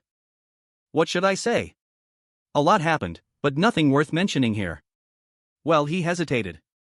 I trained. His friend was surprised. You? Someone as strong as you trains too? Swordsmanship? Oh my, Luan, vacations are for resting. Besides, swordsmanship is part of the knight-related classes in the second semester, right? Why did you practice beforehand? Studying ahead during vacation is called preparation. As the two were talking, the professor called him. Luan. Professor Hayden, so you're here. Sir, what brings you here? Look outside. Go, a guest has arrived. Many knights and the golden sunbird symbol on their flags. It must be him. It seems Louis had recognized who the guest was. I'll be right out. We exchanged letters. But I didn't think I'd see him this soon. The champion of the martial arts tournament has arrived. Open the door and see. The princes have arrived. The two princes stepped out of the carriage one by one. Don't you dare get between me and Lewin, Prince Groster Ridian. Prince Cam. Don't get your hopes up, brother. No matter how hard you try, young Master Lewin will choose me. Lewin. While the two were still arguing, he had already come forward and introduced himself. It is an honor to meet you, your highnesses. I am Louis Adele. Ah, young master, my apologies for the sudden visit. I have prepared a gift. I hope to speak with you privately. No, the gift I prepared is much more valuable. Forget my brother. And speak with me first. Their intentions were all too clear. If I, the winner of the martial arts tournament, supported one side, it would be a huge step towards becoming king. I have a solution, he spoke up. A solution? All right, we'll do as you say. Young Master Louis, let's discuss this together. The kingdom of Lydian, where both I and the academy belong, is currently known as the weakest nation on the continent. Despite this, the kingdom cannot unite internally.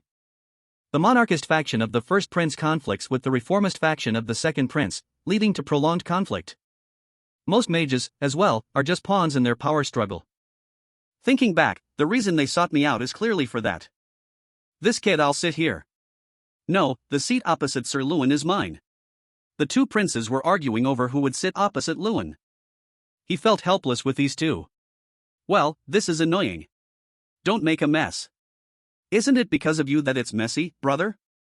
It's because of childish people like this that the country is in such a state. Thoughts were swirling in his mind. Ridiculous. What did you just say?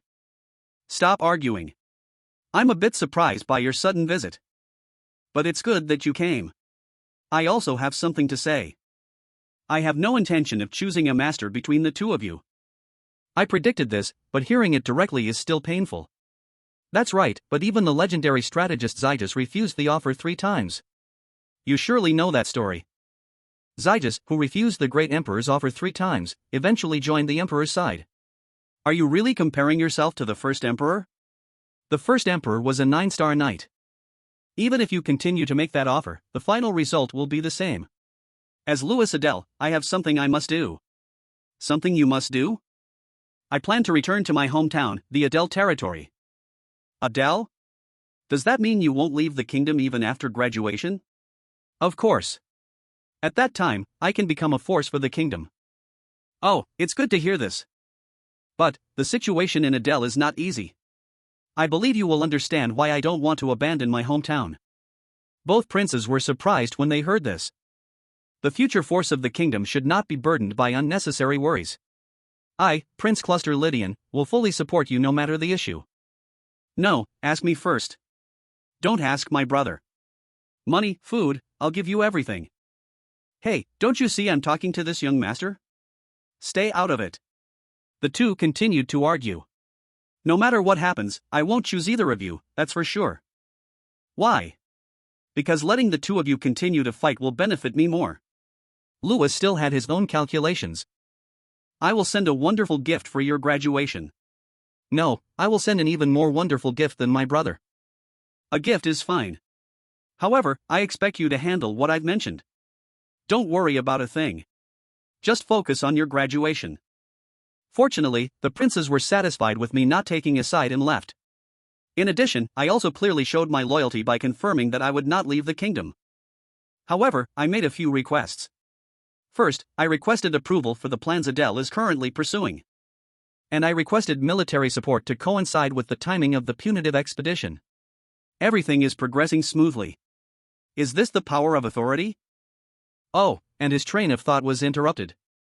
Everyone, listen carefully.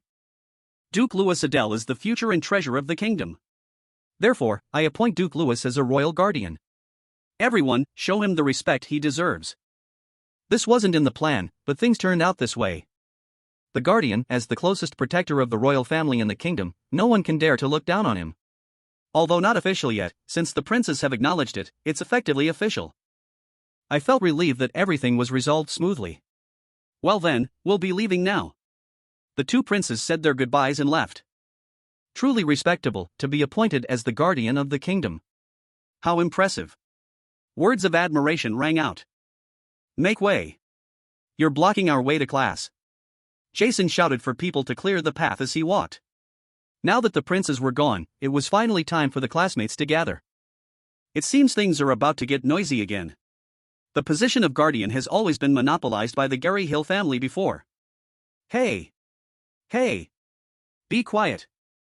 Miko is coming over there. All the chatter fell silent at this moment. What are they talking about? Are they talking about me? He was on edge as soon as he arrived. How ridiculous. Seriously, who's talking about whom?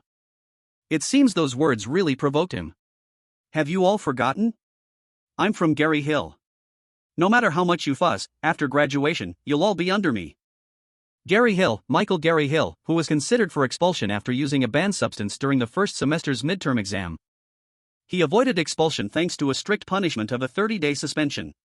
All thanks to the reputation of the Gary Hill family. The magical world of the academy, no, even the magical world of this royal palace, is now almost under the control of Gary Hill. Really? But it seems that's not what the princes want. Long time no see, Miko.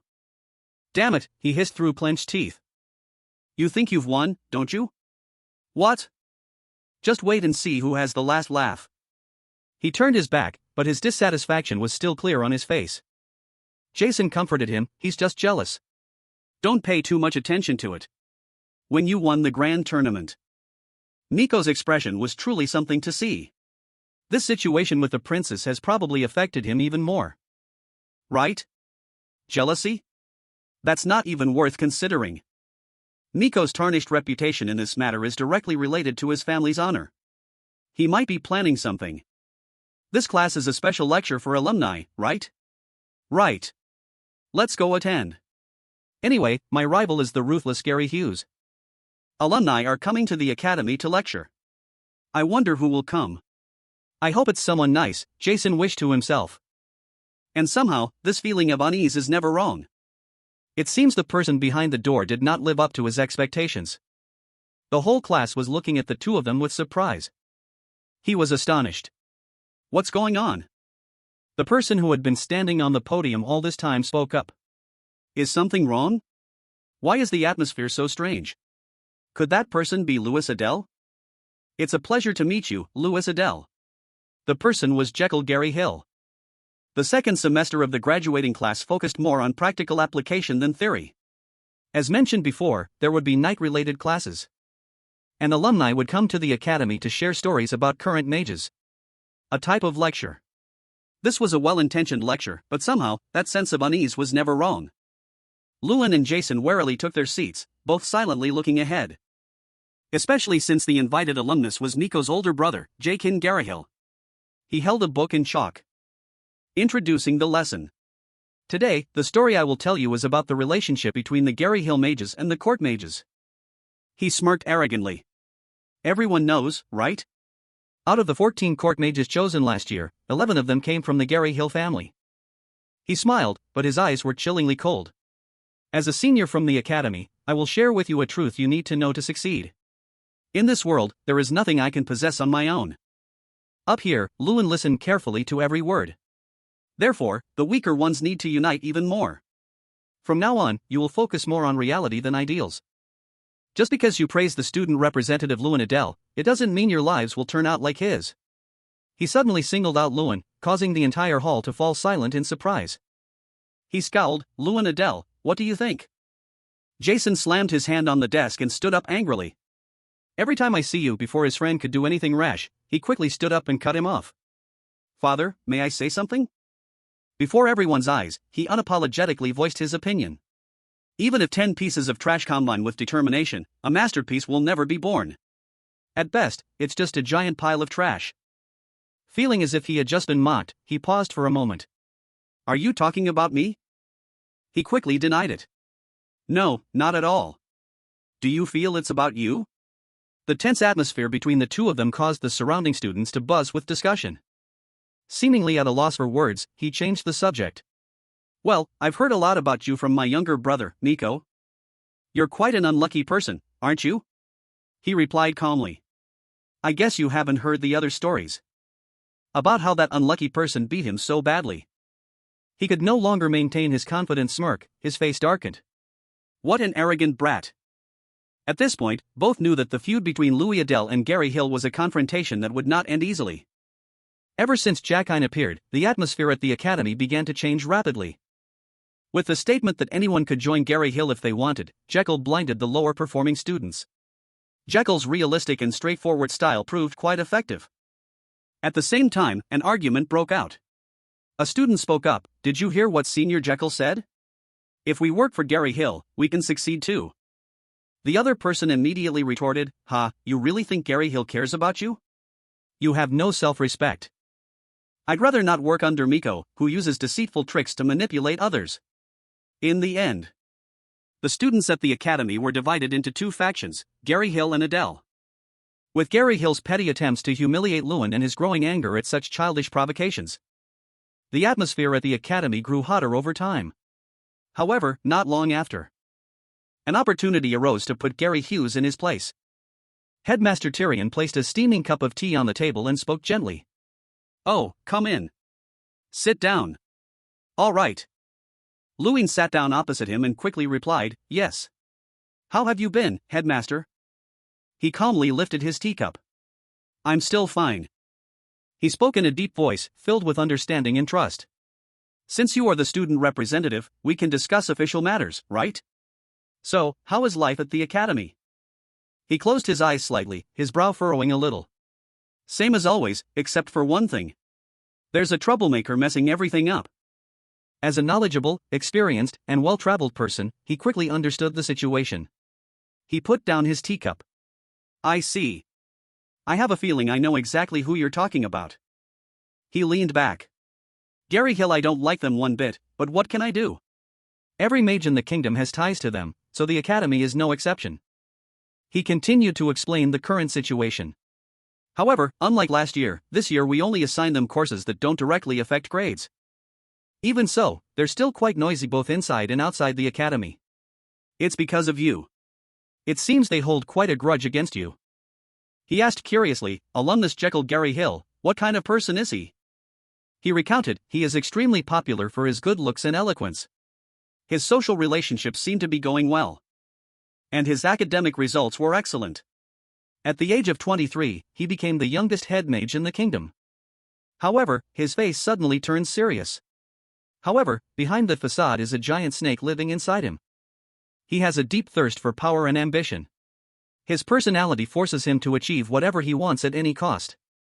After understanding the nature of the snake-like Jekyll, he became wary. He seems fine on the outside. But inside, he's completely rotten, and he'll use any means necessary to get what he wants. That's Gary Hill. He clenched his fist. At this point, there's enough reason to act. The question is, which reason to use to do it? Suddenly, he spoke up. "By the way, I want to discuss the upcoming special lessons with you." His face showed clear confusion. "Special lessons?" He replied, "Yes, the upcoming classes." Suddenly, a crazy idea appeared in his head. "I have a good idea, but will he agree to it?" That was something he had asked many people, but the reaction was mostly negative. Thinking that, he walked to the classroom. At that moment, remembering Headmaster Tyrion's words gave him more motivation. So what if I ask him directly? Then he opened the door.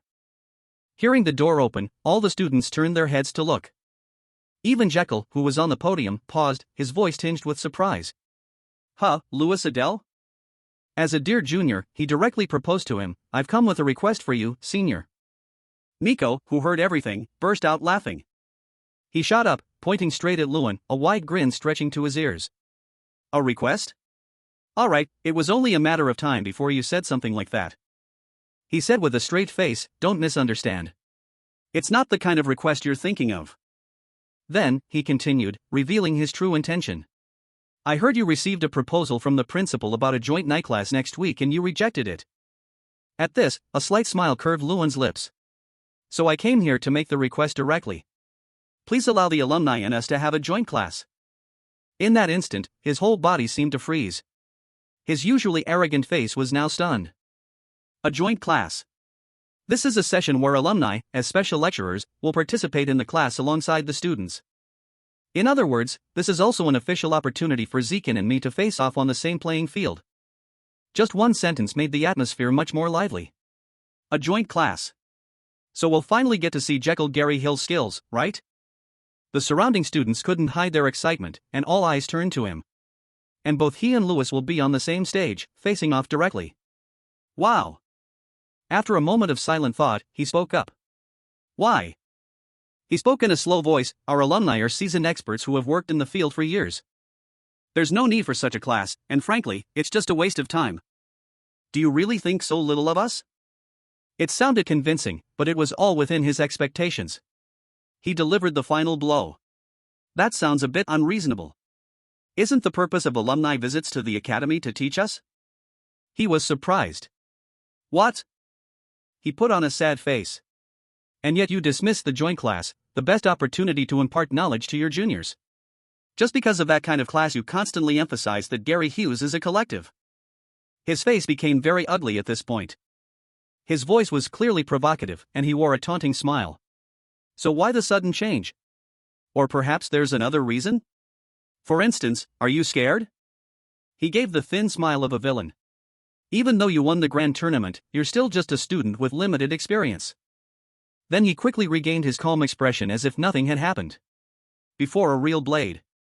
You'll be able to do nothing but cling to your useless, stubborn ego. Why do we need such a troublesome class? Before he could finish his sentence, the students chimed in. We want to see your skills too. He stiffened slightly, a flash of confusion in his eyes. Just then, a student spoke up.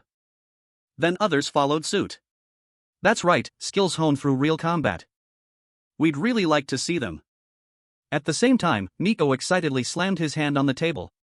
Come on, brother, what are you waiting for? This is the perfect opportunity to crush that guy in front of everyone. Accept it, Louis Adele. You'll regret this proposal for a long time. My brother is a powerful mage. His reaction was what he was hoping for. He smiled slyly. That's right, Miko, you're absolutely right. That's how it should be, so our esteemed senior won't refuse again. Zekin sighed wearily. Alright, if it's a joint class, the knight apprentices from Florence will participate, right? However, he defended himself. I rejected this proposal because I didn't want to steal your chance to shine, student representative, in the class. If you want to overlook that now. Lewin didn't hesitate, stepping forward towards him. No, please, do it. I'm asking you. He held out his hand. As a junior at the academy, I also want to see your skills. He reluctantly had to shake his hand. Well, if that's the case, I have no other choice. Let's do our best. Suddenly, he felt a sharp pain shoot through him. It was so painful that he gritted his teeth. He ground his teeth. This brat Lewin leaned close to his ear and whispered, Well then, I'll leave it to you, senior. His eyes lit up, full of excitement and challenge. Prepare to be amazed. 3 days ago, on the day the knight apprentices of Foreign arrived at the academy. Before the meeting, Lewis had a brief meeting with Headmaster Tyrion. He spoke up. A special lesson. Really? He calmly rested his chin on his hand and recounted, That day, I thought about pairing up alumni with students to form teams for the lesson. Most were rejected. Then he smiled. However, if you ask directly, as a senior, he won't be able to refuse. As the student representative, what do you think? Remembering that suggestion made him just shake his head and smile, a mix of helplessness and surprise. The headmaster is really cunning, coming up with a plan that makes it impossible for my senior to refuse. Suddenly, the atmosphere erupted unexpectedly. Someone couldn't contain their excitement, pointing straight ahead, their voice full of enthusiasm. Look, they're here. It's the knight apprentices of Foreign. Cheers erupted like a wave spreading across the courtyard. As soon as he saw Lewin in the crowd, Sir Guter immediately broke into a wide smile, his eyes flashing with amusement. Well, look who it is. This stubborn brat. How have you been? He quickly replied, Of course, I'm fine. And you? Guter shrugged, his lazy expression unchanged. Same as always. I heard news about you a while ago. You won the grand festival, right? He tilted his head slightly. Humility was evident in his expression. Yes, thanks to your guidance, Guter. Hearing that, the man burst into hearty laughter. As he spoke, he turned to walk away, not forgetting to wave goodbye. I'm going to see the headmaster now, so please guide the children for me. He immediately accepted the task. I understand. He placed a hand on his chest and formally introduced himself. A pleasure to meet you. I am Louis Adele, the representative of the Academy. Could you tell me who the Knight Apprentice representative is? The first knight averted his gaze.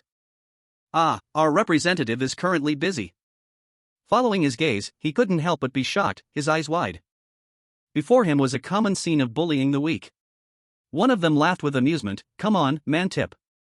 You're scaring the little one." The other one replied, "This kid no one would care even if he died." So what? He paused for a moment, his gaze fixed on the slightly bruised but familiar face. Han? The bullied boy looked up. Lewin. He slowly approached. What are you doing here? At that moment, a brown-haired guy in the crowd laughed. Ah, you're the famous Louis Adele. I've heard a lot about you. Then, the guy introduced himself, tilting his head up, his gaze somewhat arrogant. I am Meltip Gaegun, the representative of Foreign. He continued in a self-satisfied tone, Vengrath Gaegun, commander of the Golden Knights, the only 7-star knight. Have you heard of him? He's my father. His face red, who asked? Why mention your father during an introduction? Is he showing off that his father is also outstanding? Then, he brushed aside the guy's words. That's right. But I'd be more satisfied if you answered my question first. The guy's face fell, being ignored. A question? What question? His eyes were sharp, and he repeated himself. I asked what you were doing. The guy replied nonchalantly, as if it were no big deal. Oh, this kid hasn't been listening lately, so I'm personally training him. Is there a problem if I personally train a commoner? He frowned, gritting his teeth, clearly annoyed. And you're being disrespectful, paying attention to a commoner while greeting us. Do you know him? He clenched his fist. He's my friend. Is there a problem? The guy's laughter echoed across the courtyard as if he had just heard the most ridiculous thing of the day. Wait, are you serious? Friends? Seems commoners understand each other better, huh? Mantip sneered, the Adele family isn't much different from commoners. The Academy's representative has such a low background. Talking to you makes me feel disgusted. He didn't understand why the guy's attitude had changed so drastically. What are you trying to do? Suddenly, the guy saw someone in the distance, and his eyes lit up. Huh, brother? He glanced behind him instinctively. Brother? The moment he saw that person, he finally understood why this guy was so hostile towards him. Zekin walked over, smiling and greeting casually, Huh? Mantis, you're here too? Why is a knight apprentice like you here? It seems birds of a feather flock together. Even if Lewin didn't know Han. They were destined to clash anyway. Sir Draer shouted loudly, All right, everyone gather round.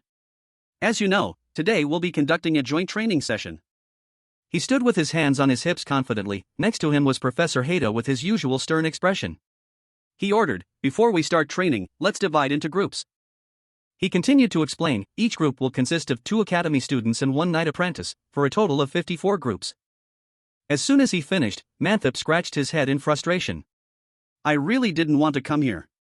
Why do I have to train with these kids? Zekin quickly chimed in, I graduated a long time ago. I still don't understand why I'm here. The two were clearly on the same page.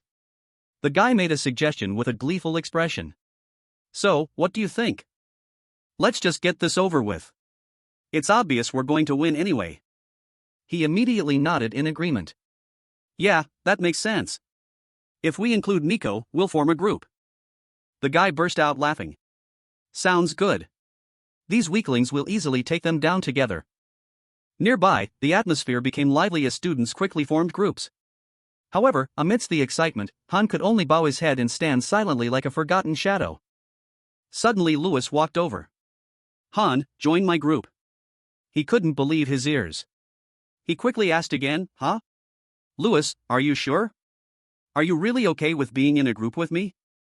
As someone who had been there before, he completely understood the feeling of being left out. His voice was soft but firm. Why not? You're my friend.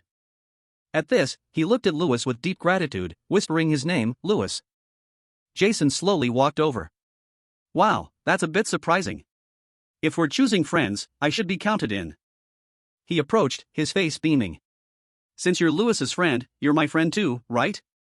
He explained, thanks, Jason. I saw Han looked awkward, so I thought I'd join in first. He gently patted Han's shoulder. Your name is Han, right? From now on, let's just talk comfortably, okay? At first, he was a bit surprised, but he quickly agreed. Ha? Oh.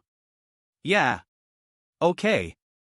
Then, he declared loudly, everyone listen up. Our goal here isn't just to get a high score. He put his hands on his hips, tilted his head, and raised an eyebrow in question. Ha? What else is there?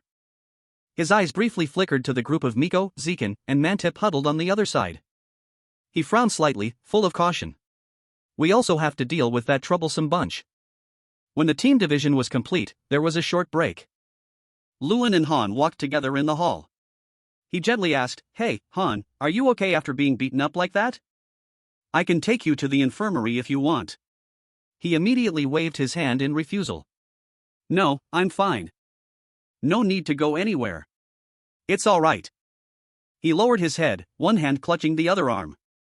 Lewis, it's nice to meet you, but it's probably not a good idea for you to act like you know me. He stopped short. What did you say? Self-doubt enveloped him, his gaze fixed on the floor. A lot of people don't like me. So, when no one is around, he doesn't like me either. He looked straight into his eyes, his gaze unwavering as he denied that childish thought. No. As I said before, I'm your friend, so you don't need to be wary. Anyway.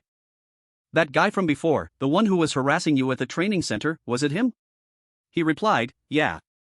After saying that, they both turned their eyes towards Mantip ahead. When he saw the stats on the status window, he understood why he was so scared. A 4-star knight with high potential like Mantip was definitely strong.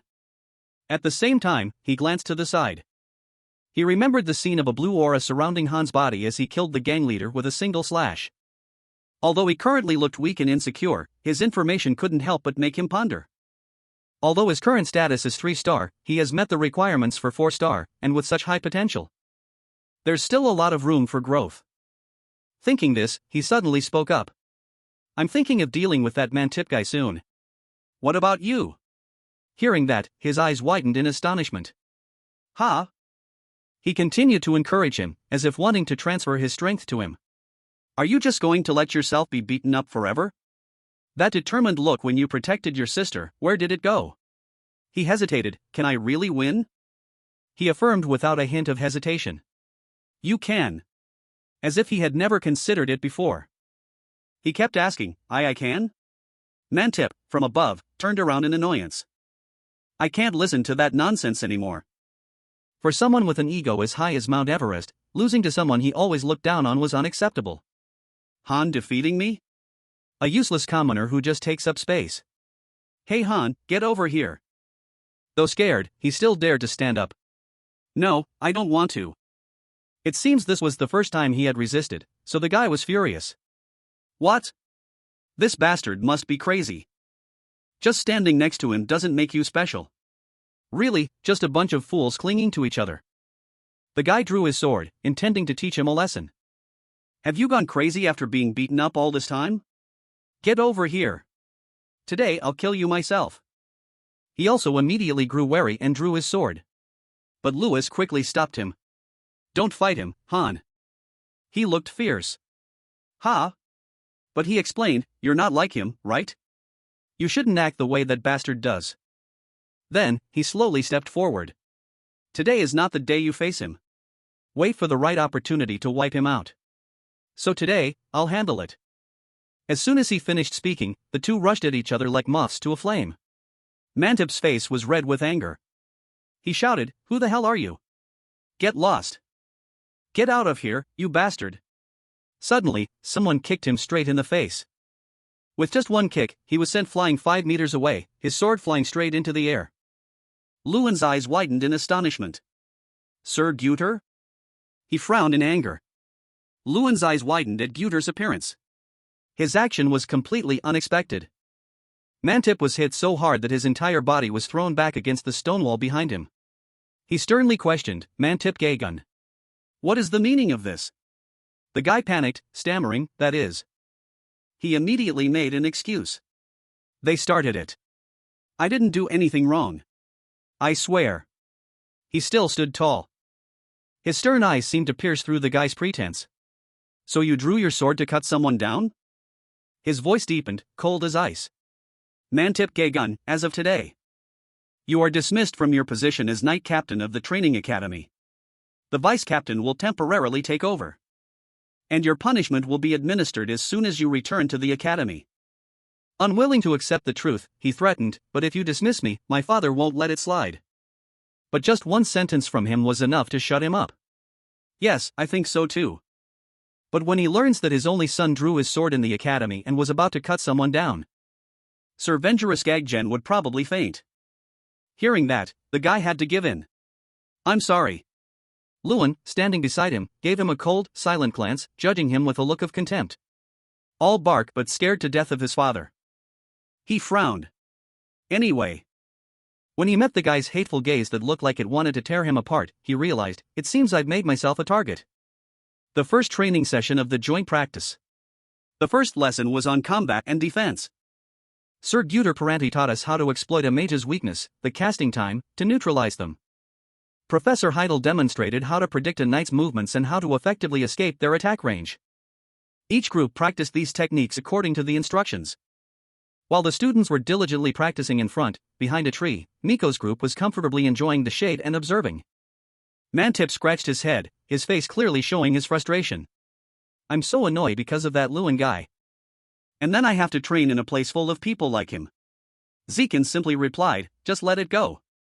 We already know this stuff, right? The guy sighed. Let's just do it.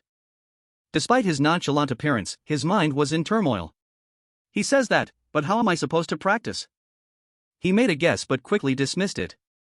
In front of so many students, do they expect me to reveal my full strength? No way. In a corner, Lewis's group was also training hard.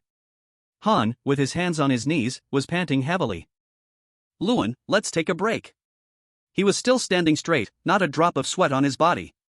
All right.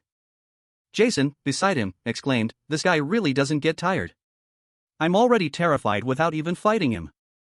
Feeling that the last exercise wasn't enough, he casually placed the wooden sword on his shoulder and replied nonchalantly, I don't know. But it seems like we were just warming up. The other two, not knowing he was a monster, shouted in unison. What? Suddenly, Guter walked over and interrupted their conversation. If you're not too tired, could you spare me a moment? He exclaimed in surprise, Sir Gunther? He was already holding a wooden sword. I want to confirm something. He wondered, confirm? What do you mean? He then explained, swordsmanship at this level, learned in such a short time, couldn't possibly be self-taught, unless you have an incredibly talented teacher. Hearing that, he paused for a moment and then remembered his master. Wow! Sir Guter is more perceptive than he looks. Then, he continued. So I want to ask you for a favor. He pointed the sword at him, issuing a challenge amidst everyone's excitement. Louis Adele, I want to have a sword fight with you. He froze for a moment, his eyes clearly showing astonishment. What is happening? Whispers started to spread like a swarm of bees. A duel with the Academy's representative? Why is the commander acting like this? After a moment of composure, he spoke. Are you joking, Sir Guter? I'm not even a knight yet. How could I possibly win against you? Besides, I've only been learning for a week. He looked straight at him. I'm not asking you to win. This made him even more confused. Then what is it? Then he stated his true purpose. I want you to teach the students here. There is no one here with superior swordsmanship skills than you. The knight apprentices there were all dumbfounded. What, Commander? He took a quiet, deep breath and thought, suddenly becoming the center of attention like this is really overwhelming, but... His brow furrowed slightly, his lips pressed into a firm line. He didn't say it out loud, but he was sure this was a good opportunity. If I perform well here, I can use this opportunity to establish my position. It's not a bad idea. Thinking this, he became interested and quickly got into a ready stance.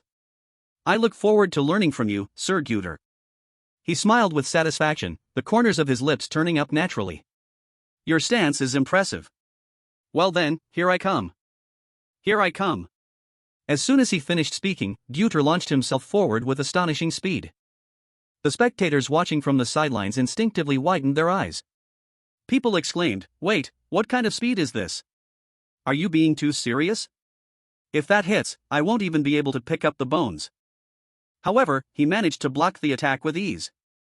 Someone exclaimed in surprise, he blocked that attack? Even so, he let out a heavy sigh. The force of his sword swing made him slide across the field as he blocked. He slowly spoke up.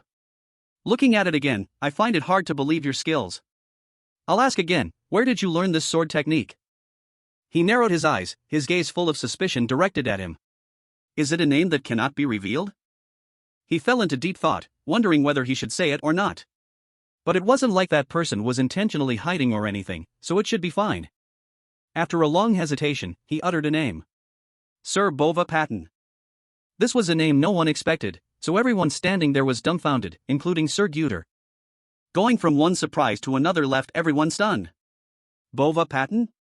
The legendary war god? No way, I heard he was dead. Very quickly, Guter regained his composure. Oh, is that so? He wondered, could you be more specific? How did you get to know him? He then explained. Sir Bova retired and has been living in Adel ever since. He's someone I've been with since I was a child. Before he could finish, Mantip hastily cut him off. Don't lie. He strode forward angrily, his eyes burning with fire as if wanting to incinerate him. Don't lie to me. He was confused. Lying? The guy pointed a finger straight at his face as if he had caught a liar. Yes, a lie. My own father said so. Bova Patton is dead, and you can't prove otherwise, can you? He looked annoyed. Why do I need to prove it? And don't call someone who is still alive dead. The guy quietly gritted his teeth, his face still holding a mocking smile, but his eyes revealed his bitterness. Even if what you say is true, it doesn't matter. After all, the strongest in the kingdom is still my father. Hearing this, he understood that this was what the guy was worried about. The officially recognized strongest knight in the kingdom is none other than Mantis's father, Sir Venkatesh Gagan, commander of the Golden Knight Order.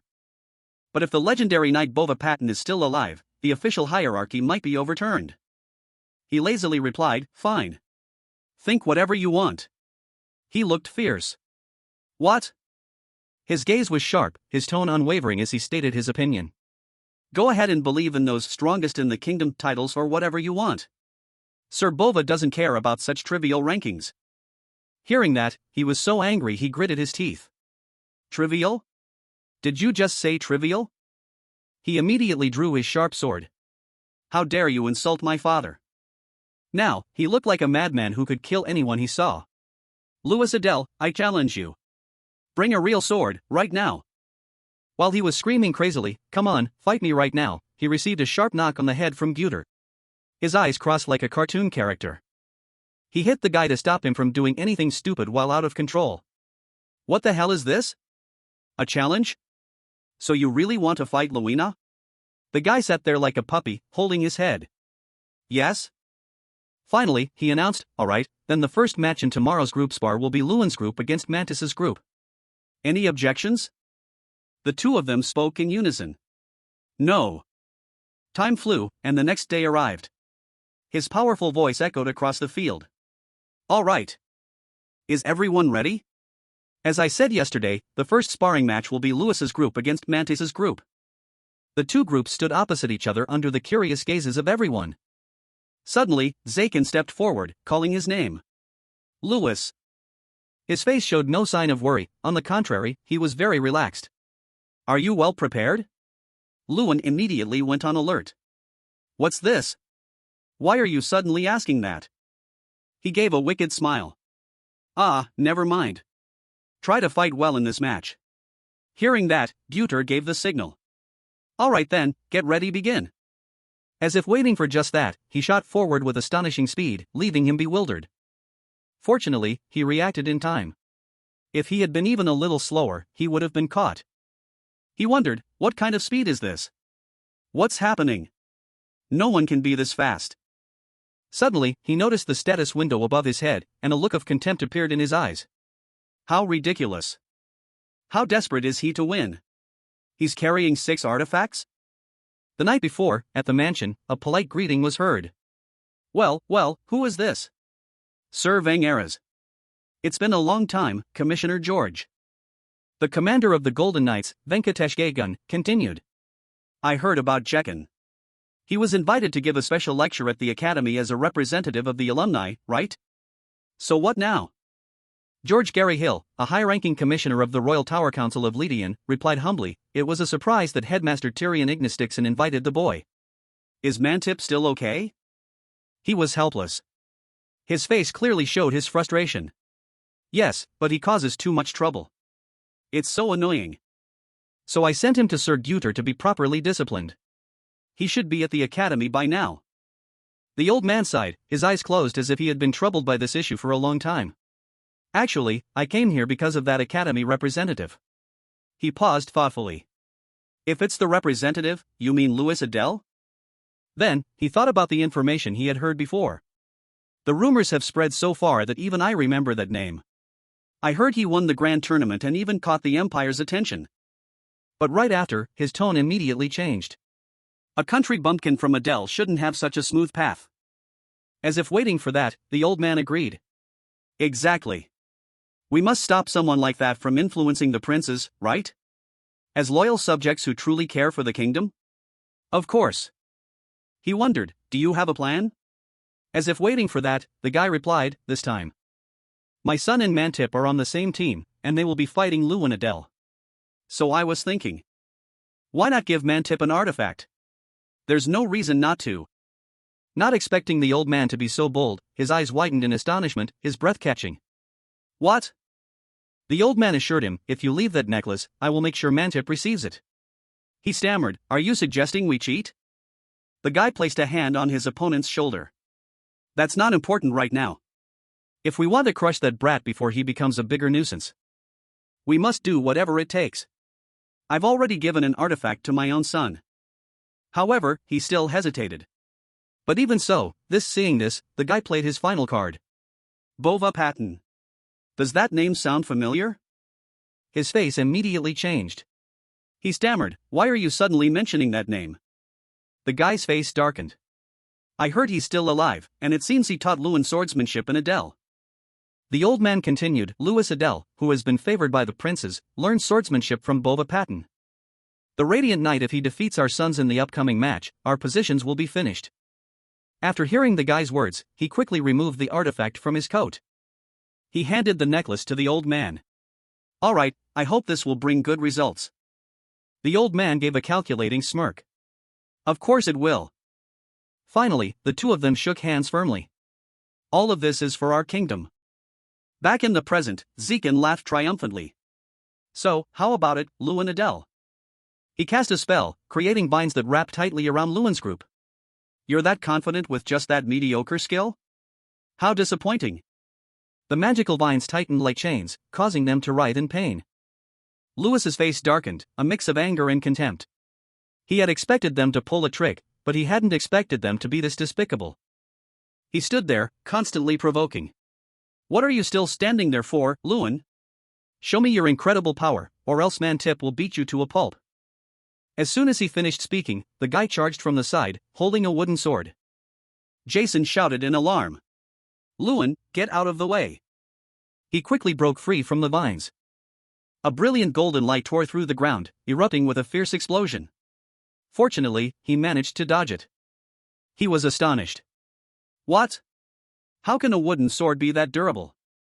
At this moment, a strange light emanated from the wooden sword. The artifact Mantip Gagun received from Sir Vangeris was the Aegis of Fortitude. This artifact, designed as a necklace for easy carrying, enhances weapons, making them sharper and more durable. The guy burst into a mocking laugh, the corners of his lips turning up in a sneer. He exclaimed with regret, I missed. I could have killed you. Then, he continued to swing his sword in charge. This time, I'll definitely kill you, Louis Adele. He watched intently. Hard as steel, huh? In that case, thinking that, he clenched his fist and activated the steel destruction technique. With just a swing of his hand, the wooden sword that was charging forward at the speed of the wind instantly exploded. The guy was horrified. You! How the hell?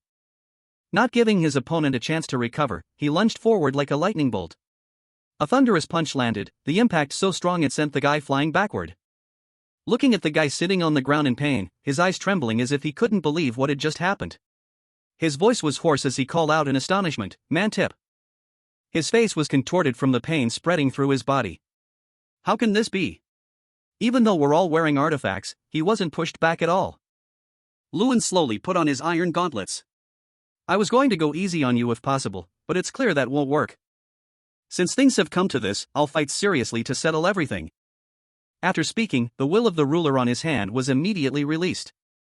Everyone present was stunned, their mouths agape at the unbelievable scene before them. Even composed individuals like Professor Heidel and Guter couldn't help but show their bewilderment. If outsiders were this shocked, imagine Jekyll, who had to face it directly. He mumbled, impossible, an ogre? Behind Lewis, a giant lion ogre appeared. The people around panicked, their screams chaotic. Run, everyone, run! It's an ogre, an ogre! The immense pressure made his legs go weak, his body trembling as he fell to the ground. Hurriedly backing away, he calmly said, let's end this. I mean, it seems the artifact isn't enough for you. Hearing this, his mind went blank. What? He didn't bother to explain, his hand gently reaching forward. The giant spirit behind him also majestically extended its hand. Its giant finger slowly slipped into his collar. The artifact necklace broke into several pieces and fell.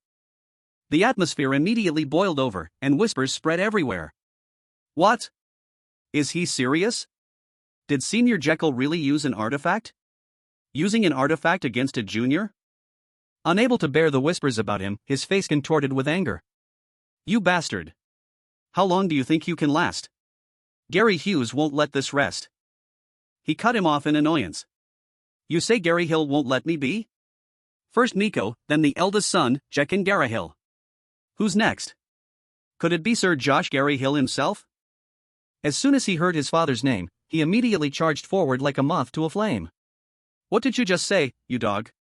How dare you mention that name? Luan raised his hand, and a sharp flame burst out. It shot straight forward and hit him right between the eyebrows. He said in annoyance, you're too loud. Just lie down and rest for a bit. Suddenly, Zhang appeared on his shoulder. Are you sure about this? He wondered, huh? About what? The ogre. Is it really okay to reveal it like this in front of everyone? It was only then that he realized thousands of strange eyes were fixed on him. It continued, look at the headmaster's face. He's completely shocked. He just said calmly, it's not like I can hide it forever. It agreed.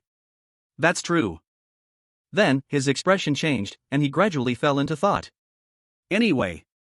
Jakey Gary Hill has collapsed, and it seems Miko fainted and started foaming at the mouth from the shock of seeing the ogre. That means the winner has been decided. Thinking this, he glanced over at Sir Guter.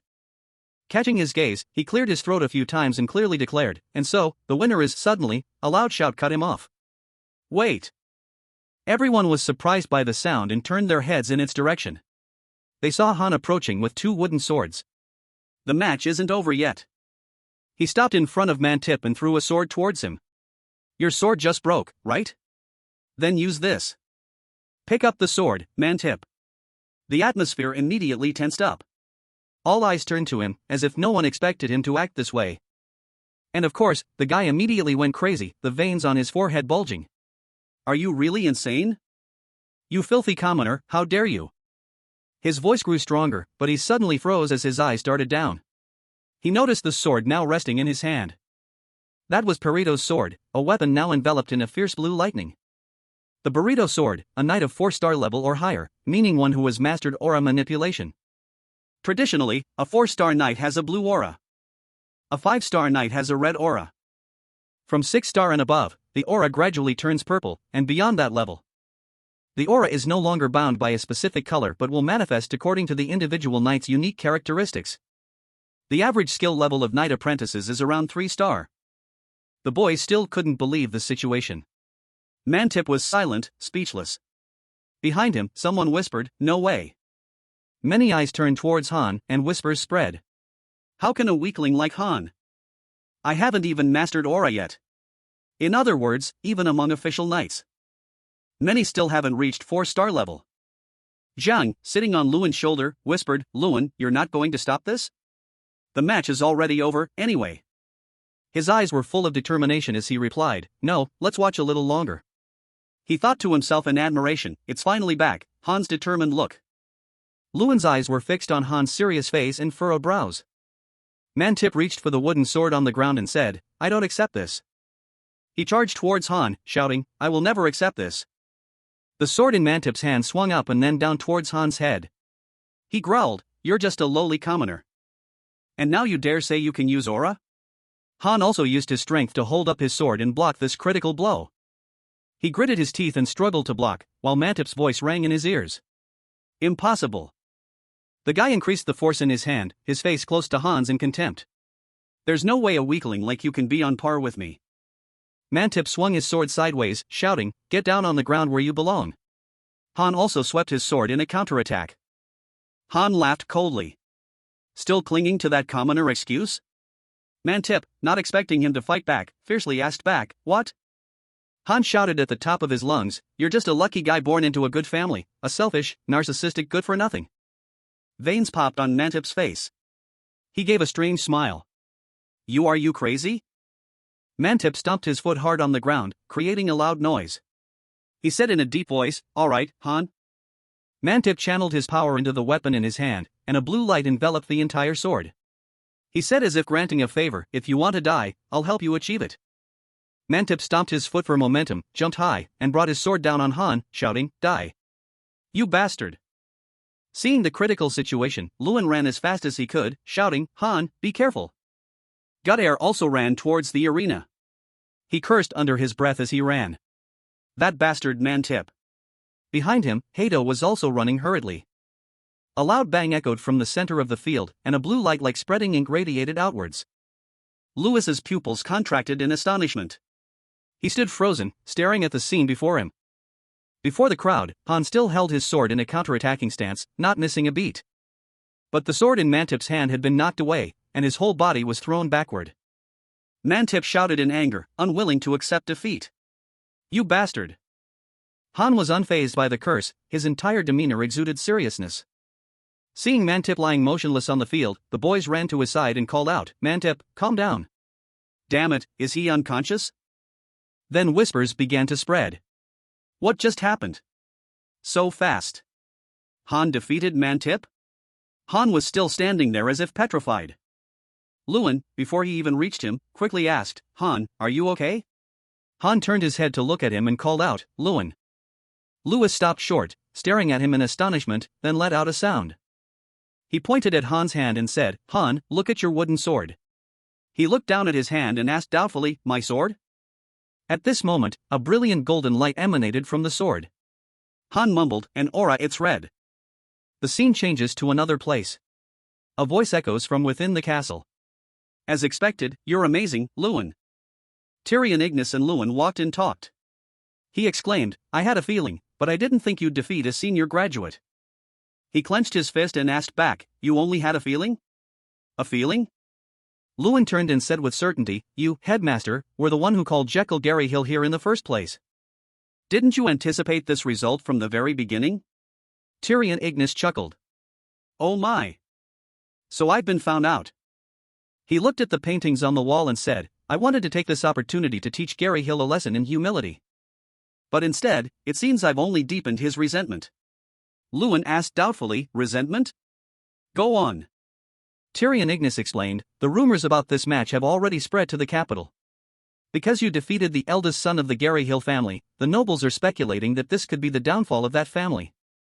He reminded Luan, and George Gary Hughes will surely do everything to regain his family's honor. That means you could soon be in danger.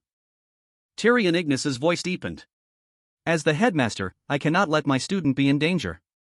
That's why we're here. The two were standing at the top of a staircase, looking down. He introduced the stairs leading down to the academy's basement. Then Tyrion Ignis recounted, a few days ago, King Graham woke up from his hibernation. The first thing he said after waking up was. Lewis's hand tightened as he heard him repeat King Graham's words, I smell my own kind.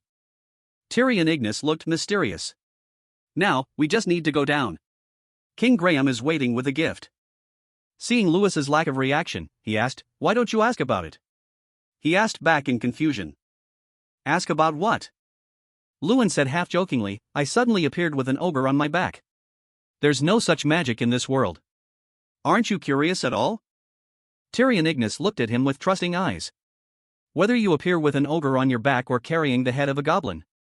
The Luan Ardell I know has always been someone I can trust. That's all I need. Luan also replied with a sincere tone, thank you. Tyrion Ignis gestured.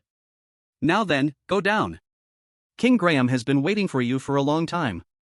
At this point, he was standing in front of a large door. Luan slowly pushed open the heavy door, which made a loud creaking sound. After stepping inside, he walked deeper into the room. A moment later, a deep voice was heard. Long time no see, little destroyer. Lewis also chuckled in reply, yes, it's been a while. In front of him was King Graham, sitting majestically on a large throne. Lewis greeted him. King Graham. King Graham's deep voice boomed, little destroyer, I still can't believe it. I can smell the scent of my tribe from the heavenly mountains on you. I can even sense my father, Mun can. After a moment of contemplation, he suggested again, if you can, could you tell me what happened? Lewis nodded without hesitation and replied, all right, I'll tell you everything. Then, the two of them stood opposite each other and talked. I told King Graham about what happened in the heavenly mountains and how I crafted an artifact from Kunkin's jawbone. After hearing the whole story, King Graham burst into delighted laughter. You arm wrestled with 100 ogres? You're so reckless.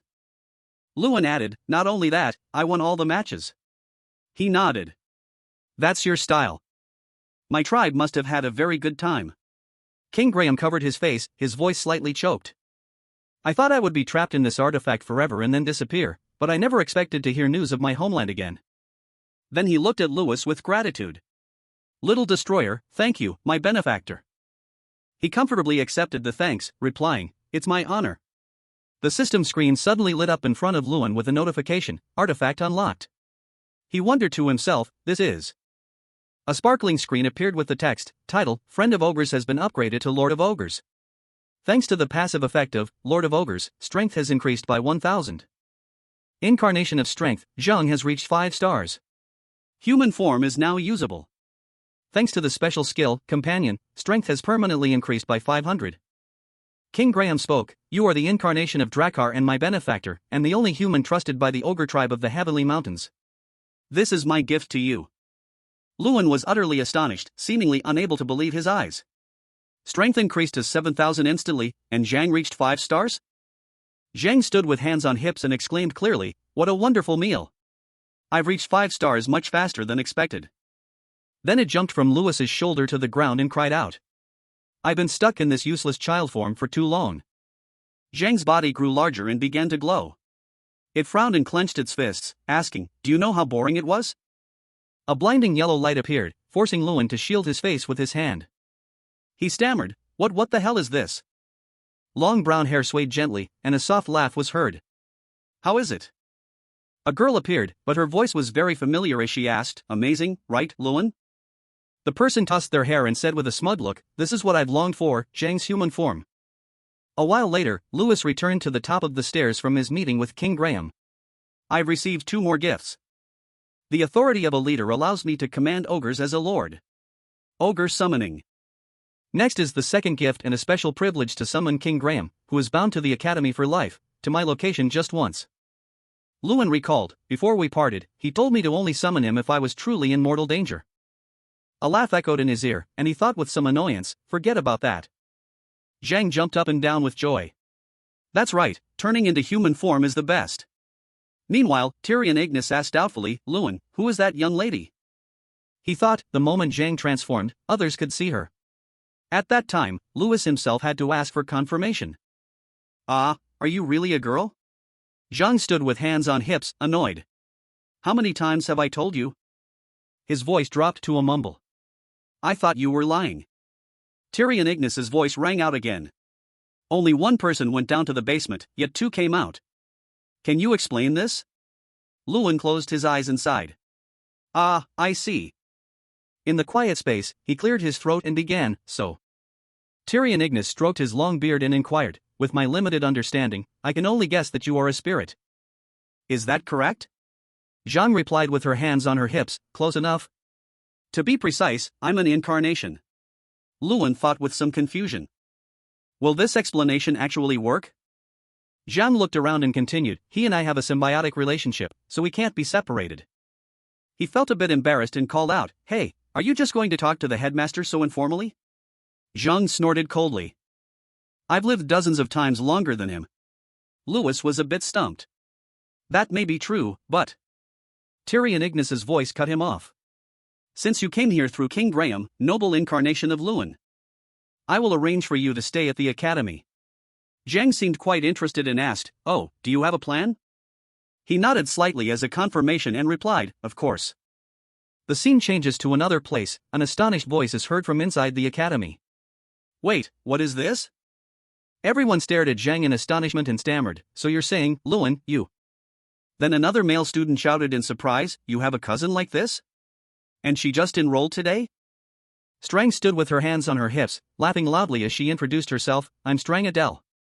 Lewin embarrassedly added, ah. Yeah, she's in the same year as us. Jason clutched his pounding chest and asked, the graduating class, from just now? You said she was younger than us, Louis explained, she skipped a grade. She's a genius. He raised his voice again, shouting, a genius. Jason's hand reached out politely, it's a pleasure to meet you, miss.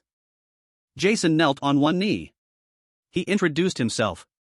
I am Jason Damon, a friend of Louis. Would you like a tour of the academy? If you haven't seen it, I can show you around. Trang calmly asked, who are you? Meanwhile, Louis, not understanding what was happening, wondered, what is he doing?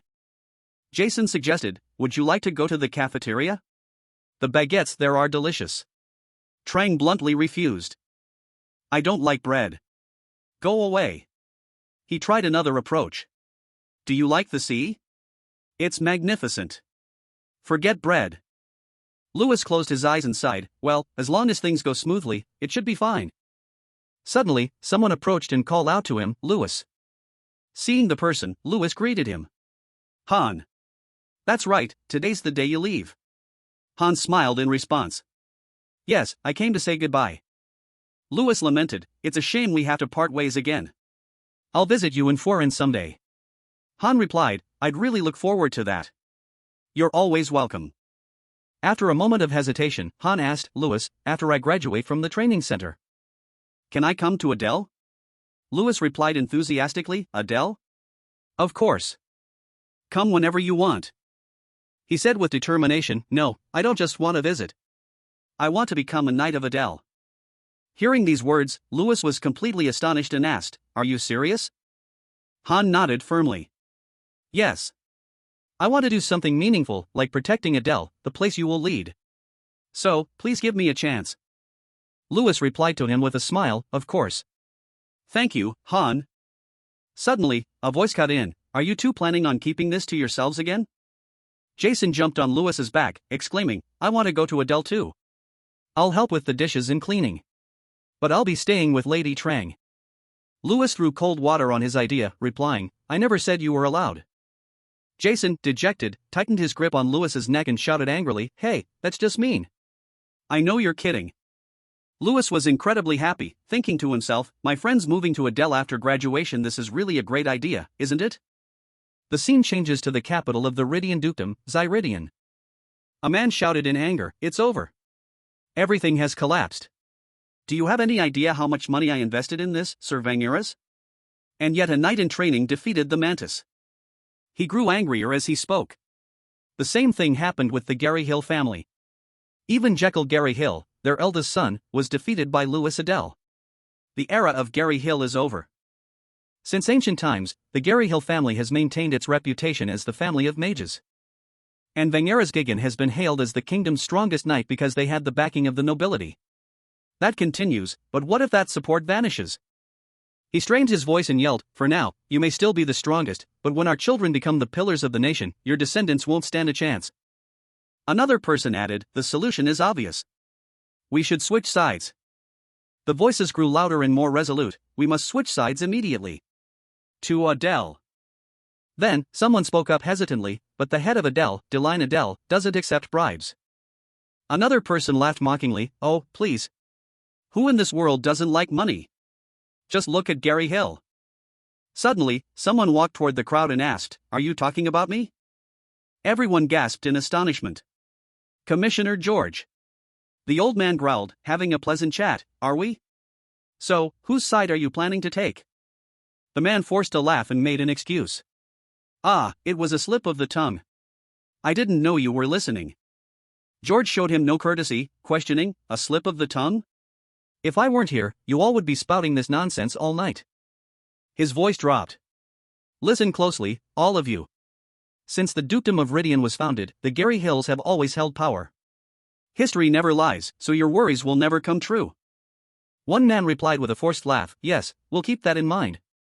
George gritted his teeth and cursed inwardly, Louis Adele. I was going to use him as a stepping stone to boost Jekyll and Michael's reputations, but he completely shattered our honor. Veins popped out on George's face in anger, a murderous glint in his eyes. I will kill him, whatever it takes.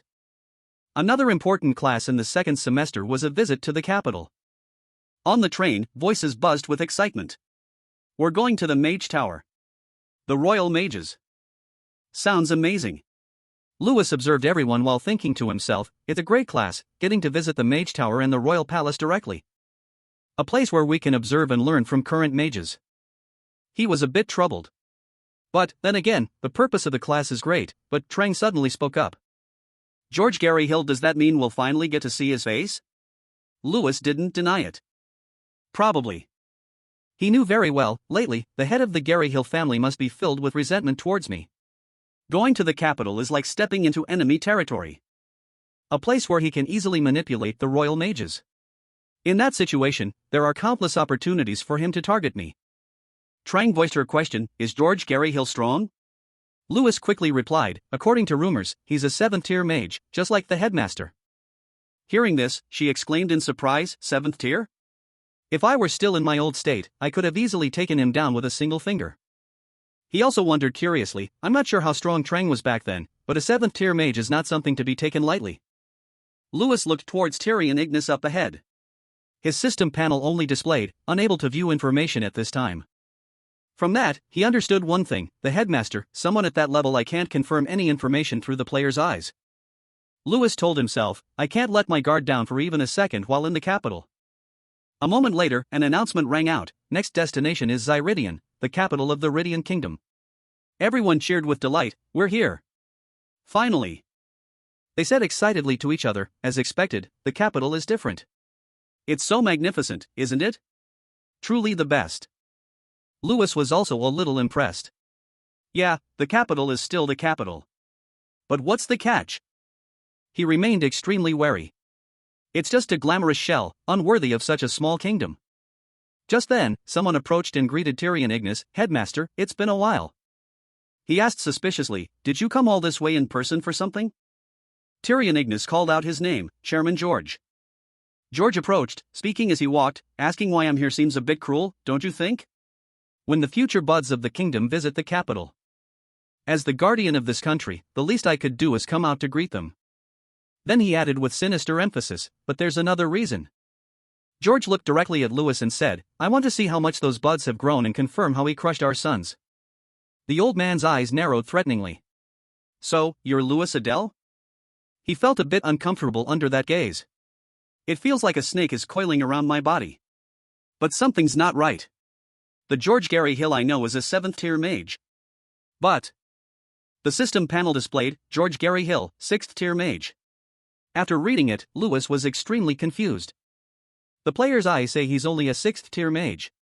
How could he deceive everyone? He was suddenly startled as he realized, could it be? Louis looked at George's hands, laden with gold bracelets and rings, and speculated, all of those are artifacts. He smirked mockingly. Like father, like son. Seeing this, the old man asked irritably, what's so funny? Louis turned away before replying, no, it's nothing. I'll be going. George immediately grabbed his arm. Where do you think you're going? I'm not done asking you questions. He glared and questioned him, I asked what you were laughing at. Tyrion Ignis quickly stepped in to mediate. Chairman George, he's still just a student. Please stop. Trang was already visibly angry. This lunatic, George snapped, stay quiet, headmaster. He threatened him, you may be the headmaster in the academy, but once the students set foot in the capital, managing them is my responsibility. Tyrion Ignis immediately retorted, if that authority is being used as a tool to threaten innocent students, I will never accept it. I will take the students back to the academy immediately. Hearing this, George found it ridiculous. You're going back? Of course, our noble headmaster Tyrion is always like this. The old man spoke harshly. Do you think I don't know? Your purpose was to humiliate my son in front of the whole school by luring him out. Are you still upset that I was appointed as guardian instead of you? Headmaster, what petty jealousy! Tyrion Ignis roared in fury. George Gary Hill. A whirlwind immediately surrounded everything. The people there cried out in fear. What is this wind? George still sneered provocatively. You want to take this all the way? Fine, suit yourself. Lewis suddenly spoke up. How interesting. The old man asked, stunned. What? Lewis then revealed, the reason I was laughing? I was laughing because I found it interesting. I've never seen anyone wear so many rings before. Lewis's next words astonished George. Michael and Jekyll, my seniors, also love accessories. It seems the wealthy are all the same. The old man was taken aback, wondering, this bastard, what does he mean by that? George quickly found an excuse. There's no special reason. It's just that we happen to have a lot of accessories. Lewis acted as if he understood. Ah, I see. Of course. The old man glanced at Tyrion Ignis and then ordered sharply, anyway, Headmaster Tyrion. Step aside so I can lead the tour. From today, I will personally direct all classes under my authority. Hearing this, he remained silent, his thoughts unknown. George turned and said, now, I'll be going. The tour of the capital turned out to be nothing like a tour at all. Lewis recounted that George Gary Hill, who had claimed he would join the entire schedule, vanished without a trace as soon as they arrived at the royal palace. Instead, a substitute mage guided them. He nodded in appreciation. Although the content of the tour was nothing special, the atmosphere wasn't too bad. Everyone seemed to be enjoying the trip. Praises were heard constantly. Is this really the magic tower? It's incredible. Except for one thing, Zhang asked Lewin, you feel it too, right? He confirmed honestly, yeah, I noticed immediately. Lewis knew very well, they're being too obvious about watching me. Night gradually fell. Lewis sat by the window, carefully pointing out to Zhang, look over there, Zhang. Looking down, they saw a few suspicious people loitering around. The two of them began to discuss. Isn't that the guy we've seen before? Yeah, he's been there since we entered the rest area. What? I felt something was wrong for a while now. What is he planning to do? Lewis pointed out that it was an illusion. Zhang asked, somewhat surprised, illusion magic? He revealed a few things to her. I can feel the magical energy around here. He's creating an illusion with illusion magic. Lewis quickly added, the scenery and passers-by down there are all fake. Up here, he's using a magic shield to separate this place from the real world. Zhang cried out in frustration, damn it, I can't believe I didn't notice this magic, even after successfully becoming human. I'm still a long way from my original power. He was deep in thought. I anticipated this. But I didn't expect him to act so quickly. Lewis suddenly noticed something. The man in the black robe suddenly ran off. Zhang exclaimed in surprise. He's running away. He calmly denied it. No, he's luring me out. If we fight in a confined space like the rest area, I'd have the advantage, but he knows I can't let the other students get hurt. So I have no choice but to fight outside. Lewis recalled what the system panel had shown. Heisenberg Hill, 6th tier mage. He then speculated. 6th tier mage. That's a level I can handle, but the scale of this illusion magic can't be done by just one 6th tier mage. Lewis analyzed meticulously, there are 2, maybe 3 enemies. Perhaps even more. If they're all 6th tier mages, my chances of winning are slim. The face of George appeared in his mind, and if George Gary Hill himself joins the fight. Lewis thought to himself, maybe I can use that thing. Seeing him turn around, Zhang asked curiously, are you going right now? Lewis nodded. Yeah, I have to go down. You go. As he walked, he mused, tonight might be a very long night. A few hours earlier, George angrily slammed his hand on the table and yelled, is this all? The old man screamed with extreme dissatisfaction, I personally convened this meeting, and this is everyone who showed up? A man timidly reported, yes. Everyone seems to be deliberately avoiding this meeting. George growled in frustration. Lewis and Adele are finished as of today, yet they're still so afraid of Adele that they don't dare to come? He raged, normally, this place would be packed, some would even have to stand because there aren't enough seats, but today only 4 people showed up. George gritted his teeth, silently cursing Lewis in his head. Damn it, that bastard ruined everything. Finally, he let out a sigh. Fine. They'll regret it sooner or later. I assume the task I gave you has been handled properly? The other man quickly replied.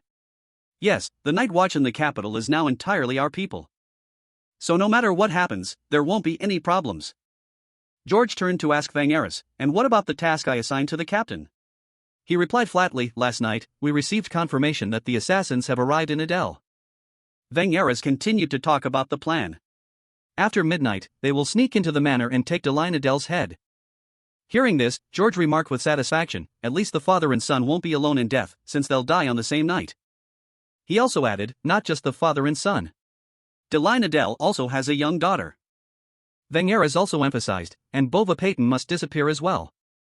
He believed that there should only be one sun in the sky. At that moment, Bova was strolling and thinking to himself, everything is strangely quiet. He pondered, recently, the young master's victory over the eldest son of the Garyhill family has drawn the attention of many nobles to Adele. But the Garyhill I know is not the type to give up so easily. Bova remembered what Lord Adele had said, if you notice anything suspicious, report it immediately. He nodded in agreement. It seems the Lord shares my thoughts. We must be cautious. Bova suddenly saw a man carrying a wooden crate. He asked with concern, done for the day? The worker smiled cheerfully and replied, Sir Bova, yes. I just finished cleaning and was about to head home. Bova continued to inquire, I'd like to ask something. Did any suspicious people visit today?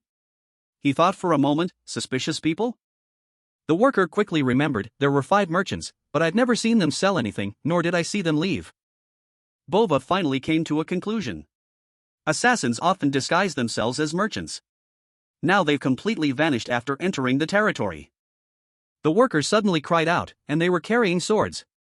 You should also be careful, Sir Bova, just in case.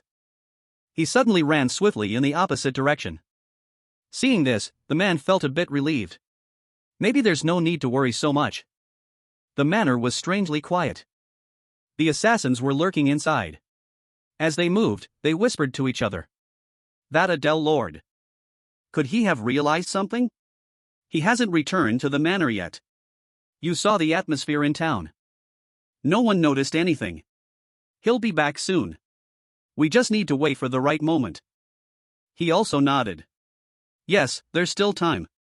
An assassin suddenly collapsed to the ground. When they saw the person in front of them, they exclaimed in horror, What the is that Bova? He glared and roared, How dare you? Do you know where you've just stepped? The assassins asked each other in confusion, Wait, how did he know we were here? As expected of a 7-star knight. Stealth tactics don't work on him. He immediately drew his blade and said, But this is actually good for us. We were going to kill him anyway. They shouted in unison, Everyone, charge. They were assassins hired by Vangeris. These intruders hiding in Adele were all masters of at least 6 stars. Bova was only seen murmuring softly. All right. He, a 7-star knight, had long since put down his spear to pick up a fishing rod. Thus, the people in the territory thought his skills were not what they used to be. However, that was a grave mistake. Bova raised his spear and roared, Come at me all at once. The tip of the spear elegantly cut through the assassins. Soon, they were taken down by him, sent flying through the air. The assassin's heavy body flew straight into the wall. A terrified man wondered to himself, 7-star? He's a 7-star? He doesn't look like it at all. We've taken down over 10 7-star knights of the Empire before. Just then, he heard Bova speak slowly. Do you know why I stopped training with the spear? The assassin exclaimed in horror, It can't be. He cursed inwardly, This bastard don't tell me. The assassin dared not say it. He used to be 8-star. Bova revealed to him, no matter how much I honed my spearmanship, I had reached the limit of what mere technique could teach me. One of them recklessly jumped up, trying to sneak attack him. Die, you monster! A cold spear tip pierced through his body. The assassin was left dangling in the air by Bova. Come on! The remaining one backed away in fear until he hit a wall. This guy is insane! He screamed in terror. Vangeris! That bastard! This is absurd! How dare he lie about the target strength? Even if they paid us 5 times the initial fee, we would never have taken this mission. The assassin stammered a curse, Damn it! At this moment, Bova finally knew who was behind it. Vangeras, so it was him. He grabbed him by the collar and said, "Go back and tell Vangeras Gaggen this." Bova emphasized every single word, "Never set foot in Adele again." Now, the place where Louis was standing was utterly silent. He and Heisenberg faced each other. The man exclaimed with amusement, "So, you came to me on your own?" Heisenberg continued to mock Louis. "But it seems you didn't come alone. A companion on the road to the underworld? How amusing." Louis quickly retorted, "Don't worry, we have no intention of dying here." Hearing that, the man was quite surprised. No intention of dying? Heisenberg spoke condescendingly. If everything in life went according to people's wishes, wouldn't that be nice? But reality doesn't work that way. As soon as he finished speaking, countless black-robed mages advanced and surrounded him and Zhang. Louis silently observed. About 7 of them. They've gathered quite a crowd. The man raised a hand glowing with red fire and said, "As someone who has lived much longer than you, let me give you a piece of advice. Keeping a low profile is the best way to live a long life." Heisenberg continued to ramble on. "But..." He pointed at the mages and continued, "Now, you have only one future left." They chanted as they attacked him. "Die, Louis." Heisenberg laughed with delight. Accepting death in silence, what a sight to behold. This is the fate you brought upon yourself, so don't hold too much of a grudge. However, when he saw the scene before him, he could no longer laugh. "What?" Heisenberg exclaimed in horror, How are you still standing after that attack? You should be dead." Louis just smirked slightly. "Yes. Let's just say there are people like that in this world," he confidently asserted, "people who can never die." Louis knew clearly in his heart, avatars, entities that cannot be destroyed or dissipated. The only way to completely subdue Zhang is to kill me, the one who binds her. The system panel suddenly displayed, unique skill, will of the chieftain. Until your last breath, Kunkin, the first chieftain chosen by the sky god, will always be behind you. Cannot be missed. He raised his fist and declared loudly, "But, as I said, I have no intention of dying here." A powerful punch, like a storm, was unleashed. Lewin thought confidently, "Good. At this level, I can win without much effort." He suddenly widened his eyes in astonishment. Heisenberg grabbed his leg and said, "Honestly, I didn't expect you to be this strong, you brat. But no matter how strong you are," he whispered, "let's see if you can survive this." Louis was startled and wondered, "What? Black magic water seal?" There are those who practice forbidden black magic, a type of magic despised by all true mages, warlocks. Among them, the water seal is a technique created by the original water warlock. Once it latches on, it never lets go until it drains all life force. It is one of the most notorious black magic spells ever to exist. Lewin broke into a cold sweat from the pain. Black magic, I didn't expect these bastards to go this far. Heisenberg spoke with excitement, "What a pity, Louis. Since you've witnessed this kind of magic, you must die." He continued to mock, "Anyway, I was planning to kill you from the start." Heisenberg said triumphantly, "Now even your companion, who dared to interfere, is completely powerless. Things have become much simpler." Louis roared in anger, "Damn it! You bastards!" The man told him disdainfully, "But don't hold too much of a grudge. After all, your trip to the underworld won't be too lonely." Hearing this, Louis asked, stunned, "What did you say?" Heisenberg's next words terrified him. "By now, your father and sister are probably both dead." Louis stammered, "What?" The man kindly revealed more. "Ah, of course you wouldn't know. If you knew, you wouldn't be standing here anymore." Then Heisenberg glared and questioned him. "So why did you dare to defy the commissioner? Did you really think you could win?" He continued to scold, just for a little bit of petty fame. Before he could finish his sentence, his face was grabbed by Louis. He roared in panic. "What? You? How can you use the water seal?" Heisenberg's eyes bulged in agony. Just seconds later, his head was easily crushed by him. The remaining mages were terrified when they saw this. Louis muttered coldly, "Now, it doesn't matter anymore." The system quickly appeared. Unique skill, Summon Kingram. Summons Kingram to the caster's location once. He growled, emphasizing each word, "You bastards have crossed a line you should have never crossed." A huge monster suddenly appeared. A loud growl echoed. "Don't hold too much of a grudge, you brought this upon yourselves." Louis thought to himself, "In this fleeting moment, only one thought echoes in my mind, kill." He began to sink deep into resentment. Just like the world destroyer, Draer, once did, I will destroy them all. King Graham asked in a low voice, "Hey, little destroyer, for what purpose did you summon me?" Lewis replied seriously, "I want all of them slaughtered. Spare no one." He immediately grabbed his axe and charged, saying, "All right then, that settles it." The mages saw this and cried out in fear, "Someone save us." King Graham provided cover for him to attack them. Lewis raised his fist and charged straight at the enemy. I can never forgive them. The mage was beaten so badly he couldn't fight back. That's why I'll kill them all. He told himself furiously, it doesn't matter what I destroy with my own hands. Lewis lost all reason and slaughtered his opponents. It doesn't matter who I kill. Just then, Zhang ran over to stop him. Stop it. She tried to bring Lewis to his senses. Stop it. That's enough. Hey. The other mage struggled to speak, so you were a madman all along, huh? How are you any different from us? He shouted furiously, let go of me. I'm going to kill that bastard. Zhang scolded back. Why are you acting like this? Nothing has happened to Adele. Just trust that knight. Bova is much stronger than you think. She continued to persuade Lewis, snap out of it. If you let yourself get lost in that power, you'll end up just like Draca. Don't you remember Draca's final days? Zhang reminded him, why do you think Draca was called the World Destroyer?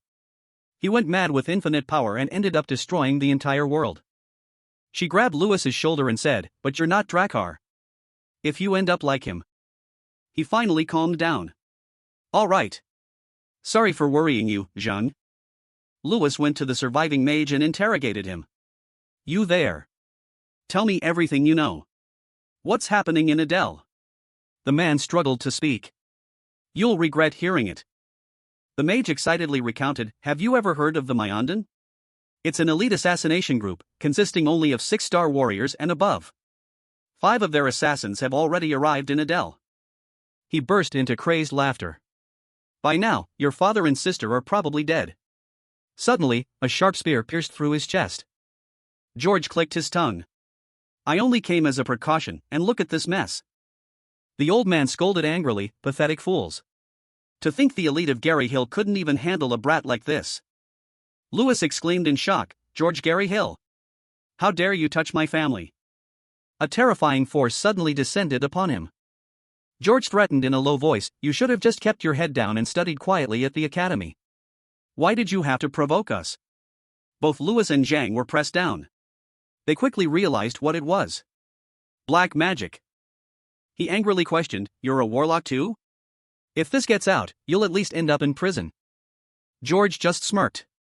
Then it doesn't matter if you die right here. You're just a useless brat, after all. Lewis, though unwilling, could do nothing. Damn it, I can't move at all.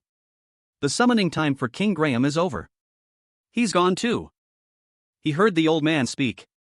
Well then, let's end this. He then summoned countless pikes from a magic circle. George launched the pikes at Lewis and roared, time to die, Lewis. Seeing this, he could only think in fear, no, I can't let it end so hopelessly like this. A large explosion occurred as expected. However, Lewis was completely unharmed. He stared in shock at the person shielding him. Headmaster. George also exclaimed in surprise. Tyrion Ignis. Why is the headmaster here? Tyrion Ignis angrily cut him off, George Gary Hill. His terrifying power made the old man extremely fearful. Impossible.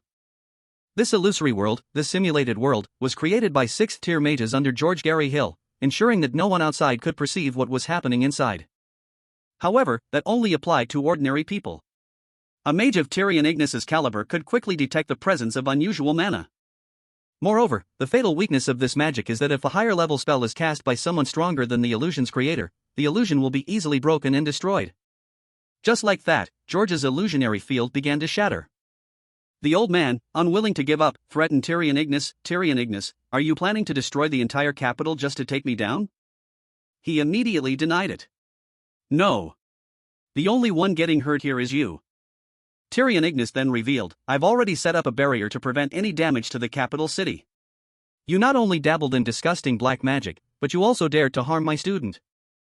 He charged forward with extreme anger for that crime. Tyrion Ignis unleashed a huge amount of magical power towards George and roared, "I will carry out the punishment myself." The old man gritted his teeth. "You." George then lunged at Tyrion Ignis. Zhang spoke flatly, as expected. Due to the level difference, the gap between the two is too obvious. The match ended in an overwhelming victory. Lewis quite agreed with her. "Yeah, I think so too." He acknowledged that the difference was on another level. Lewis silently assessed, "The headmaster, a 7th tier mage, is a level I don't even dare to reach for. I thought I was pretty strong, but I still have a long way to go." Tyrion Ignis asked with concern, "Lewis, are you alright?" Lewis stammered in reply, "Yes. Thanks to you, headmaster." The people in their houses were awakened by the noise outside. They came out, whispering amongst themselves. "What's all this commotion in the middle of the night? What's going on?" One person suddenly exclaimed, "Huh? That person is?" He recognized him. The headmaster. And why is Commissioner George like that? Just then, someone suddenly shouted, "Lewis! Lewis! We're here!" He looked up, stunned. Those people are. Lewis finally recognized them. "Princes." Porter hurriedly said, "We came after hearing that Gary Hill had taken control of the capital's security." Croster also added, "And the only one Gary Hill was targeting was you, Lewin, who happened to be visiting the capital." He panted as he asked with concern, "Are you alright?" Lewis humbly replied, "Yes, I'm fine." The two of them expressed their worries. "All the way here, I was worried something had happened. I was so scared." "Me too." My heart was pounding like crazy. He was a bit speechless with them. "You haven't changed." They quickly turned to greet Tyrion Ignis. "Oh, Headmaster Tyrion Ignis is here too. So, the person lying there is." Lewis didn't deny it. "Yes, that's George. He tried to target me with black magic, but the headmaster stopped him." Hearing this, Groster shouted angrily, "That demon! How dare he try to harm my beloved Lewis? This is a challenge to the royal family and an act of treason. I will immediately go to my father and have Gary Hill arrested for treason." Porter also spoke up, "It's rare for us to agree, brother. Yes, this is treason. And since we've confirmed that he learned forbidden black magic, we must arrest the entire Gary Hill clan in this land." Lewis suddenly spoke up. "Before that, I have a request." The two princes immediately asked, "What is it?" "We will grant whatever you ask." He quickly said, "In Adele, I need to check on the situation with my father and sister." Lewis eagerly waited to receive news from Adele as quickly as possible from the capital. "We had to request information from the nearest merchant city, Monzo." The waiting time for that news. It took almost half a day, which felt like the longest time in my life. A person carrying a letter came up to him and said, "Finally, we've received information from nearby Monzo." He quickly announced, "Fortunately, they are all safe." He continued to read. He had already anticipated potential assassins, and Sir Bova completely subdued 5 of them. Additionally, they discovered who had ordered the assassination. Croster asked impatiently, "The one who ordered the assassination, isn't it obvious it was George Gary Hill?" The messenger didn't deny it. "Yes, but there were accomplices." He mentioned a name. "The one most deeply involved is Sir Vangeris, captain of the Golden Knights." Croster slapped his forehead in disappointment. "Sir Vangeris, damn it. They're all corrupt." Porter immediately gave an order. From this moment on, Vangeris is stripped of his captaincy. And George is stripped of his position as councilman of the Mage Tower and his guardianship. The messenger suddenly spoke up, "Your Highness, since those two hold very important positions, you must also appoint replacements." He immediately made a decision. The vice captain will temporarily take over the captain's position. Porter continued to declare, "As for the positions of councilman and guardian that George held." He looked towards Tyrion Ignis and asked, "Could the headmaster perhaps help out temporarily?" He exclaimed in surprise, "Pardon me, Your Highness. I'm just an old man." Porter quickly replied, "Yes, I understand better than anyone that you have no interest in politics, but as you can see, the situation is not good at all. For now, at least until a new successor is decided, I beg for your help." Tyrion Ignis was still hesitant, but the fact that the princes had worked so hard to bring the headmaster to the capital was a well-known story throughout the country. However, the headmaster always refused, saying that an educator should not get involved in politics. He had refused every offer until now. Suddenly, someone spoke up, "Headmaster, please. A group of students eagerly said, I think that position really suits you, sir. Yes, no one is more suitable than you. Their pleas moved him. Please, headmaster. Finally, Tyrion Ignis made a decision. If this is what the students believe, I should follow their wishes. He still had a condition. But only until a successor is chosen. Hearing this, everyone cheered with joy. Excellent. We will be counting on you.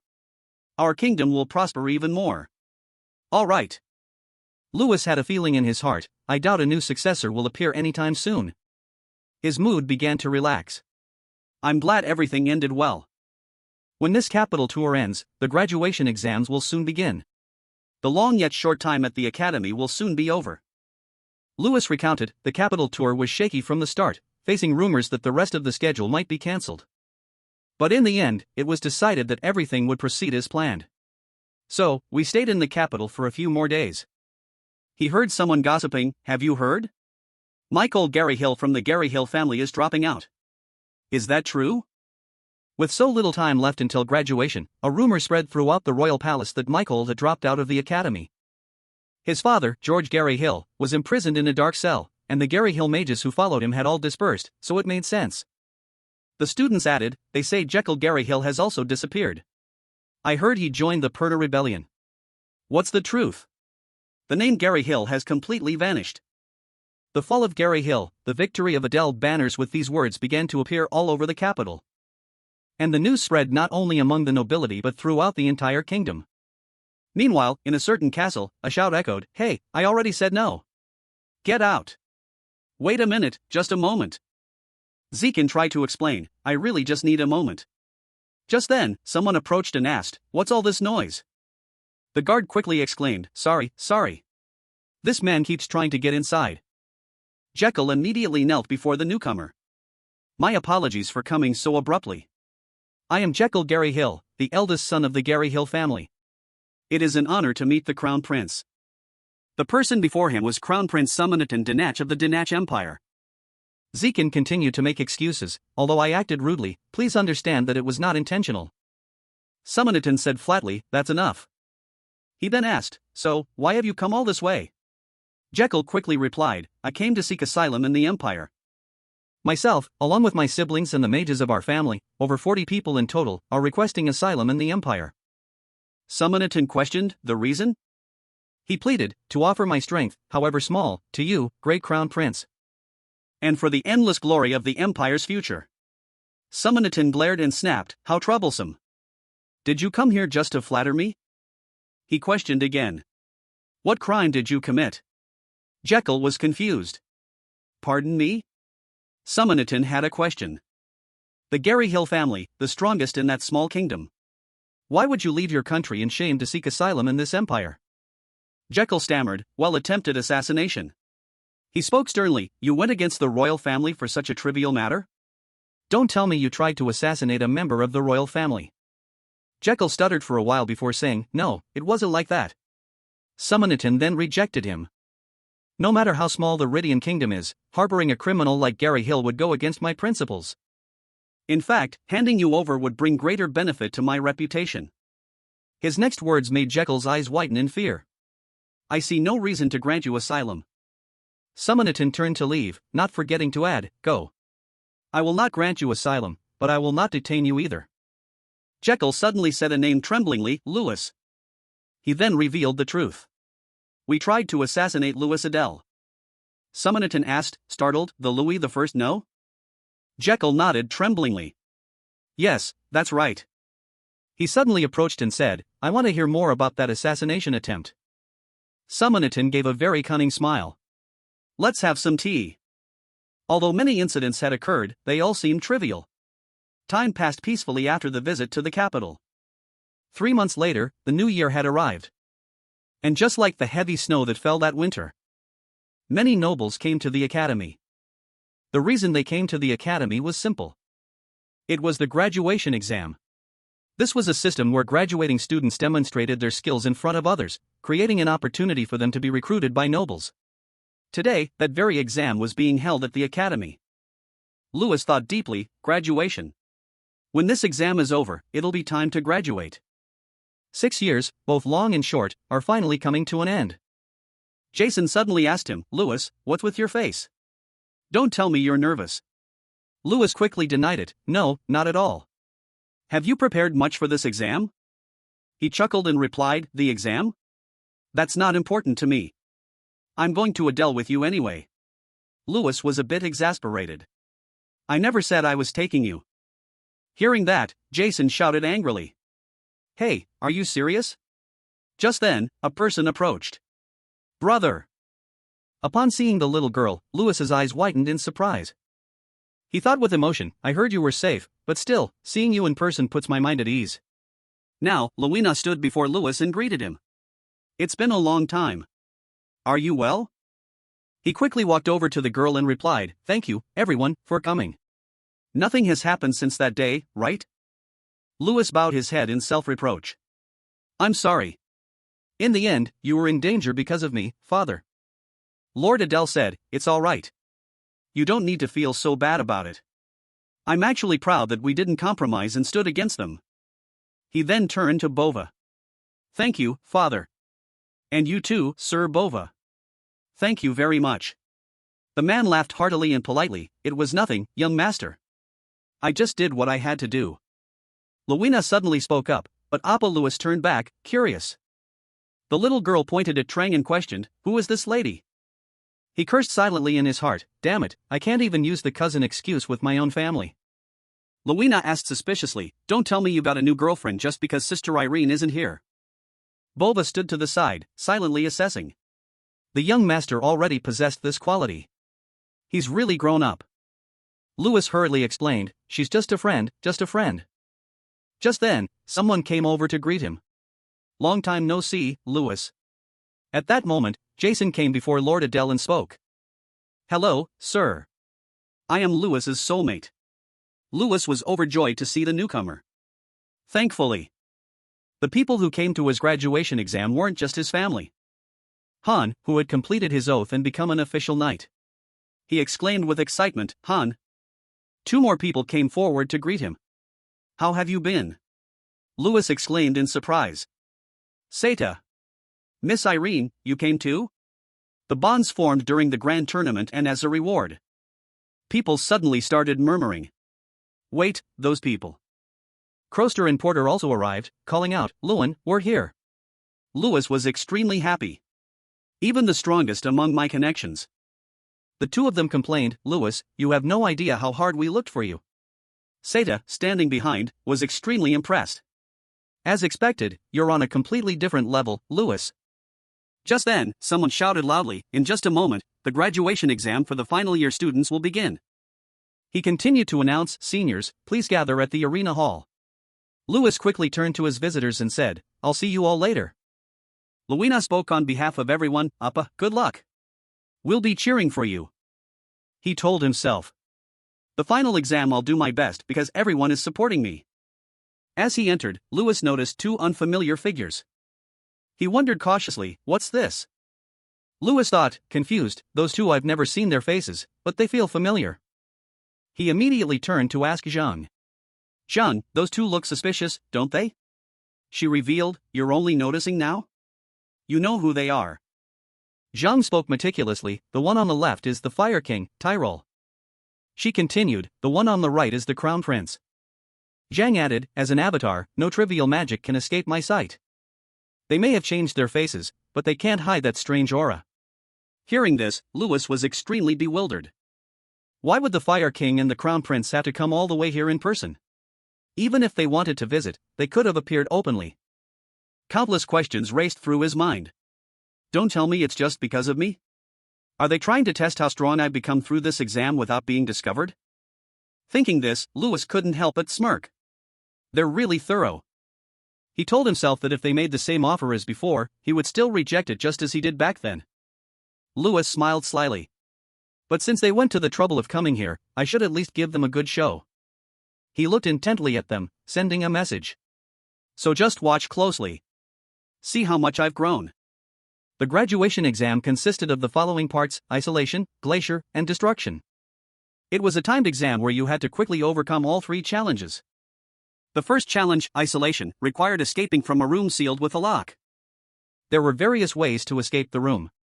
Jason was standing in front of the lock, thinking deeply. You could disable the lock with unlock magic or create a key with a mana crystal to open the door. There were really many ways. It didn't matter which method you used, because either way, the important thing was to get out of the room. After some time, a loud cheer erupted.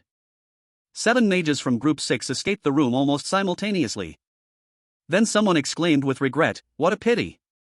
Another one just got blocked by the monster." Starting from the next challenge.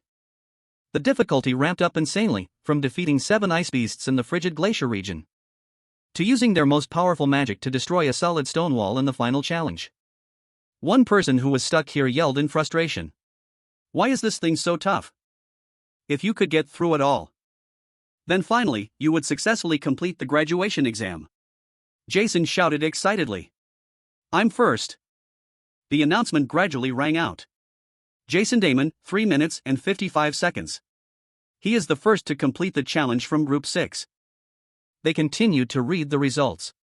3 out of 10 students in Group 6 have finally passed the exam.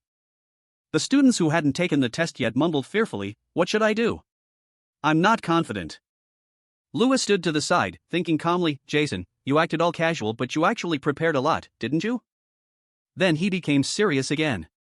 Only 3 passed out of 10, and most of them finished with less than a minute left in the 15-minute time limit. "I'd better come up with a plan to get through it as quickly as possible," the examiner announced again. "Next is Group 7. Please step forward." Lewis moved quickly. "Finally, it's my turn." The people in the stands asked each other curiously, "This group has Lewis Adele, the pride of our academy, right?" The whispers were incessant. "That's right. I heard many distinguished guests came just to see Lewis. I'm excited to see how he'll perform." The Crown Prince also spoke up. "I'm looking forward to seeing how much stronger he's gotten." "What do you think, Godfather?" Tyrell commented flatly, "He hasn't changed." He suddenly asked, "By the way, what are you going to do?" He asked, puzzled, "About what?" Tyrell glanced towards Lewis. "The reason you came here today, you called it your last lingering attachment, right?" Somerton didn't deny it. "Yes, that's right. My last regret." He believed that if he joined his faction in the future, he would surely be a valuable asset. "But if I can't bring him under my wing, he might one day become a threat. When that time comes, I will handle it myself." As he walked up to the locked door, the announcements sounded simultaneously. "The challenge for Group 7 begins now." Lewis knocked on the door while calculating, "The headmaster must have gone all out for this one. Even with my strength, breaking that wall won't be easy. Should I just pick the lock like the other students did?" He suddenly smirked confidently. "No, that wouldn't be any fun. Didn't I learn this at the tournament? That nothing in this world is perfect." Lewis understood that no matter how solid the wall seemed, it always had a hidden weak point somewhere. The system panel immediately appeared. "Steel breaker. Can destroy anything made of iron in a single use, regardless of what it is." The people in the stands chatted curiously, "His name is Lewis, right? I wonder how long it will take him. I hope he lives up to his reputation. After all, he is the champion of the grand tournament." A loud explosion suddenly rang out. Everyone's eyes widened in astonishment. "Wait. What was that explosion? Wait. Look over there." When they saw Lewis step out, they exclaimed in shock. "No way. Lewis Adele." Everyone looked at him with pride. The door that normally takes 5 minutes to open, he opened the first room's door. Both Somerton and Tyrell also smiled with excitement. The examiner's words echoed in his ears, "In just 13 seconds, this graduation exam will once again solidify Lewin's already illustrious reputation." In any case, Lewis was going to win. He proceeded straight to the second challenge. The announcement from the system rang out clearly. "Lewis has passed through the first gate in just 13 seconds.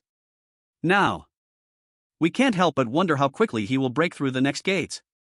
The moment the announcement ended, everyone in the stands watching the match was left with their jaws agape in shock. Only Tyrell remained calm, his hand resting on his cheek as if he had already known and anticipated this. "I knew he wasn't ordinary from the moment Kunken's Fong reacted to him, but the speed of his growth is still completely absurd. Lewis. He used blazing flames to fight two large, icy monsters. They were roaring foolishly. The excited shouts of the system and the crowd rang out once more. Ah, Lewis. He's passing through the second gate with a very clever method. The narration made everyone even more excited. Focusing on the ongoing match on the field, he's running with a fireball? With that size, no monster would dare get close to him. Well, that's true. Because with a fireball of this size, no monster would be foolish enough to dare. Lewis ignored the whispers.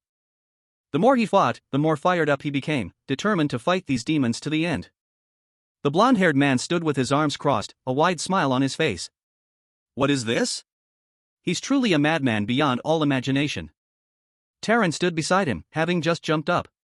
Then he fell silent, deep in thought, his brows furrowed. He always produces unbelievable results. All right, I've seen enough of your skills, Lewis. So, how will you break through the final gate? Not to keep him waiting in suspense. Lewis showed him the real answer. He shot forward like a lightning bolt, rushing towards the gate in front of him. His gaze was so intense it seemed to want to crush the incredibly hard wall before him, channeling all his strength into this one blow. I just wanted to show off for you all this one time.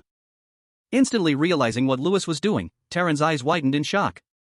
That energy, there's no doubt about it. God created the highlight, but Lewis's punch was the highlight, a heavenly strike. A form of invisible magic. Formless, it tears through everything with sound waves so fast the naked eye cannot perceive them. A huge explosion erupted in an instant, lighting up the entire area, dazzling the viewers not only with the light it emitted but also with the immense, powerful force it carried. Large pieces of shattered brick flew everywhere. In the silent space, only the loud crash and the mournful cries for the departed remained, along with the echoing death knell. Leading the way was Lewis, and his confident demeanor as he relentlessly advanced was enough to terrify any witness. That magic can only be cast by someone who has reached level 6.0. Lewis, have you already reached that level? This must have been the question the audience was also curious about. A glowing purple aura flashed across Lewis. The fight ended here. It happened so quickly that some people hadn't even recovered from witnessing such unimaginable, divine power. The time was announced by the system, 2 minutes and 57 seconds. It was so fast, so intense, that people couldn't process the situation and denied it. They looked at each other with wide-eyed disbelief, then back at the person standing in the middle of the arena. Finally, the host's announcement echoed, Lewis of Group 7 has cast a 6th tier spell and completed the exam brilliantly in just 2 minutes and 57 seconds. Victorious cheers from all corners of the stands roared ceaselessly. As for our protagonist, he was calmly raising his hand to wipe the sweat from his face with a faint smile. The one who wasn't feeling so lighthearted right now was probably Tyrol. He was still deep in thought, pondering about the most outstanding young man of the moment. Level 6 is a realm one might not reach in a lifetime. Yet Lewis achieved it at just 16 years old. This is not good. Before he grows even stronger and becomes a threat to my position. No matter what, I have to crush him. He glared with hateful eyes at the exceptional young man. Lewis smiled in response, as a thank you to everyone around him, looking overjoyed. So it turned out Taran was afraid his own position would be shaken by him. On the other side, the two princes, Krauster and Forster, raised their hands in celebration. Long live Lewis, the future of the kingdom. The person sitting behind them was speechless, watching the two royals act like children. Anyone who didn't know would think they were Lewis's parents, celebrating their child's victory. Luina's side was no less enthusiastic. She shouted loudly, "Congratulations, big brother." As for Seda, there was no need to ask. He was already smiling so wide his eyes disappeared, cheerfully waving his hand in celebration. I knew you could do it, Lewis. As for him, Lewis stood in the center of the vast arena, where he could witness all the enthusiasm of the people watching him shine. They were cheering his name, also celebrating his victory. Lewis stood under the clear sky as snowflakes gently fell on him. He felt a sense of satisfaction. Right now, everyone is congratulating me. But the young man couldn't help but think about the old days, facing the mockers, the harsh words. Now, he no longer had to remain silent and ignore them. Back then, who could have imagined that I would graduate like this? Surrounded by cheers. Jason's smile was so wide he couldn't close his mouth. He rushed over and threw an arm around his shoulder. Hey Lewis, when did you reach level 6? I can't believe my friend is already a high-level mage. This guy startled him so much he wasn't prepared. Jason. Before he could fully recover, everyone around him came to congratulate him. Seriously, even for Lewis, I didn't think you'd reach that level so soon. Jason still hadn't let go of his arm on his shoulder, and even adopted a moralizing tone. Ahem. There's something absolutely essential on a day like today. His friend standing next to him heard this and became curious. Huh? What is it, Jason? He grinned, making a bizarre, ghostly face and drawing out his answer. Well, that would be. Ta-da! The answer was revealed with 2 huge mugs of barley smoothie. He made it so mysterious for just that.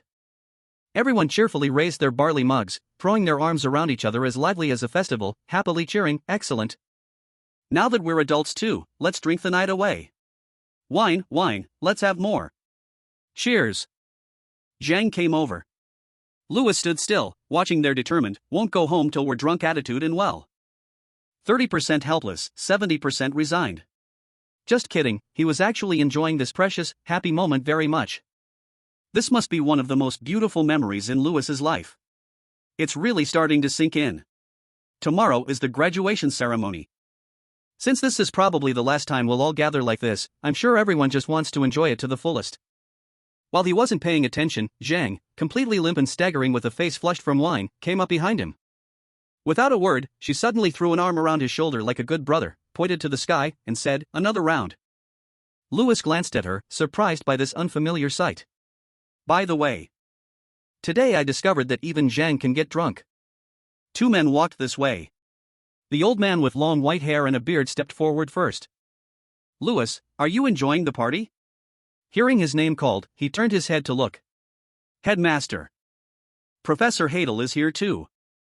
He glanced at Zhang, who had completely collapsed onto the floor, then stood up straight and spoke politely to the 2 in front of him. Thank you for organizing this event. I'm enjoying it very much. The headmaster chuckled. You're about to graduate, so you should enjoy yourself to the fullest, right? Lewis nodded his head, expressing his feelings. Since tomorrow we'll be very busy with the ceremony, let me say this now. Thank you for everything, headmaster. And you too, professor. Hearing this, both of them smiled warmly. Thank you? We appreciate that. Soon enough, we won't be able to see you even if we want to. After the headmaster finished speaking, he playfully continued, well then, we'll have to invite Lewis as a guest lecturer for next year's graduating class. Of course, you just have to ask. You've promised now. Professor Hadel here is my witness. Don't pretend you don't know about this after you graduate. Everyone continued to chat happily with one another. By the time the party ended, it was already dark. Lewis walked quietly on the brick path in front of the manor, letting out a tired sigh. He rubbed his throbbing head. I must have drunk too much beer. My head is starting to ache. He complained about his headache from all the beer and wine, not noticing the figure standing right in front of him. A man standing straight in leather shoes suddenly approached and greeted him. Excuse me, you are Lewis, correct? The voice coming from the side startled him, and he turned his head. 2 men stood there. The one in front approached, dressed all in black, and bowed his head. His other hand placed on his chest, he respectfully introduced himself. I am Rika, a merchant running a small trading company in the east. If I may, I'd like to have a private word with you for a moment. Lewis was calm. He was wary of these 2 strange men, but he didn't refuse. Yes, go ahead. Crown Prince Somerton. The moment the words were out, he was startled as expected. What? It turned out the introduction just now was a lie about his fake identity. He probably didn't expect to be caught in his lie just a second after telling it, so the expression on his face was now somewhat stiff. He froze for a moment. The silver-haired man with slicked back hair in the back, who looked extremely dapper, was Taran. He stepped forward with narrowed eyes and questioned sharply. How did you know it was me? After speaking, he stopped and very rudely threatened the young man in front of him. You'd better answer properly. In contrast to his over-the-top attitude, Lewis just smirked slightly, very calmly replying. You can hide your face, but you can't hide your presence. Your eyes reminded me of the crown prince I once knew. So I took a wild guess. After speaking, he looked intently at the man's displeased face, cheerfully and calmly asking, in that case, you must be the Fire King. It's been a while. It's a pleasure to see you again. Tyrone was surprised by Lewis's very unexpected explanation. You recognized me just by my eyes? I'm truly impressed. It was easy to see that he highly valued the boy's sharpness in this first conversation. Somerton cut off the smoothly flowing conversation. He extended his hand, his arrogant expression impossible to hide. And he didn't want to hide it either. This is my final offer. There won't be a second time. Come with me to the Empire. He glared with wide eyes, his face scrunched up, threatening Lewis with concise words but with heavy intent. Refusal will not be accepted. Oh, is that so? But Lewis here had never known the meaning of fear. He just let out a scoff from deep within his heart, gently replying to him with 2 words, I refuse. The 3 of them stood in a stalemate amidst the cold winter snow. Somerton grew increasingly frustrated with his rock-hard attitude but still tried to persuade him further. You really don't listen, do you? I warned you before.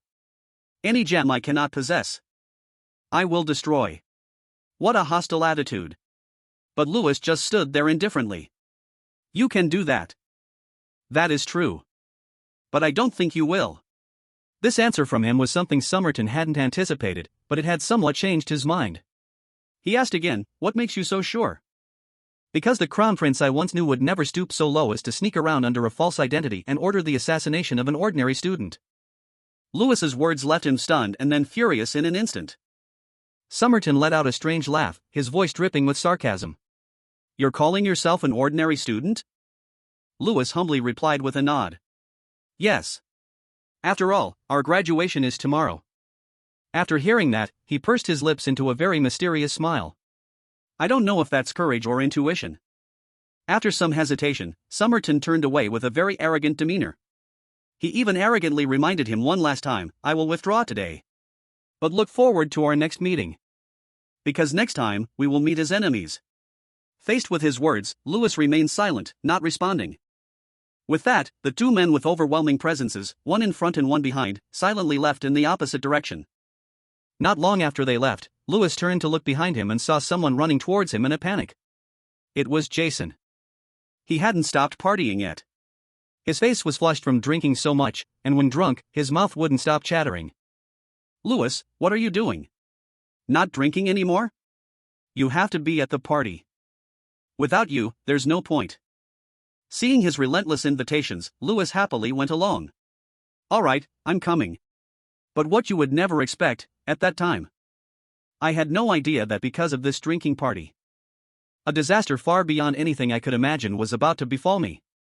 The very next day, as the sun had just risen, illuminating all living things, white snowflakes still clung to the tree branches and red rooftops. Somewhere in the magnificent, large castle, empty bottles and wine glasses were scattered all over the table. Someone's tired moan could be heard after the battle with beer and wine had just ended. It was Lewis, who had just woken up from the drunken stupor of last night's party with his friends. His head, already aching, now hurt even more. He held his throbbing head. My head. Waking up with a blank mind, Lewis forgot to even look around.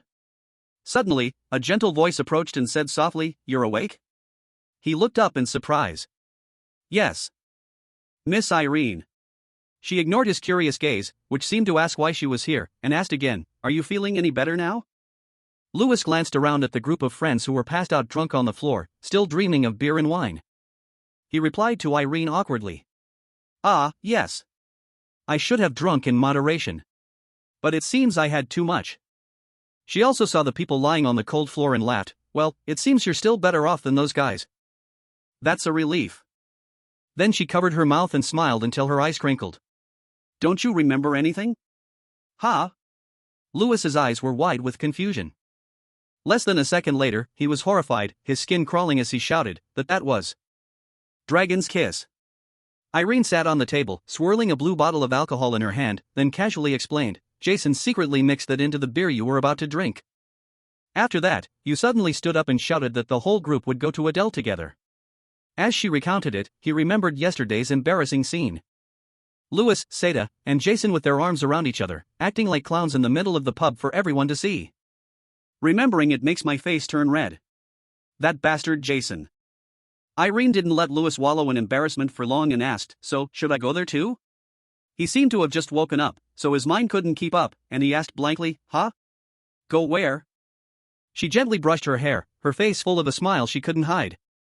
To Adele. I've been there before, and it's a very nice place. She desperately wanted to defeat him just once. Irene declared seriously, as I said before. I have to get stronger quickly so I can defeat you, Lewis. The one being challenged was still half awake, half asleep, and stunned. He stared wide-eyed, unable to say a word. A few seconds later, he smiled gently, very positive about her declaration of war. It would be my honor. Miss Irene, you're always welcome. Perhaps he really admired her spirit and determination. Lewis's gaze gradually softened, his cheeks flushing as he looked at her affectionately. They spoke to each other like that, but anyone with a brain could tell. Irene didn't say anything more, just replied with a bright, fairy-like smile, her whole body bathed in the early morning sun. The reason Miss Irene wanted to go to Adele was clearly not just for that. And a few hours later, in a large room surrounded by lights, people whispered amongst themselves. A voice from the podium drowned out all the surrounding noise. Graduating students of Ignis Academy of Magic. You all must have gone through no small amount of hardship. I hope all those experiences were meaningful, and I look forward to seeing all of you become great mages in the future. It was the day the headmaster stood at the podium, giving a speech to all the students, because today was the graduation day for all the final year students, including Lewis. A moment later, it was coming to an end. My speech ends here. And now, the student representative will come up to give their graduation address. A pair of straight legs in shiny leather shoes slowly walked up. It was none other than him, the outstanding student known throughout the school. The headmaster formally introduced him to everyone. Representing all the students and as the valedictorian of this class, Lewis. He approached the podium with a calm demeanor. The headmaster stepped back, giving him the stage for his speech. As he passed, he didn't forget to give a few encouraging pats. Lewis, don't be nervous. Just speak comfortably. But it seems you don't look worried at all. Lewis still replied politely, yes, don't worry, headmaster. People often say don't judge a book by its cover, and that was exactly the case with Lewin right now. Don't be fooled by his calm appearance. In reality, his heart was pounding so hard it felt like it would jump out of his chest. I said that, but I'm actually very nervous. Just thinking about being the center of attention in front of all these people makes me so nervous that I've forgotten everything I prepared. Because, right in front of Lewis now were thousands of students sitting there, attentively watching him, listening to his speech. Lewis stood at the position, taking a deep breath to calm himself. But it's okay. Even if I forget the words I prepared, I still remember clearly what I want to say. Under everyone's hopeful gazes, including Irene and Han who were also listening intently, he began his speech. As you all know, I won the grand tournament. An achievement I accomplished in just 1 year. But the journey to get there was not smooth. I had to endure a condition called mana release disorder for 5 years. Lewis slowly recalled his past days, his voice low and deep as he continued, for a mage like me. Not being able to release mana was truly a heavy blow. But worse than that was the way people looked at me. Many people wondered why I stayed at the academy, why I refused to give up even until the very last moment. Reaching this point, he seemed to hold no resentment or anger for their past words, just a gentle smile. But I didn't want to give up, because magic is everything to me, and it's the only way I can protect myself, my family, and the people I care about. That's why I persevered until the end. Winner or loser, let's just see how fate turns out, shall we? The speech was not over yet, but one could easily see the boiling excitement, encouragement, and fervent support from everyone. Above all, it had struck a great chord of empathy within them. Lewis continued. And if there is anyone here who is struggling because they haven't seen results despite their efforts, today I must tell you this. Just keep moving forward. He stood there, courageously and directly declaring words of encouragement for everyone to keep going. Lewis's gaze swept over every person sitting in the listening audience. Even if you fall, get back up. Even if you feel like no one is paying attention to you right now, out there, someone will surely notice, as long as you don't give up. A miracle will happen. Everyone, thank you for your efforts over the past 6 years. With that, the eloquent speech officially concluded, also bringing today's graduation ceremony to a close. The sound of applause, mixed with the many emotions of everyone at the ceremony, thundered on without end. Scene changed to the end of the day. Pure white snowflakes had already covered the trees and roads. The clatter of horse hooves echoed steadily on the cold, snowy ground. One after another, different horse-drawn carriages left the academy. From within a luxurious black ebony carriage, voices chattered. That was a great speech, big brother. Everyone seemed to really like it too. You're always amazing. Thank you, Lewis. It turned out to be the two siblings from the main character's family, discussing the hottest topic of the moment. Especially about Louis's powerful speech. Luina thought about something, then glanced out the window at the pure white carriage moving parallel to her family's carriage on the side. So your friends will be coming to Adele right away too? Through the window, Irene, Seda, Jason, and Han could be seen sitting inside. They were also laughing and joking with each other. Luina confirmed again, all four of them? A young man's calm voice replied, aha. The terrifying drunken memory of that day came rushing back. Ah, it seems it was only yesterday. The group of people made a ruckus in the room, talking non-stop. Louis even slammed his head on the drinking table in shock. He pointed at the one crying his eyes out from drunkenness. Seda, become my comrade. People often say that when you drink, you forget everything that happened, but our Louis remembered every single detail. It was giving him goosebumps, but he was too embarrassed and had to pretend to tell Luina. I don't know how things ended up this way. Behind the two leading carriages were a line of soldiers following in formation. Right after the graduation ceremony, we decided to head straight to Adele together. To be precise, I'm the one hiring them. Not only that, 3,000 soldiers will also be joining us. The twin princes had promised to send reinforcements for the southern pacification campaign, but I never imagined they would send so many troops. Lost in thought, a voice suddenly snapped Lewin back to reality. Brother Lewin, after the punitive expedition is over, are you planning to stay in the territory forever? Louis smiled, not hesitating to state his future intentions. No. After all, our father is still there.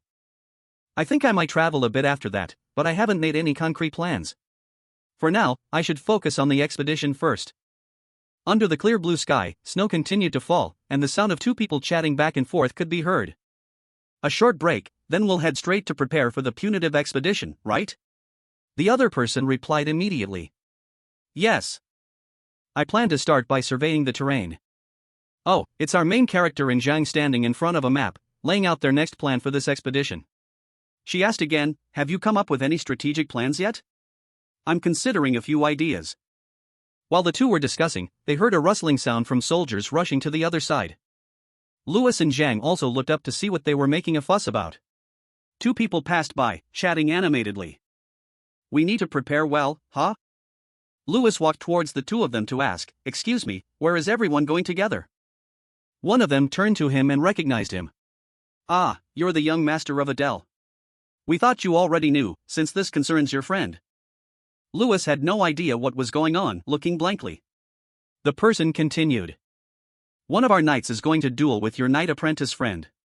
Hearing this, his mind immediately raced. If it's a knight apprentice, don't tell me you mean Han? On the other side of the snowy field, all the soldiers were gathered in a circle, eagerly waiting for the duel that was about to happen. In the center of the arena were Han and some knight. They held wooden swords and were in a ready stance. Prepare to fight. But a worried expression was still visible on his face. Han is dueling with an official knight? Just hearing it made the difference between the two in this match clear. Louis couldn't help but worry for him. Because he just completed his knight's oath. In the clear sky, snow was still falling, and it seemed to be getting heavier. Han and the official knight had begun to fight. The two exchanged blows, neither giving an inch, but it seemed the knight had taken the lead from the start, attacking relentlessly. By the time Louis rushed over to them, the fight had reached this point. He watched Han gradually being pushed back and couldn't help but worry. Ah, it started. He stood outside the circle, watching the two of them with the other knights. Suddenly, a person next to him shouted loudly to the one in the middle of the arena. Hey Velks, take it easy. Don't you see you're being too harsh on a rookie who just completed his oath? Louis was slightly surprised. Zhang was approaching. He also walked towards them, wanting to ask about the situation. Why are those two fighting? One of them turned to look at Louis, thought for a moment, and then replied. There's no special reason. The knight looked over and told him to watch the two of them fiercely battling each other. Then he told him what had just happened. While cleaning up after lunch, we were bored. And since we had an enthusiastic junior, I suggested a sparring match. At the same time, Bova silently approached from behind them and quietly greeted Louis. Young master is here too? He was surprised, wondering where he had come from. He then reacted, greeting him politely, Sir Bova, you're here too. He stood with his hands crossed behind his back, smiling, and replied with some enjoyment, of course. How could I miss such an interesting sight? Hearing this, Louis just glanced at the main topic of discussion and smiled self-deprecatingly. Interesting.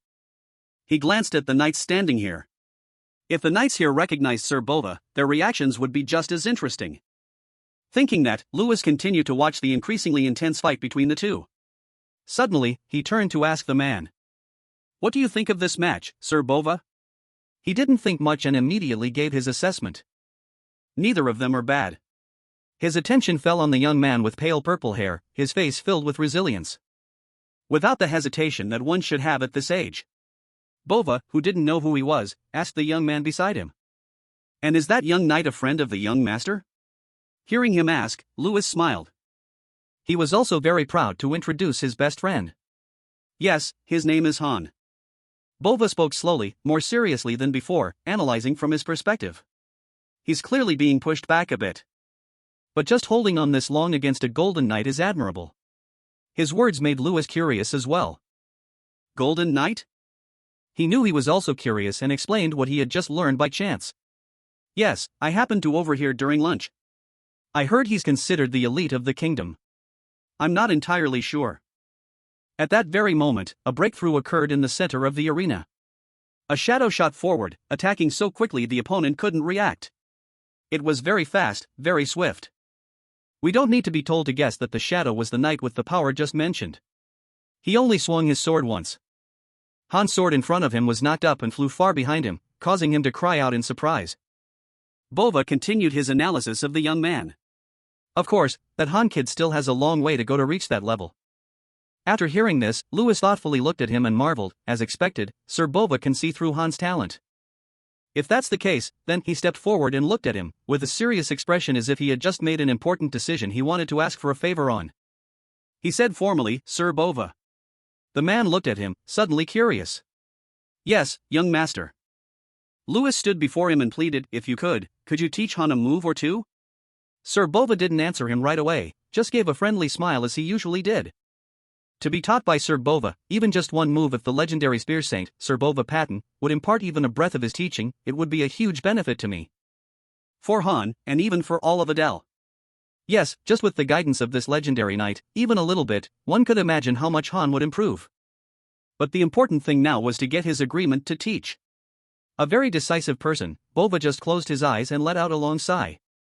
Young master, that's not for me to decide. You'll have to ask the boy first. This made him exclaim in some surprise, huh? He replied with a slightly dangerous chuckle. For some reason, the aura around him had completely changed. It was much colder than before. Bova explained, just like when I taught you swordsmanship. I treat knights very strictly. Bova gave a bright but slightly sinister smile, even theatrically squinting his eyes, full of hidden meaning. Back to the main scene, the knights stood in the extremely cold snow. So bewildered that their mouths were hanging open. They must have witnessed something very shocking.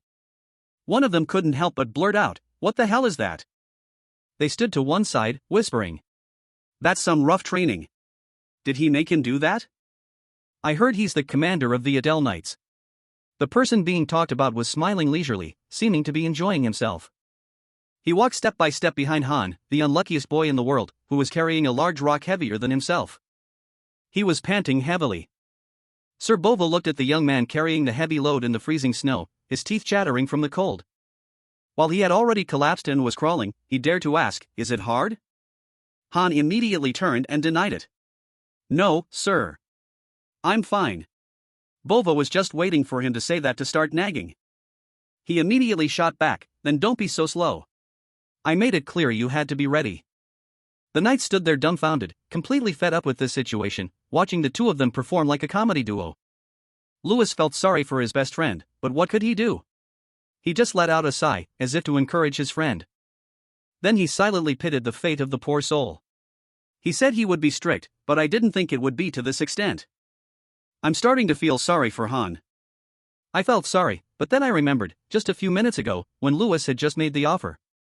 Han was like an excited puppy, endlessly thrilled. He was just missing a tail to wag. He immediately agreed without hesitation. Really? Sir Bova Patton is training you? He warned. I heard it's extremely difficult. Maybe you should. I'm confident. I will definitely succeed. See, he was that determined. Louis was also at a loss for words. I did give him a choice.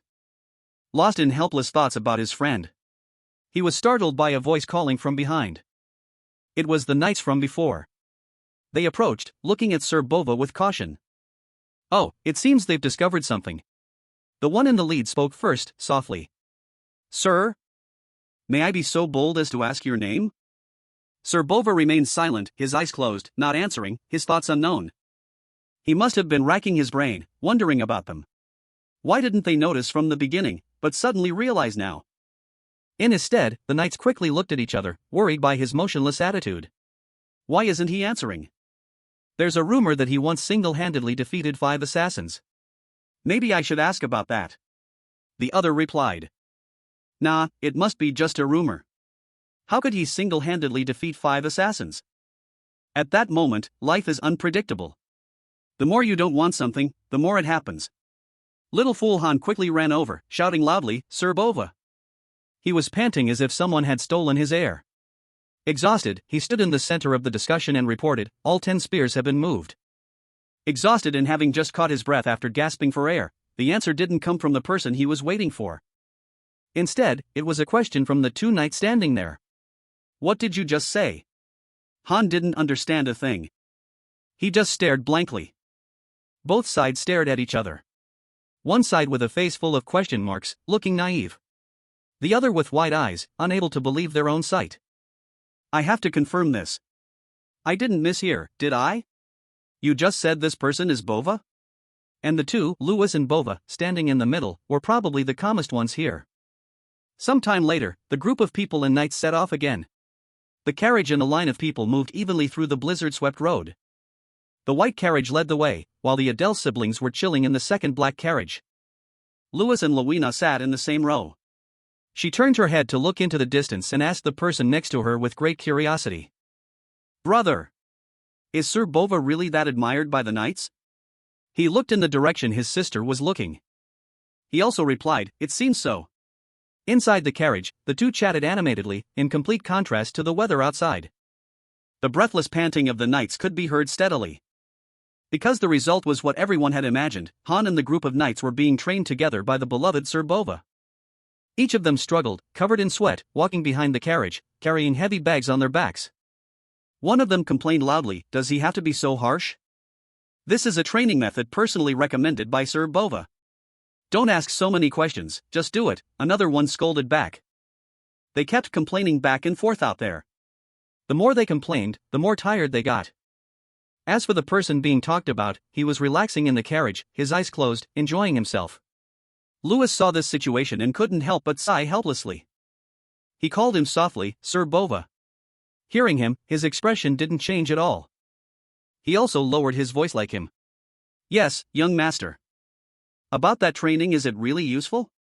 From what I can see, it looks a bit crude. Louis calmly stated his opinion. This was the truth. It was also partly because he saw them struggling to the point of collapse. They looked pitiful, drenched in sweat in this freezing weather.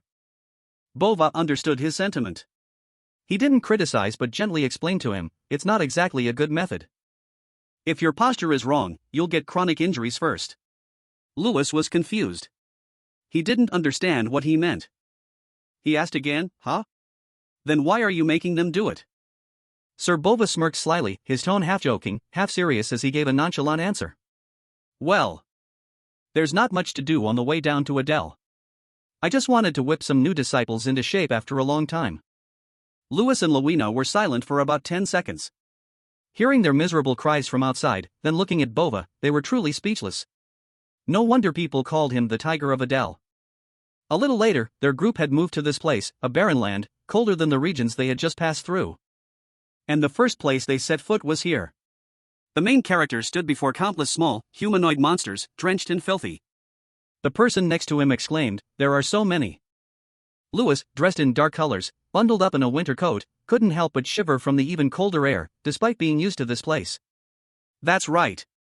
We're finally here. The 2 of them, Louis and Zhang, stood in the middle of this land, with legions of monsters below. Surrounded by towering mountains, the wind blew through every crack, chilling them to the bone. The Red Plains. This land lies south of the Nam Mountains and was once part of Adele's territory. However, ever since the Mudmen tribe occupied this area, the ruler of this land was no longer human, but the Mudmen tribe. Yes, the tribe Lewis just mentioned are the round, mushy-looking monsters teeming at his feet. And because of their terrifying reproduction rate, this land, seen from a distance, appears as crimson fields, hence the name, the Red Plains. Zhang looked down at them, its beak growling menacingly, looking extremely fierce. She looked at them helplessly, not knowing how to deal with them. She turned to ask Lewis, "What's your plan of attack?" Lewis leaned close to the ground to observe the situation with these creatures, then pondered. "How about we charge straight through the canyon near the coast? It's narrow, maybe we can do it." Zhang immediately thought of a strategy. But as soon as she said it, Lewis rejected it. "No, definitely not. They'll attack from the cliffs too." She continued to propose measures she could think of. What if we put Sir Bova on the front line? He could lead the charge and crush everything in his path. This time Lewis thought for a moment. The result was still not very feasible. That won't work either. There are too many of them. The Mudmen have a core in their heads that can't be destroyed by normal attacks. So that's how it is. Zhang immediately understood the problem. Even Sir Bova would have trouble if he had to eliminate them one by one. Yes, it's really a problem. Now I understand why the previous pacification campaigns all failed. There's no path wide enough for a large army to enter at once, so they're bound to suffer heavy losses every time. So there's no other way, Lewis? He could only helplessly accept the truth. Yes. After a moment, he looked up into the distance, pondering something. Perhaps there is still one way. The next day, a man's loud voice, one we're not very familiar with, boomed throughout the room. There's only one way. A direct breakthrough. As he spoke, he slammed his hand on the table with the strategic map, standing before people of no less authority, unwavering and without a hint of backing down. This person was Moro, commander-in-chief of the capital forces and captain of the Golden Knights. He growled, asserting his authority. If we hesitate to fight, how can we win? A direct confrontation is the best option. The person he was confronting, Lewis's father, Lord Adele, also knew this. But he didn't agree with this choice. He was hesitant. What the commander says is not wrong, but the expected losses are too great. Moro remained firm in his position. He tried to persuade him, "Sir. Initially, without the support of the capital army, weren't we planning to launch the pacification campaign with only 300 men? Lewis's father replied calmly, "Yes, that's right." Moro gave a cold smile. He couldn't understand why. We were ready to fight with just that many. So why hesitate now when we have such a large force beside us? Lewis's father looked at the person before him and explained further, because this is not a matter of numbers. To destroy the Mudmen tribe, we have to cross a narrow canyon, and those bastards will never let us pass peacefully. Even if we have 3,000 or 23,000 troops, it won't change anything. That was why he didn't approve of Moro's method. But then the Lord proposed a measure that seemed more feasible than this one. He continued. In short, instead of entering the canyon, we must lure them out. Moro was concerned about this idea. But sir, we have no way of doing that. Anyway, attacking directly. Before he could finish, the warm voice of a young man who had just entered the room spoke up. That sounds good. It was Lewis. He agreed with his father's solution, and his appearance surprised everyone. But Moro quickly reacted. Good. Young master, what do you mean? He raised his voice in question, not understanding what these people were thinking. Lewis smiled faintly and answered him. Father just gave the right answer, didn't he? Instead of us going in, we should lure them out. Based on his earlier reconnaissance, he had formulated a battle plan he wanted to discuss with everyone. I have a good idea. We'll attack from the top of the cliffs surrounding the canyon. Moro also knew the cliffs Lewis mentioned. He turned his head, showing a not-so-friendly attitude towards this idea. Those cliffs? No one can climb them, right? Are you saying we all have to climb a place like that? This guy was really difficult and picky. Lewis had to explain clearly again. We don't need many people up there. Just one howitzer and 2 mages up there. Up there, we can use magic to lure them out. This time, even the picky Moro thought it was a pretty reasonable idea. He seemed to agree. That's a good idea. But the problem is how to get up there. Mage. Can you use flight magic? This was directed at Jason, who was standing beside Lewis, already startled enough just being there. And to top it off, his teasing best friend, Louis, poked him, half joking, half serious. No, this guy can climb up on his own. Hearing that, he stammered in shock. What did you say? How can I climb that cliff? There's no way I can climb that. Louis's words were sincere. He wanted Jason to just try it and see. No backing down. He patted his shoulder persuasively. No, you can climb it. Jason's eyes widened in disbelief. He couldn't even believe it himself. Heinous. Of course. Louis put on a demonic expression disguised as a fresh, friendly smile. Yes, because I'm going to throw you onto that cliff. It was true, whenever he put on this look, nothing good ever came of it. Jason, already timid, turned pale after hearing Louis speak, his eyes wide with naive shock. What? A beautiful, sunny winter day began. The clear sky and sparse clouds signaled a good day. In the sky, snowflakes were still falling lightly. A loud voice echoed in the void. The day for us to go to battle has finally come. Is everyone ready? This high-pitched, joyful tone going into battle could only belong to Moro. But all the knights also shouted clearly. They stood majestically, their faces filled with a fierce desire to fight. At the front of the line was the flag representing the House of Adel. Everything was ready. The commander led the way. Moro growled in unison. He shouted the command, all troops, advance. And finally, the punitive expedition began. At the front line were Commander Moro and the Golden Knights. Both my father and Sir Bova, after a long time, had also donned their armor. Everyone was serious for this advance. They all carried a heavy responsibility, majestically advancing towards that land. And at the rear of the formation were me and my friends. Yes, following behind was a carriage carrying 4 people. Louis, Seda, Irene, and Zhang looked very tense.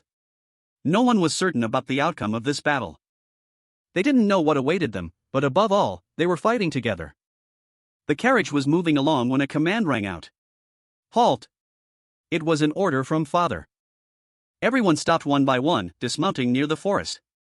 Moro and the 2 leaders gathered. All right, everyone, gather around.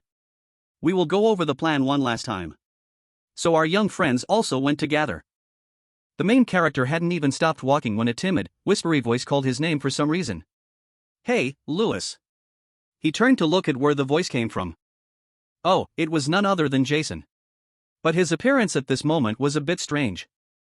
His body was tightly wrapped in a large canvas bag, leaving only his face to breathe, and he was tied up with ropes. Looking no different from a cocoon, Jason had no choice. Being forced, his face was full of resentment as he spoke to Louis. I know this is for my safety, but still, is this really the best way you could think of? It's too pathetic. Louis struggled to hold back his laughter. No, I think it looks pretty cool. Then, as if to prove his point, he glanced at the knights who were looking at them and laughing heartily, whispering to each other. He said proudly to Jason, look over there. Even the knights are looking at you. He was speechless. Are you kidding me? They look like they're laughing at me. It seems he couldn't convince his best friend this way. Lose one battle, try another. So he started to entice Jason in a new direction. He feigned regret. You don't like it? What a shame. It's a great opportunity. His foolish friend heard this and became curious. What opportunity? Louis knew his best friend too well and immediately grabbed the tail he was itching to pull. He explained, the opportunity for you to become the star of this expedition. Jason was, of course, Jason. Just imagining the girls from the academy fawning over him made him puff up with pride.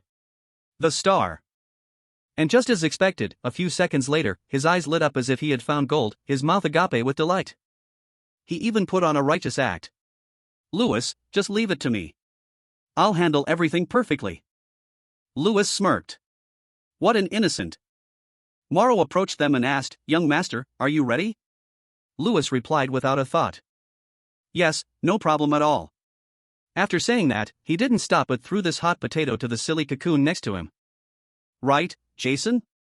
He was put in a difficult position. He replied hesitantly, of course. But there was one thing. Jason struggled to look down at the muscular hand tightly gripping the rope around his neck. His eyebrows furrowed tightly. His trembling lips seemed to say, I can't breathe, bro. In the end, he still had to complain, but Louis, please, be gentle. Just after asking him to be gentle, a second later he was lifted up and pulled hard. Jason was so scared he screamed. Gently, gently. Fate is fate. He was still thrown mercilessly by Lewis. A straight shot high into the air amidst a hurried throw in Jason's ceaseless, terrified screams. It couldn't be helped, his mouth was wide open. Because the force of his throw was truly powerful, it even created a shockwave of wind. It made both Irene and Morrow cast a pitiful glance at this cocoon. The peaceful one bid farewell to the tragic one. Jason, befriended by the blue sky and vast clouds, cried his eyes out, his head spinning speechless. I feel like my heart is about to stop and I'm going to die right here. Before he could even regain his senses, he had to face the harsh reality of the moment. His own body was on top of the mountain, and more specifically, held in place by this demonic magic vine. He gaped, letting out a long yawn. Huh, surprising. It wasn't that scary, I guess. Are you kidding me? Jason didn't understand how he had escaped the fate of a fat cocoon, falling flat on the ground, glaring at the person below who was praising him. Irene exclaimed, wow, so precise. Maybe we don't even need blankets and ropes anymore. Miss Irene, your skills are still as sharp as ever. He stood up, dusting off his pants, seeming much calmer than before, and couldn't help but feel relieved that he was at least halfway safe. Phew, all right. Now I just need to do my part. As soon as he finished speaking and looked up, his eyes widened and his jaw dropped. Jason had seen a sight he never wanted to see again. What is this? He knew the mudmen here reproduced very quickly and there were many of them. But he never expected it to be this terrifying. Thousands, no, tens of thousands. I can't even count how many there are just by looking. You want me to lure that many mudmen out? The thought alone makes me break out in a cold sweat. It's hard, really hard.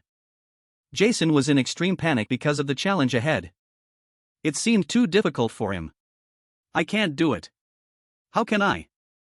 Jason, you can do it. It was Lewis's voice cheering from below. Just that one word of encouragement was enough to diminish his self-doubt by almost half. As for Lewis down below, he knew his best friend well. He just wasn't ready yet. He didn't trust himself yet. The best thing right now was a word of encouragement from someone to keep him going. Lewis's cheers echoed from above. You're my friend. You can handle at least that much, right? Now go and hit those mudmen hard. The truth proved that his encouragement was indeed very helpful, because now Jason was different. His heart was filled with much more determination. He gritted his teeth and vowed to himself, yes, I can't let Lewis down. The one who trusted me and brought me here. Jason summoned a fire energy ball about the size of his palm. Just a moment later, the sky grew dim and gloomy, the sunlight hidden behind the clouds, giving way to a storm that was about to brew. He looked completely different from his usual playful self, raising his hands as if calling upon great power from the sky above. Meteor-like fireballs weaving through the clouds along with snowflakes suddenly shot straight down at the hidden mudmen below. Lewis had been watching Jason fight heroically all this time. He was indeed worthy of his trust. The main character smiled with satisfaction and pride. All right, Jason. You're doing great. The fireballs that shot down from the sky like small meteors, carrying burning power unleashed by Jason, were called fire rain, also known as a silver tier magic. Jason's level wasn't very high yet, so the cloud wasn't that big. Here we finally understand. The dark, gloomy clouds that covered the entire clear sky were summoned by him, but it hadn't reached its highest level yet. In the current battle situation, the mudmen were already being mercilessly attacked by the fire rain. It all targeted them, causing them to cry out in agony, because while they were enjoying a lazy afternoon nap. That was enough to wake up the mudmen. Lewis tightened his gloves, ready, and turned to Morrow to give orders. Captain, now's the time. As I said before, I'm leaving it to you. He immediately obeyed. Understood, young master. Irene, who was at the front, looked at him and urged, Lewis, let's go too. He replied, yeah, let's go. The monsters charged out in a swarm. He was happy that everything was going according to the initial plan. Good, the mudmen are moving towards one point to avoid Jason's attack. They were running as fast as they could on their short legs towards the ocean exit over there. The place they were gathering was a side exit out of this canyon. But it wouldn't be easy for them, because the trio of destruction was already here. They were dead meat. The other three leaped down and charged straight at them. Lewis stood blocking the path. Without comparison, there's no suffering. Looking up close, you could see that this mudman was only taller than his ankle. I can't let them escape the canyon that easily. But he couldn't help but marvel at this well-armored species. Damn, there are so many. Seda was the first to attack with his flames. Alright, come on. Alright. From now on, the real battle begins. White snow fell, the cold air chilling, the wind whistling with each gust, the atmosphere frigid. Yet the air was strangely hot. Irene and Louis stood silently behind, but their eyes were like ice, pinned on the center. Seda stood there, his face brimming with spirit, his hands summoning a roaring flame, his voice contemptuous. Welcome, you filthy mudworms. He stood from a distance, launching a blazing, fierce flame that engulfed the mudworms in fire, his voice arrogant. I'll burn every single one of you. A brilliant orange flame blazed everywhere, swirling like a firestorm devouring the mudworms. Amidst the sea of fire, their faces were clearly visible, full of anger, their mouths wide open, roaring in pain. Seda, having finished them off, had a triumphant look on his face and a radiant smile. Louis. So? What do you think of my skills? I've improved a lot, haven't I? Louis maintained his calm expression. He replied calmly, yes, more than I expected. Louis paused for a moment, then frankly expressed, but I think it's still too early to be proud. Just a simple, gentle sentence made the person in front of him freeze on the spot. Seda broke out in a cold sweat upon hearing it. Worry was clearly written on his face. He blurted out reflexively, huh? Because it seemed these mudworms were a bit too resilient. Their mouths were always wide open, just waiting to snap and roar like a stone gone. And now they were trying to climb up the high cliff to attack. Suddenly, a desperate, shrill scream came from above. What? They're climbing the cliff. It turned out they were climbing up to attack him. Pretty smart. Between choosing to attack one person or two, they chose to attack the weaker one. Jason was overwhelmed by this tenacious vitality. It really was like that. In the meantime, the mudworms were still trying to climb up at a faster pace. Their faces full of resentment, they stared at him, wanting revenge. He sat on the cliff, trying to back away. Scared, panicked, he scrambled backwards, not forgetting to scream for help. Help me. Louis heard the commotion up there clearly. He was worried and confused, not knowing how to resolve this situation. He hissed under his breath, cursing, Jason. Damn it. Irene was just as worried at this point. But then an idea flashed through her mind. A solution had just appeared. She wasn't sure if it would work, but saving a life was the top priority. Without any fear, she resolutely suggested, Louis, please throw me up there too. He glanced over at Irene, genuinely surprised by this, but also still bewildered. This decision was a bit dangerous, so he asked again, what? Irene smiled, expressing her resolute attitude. Her eyes remained firm, full of certain confidence. Louis bit his lip, seemingly hesitating a bit. In this situation, any course of action was dangerous, but above all, safety was paramount. He made a decision. At the same time, the mudworms had nimbly climbed up the cliff on their two short legs. They roared out cries. Jason was still terrified but could only sit there. Whether they understood human language or not, he kept telling them to back off. Back off. In this situation, hanging by a thread, Jason thought he was about to offer his life to the mudworms for real. He could only exclaim, damn it. He was terrified, his eyes wide with growing fear. He was even on the verge of tears, his teeth clenched tight. I can't die here. Even at this point, Jason was still regretting his passionate school days.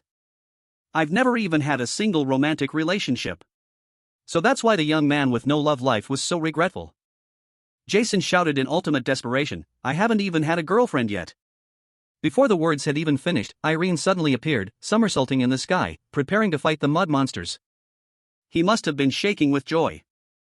Irene, in a freefall pose, had a sharp gaze, no longer her usual gentle demeanor. A beautiful blue light appeared from her hand, a manifestation of the elegant magic she often used. On one hand, she was fighting intensely, but on the other, her mind was on Jason's almost last words. So you've never had a romantic relationship? A powerful blue light flashed from Irene's hand, piercing through the mudmen, engulfing them in its radiance. In one shot, they were frozen solid. She landed on the stone ground. No, the stone ground was now frozen over by the magic she just cast. Looking at Jason, who desperately wanted to find a hole to crawl into, she still cheerfully teased him. Jason, are you okay? Thanks to you, I learned something interesting. He had no more regrets. Thank you for saving me. Irene stopped joking and returned to a serious demeanor, turning to look down below. By the way, just as Lewis said, everything is going according to plan. Foolish Jason didn't understand what was happening. He looked clueless. She stared intently at the mudmen crawling below, sighing as she explained to him. The mudmen can't escape through the side path or climb the cliffs, so now they are retreating towards the coast. Jason now thought of something and suddenly realized, his face hesitant as if he had just understood everything. What does that mean? Exactly. From now on, it's time for the capital army to step in. At that moment, our heroic knights were ready to advance and begin their action, led by the Lord and Sir Bova. Despite being led by such talented individuals who cleared the way, the knights couldn't help but worry about this battle. Their hands were fully equipped with weapons, but their hearts were in turmoil. The surrounding atmosphere was tense. And just a moment later, the mudmen slowly appeared from behind the icebergs and then swarmed forward in hordes like a storm. The situation was getting increasingly out of control because they were swarming in too large numbers, their faces showing even more anger than usual. They must have been angered by Lewis's group dealing with them so cleanly. A person in the knight ranks shouted a warning of danger. The mudmen are coming. He was terrified by the sheer number of the mudmen. So many. This is impossible. Morrow, true to his role as the captain of the Kindle Knights, maintained his iron will. He shouted, trying to calm the anxiety of everyone in the squad. You fools, do not retreat. Are you trying to shame the reputation of the Kingdom of Ridian? After speaking, he once again tried to persuade them, offering the most absolute assurance at this moment to put everyone at ease. There will definitely be support from the mages behind us. Our job is to hold out here for as long as possible.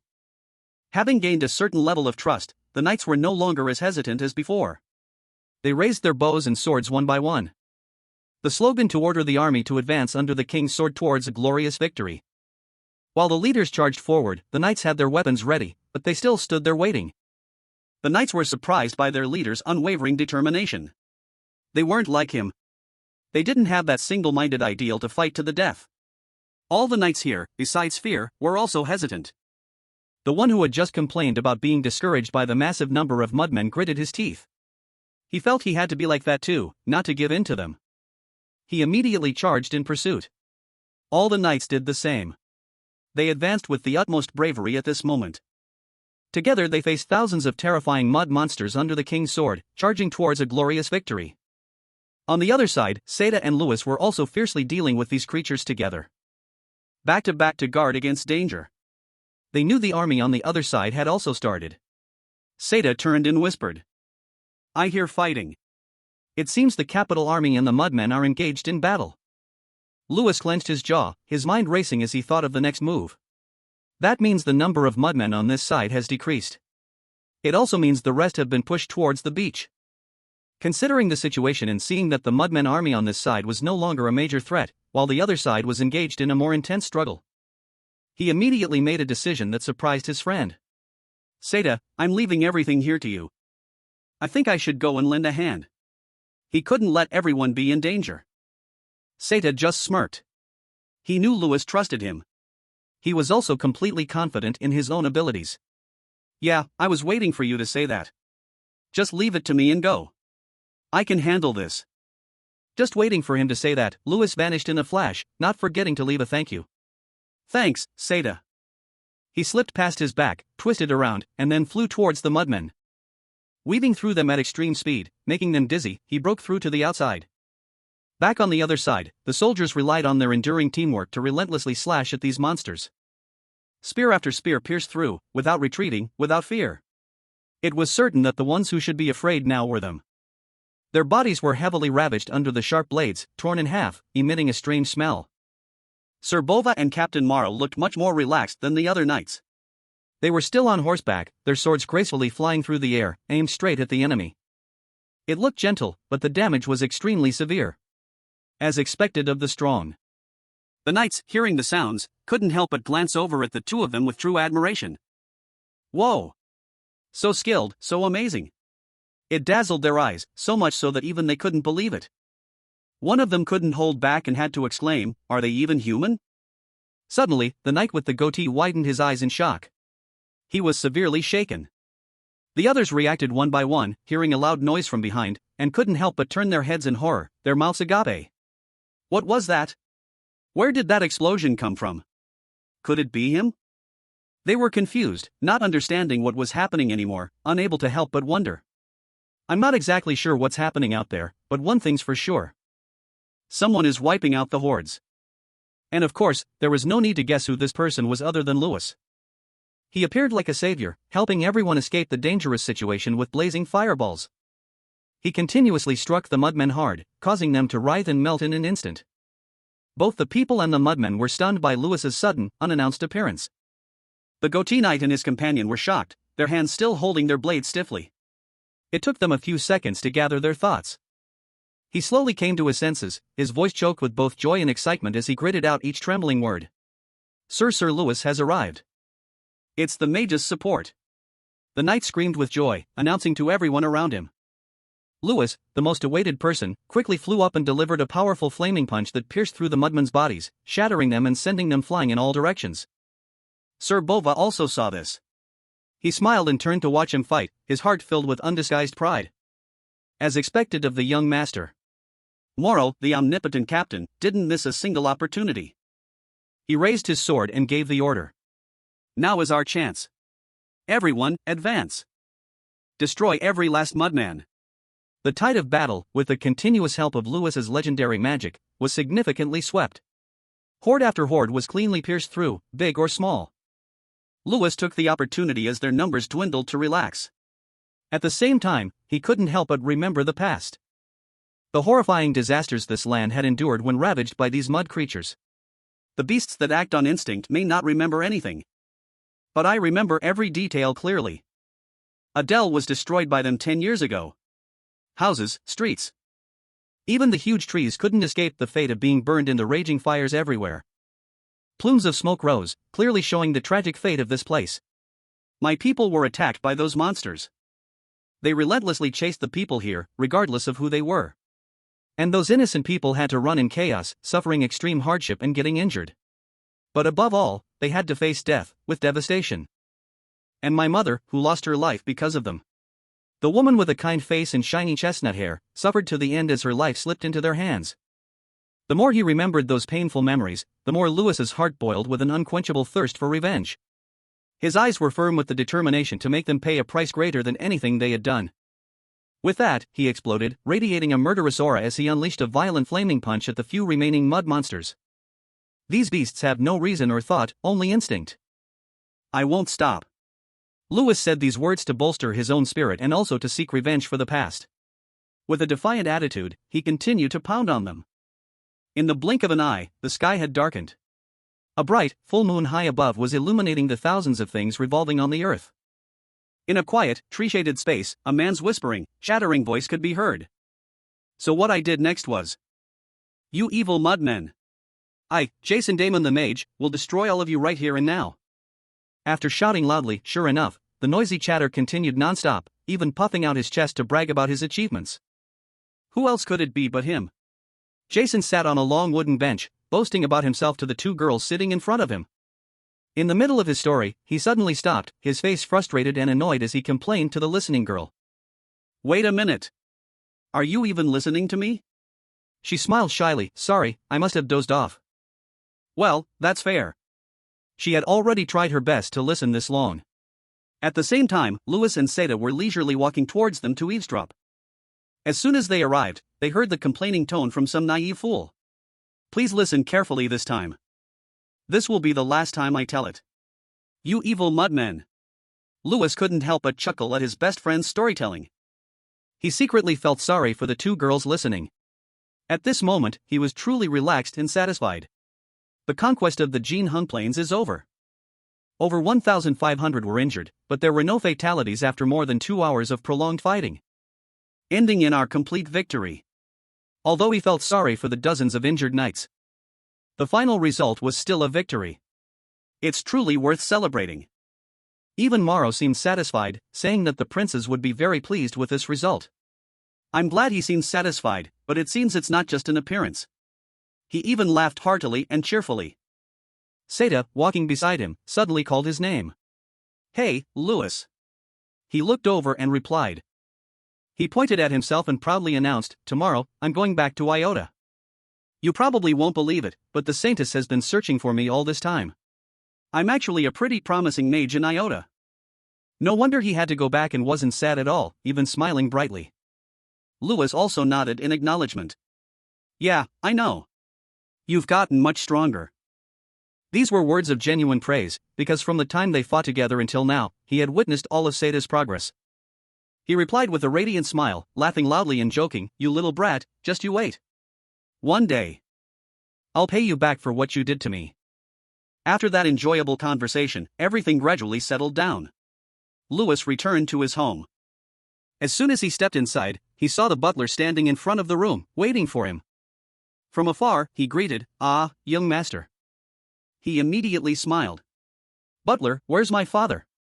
The man pointed to the door and gestured for him to enter. "Lord Melvin is on the terrace." In addition, the butler also reported to Lewis about his father's behavior since returning home from the expedition. "He seems to have something heavy on his mind, so I think he's taking some time for himself." Looking at the portrait of Lewis's mother hanging on the wall, his father must have been silently lost in sorrowful thoughts about his late wife. Hearing the butler's words, Lewis couldn't help but ponder. He seems to have something heavy on his mind. He spoke up. "Thank you, butler." But the man replied politely, "No, young master. I'm the one who should be thanking you." His voice was more serious than usual, filled with an unnamed emotion as he choked out Lewis's name. "Young master." He replied seriously, though he didn't understand what was happening. "Yes." The butler placed a hand on his chest, respectfully expressing his feelings. "I have lived in Adel for a very long time, but today is one of the happiest days of my life." After speaking, he paused for a moment, then closed his eyes and bowed his head, showing his deep appreciation. "Thank you again, young master. What you accomplished today, no one in this domain, including myself, will ever forget." Lewis was also moved to tears by his words. Butler the man, as if afraid the Lord would be sad from waiting too long, urged him on. "You should go in. He is probably waiting for you." He replied politely. "Yes, I understand." Lewin's hands gripped the door handle, hesitant yet moved. Today's victory was truly worth celebrating. But not everyone could smile, especially not his elderly father. The man whose heart carried a deep, unhealable wound, like it had been pierced by a dull blade. Lewin slowly stepped through the door. He had never walked into the hallway with such a storm of suppressed emotions before. As soon as he looked up, he saw the man. 5 months of hardship had covered him in dust, but standing before the table, he hadn't lost any of his dignified air. However, it was tinged with a deep melancholy as he contemplated many things, gazing up at the distant moon. Lewin paused, lost in thought. Just as the memory of losing his mother years ago was still vivid in his mind. His father must also be remembering that day. His father, Lord Melvin Ancho, was surely recalling that day from 10 years ago, amidst today's victory and the territory celebration. He chose the most somber way to reminisce about that dusty, horrifying memory, grieving for his beloved wife who was no longer by his side. Lost in his emotions, he was startled when his father suddenly called out, "Lewin." He hadn't expected it. "Ah, you knew I was here?" He could only rub his hair awkwardly, unsure how to explain. "Sorry, I didn't mean to disturb you." His father's voice was as gentle as a breeze, yet full of meaning. "Lewin, come here." The father and son stood before the wine table. 2 glasses were set out, as if prepared in advance. Melvin picked up a bottle of wine. "Would you like to try some of this wine?" "Yes," he agreed immediately. He gently poured the wine, taking his time to introduce it. This wine was aged for 17 years. It's called Self-Broke, but Maria and I used to call it by another name. Lewin froze for a moment, his heart skipping a beat when he heard that name, Maria. His mother's name. This was the first time in a very, very long time that his father had mentioned that name from his memories. His father continued, holding his own glass while offering the other one to him. "We used to call this wine Amoros Lewin. It means lovely Lewin. A name as meaningful and sweet as its taste." Then, Melvin continued the story, and this was the first time Lewin had ever heard it. "On the day you were born, I made this wine and made myself a promise that you and I would drink it together. On a day even happier than that one." Lewin saw his reflection in the wine, his heart heavy with emotion. The day his father considered happier than that one was today, when they had won a glorious victory in the punitive war. Or as he saw it, the day he settled a bitter score. Melvin's heart was just as heavy, but he maintained his composure and proudly raised his glass with his son. Though I couldn't keep my promise to drink this with your mother. Being with you now makes me feel as if I'm drinking with Maria. After taking a sip, Lewin paused and smiled at his father. The taste is incredible. His father smiled back. I'm glad. The two quickly changed the subject to dispel the quiet, sorrowful atmosphere. Melvin spoke first, asking about his son's future plans. Lewin, what do you intend to do next? He didn't hesitate to share his thoughts. I'm going to expand our territory. Now that the punitive war is over, we'll cultivate the canyon. Instantly, a mystical blue screen slid into view, and a system window suddenly appeared. It made Lewin's eyes widen in utter shock as he read the information on the system panel. Huh? What is this? And in that system window was a message that left him completely bewildered. The little bear, who had been off meditating in some remote place and hadn't been seen for a long time, suddenly appeared on his shoulder. As soon as it arrived, it started talking non-stop. Lewin, something's wrong. I think something has happened to King Graham.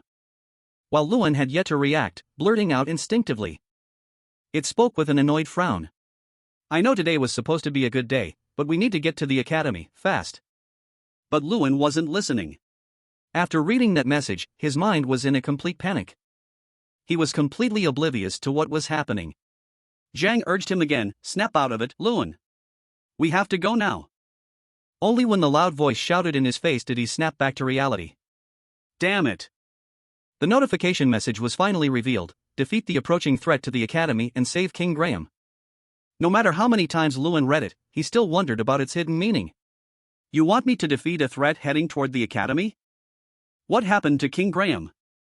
Gradually regaining his composure, he turned to his father with regret. Father. I'm truly sorry, but I have to leave for a while. His father looked at his son in surprise. His eyes seemed to ask what had just happened. The father and son had only just reunited, so hearing that Lewin had to leave again was like a bolt from the blue. What? What are you suddenly talking about? Lewin remained silent, feeling apologetic, because this was something he couldn't reveal. But Melvin understood his son. He could only sigh, his voice surprisingly gentle. All right. If you're this serious, there must be a reason. Then go. Hearing his father's approval, Lewin didn't hesitate for a second. Since they were already on the open rooftop, he decided to leave from there. He leaped away like a gust of wind. He couldn't help but complain to himself, why now of all times? Why did the mission have to appear right after the punitive war? Lewin left, filled with resentment for having his chill vacation with his old man ruined, but he had no choice. What the hell is happening at the academy? The scene shifts to the academy, where a mage in a long robe casts a lightning bolt toward a green monster sitting on a throne in the center. It's Amarath. It seems he's being targeted. What evil is about to unfold at the academy that requires Lewin to intervene? The figure in the black robe was gathering power in a sphere in his palm. King Graham, sitting on his throne, couldn't help but get angry. Unbelievable. You just barge in and attack me? Are you insane? King Graham threatened furiously. I've heard the rumors about you at the academy. It turns out the one completely covered by the black robe was the Fire King, Terran. Terran recounted everything was strange right from the moment June Aiden was chosen by the Fong of Coen, Kansas. How could he wield power on par with an ogre? So, I started digging deeper. From Aiden to the academy, I finally solved the mystery. Then Terran's voice suddenly became stern. Ancient Ogre King, King Graham, you did something to Lewin Ardan, didn't you? Suddenly, a voice spoke from behind. Whatever your reason for being here, I will hold you responsible. Terran was slightly surprised by this. But nothing could faze him. Terran immediately detected Tyrion Ignis. Tyrion Ignis no longer hid himself. He revealed himself openly. You truly are different. You immediately noticed my presence. But then his tone turned serious. Terran. How do you intend to bear the consequences of all this? Tyrion Ignis remained firm. Consequences? But Terran answered nonchalantly, if I were worried about that, I never would have started this in the first place. Terran recounted, I sensed it during Lewin Ardan's graduation exam. If he continues to develop, one day my position will be threatened. If I eliminate all the key targets here, it will no longer be a concern. And finally, I'll find Lewin Ardan and end everything. Suddenly, someone ran in and shouted, "King Graham," startling everyone. It was Lewin, and with him was a girl. He was a bit surprised by the scene before him. Fire King Terran and the principal, too? What's going on here? Hearing this, Terran put on a heroic, pompous act. Thanks to you, I don't have to go looking for you myself. Terran suddenly interrogated him, Lewin Ardan, what's going on? He ran towards Lewin with a hint of anger. How did you figure it out and track me all the way here? Then he continued his thought. It doesn't matter whether you answer today or not, because you're going to die either way. Tyrion Ignis stepped forward to advise Lewin. Lewin, get out of here, quickly. However, Lewin hesitated. But. Seeing this, Tyrion carefully reminded him. Listen to me. He's not someone you can handle. With that, Tyrion Ignis rushed to fight Terran. Unfortunately, however, Terran's power was so immense that Tyrion Ignis was brought down. Seeing this, Lewin shouted in worry, Principal. Then, the fierce Terran turned his attention to Lewin Ardan. Now it's your turn to die. Terran then launched his attack. And Lewin was prepared for it. King Graham, who had been sitting quietly, suddenly roared with anger. He used his power to defeat the ferocious Terran. Terran was sliced into different pieces by one of King Graham's attacks. He could do nothing but curse in anger. You damn ogre. How dare you? Lewin, who was nearby, was also affected and fell, unable to stand his ground. He thought to himself, confused and angry. Damn it! What the hell is going on? Why is the Fire King here looking for King Graham? As he was lost in thought, King Graham's voice startled him. Seeing this, Lewin asked with concern. King Graham, are you alright? King Graham didn't answer, instead seething with rage. Damn it! Even after sacrificing all the underground artifacts, expelling him was all I could do. King Graham said in an apologetic tone. I'm sorry. In the end, I put you in danger. However, Lewin didn't see it as a big deal. Please, don't say that. I wasn't able to do anything. Then he looked over at Tyrion Ignis with concern. Are you okay, Principal? Tyrion Ignis, now safe, replied. Yes, I'm fine. Don't worry. But he immediately remembered something. But Lewin, I sensed Terran's energy because I was nearby. You should have been back in Ardan by now. How did you find out about this? King Graham was also curious. I'd like to hear that explanation as well. Lewin found it a bit difficult to explain. This is. But in the end, he was honest. What I'm about to say may be hard to believe, but I hope you will listen. And so Lewin began his story, about an artifact named Pleelvadraka, the incarnation of a mage. After hearing the story, everyone understood a little better. So that was why Lewin could use ogre-related powers. Now everything is clear. Lewin felt a little regretful. I'm sorry for not telling you sooner, Principal. This information is extremely sensitive, but everyone was understanding. It's all right. Now I finally understand the situation clearly. Tyrion Ignis offered his opinion. There's no way Fire King Terran could have known all that. But given your growth rate and his personality, there's no way he would have left you alone. He must have thought that one day, you would become a threat to his position. Hearing this, Lewin felt a surge of anger and thought, so the Fire King is really targeting me, even though I'm still far from being able to defeat him. Suddenly, the system notified Lewin that the quest was complete. Quest reward, you can now break King Graham's contract. If the contract is broken, it could lead to obtaining even greater power. Lewin was incredibly surprised to learn this. What? According to the description, King Graham's contract was this: hundreds of years ago, after being defeated by Friar Ignite, the principal's ancestor, he was sealed in an artifact and forced to serve the academy for life. After learning this, Lewin suddenly took on an unusually stern demeanor and asked, King Graham, what does it mean that we can break your lifelong contract? King Graham was surprised by the sudden question. How do you know about that? King Graham said, breaking the contract means I can return to my original form and leave this place. Lewin asked again, can the player artifact break the contract? King Graham answered calmly. Yes. It's now possible to break the contract as a reward for this event. But right after, King Graham added a careful warning. However, to break that contract, you need the consent of the one who cast the curse. Tyrion Ignis, who was present, spoke seriously. You really need my consent? My will is Lewin's will. Hearing this, Lewin was grateful and overjoyed. Thank you, Principal. Then Lewin made his decision. Then let's leave this place, King Graham. And as a result, the contract between Friar Knight and King Graham was broken. King Graham felt his body being liberated. He was overjoyed. Unbelievable. Even the player can break the contract. King Graham expressed his sincere gratitude.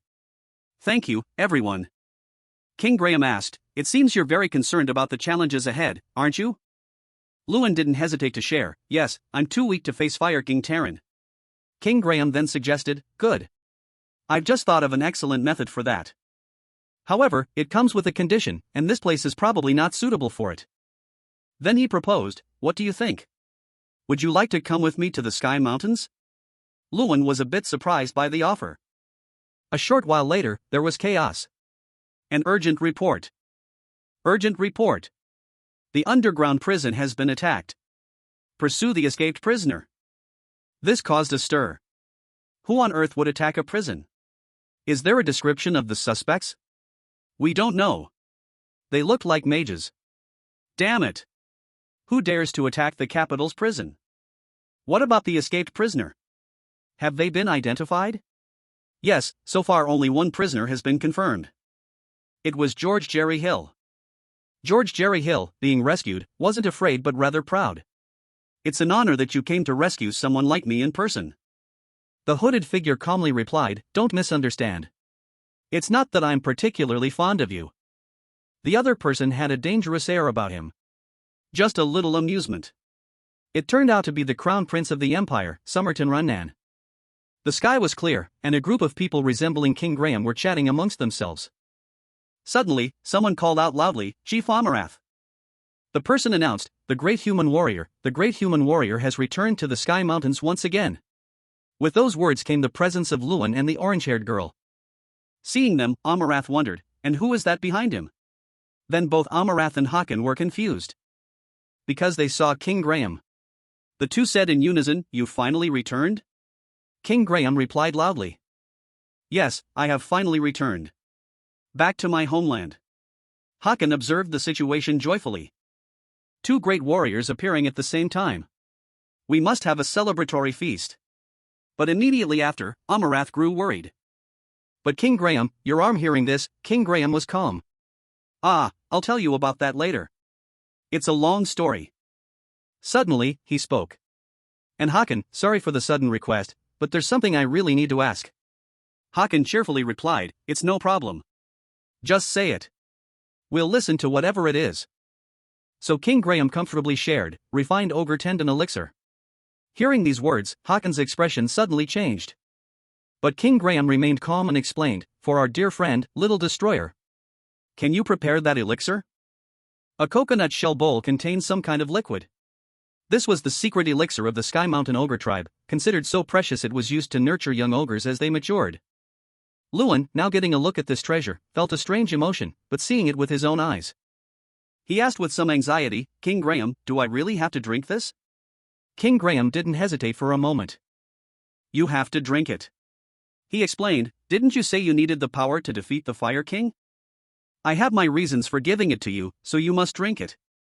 Hearing that, Lewin felt reassured. Well, if King Graham insists, there must be a good reason. Then, he gathered all his strength, lifted the coconut bowl, and resolved to drink it all. Whatever. As soon as he finished drinking, Lewin suddenly felt a strange change in his body. He then put the bowl down and thought to himself, that's horrible.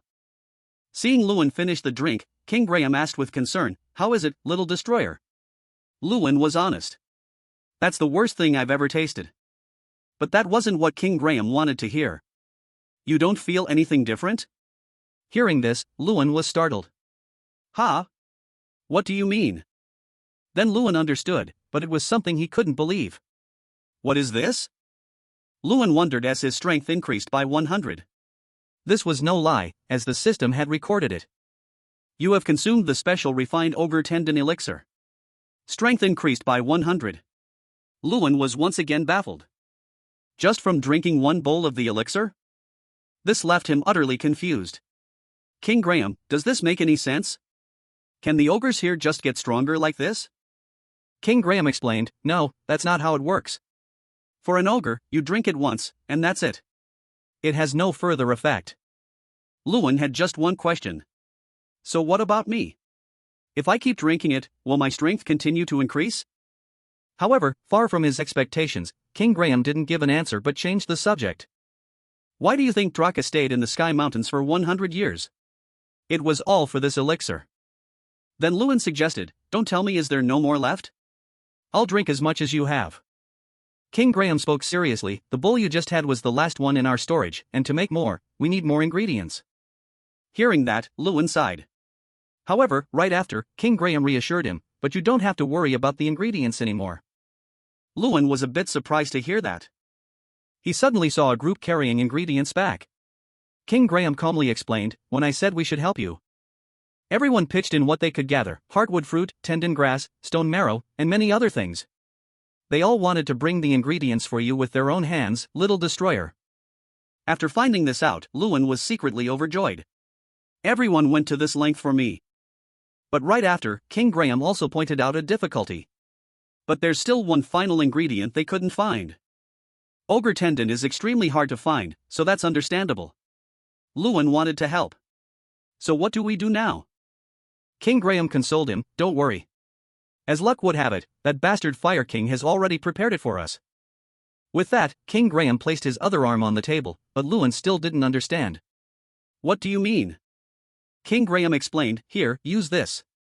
My arm alone is enough to brew dozens of doses of the elixir. Hearing that, Luan disagreed. But this is. However, King Graham was calm. Don't refuse. Just take it. Consider it my thanks for freeing me from my old oath. Luan was extremely grateful. Thank you, King Graham. King Graham also added a suggestion. Also, drinking too much of the elixir continuously will put a very heavy strain on your body. Even Draer took 100 years, so it's hard to say how long it will take you. Hearing that, Luan was worried. So what should I do? Right now, Fire King Terran is after me. I have to deal with him. King Graham still appeared dignified and clear. You don't need to worry about that. He revealed. I've already thought of a plan. Then he shared it. A moment ago, we expelled the Fire King. Do you remember when we used the artifact's power? King Graham explained, among the artifact's abilities is a type of magic related to time, and the right to use that magic is still in effect. Finally, King Graham concluded. In short, we'll use that magic. This magic, King Graham was practicing it, it created fire. King Graham gave an immediate example. To slow down time inside that cave from now on. Time inside the cave will pass countless times slower than outside. Then he suggested, little destroyer, are you ready? You're about to go through an incredibly harsh period. Luan affirmed with certainty, yes, I'm ready. I've prepared myself for this. With that, he walked off. Then I'm on my way. After Luan left, the orange-haired girl asked, King Graham, are you sure about this? Even for Luan. It's going to take a pretty long time. King Graham didn't deny it. Yes, it will be very harsh. 1 hour outside will be equivalent to 10 years inside the cave. The orange-haired girl was still uneasy. Even if you don't age inside, it's still a terrifying ordeal. Right? I'm an incarnation, so it's fine for me. But Luan is just a human. But King Graham had faith. Little Destroyer will definitely overcome this without any problems. So let's head back. We still have to reorganize.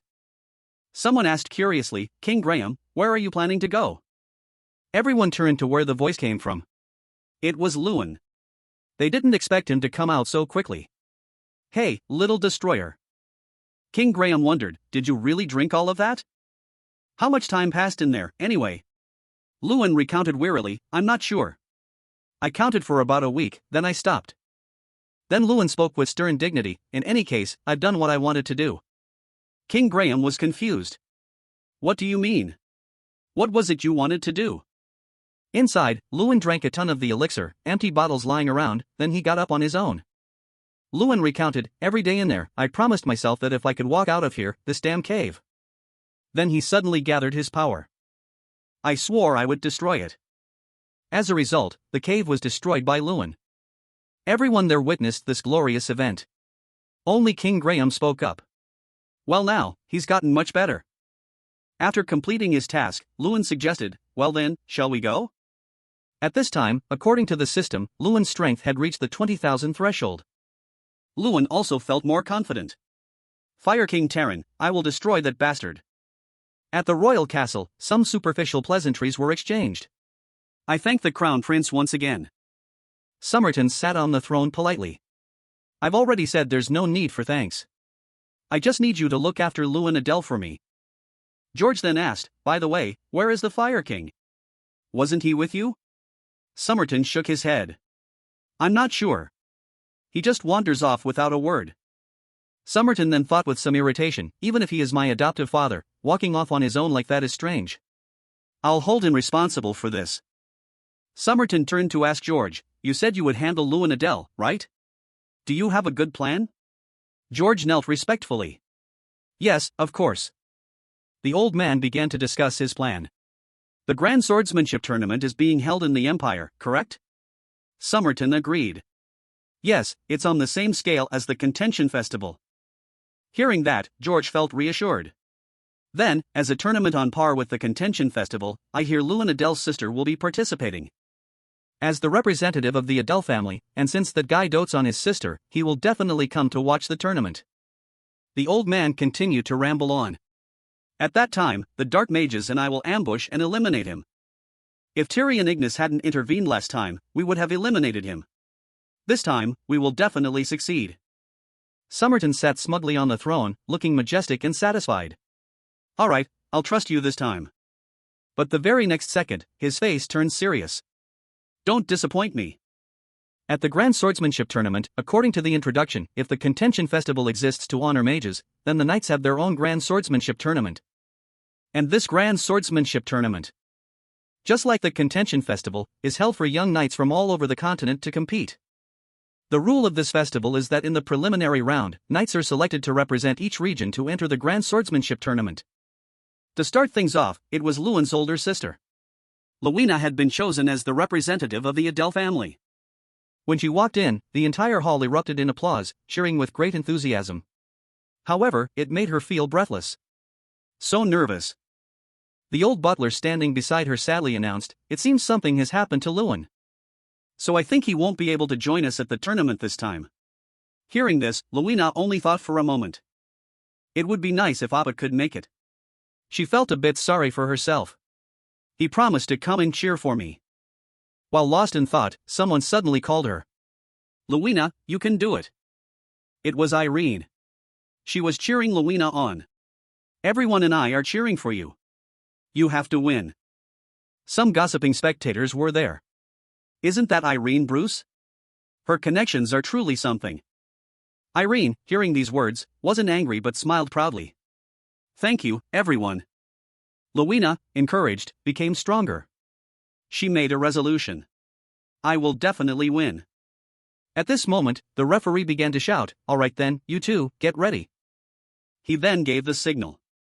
The battle begins. Immediately after, Lewina and her first opponent. A proper, incredibly intense fight. One was fire, the other was a mountain. Single-handedly defeated the other. Somerton and George were also standing above, observing this fierce match.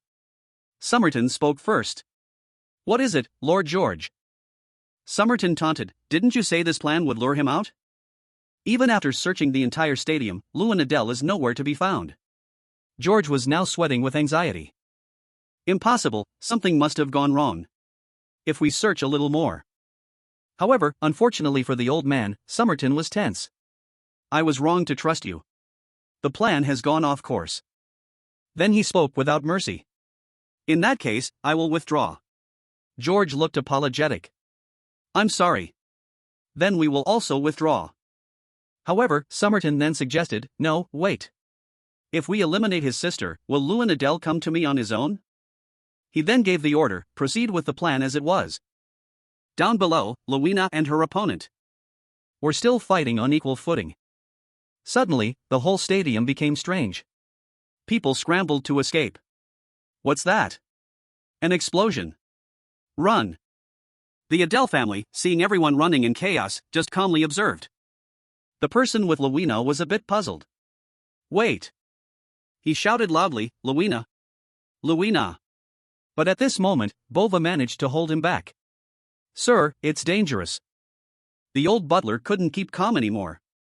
Damn it, what's happening? Why is this happening right when Luina's match is taking place? He prayed.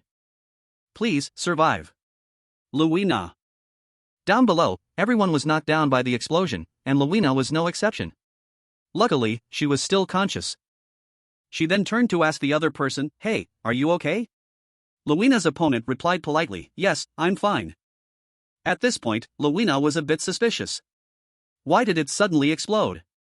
Was it an accident? Suddenly, a voice approached from somewhere. There you are.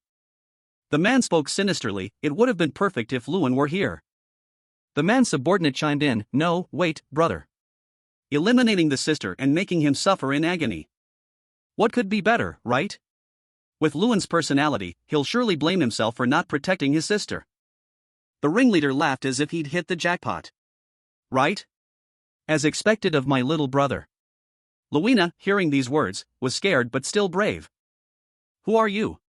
Why are you talking about eliminating me? The ringleader acted mysteriously. Who knows? Is it necessary to explain to someone who's about to die? The other man suddenly felt like telling a story. Right, let me tell you something. We are the ones who hold a deep-seated grudge against your brother. As they spoke, they acted, causing Luina to panic. Wait, you guys. Before she could finish, she was ambushed by them. All right, goodbye. They began to launch their attacks. Demonic techniques. To eliminate the young girl. Luina stood watching the situation. What should I do? It's too late to run now. Please, someone. Please, save me. Suddenly, something happened that changed the situation. The three, Irene, the old butler, and Bova, stared in shock from above. As for Somerton, sitting in his room watching the scene, he smiled with satisfaction. What a wonderful sight! What a wonderful sight! George, seeing this, felt a little relieved. Good, at least the crown prince's mood has improved. Well done, my sons. Suddenly, he noticed something unusual. Wait! And the three people in the stands were also extremely surprised. Luin appeared out of nowhere, blocking the attack from the group of men. Luina was utterly shocked to see her brother, while Luin just gently said, sorry, Appa was a little late, wasn't I, Luina? Seeing her brother, the little girl could only sob. Why did you only come now, Appa? Luin could only make excuses. I'm sorry. A lot of things happened. He then assessed the situation. Anyway. I heard the Fire King had appeared, so I came looking for him. But I didn't expect this to happen. The ringleader started to find it interesting. You came at just the right time. Just you wait, our father will eliminate you. Luin sneered. Your father? So that bastard is behind all this. All of it. With that, Luin used his power and flew in front of the man, leaving him wide-eyed with surprise and confusion. Brother! Luin gently advised, but it sounded like a threat. Hey, Miko, who gave you the right to touch someone else's sister? He then gave the guy a lesson. Also, if you don't want to share the same fate, you'd better answer me right now. Luin's tone suddenly turned serious. George Jerry Hill, where is that bastard? At this moment, both Somerton and George felt a bit scared. Luin punched someone until his hand bled. He threatened, if you don't want to end up like this, then start talking. He emphasized, George Jerry Hill. Where is that bastard? A voice rang out. Luin Adele. It was George. He flew out from nowhere and reprimanded him. How dare you? Along with his anger came his combat techniques. He was furious. Someone like you dares to kill my son? With that, he flew down with immense power, forcing Luin to take a few steps back. At this point, Luin showed his full confidence. You came to me on your own? Good. Saves me the trouble of finding you. George, still with an angry face, cursed, you bastard. He then challenged him, you. I will kill you with my own hands. With that, he gathered his power to attack. George Jerry Luin Adele. A large stream of fire rushed towards Luin, but he remained unharmed, standing tall. Luin wasn't scared at all. He laughed mockingly. Ridiculous. Who said I would die? He then got into his stance. The one who will die is not me. Then Lewin prepared to attack. It's you. With that, Lewin launched a direct attack towards the arrogant George, sending him into a complete panic. George hurriedly put up a barrier to block it. However, Lewin was much stronger now. George struggled and was sweating profusely, yet he still couldn't block the attack. Now he remembered. Damn it, what the hell is going on? Back in the capital, I alone could corner him. George wondered, and now, just after a few months, the gap is this huge? As a result, George was defeated by Lewin. He now looked as battered as a sick person, with scrapes and injuries all over his body. Yet Lewin didn't stop. He continued to fight. The three people in the stands were left speechless watching this scene. Even George's group of subordinates were sweating and felt a chill down their spines in fear. Lewin flew over and stomped on George, pinning him against the wall. Lewin interrogated him, just one question, George Jerry Hill. His hands were trembling with fear. Lewin wondered, how did you escape the underground prison in the capital? With the ruined name of the Jerry Hill family, that should have been impossible. At this point, George was out of strength. He sincerely begged for his life. I'll tell you everything. Please spare me. But unfortunately for him, Lewin was decisive. No. Forget it. He lowered his hand without any hesitation. Either way, it was either the Fire King or the Crown Prince. It must have been one of them. In the end, George died at Lewin's hands. His adopted sons, seeing this, cried out in despair, "Father!" One of them said bitterly, "You damn bastard. First my brother, and now my father." He lost all reason in his anger. "I'll kill you. I'll definitely kill you." He then gave an order. "Everyone, charge. Surround and kill him. He can't escape. If we don't kill him right now, then Jerry Hill will be annihilated." Hearing that, the entire group went into action, roaring in anger. "Lewin Adele, just die already, you bastard." Lewin, facing this danger, remained as calm as ever. "You still don't get it, do you?" The entire group used the same technique to target Lewin. But he fought alone with determination. "Scum like you are no longer worthy of being my opponents." According to the introduction, the powers used by the two sides were different. One side had a brilliant sphere of light that was different just by looking at it. That blinded others from the villain side, and on the other, a raging fire that burned away everything that came near from the protagonist's side. Lewin's power was level 8 magic, while the others used meteor. With just one strike, he could defeat them all. All of them. Goodbye, Jerry Hill. Over here, Somerton stood below and watched everything that had just unfolded. Finally, Lewin had eliminated all the evil people. As for Crown Prince Somerton, standing above after the battle ended, he sneered. "Crazy. You're really crazy." Somerton was both sinister and afraid. "Lewin Adele, you truly are the strongest." Just then, Taran rushed in and threw open the door. "Somerton." Somerton, hearing this, was confused. Taran was both worried and scared. "What the hell are you doing?" Somerton found this excessive concern amusing. "Godfather. Why did you suddenly come here, Godfather?" Taran reprimanded him. "Why, you ask? You think I don't know about the chaos happening in the Empire? How can you act so brazenly like this?" Somerton's voice turned cold and contemptuous. "Disappearing without a word, and now you dare to raise your voice at me? Did you see that magic just now and still dare to talk like that?" Somerton, hearing this, softened a bit. Yes, it was impressive. But what kind of spell was it that made you make such a big deal out of it? Taran explained, that was level 8 magic. Somerton was incredibly shocked to hear this. According to the system, level 8 magic is a realm that only the top master mages can reach.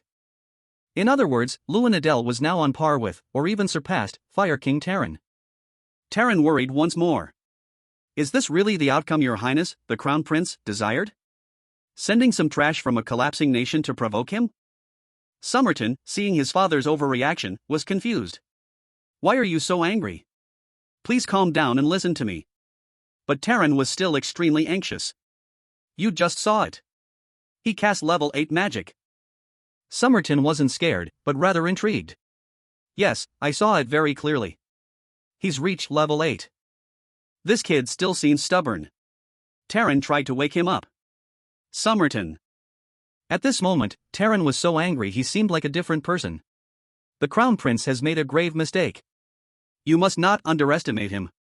He is very cunning and may have already figured out that you were the one behind helping Jerry Hill. Somerton, hearing these words, was calm. Godfather. He said honestly, do you really think I was trying to hide it from him? Terran was confused, but Somerton was calm. Why are you so worried? He explained, you are the master mage who holds power across the continent. I am the crown prince who will inherit and rule this mighty empire. He is just an interesting toy from a small neighboring country. Suddenly, Somerton's tone changed strangely. Or are you afraid? At this point, Terran didn't offer any more advice. He decided to let fate take its course. You've always done as you pleased. So go ahead. Somerton, hearing this, suddenly turned around and asked, what do you mean by that? Terran then turned to leave. It means I have nothing more to say to you, Your Highness. Terran, with a serious demeanor, I am willing to find a Terran. I will personally go and petition His Majesty, the Emperor. The clear blue sky was pierced by the first rays of morning sun, shining through the white clouds and into the windows of the tower. I heard a level 8 mage appeared in a small country. I heard that too. He's only 17, right? Voices broke the silence of the place. To be able to use meteor at that age below, 5 burly men were whispering amongst themselves. The reason for their reaction was simple. Lewin Adel of the Adel family had reached level 8 at a very young age, meaning his rate of comprehension surpassed even that of Fire King Terran. Lewin stood with his legs apart, raising one hand high to summon a massive ball of power, like a bomb made of fire, causing the group on the right to be extremely wary of him. That's why Lewin Adel, who was currently showing a growth rate even faster than the Fire King, might be aiming for the very position the Fire King currently holds. In short, public opinion was increasingly suggesting that the master of the Mage Tower should be changed. These opinions put the two people named in the conversation in a precarious position. And of course, that rumor had also reached the Emperor's ears. A man with a golden beard spoke hesitantly, the next master of the Mage Tower? What do you think? The man full of charisma sat on his throne in a lavish palace. Below him, 2 sturdy men stood at attention on either side of the red carpet. A mage from a small country is threatening Terran's position. I want to hear your opinions on this important matter. He was Emperor Titan Renak, and his military uniform gave him a commanding presence. Yes, Your Majesty, a man in a white suit replied hesitantly. There are many level 8 knights on the continent. But there is only one level 8 mage, the Fire King. The platinum-haired emperor listened intently to his words. Yet now, another level 8 mage has appeared at a very young age. Perhaps the one with superior talent is the one who deserves to hold the position of Tower Master. His face showed some reservation as he spoke on the matter. Your Majesty, please do not let their words sway you. A voice suddenly spoke up, causing the entire hall to turn their heads. Fire King Terran. They were so surprised they could barely speak when they saw him appear. Terran silently walked into the grand hall with a young man with chestnut brown hair. Terran, I didn't expect you to come in person. Without making Terran wait, the Emperor continued, then I want to hear your opinion directly. Granted permission to speak, Terran replied sincerely, Your Majesty, do you really accept this situation? Lewin Adel, the one said to have reached level 8. As he spoke, his eyes darkened, and his brows furrowed. Just a few days ago, he was far inferior to me in terms of skill. So how could he reach level 8 in such a short time? Renak contemplated thoughtfully. He didn't answer but continued to listen to the cunning fox. Renak's eyes widened as he heard Terran continue. The more he spoke, the more fervent he became. He must have touched forbidden power. Whether it's dark magic or something else, he must have used all sorts of tricks. Otherwise, how could he grow at such an absurd rate? He continued to drill words into the king's head. He even uses a strange power related to the ogre race. And recently, the once respected Jerry Hill family. He slaughtered the family head, George Jerry Hill, along with all of his sons. Lewin's power was so overwhelming that this old man, while speaking, couldn't help but recall his previous feats. If someone like that becomes the Tower Master, it will surely throw the Empire into chaos. His face was as taut as a bowstring about to snap. Every gesture made the Emperor believe him more and more. Dark magic. Everyone's eyes turned to Terran, unable to help but whisper curiously. Yes, if that's true, then his growth is somewhat reasonable. Perhaps the sophistry he was sowing had made everyone half believe and half doubt. The emperor was silent for a moment, then replied thoughtfully, "Indeed, as you say, there is definitely something wrong. This issue seems to affect not only the position of Tower Master but also the stability of the entire empire. Perhaps we will have to mobilize the army." In the grand hall, these talented people obediently listened to him. To the words uttered from his jealousy and envy. Almost there. As he thought, the corner of his mouth lifted into a vile smile. With the emperor's military power, even that kid Lewin has no chance of resisting. Truly a cunning old fox. His mouth said one thing while his mind thought another. "Father, you can't do that. Please stop," a request, as well as a plea, suddenly rang out from the young man. From the gate, the crown prince with light orange hair and deep-set eyebrows walked in, causing the cunning old fox Terran to be so startled his heart almost jumped out of his chest. Crown Prince! He didn't expect Somerton to appear at this moment. The serious-faced crown prince continued to walk into the grand hall. "Somerton, you still have the face to come here?" The emperor, seeing his troublesome son approaching, furiously questioned him. "I don't understand what you're talking about, father." This crown prince's emotions didn't waver in the slightest. He arrogantly treated the emperor's words like water off a duck's back as he replied. "You think I don't know? You think I don't know?" The emperor was so angry he repeated his words twice. He yelled at him, his face almost contorted by the sudden rage that rushed to his brain. "And yet you dare to ruin it just because of your personal feelings? How can a crown prince behave so carelessly?" The angry father continued to send his words of love to his son. He closed his eyes as if exhausted, hesitated for a moment, then answered him, "That matter is over." "Are you bringing up the past just to scold me here?"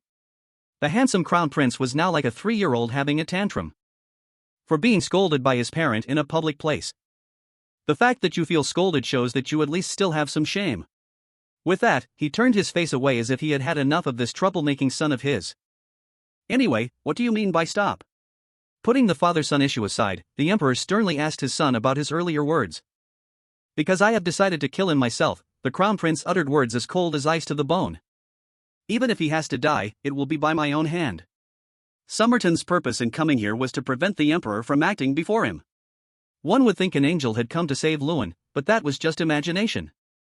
"I also yearn to see him die, to the point of desperation."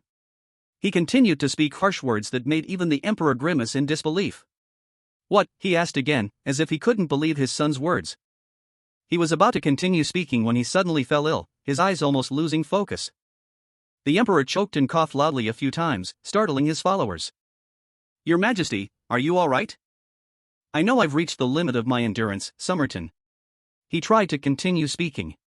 The crown prince's face remained unchanged, just looking at him silently, while the old man Terran next to him still had only one expression of fear. "If you said so, then make the best choice you can yourself." The emperor's verdict was like a bucket of water thrown straight in his face. The old man's horrified, contorted expression made anyone watching grimace. "What? It ends so vaguely like this?" He seemed unable to believe his own ears. Just because of one word from the crown prince? Although he was angry, he had to accept his fate. "Godfather," he began, startling Terran, who glanced over. "You dragged my father, who needs rest, into this just to catch him. Are you really that kind of person?" he asked, frowning at him. The sudden words made the old man even angrier.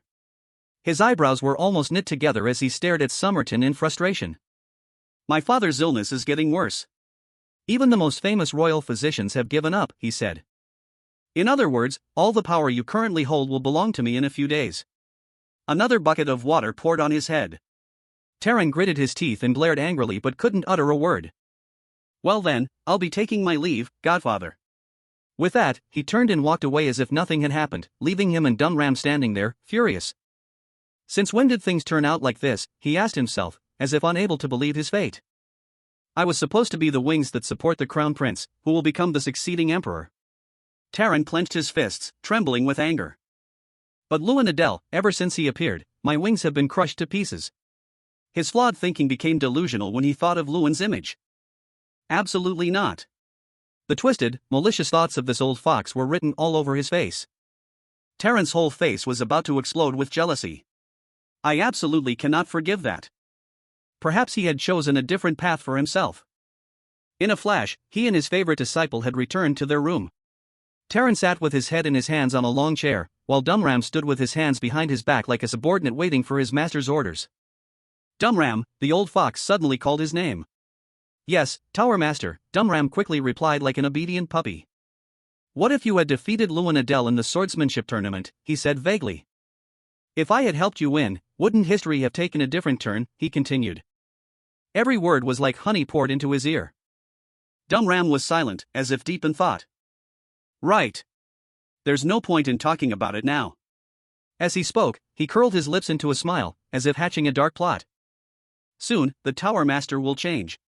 No matter how much the Crown Prince resists, he won't be able to stop Luan Adel like that, his voice echoed throughout the room. But why haven't you left me yet? The cunning old fox's expression suddenly turned somber as he asked. Because to me, the Tower Master can only be the Fire King, no one else. If Luan Adel is the source of all this, then I will deal with him myself, he answered Terran mechanically. I see. But with your current strength, that's impossible. His eyes held a flicker of hope. Dumram remained silent like a gateguard. But this time, it might be different. His next words made him stare wide-eyed in astonishment. Because this time I will actively support you, he said with a smile. His body began to radiate a mystical purple light, and his eyes darkened with magical power. Dumram could only stand there, rooted to the spot, and watch. Your eyes have turned black. The more he thought, the more scared he became. His face turned pale, as if drained of blood. Fire King, he stammered in fear at the person opposite him. Don't worry, he waved his hand and pressed it directly onto the face of the unfortunate Dumram. The purple magical energy from Terran's hand was being forced into his head. You who have always yearned to be accepted as my disciple, he said as he transferred dark power into his head. Dumram could do nothing but try to hold his hand back and utter a few muffled sounds. Come on, isn't this the moment you've always wished for, he said with a grotesque laugh, the magical energy behind him growing ever stronger. So smile, Dumram. Terran's almost final words to him. The purple energy from the old man was so dense it pierced through the room and flew everywhere. In the arena, in a vast but desolate space, Luan wore a long black robe. He was surrounded by blazing red flames. His silhouette exuded a fearsome defiance, yet also a deep contemplation. It seemed he was thinking about something. Luan stood silently, facing the stands. He looked very pensive.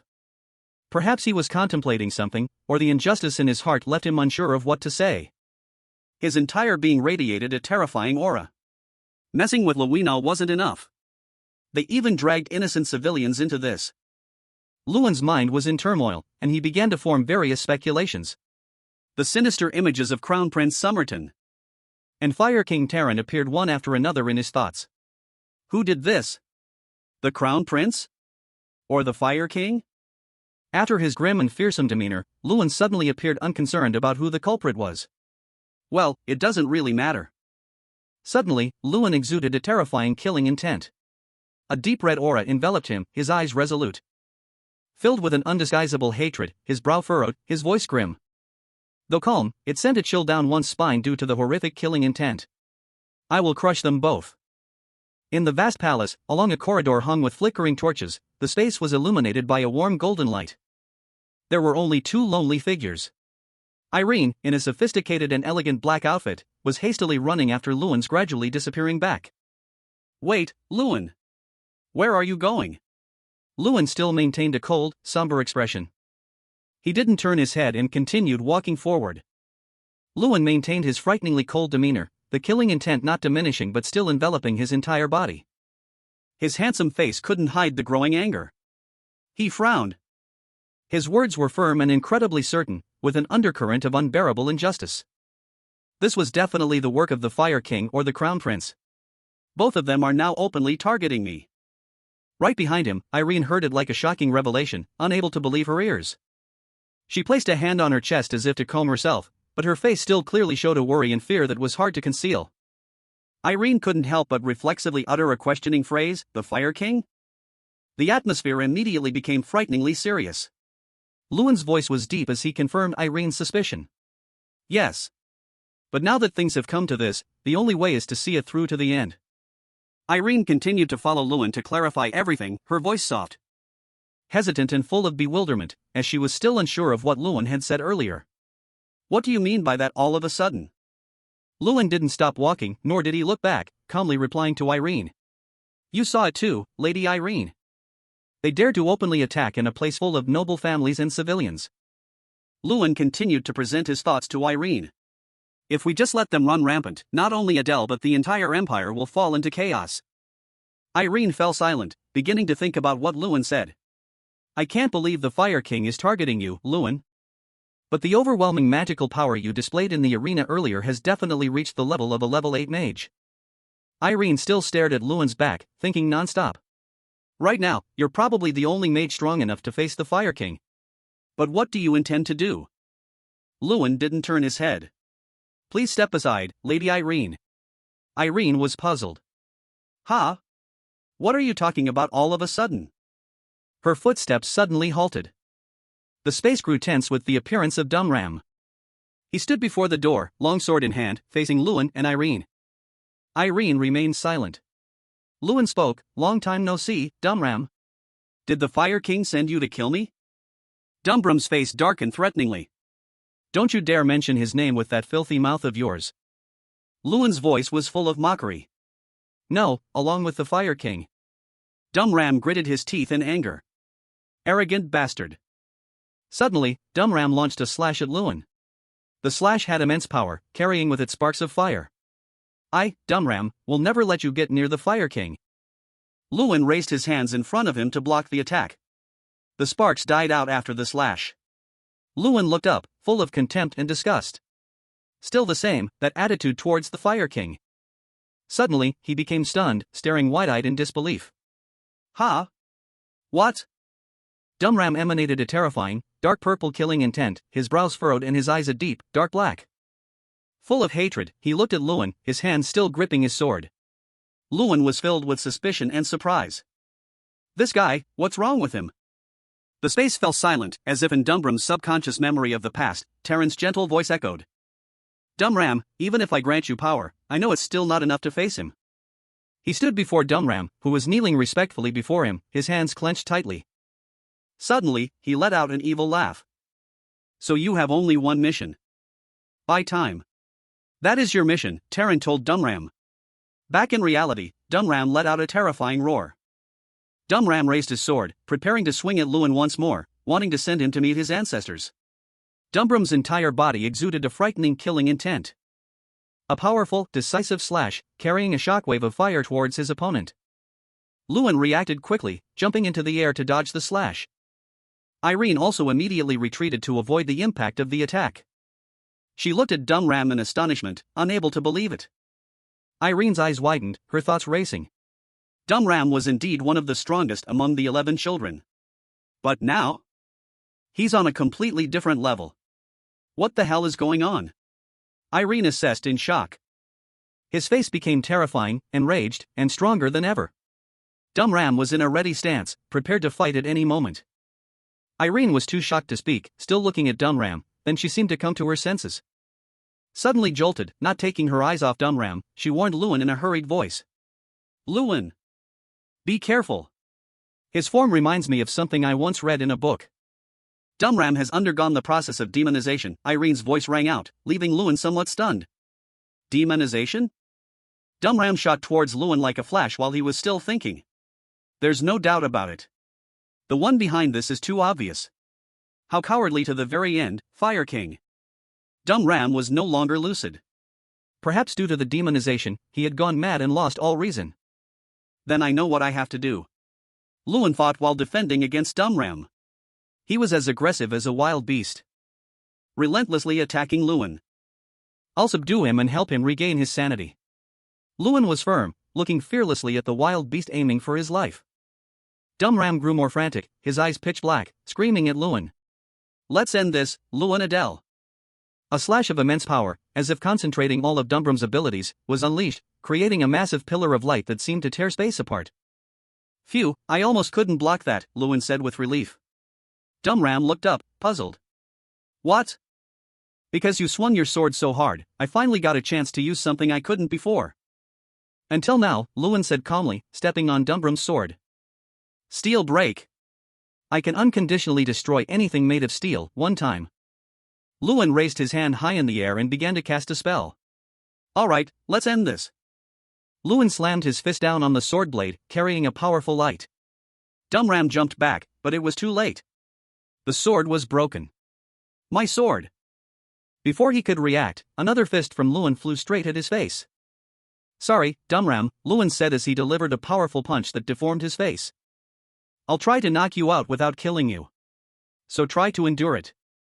And just like that, Luan continuously attacked Dumram. In the corridor, a pair of long legs ran like the wind towards Somerton's office. The old butler threw open the large doors. Your Highness! He frantically warned, you must retreat now. The Fire King is. Before he could finish his sentence, his eyes widened as if he had been struck by someone. The butler collapsed and fainted in front of Somerton. Yet he was in no hurry, acting as if it wasn't his concern.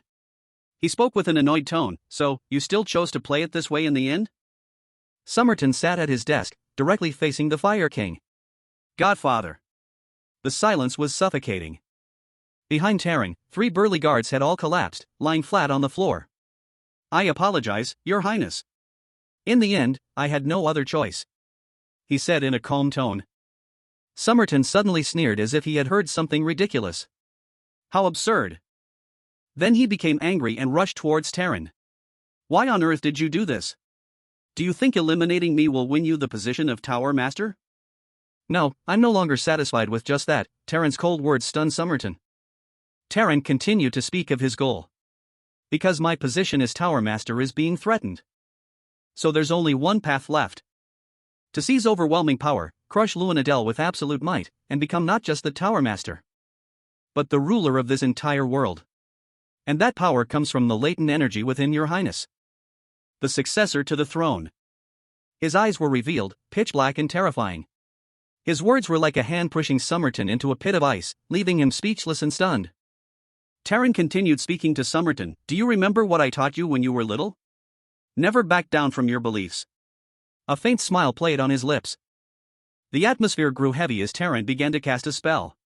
He raised his hand, which carried a mystical purple light. And just as I was taught, I will make things happen exactly as I wish.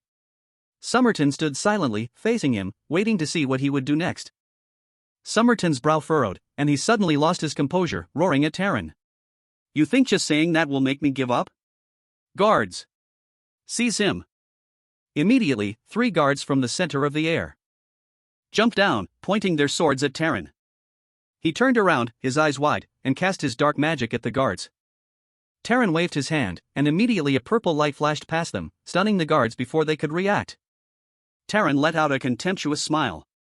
Turning his back to Somerton after dealing with his minions, one of whom had collapsed right at his feet. Are you done talking, Your Highness? The purple magical light still lingered in the space, creating a frightening pressure. Somerton suddenly forced a laugh, but gradually lost control, covered in sweat. So this is it? This is how it all ends? His words were filled with unwillingness. Taran's powerful magic enveloped the entire room in purple and blue streaks of light. The 3 guards had collapsed on the floor. Showing no signs of life, Somerton spoke to Taran with hatred. Fine. Go ahead and try to take down Luanadel. Even in death, I will curse you.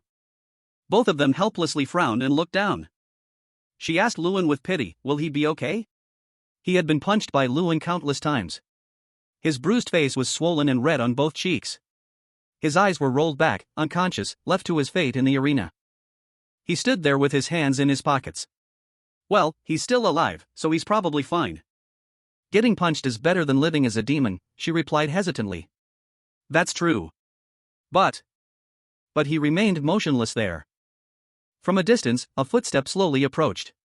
The person wore a mix of white and brown, exuding a mature aura. He spoke, as expected, he was no match for you. But you did well, dumb ram. As soon as he finished speaking, both of them turned around, unable to believe their eyes. He gave a satisfied smile, clenching his hand into a fist, still speaking evenly. You fulfilled your role faithfully, just as I ordered you to buy time.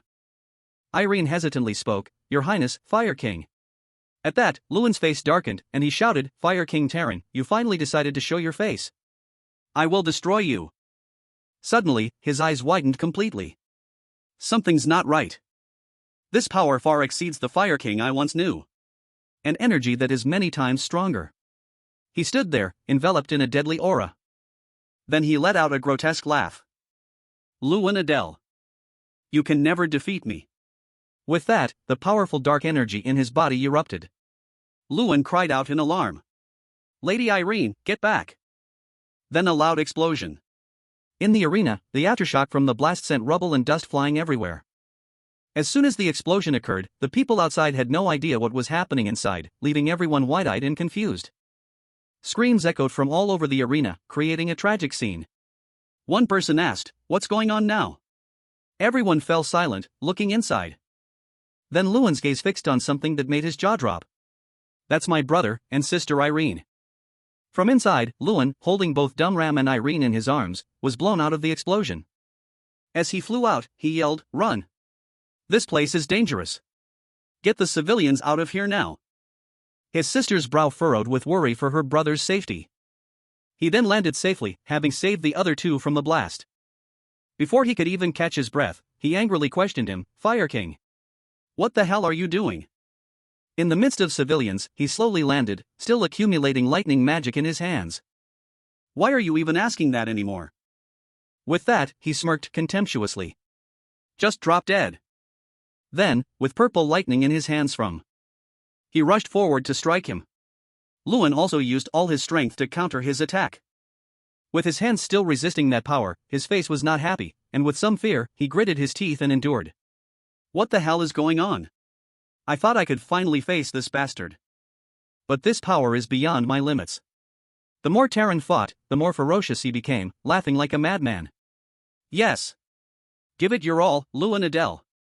His eyes were filled with astonishment. "What did you do during that time?" "Wait, I sense a slightly unusual magical energy. This energy, it can't be." The Crown Prince, he was startled and suspicious. Before he could finish his thought, he was hit with another lightning punch. He could only cross his arms and helplessly endure the blow. He absorbed the Crown Prince's life force. The more he thought, the angrier he became. He was then punched and sent flying backward. But his thoughts continued, "Damn it. For your own ambition, you really would stop at nothing, would you?" Terran stood there with a condescending tone. "Luan Adel, thank you for angering me." Luan, who had just been hit, struggled to get up, not understanding what he was talking about. "Thanks to you, I was finally able to become a demon god." The image of him enveloped in a dark aura, his eyes glowing, looked quite something. "Demon god?" He frowned slightly, a chill running down his spine. "So, because of jealousy, you dared to touch that forbidden power. This energy is too terrifying. I can't even tell how many people besides the Crown Prince were sacrificed." He could only grit his teeth in anger for them. "Never. People like you should never exist." He began to stand up. "If I let him do as he pleases, this world will be swallowed by chaos." With that thought, he began to think of another plan. He then called out to him, "Fire King Terran Artemis." Hearing someone call out his full ancestral name, he was a bit surprised. He enunciated each word, his eyes showing his determination. "I will stop you, at all costs." After hearing that, he let out an amused smile. A quest window appeared. Final quest, defeat the demon god and save the world. In an endless void, a voice called out, "Sister, sister." Irene opened her eyes in alarm. She struggled to sit up, her face dotted with sweat as if she had just experienced a nightmare. "Luina, what's happening?" Luina explained the situation to her. "Brother asked me to lead the remaining civilians out of the capital." As she spoke, her face darkened. "But just the two of us isn't enough. What are we supposed to do? He left us. Brother is fighting alone." As she thought, helpless tears began to stream down her face. The little girl broke down crying in Irene's arms. "Luina." Suddenly, Irene looked ahead, her eyes wide with astonishment. "That is demons." Soulless people were slowly advancing towards the two sisters. So Dumram wasn't the only one turned into a demon. They intended to wipe everyone out from the beginning. The two sisters looked at the horde of demons in terror. "Luina, run from here first.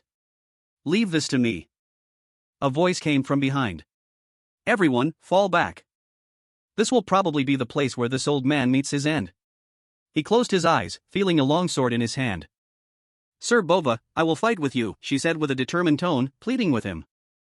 If the young master found out, he would be heartbroken. "No, I've made up my mind." The demonized people madly rushed towards them. If we can't protect the people here, I think I'll regret it for the rest of my life.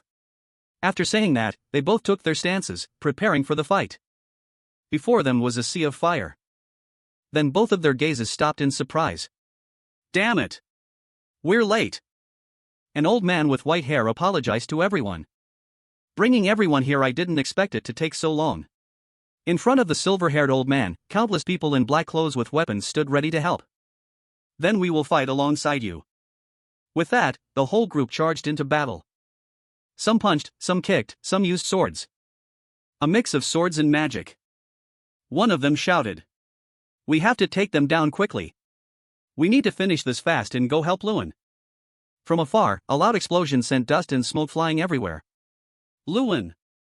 As the smoke cleared, the image of Lewin on his hands and knees, exhausted after a blow from Fire King Terran, was revealed. Terran, his body surrounded by purple magic, hovered above, looking down. Down below, he gritted his teeth bitterly. Damn it! I'm not even a match for him. After training so hard, this is the result? I have to protect everyone. Terran spoke condescendingly. A fitting end for foolish trash like you. The more he spoke, the more pleased he was, smirking. Your desperate struggles are meaningless now. I, who have reached the realm of a demon god, will erase all of you. With that, his hand summoned a giant sphere surrounded by flames, just like his name, preparing to rain down on Lewin, who could only stand there, frozen. He shouted, "Now, goodbye." With that, he forcefully swung his hand, flinging the sphere towards Lewin, his face filled with murderous intent. The sphere got closer and closer, its pressure causing the ground around him to crack, while he could only watch it fall. Over here, Irene and Luina were terrified. Appa, they both cried out in fear. His body was now frozen in fear before that immense power, he could only stare. So this is the end? Just as he seemed to have resigned his life to fate. A voice echoed from somewhere. Protect them. He opened his eyes, startled. Beside his ear was a dragon with glowing blue eyes. Though I couldn't do it, you can. He seemed to feel a hidden power within himself and his eyes shot wide open. She frowned in surprise. This energy, it can't be. Then a halo of light radiated everywhere. So much so that even Terran was startled. Lewin's lips curled into a mocking smile. It wouldn't be fair if only you got to be a demon god, right? He, with the power of Draka, stood before him. He called out arrogantly. Come on. Come on, Terran Artemis. Lewin spoke confidently. Alright then, this time, let's have a proper fight. Terran wondered in confusion, what is this? He thought in a panic, what the hell is going on? Terran looked at him in astonishment. This terrifying energy, it's as if a real god has descended. Lewin raised his fist. Alright, now. He aggressively attacked Terran. He shouted. My turn. He had to summon a shield while cursing to himself, damn it, I have to block this somehow. But soon, Terran's line of defense was broken, and his face took the full force of Lewin's punch. Terran was sent flying far away. Tyrion Ignis exclaimed in amazement, what in the world is this? Is that really Lewin's power? Zhang was extremely worried. That's the incarnation of Draka. Lewin summoned that? What on earth is happening? It still couldn't believe it. Impossible. Could it be that Lewin is becoming the new god of destruction? While dealing with Lewin? At that moment, Lewin heard a familiar voice. You're using dirty tricks until the very end, Lewin Adele. Terran had just launched a massive energy blast towards him. He shouted, I won't allow it. He slammed his hands on the ground, and his face began to show cracks. Anything that stands in my way now. Terran stood up strongly and then declared, I will absolutely not allow it. He channeled a large amount of magic into his palm and taunted Lewin, let's see how long that arrogant attitude lasts. Countless electric orbs were summoned around Terran. He confidently declared, in the end, your fate is destruction. Even Terran, as a demon god, didn't realize one thing. The Draka that Lewin had summoned was once called the god of destruction. So facing Draka now was no longer simply suicide. Lewin rubbed his hands together, creating bright sparks of fire.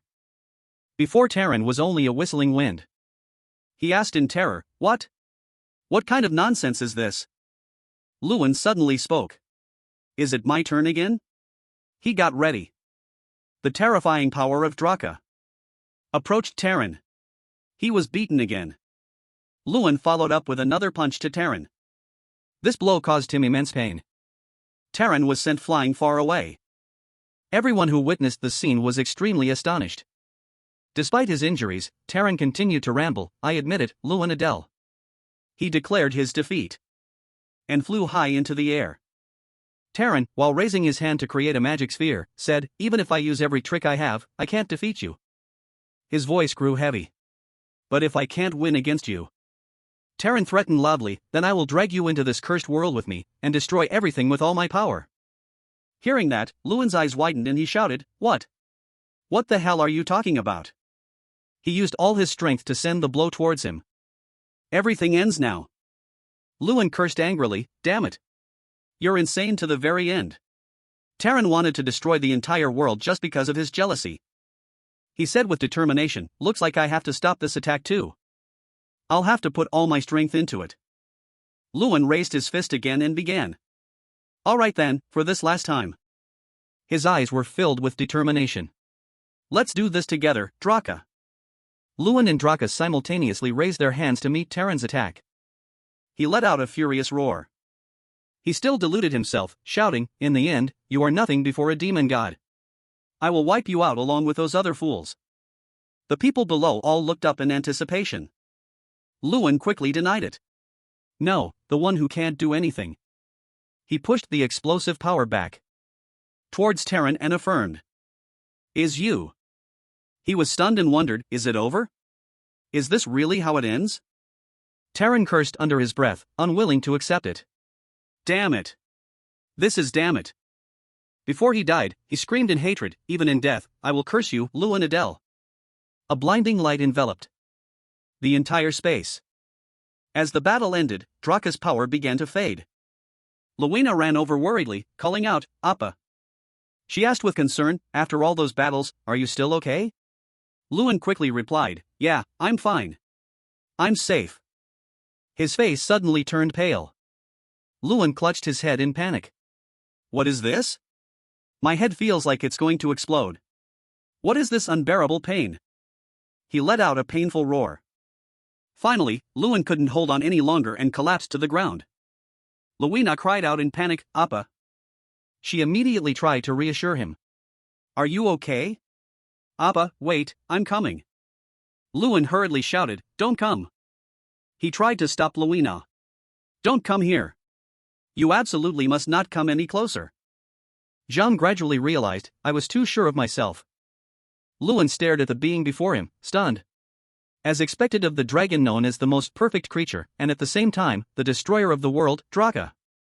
He thought with some fear, just facing him this overwhelming energy is unbelievable. Lewin cautiously asked Draer, "Where are we?" Draer quickly gave him the answer. "I'm borrowing your inner world for a bit. I felt that if I just left you be, something terrible would definitely happen." Next, Draer explained his situation. "Right now, you are just one step away from going mad with power, just like I once was." His next words surprised Lewin. "So, no matter what, I had to pull you into this inner world." Zhang suddenly spoke up. "So what do I do?" It clenched its fists and said, I don't want Lewin to go through what you endured. I don't want to see another person lose themselves." Draer reassured it. "That's why I'm here, Zhang."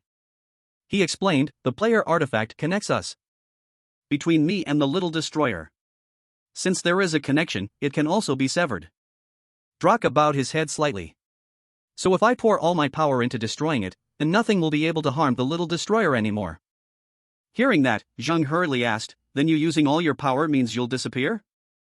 He turned to encourage it. "Don't be too sad, Zhang. After I awakened as the god of destruction, all I brought was harm to this world. If he can use this power without being consumed by it, he will become a much greater support for this world." Draer continued, "Severing the player link doesn't mean he will lose his power, so don't worry." Lewin called out in a panic, "Wait, Draer. Before that, I want to ask one thing." He struggled to speak. "Out of so many people, why me? I really don't understand why you're doing all this for me. I don't even know if my having this power will bring any benefit to the world." Draer firmly asserted, "It will help." He explained gently, "I gave you this power because you remind me of myself." Draer recounted sadly, before I gained power, life for me was nothing but pain. But in the end, I was consumed by that power and destroyed the world. You, however, are different. He had great faith in Lewin. As a player, I have watched your entire life. From when you had no power at all until now, when you have become so strong. You have always used that power correctly. The next words left him utterly astonished. Unlike me, you will lead the world down the right path. Finally, Draer let out a soft sigh. It seems our time is up. It was nice meeting you, little destroyer. He also turned to speak to Zhang. And you too, Zhang. Draer expressed sincerely, in the past and in the present. Thank you, always. Zhang gritted his teeth. You damn nagging god. In the end, it also had to say a reluctant goodbye. Goodbye, Draer. The sky gradually turned blue again. Lewin struggled to open his eyes, a voice calling out in his ear. Lewin. Lewin grunted softly and found everyone staring at him. Jason scolded him. You really scared me. Collapsing all of a sudden. I thought something terrible had happened. Lewin forced a smile. I see. Sorry for making you worry. Zhang stood silently to the side, lost in thought. He sincerely said, and thank you all very much. I asked for help so suddenly, yet you all still came. Tyrion Ignis smiled and praised Lewin. Even though it was a last-minute request, everyone rushed over immediately. That just shows what a wonderful person you are, Lewin. Just then, someone approached. Sorry to interrupt this heartwarming moment. When they saw him, everyone was startled. Ha! Ha! They cried out in alarm, Your Majesty. The Emperor spoke seriously. I need to see Lewin Adele. Jason was so shocked he froze. The Emperor is standing right in front of me. Lewin wondered in confusion, the Emperor came to see me in person? He thought in fear, did he come to hold me accountable for defeating his trusted confidant, the Fire King? It's very possible that the Emperor can't think clearly right now. He just lost his son, the Crown Prince. Before Lewin could react, the Emperor called again. Lord Lewin. And yet, he bowed before him. Please allow me to personally apologize. The Emperor honestly admitted, the current chaos in the Empire is entirely my fault. I failed to see Terran's cruel nature and even gave him more power. And also, he was filled with regret. My greatest mistake was not being able to control my son. The Emperor recounted, and just now, I witnessed the battle between you and Terran with my own eyes. He confessed, and at that moment, I was completely convinced. At that time, the Emperor had thought that if that man fought for the world, then this world would move in a better direction. He then stated his purpose. So I want to ask you personally. The Emperor's next words stunned Lewin. Lewin Adele, will you agree to become the Tower Master of our Empire's Mage Tower? One night a few days later, laughter echoed inside the house. You're really on another level, Lewin. Jason said while drinking beer, I always thought you were on a different level, but to be offered the position of Tower Master at your age? Lewin replied hesitantly, yeah, I never even dared to dream of it. In his heart, he was still contemplating. I've been offered to succeed Fire King Terran's position. Becoming the Tower Master means becoming someone everyone looks up to. Lewin thought deeply. I defeated the previous Tower Master and traitor, Fire King Terran. And the Emperor personally recommended me. If I agree, the position could be granted immediately. He was very hesitant. With Terran Arctemis's rebellion and the death of the Crown Prince, the world is in chaos. As the new Tower Master, there will surely be a lot of work to do. I only just graduated from the academy. Can I handle all of this? Just then, someone called him. Lord Lewin. Lewin was startled. Ah, Lady Irene. She asked with concern, what are you thinking about so deeply? You don't look well. He honestly confided in Irene, being suddenly given such a great responsibility. To be honest, I feel a bit overwhelmed. This is a wonderful opportunity, but I can't help but worry. Hearing that, she immediately made a suggestion. Then, how about a trip? To a place where you can relax without any worries. Lewin exclaimed, that sounds great. So where should we go? Irene bit her lip and smiled slightly. She tempted him, how about my place? Hearing this was like a bolt from the blue for Lewin. In the quiet of the night, a shout from him suddenly echoed. Ha! The day Lewin visited Irene's home was a beautiful day. Zheng perched on his back, playfully teasing him. Lewin, you've never even dated, yet you're rushing things right from the start? It looked towards Irene walking ahead and asked, are you planning to go to that girl's house alone? Zheng nodded in admiration. Your friends are really helpful, aren't they? They helped just enough so you two could go on this trip alone. That Jason guy is more perceptive than I thought. Lewin asked it back, but why won't you back off, Zheng? Zheng quickly reminded him, hey, have you forgotten? I'm your one and only incarnation, remember? Irene suddenly turned back and called, Lewin, what are you mumbling to yourself about? He immediately denied it. Ah, it's nothing. Lewin looked at her, his joy growing unconsciously. Anyway, I ended up going on a trip with Lady Irene, just the two of us. He thought to himself, this trip's destination is Rio's. All I know is that it's Lady Irene's hometown, but I didn't expect it to be so mountainous.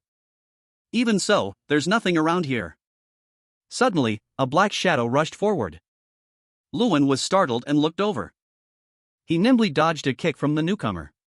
An ambush? Aduma remarked quietly, not bad.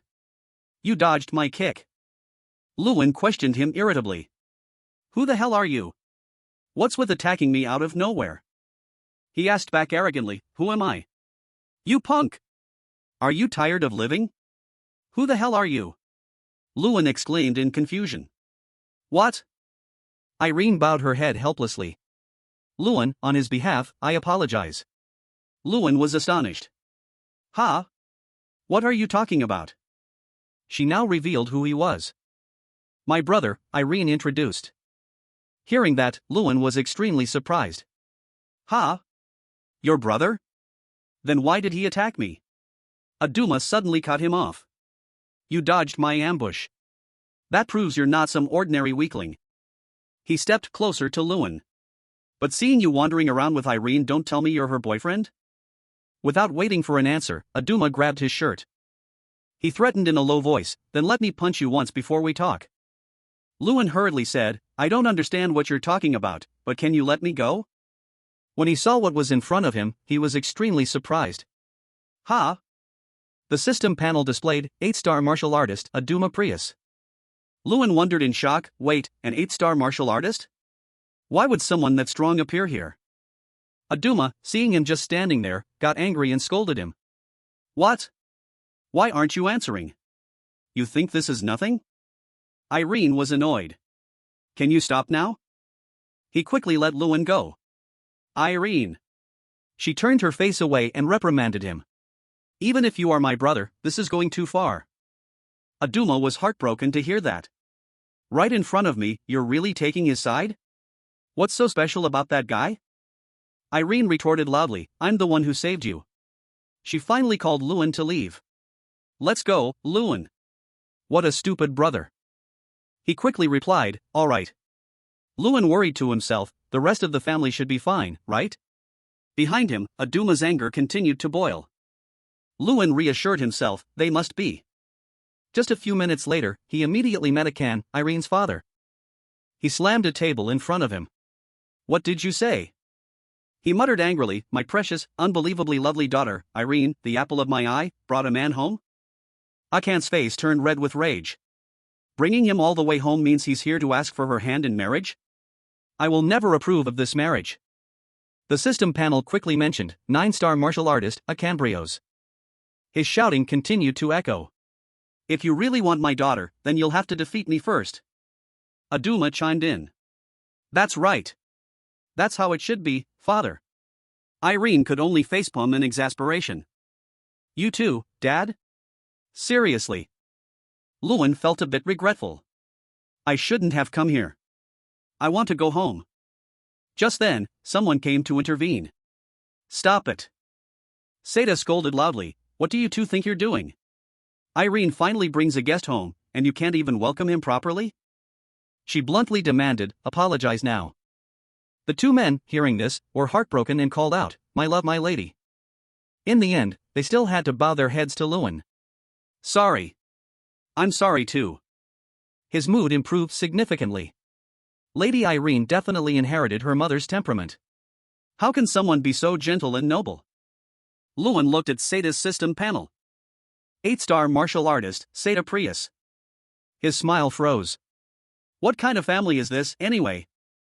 The renowned Prius clan once possessed vast territories and basked in brilliant glory. But that fame also vanished as they declined. A few descendants wandered around before finally settling in this remote region.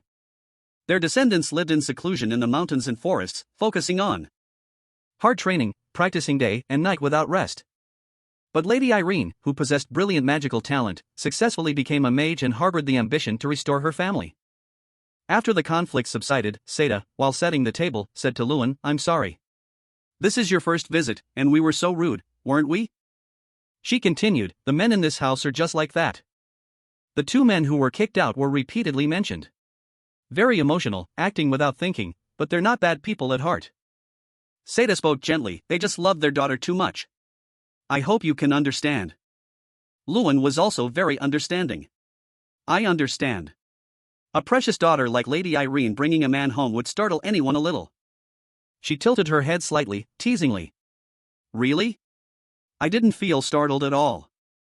Seta believed that if their daughter brought a man all the way home, then she must be thinking seriously about him. She turned to Irene and asked, "Isn't that right, Irene?" She blushed at the question. "Mom. That's." Akan suddenly pushed the door open and shouted, "Absolutely not." He brought a few more people with him and warned, "If you want to marry my daughter, you have to defeat us first." Seta was a bit speechless. These people, honestly. Luan was shocked again. Who are the people behind them? Does she have more brothers? Akan seriously asked him, "You said your name is Luan Adele?" Luan quickly stood up and replied, "Huh? Ah, yes, that's right." He expressed his thoughts, "I believe the most important thing for a man is strength, the strength to protect his woman and his family, no matter the adversity." Akan continued, "And with that comes a natural sense of responsibility. That's how I live, and it's how I teach my sons to live." He stated frankly, "In my eyes, you look like a nobleman. Raised in the lap of luxury. Do you really have the manly strength I'm talking about?" Luan just smirked slightly. "You're talking about strength?" He affirmed with certainty, "Of course. The thing I'm most confident in is my strength." Akan looked up at the ceiling and laughed loudly. "Strength is what you're most confident in? That's bold. I'll give you that." Luan's voice also became firm, not like a joke. "If you ask about responsibility, I dare say I'm second to none. And if you ask about physical strength, I'm confident I won't lose to anyone." Aduma, standing behind his father, interjected with a mocking tone, "Won't lose to anyone, huh? Sounds just like a professional scammer, doesn't it? Isn't it obvious, father? A scammer like him must have seduced our innocent Irene." With that, he flashed a cunning smile. "So why don't you prove what you just said? We were just about to go out for a little training session between father and sons." Aduma didn't forget to intimidate him. "It won't be easy. Even the skilled ones usually avoid our training sessions." But contrary to the thought that Luan would be scared, he seemed interested and said, "Sounds great." Luan turned his head and said to the person behind him, "Lady Irene, I'm going to warm up a bit." Irene asked doubtfully, "With the men of my family?" Luan gave a reassuring smile. "They only know training, so perhaps the fastest way to get close to them is through training." He then followed the Prius father and sons outside. Before leaving, he added, "All right, I'll be back." Seta rested her cheek on her hand and comforted Irene. "Don't worry. Looking at that boy's eyes, he'll handle it just fine." But what Irene said next startled Seta. "No, I'm not worried about Lord Luan." She asked doubtfully, "Oh? Then what are you worried about?" She emphasized each word. "What I'm worried about are those reckless men." Meanwhile, in the forest, loud laughter echoed. Aduma was laughing so hard he was shaking. How about that? The people around him praised him endlessly. A new record. "Well done, kid." Suddenly, a voice rang out, silencing the whole group. "You boys still have a long way to go." Akan, lying on his side on a rock, sighed. "As expected. Reaching 9-star is still a long road." Aduma was impressed. "As expected, surpassing father is just too difficult." Akan, however, looked down at Luan below and thought to himself, "How about that? The philanderer who dares to flirt with our Irene." He laughed inwardly. "That should be enough to crush your spirit, right?" Luan then spoke up. Your strength is truly astonishing, sir. He slightly rotated his ankle to get his footing. Luan's voice called out. Well then. The boys whispered among themselves, what is he doing? No way. Is he planning to destroy the entire mountain? A golden light flashed in Luan's eyes, and as he swung his arm, the golden light followed. Akan frowned, watching the unbelievable scene before him, his expression growing more and more serious. It turned out that one of Luan's strikes had sliced through the rock mountain Akan was sitting on. Aduma exclaimed in shock as he watched the scene before him. Impossible. Aduma looked at the clean cut and wondered, a mountain that big, with his bare hands? Luan's expression was indifferent as he heard everyone gossiping. What kind of mage is that strong? In the Prius family, the most important quality in a man is the strength and stamina to protect his family. Just as I thought, they planned to use this training session to crush my spirit. At this moment, Luan was running in the lead. Behind him, Aduma and the others were desperately chasing him, shouting, so you want to fight? However, this turned into an opportunity for me to prove my strength and stamina. He panted and laughed when he heard Aduma's voice. Alright, I'll play along with you. A few days passed like this. The whole group lay on the grass, panting heavily. A dark figure stood before Aduma and asked, are you okay? Luan held out his hand and asked him, can you get up? We still have to eat dinner together. He also extended his hand in recognition and replied, yeah. Thanks. Then Aduma asked, are you training tomorrow too? He nodded and replied, of course. Luan suddenly looked straight at him and called out, hey. Aduma, not understanding why his tone was so serious, hummed in response. Luan smiled and made a request. Can I call you brother? He looked at the others behind him, who were scratching their heads in embarrassment. After a moment's hesitation, he agreed. Of course. With the barrier removed, the group found common ground and were talking and laughing cheerfully, completely unaware that someone was watching them from nearby. Akan's gaze was thoughtful. He was silent, his thoughts unknown. Time flew by until nightfall. Inside the Prius family home, a surprised voice rang out. What? Really? Aduma shot up and asked again, you were really recognized as the tower master's successor? The emperor himself recognized you? Irene nodded in place of Luan. Yes, that's right. He is the mage who stopped Fire King Terran's rebellion. So being chosen is only natural. Whispers echoed in his ear. Such a formidable person is visiting our home? I get to meet the successor to the Tower Master in real life. Akan spoke with a reproachful tone, why did you only tell us now? He was a bit embarrassed. If you had told us sooner, we might have treated you differently from the beginning. However, Luan's words surprised Akan. I don't care about other titles. He exclaimed in surprise. What? He said with sincerity, I want to be recognized by Lady Irene's family. In that process, I don't think the title of Tower Master is important. Akan stood motionless, not expecting Luan's answer to be like that. Seda covered her face and laughed flirtatiously. Really now, he's exactly the type of person Irene would fall for, right? My love. These words made both Luan and Irene blush with embarrassment.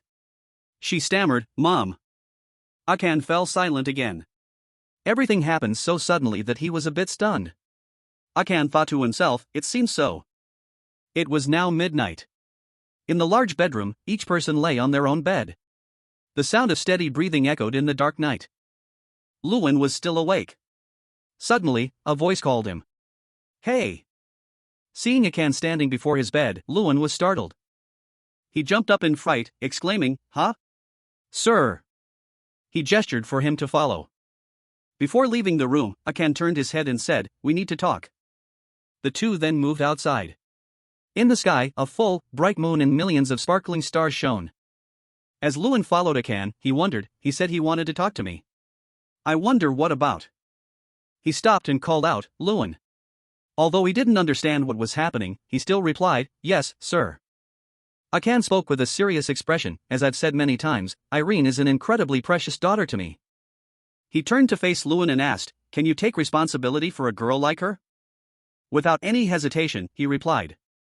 Yes, I can. Akan closed his eyes and listed each point. All right. Skill, effort, personality. Even though we treated you quite rudely, your attitude towards the whole family is flawless. He then opened his eyes, and with a gaze that was sharp yet filled with love for his daughter, he told Lewin, "But if there's ever a day you make my daughter cry, I won't let it slide." Then Akan's voice softened. "Take good care of my daughter, Lewin Adele." Lewin also replied sincerely. "Thank you, father." As time went on, it was time for Lewin and Irene to bid farewell to the Prius family. Aduma said with reluctance, "Are you really leaving already? That's sad." He promised, "Me too.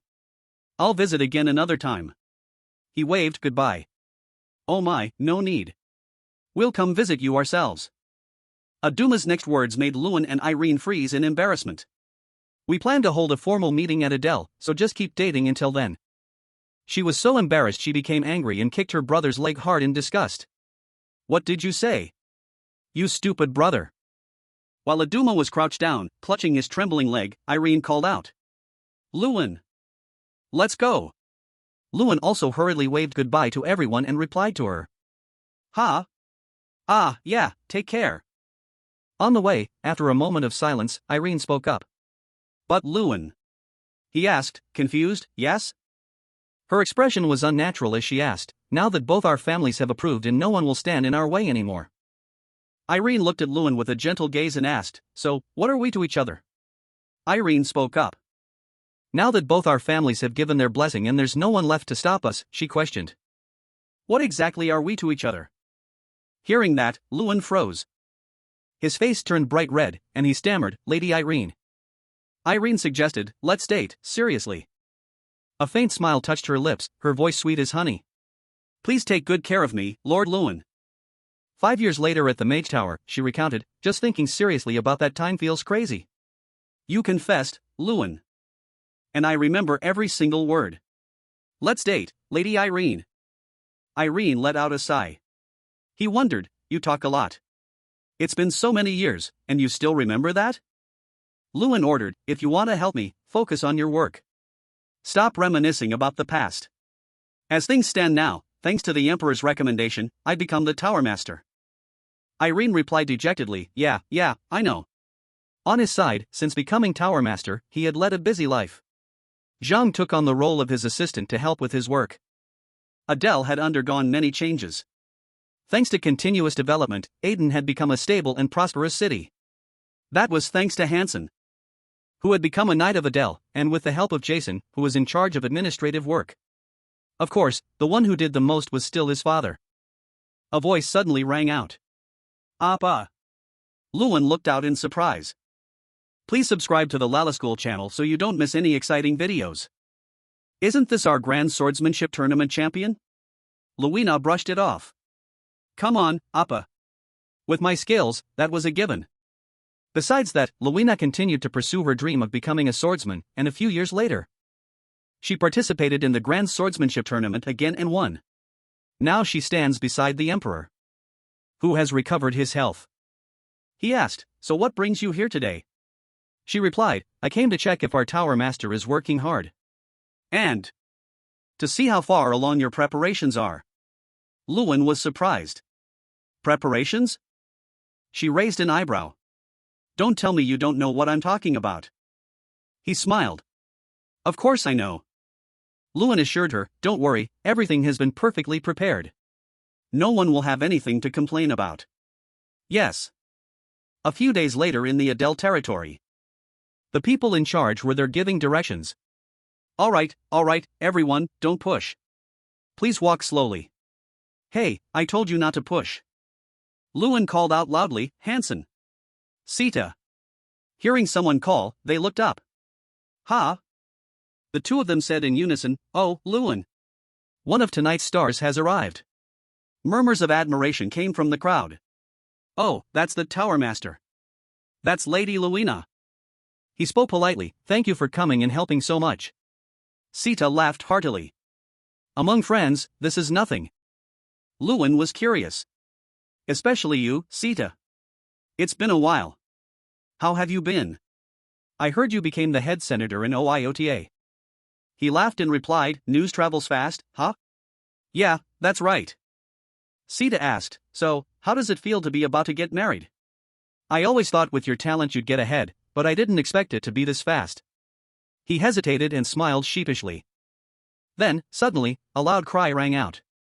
The muffled sobs of several young men were heard. Irene is getting married? Isn't this too soon? Someone intervened to calm them down. Come on, people are watching. Stop crying. Cedar remarked, your future brothers-in-law haven't changed a bit.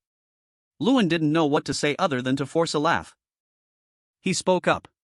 It's about to start, so I'm going to get ready. It seems everyone has arrived, except for one more person. They wondered. Huh? Who? Suddenly, an abrupt tremor occurred. People worried, what? Don't tell me it's an earthquake. He spoke up to reassure them, please, everyone, remain calm. It's just the ogres who were invited arriving. An ogre laughed and said, how could we miss the wedding of the little destroyer? All the guests had arrived. Jason also stepped onto the ceremonial stage. He cleared his throat. Ahem, ahem. Can everyone hear me clearly? First of all, I am a mage from the Mage Tower, and today I will be serving as the master of ceremonies. My name is Jason Damon. The wedding will begin shortly, so I kindly ask all esteemed guests to be seated. Jason proudly said, I introduced myself as a mage from the Mage Tower, but in truth, I am better known as a friend of the Tower Master. Nevertheless, it is because of that I am able to stand in such an honorable place today. Thank you. Not long ago, I met the bride and groom. They asked me to convey their thanks to everyone who traveled far to celebrate with them. With us. Well then, let's now welcome the star of today's event. The star of today's event, Lewin Adele. Luina shouted excitedly. Appa, congratulations. Thank you. The guests also applauded warmly.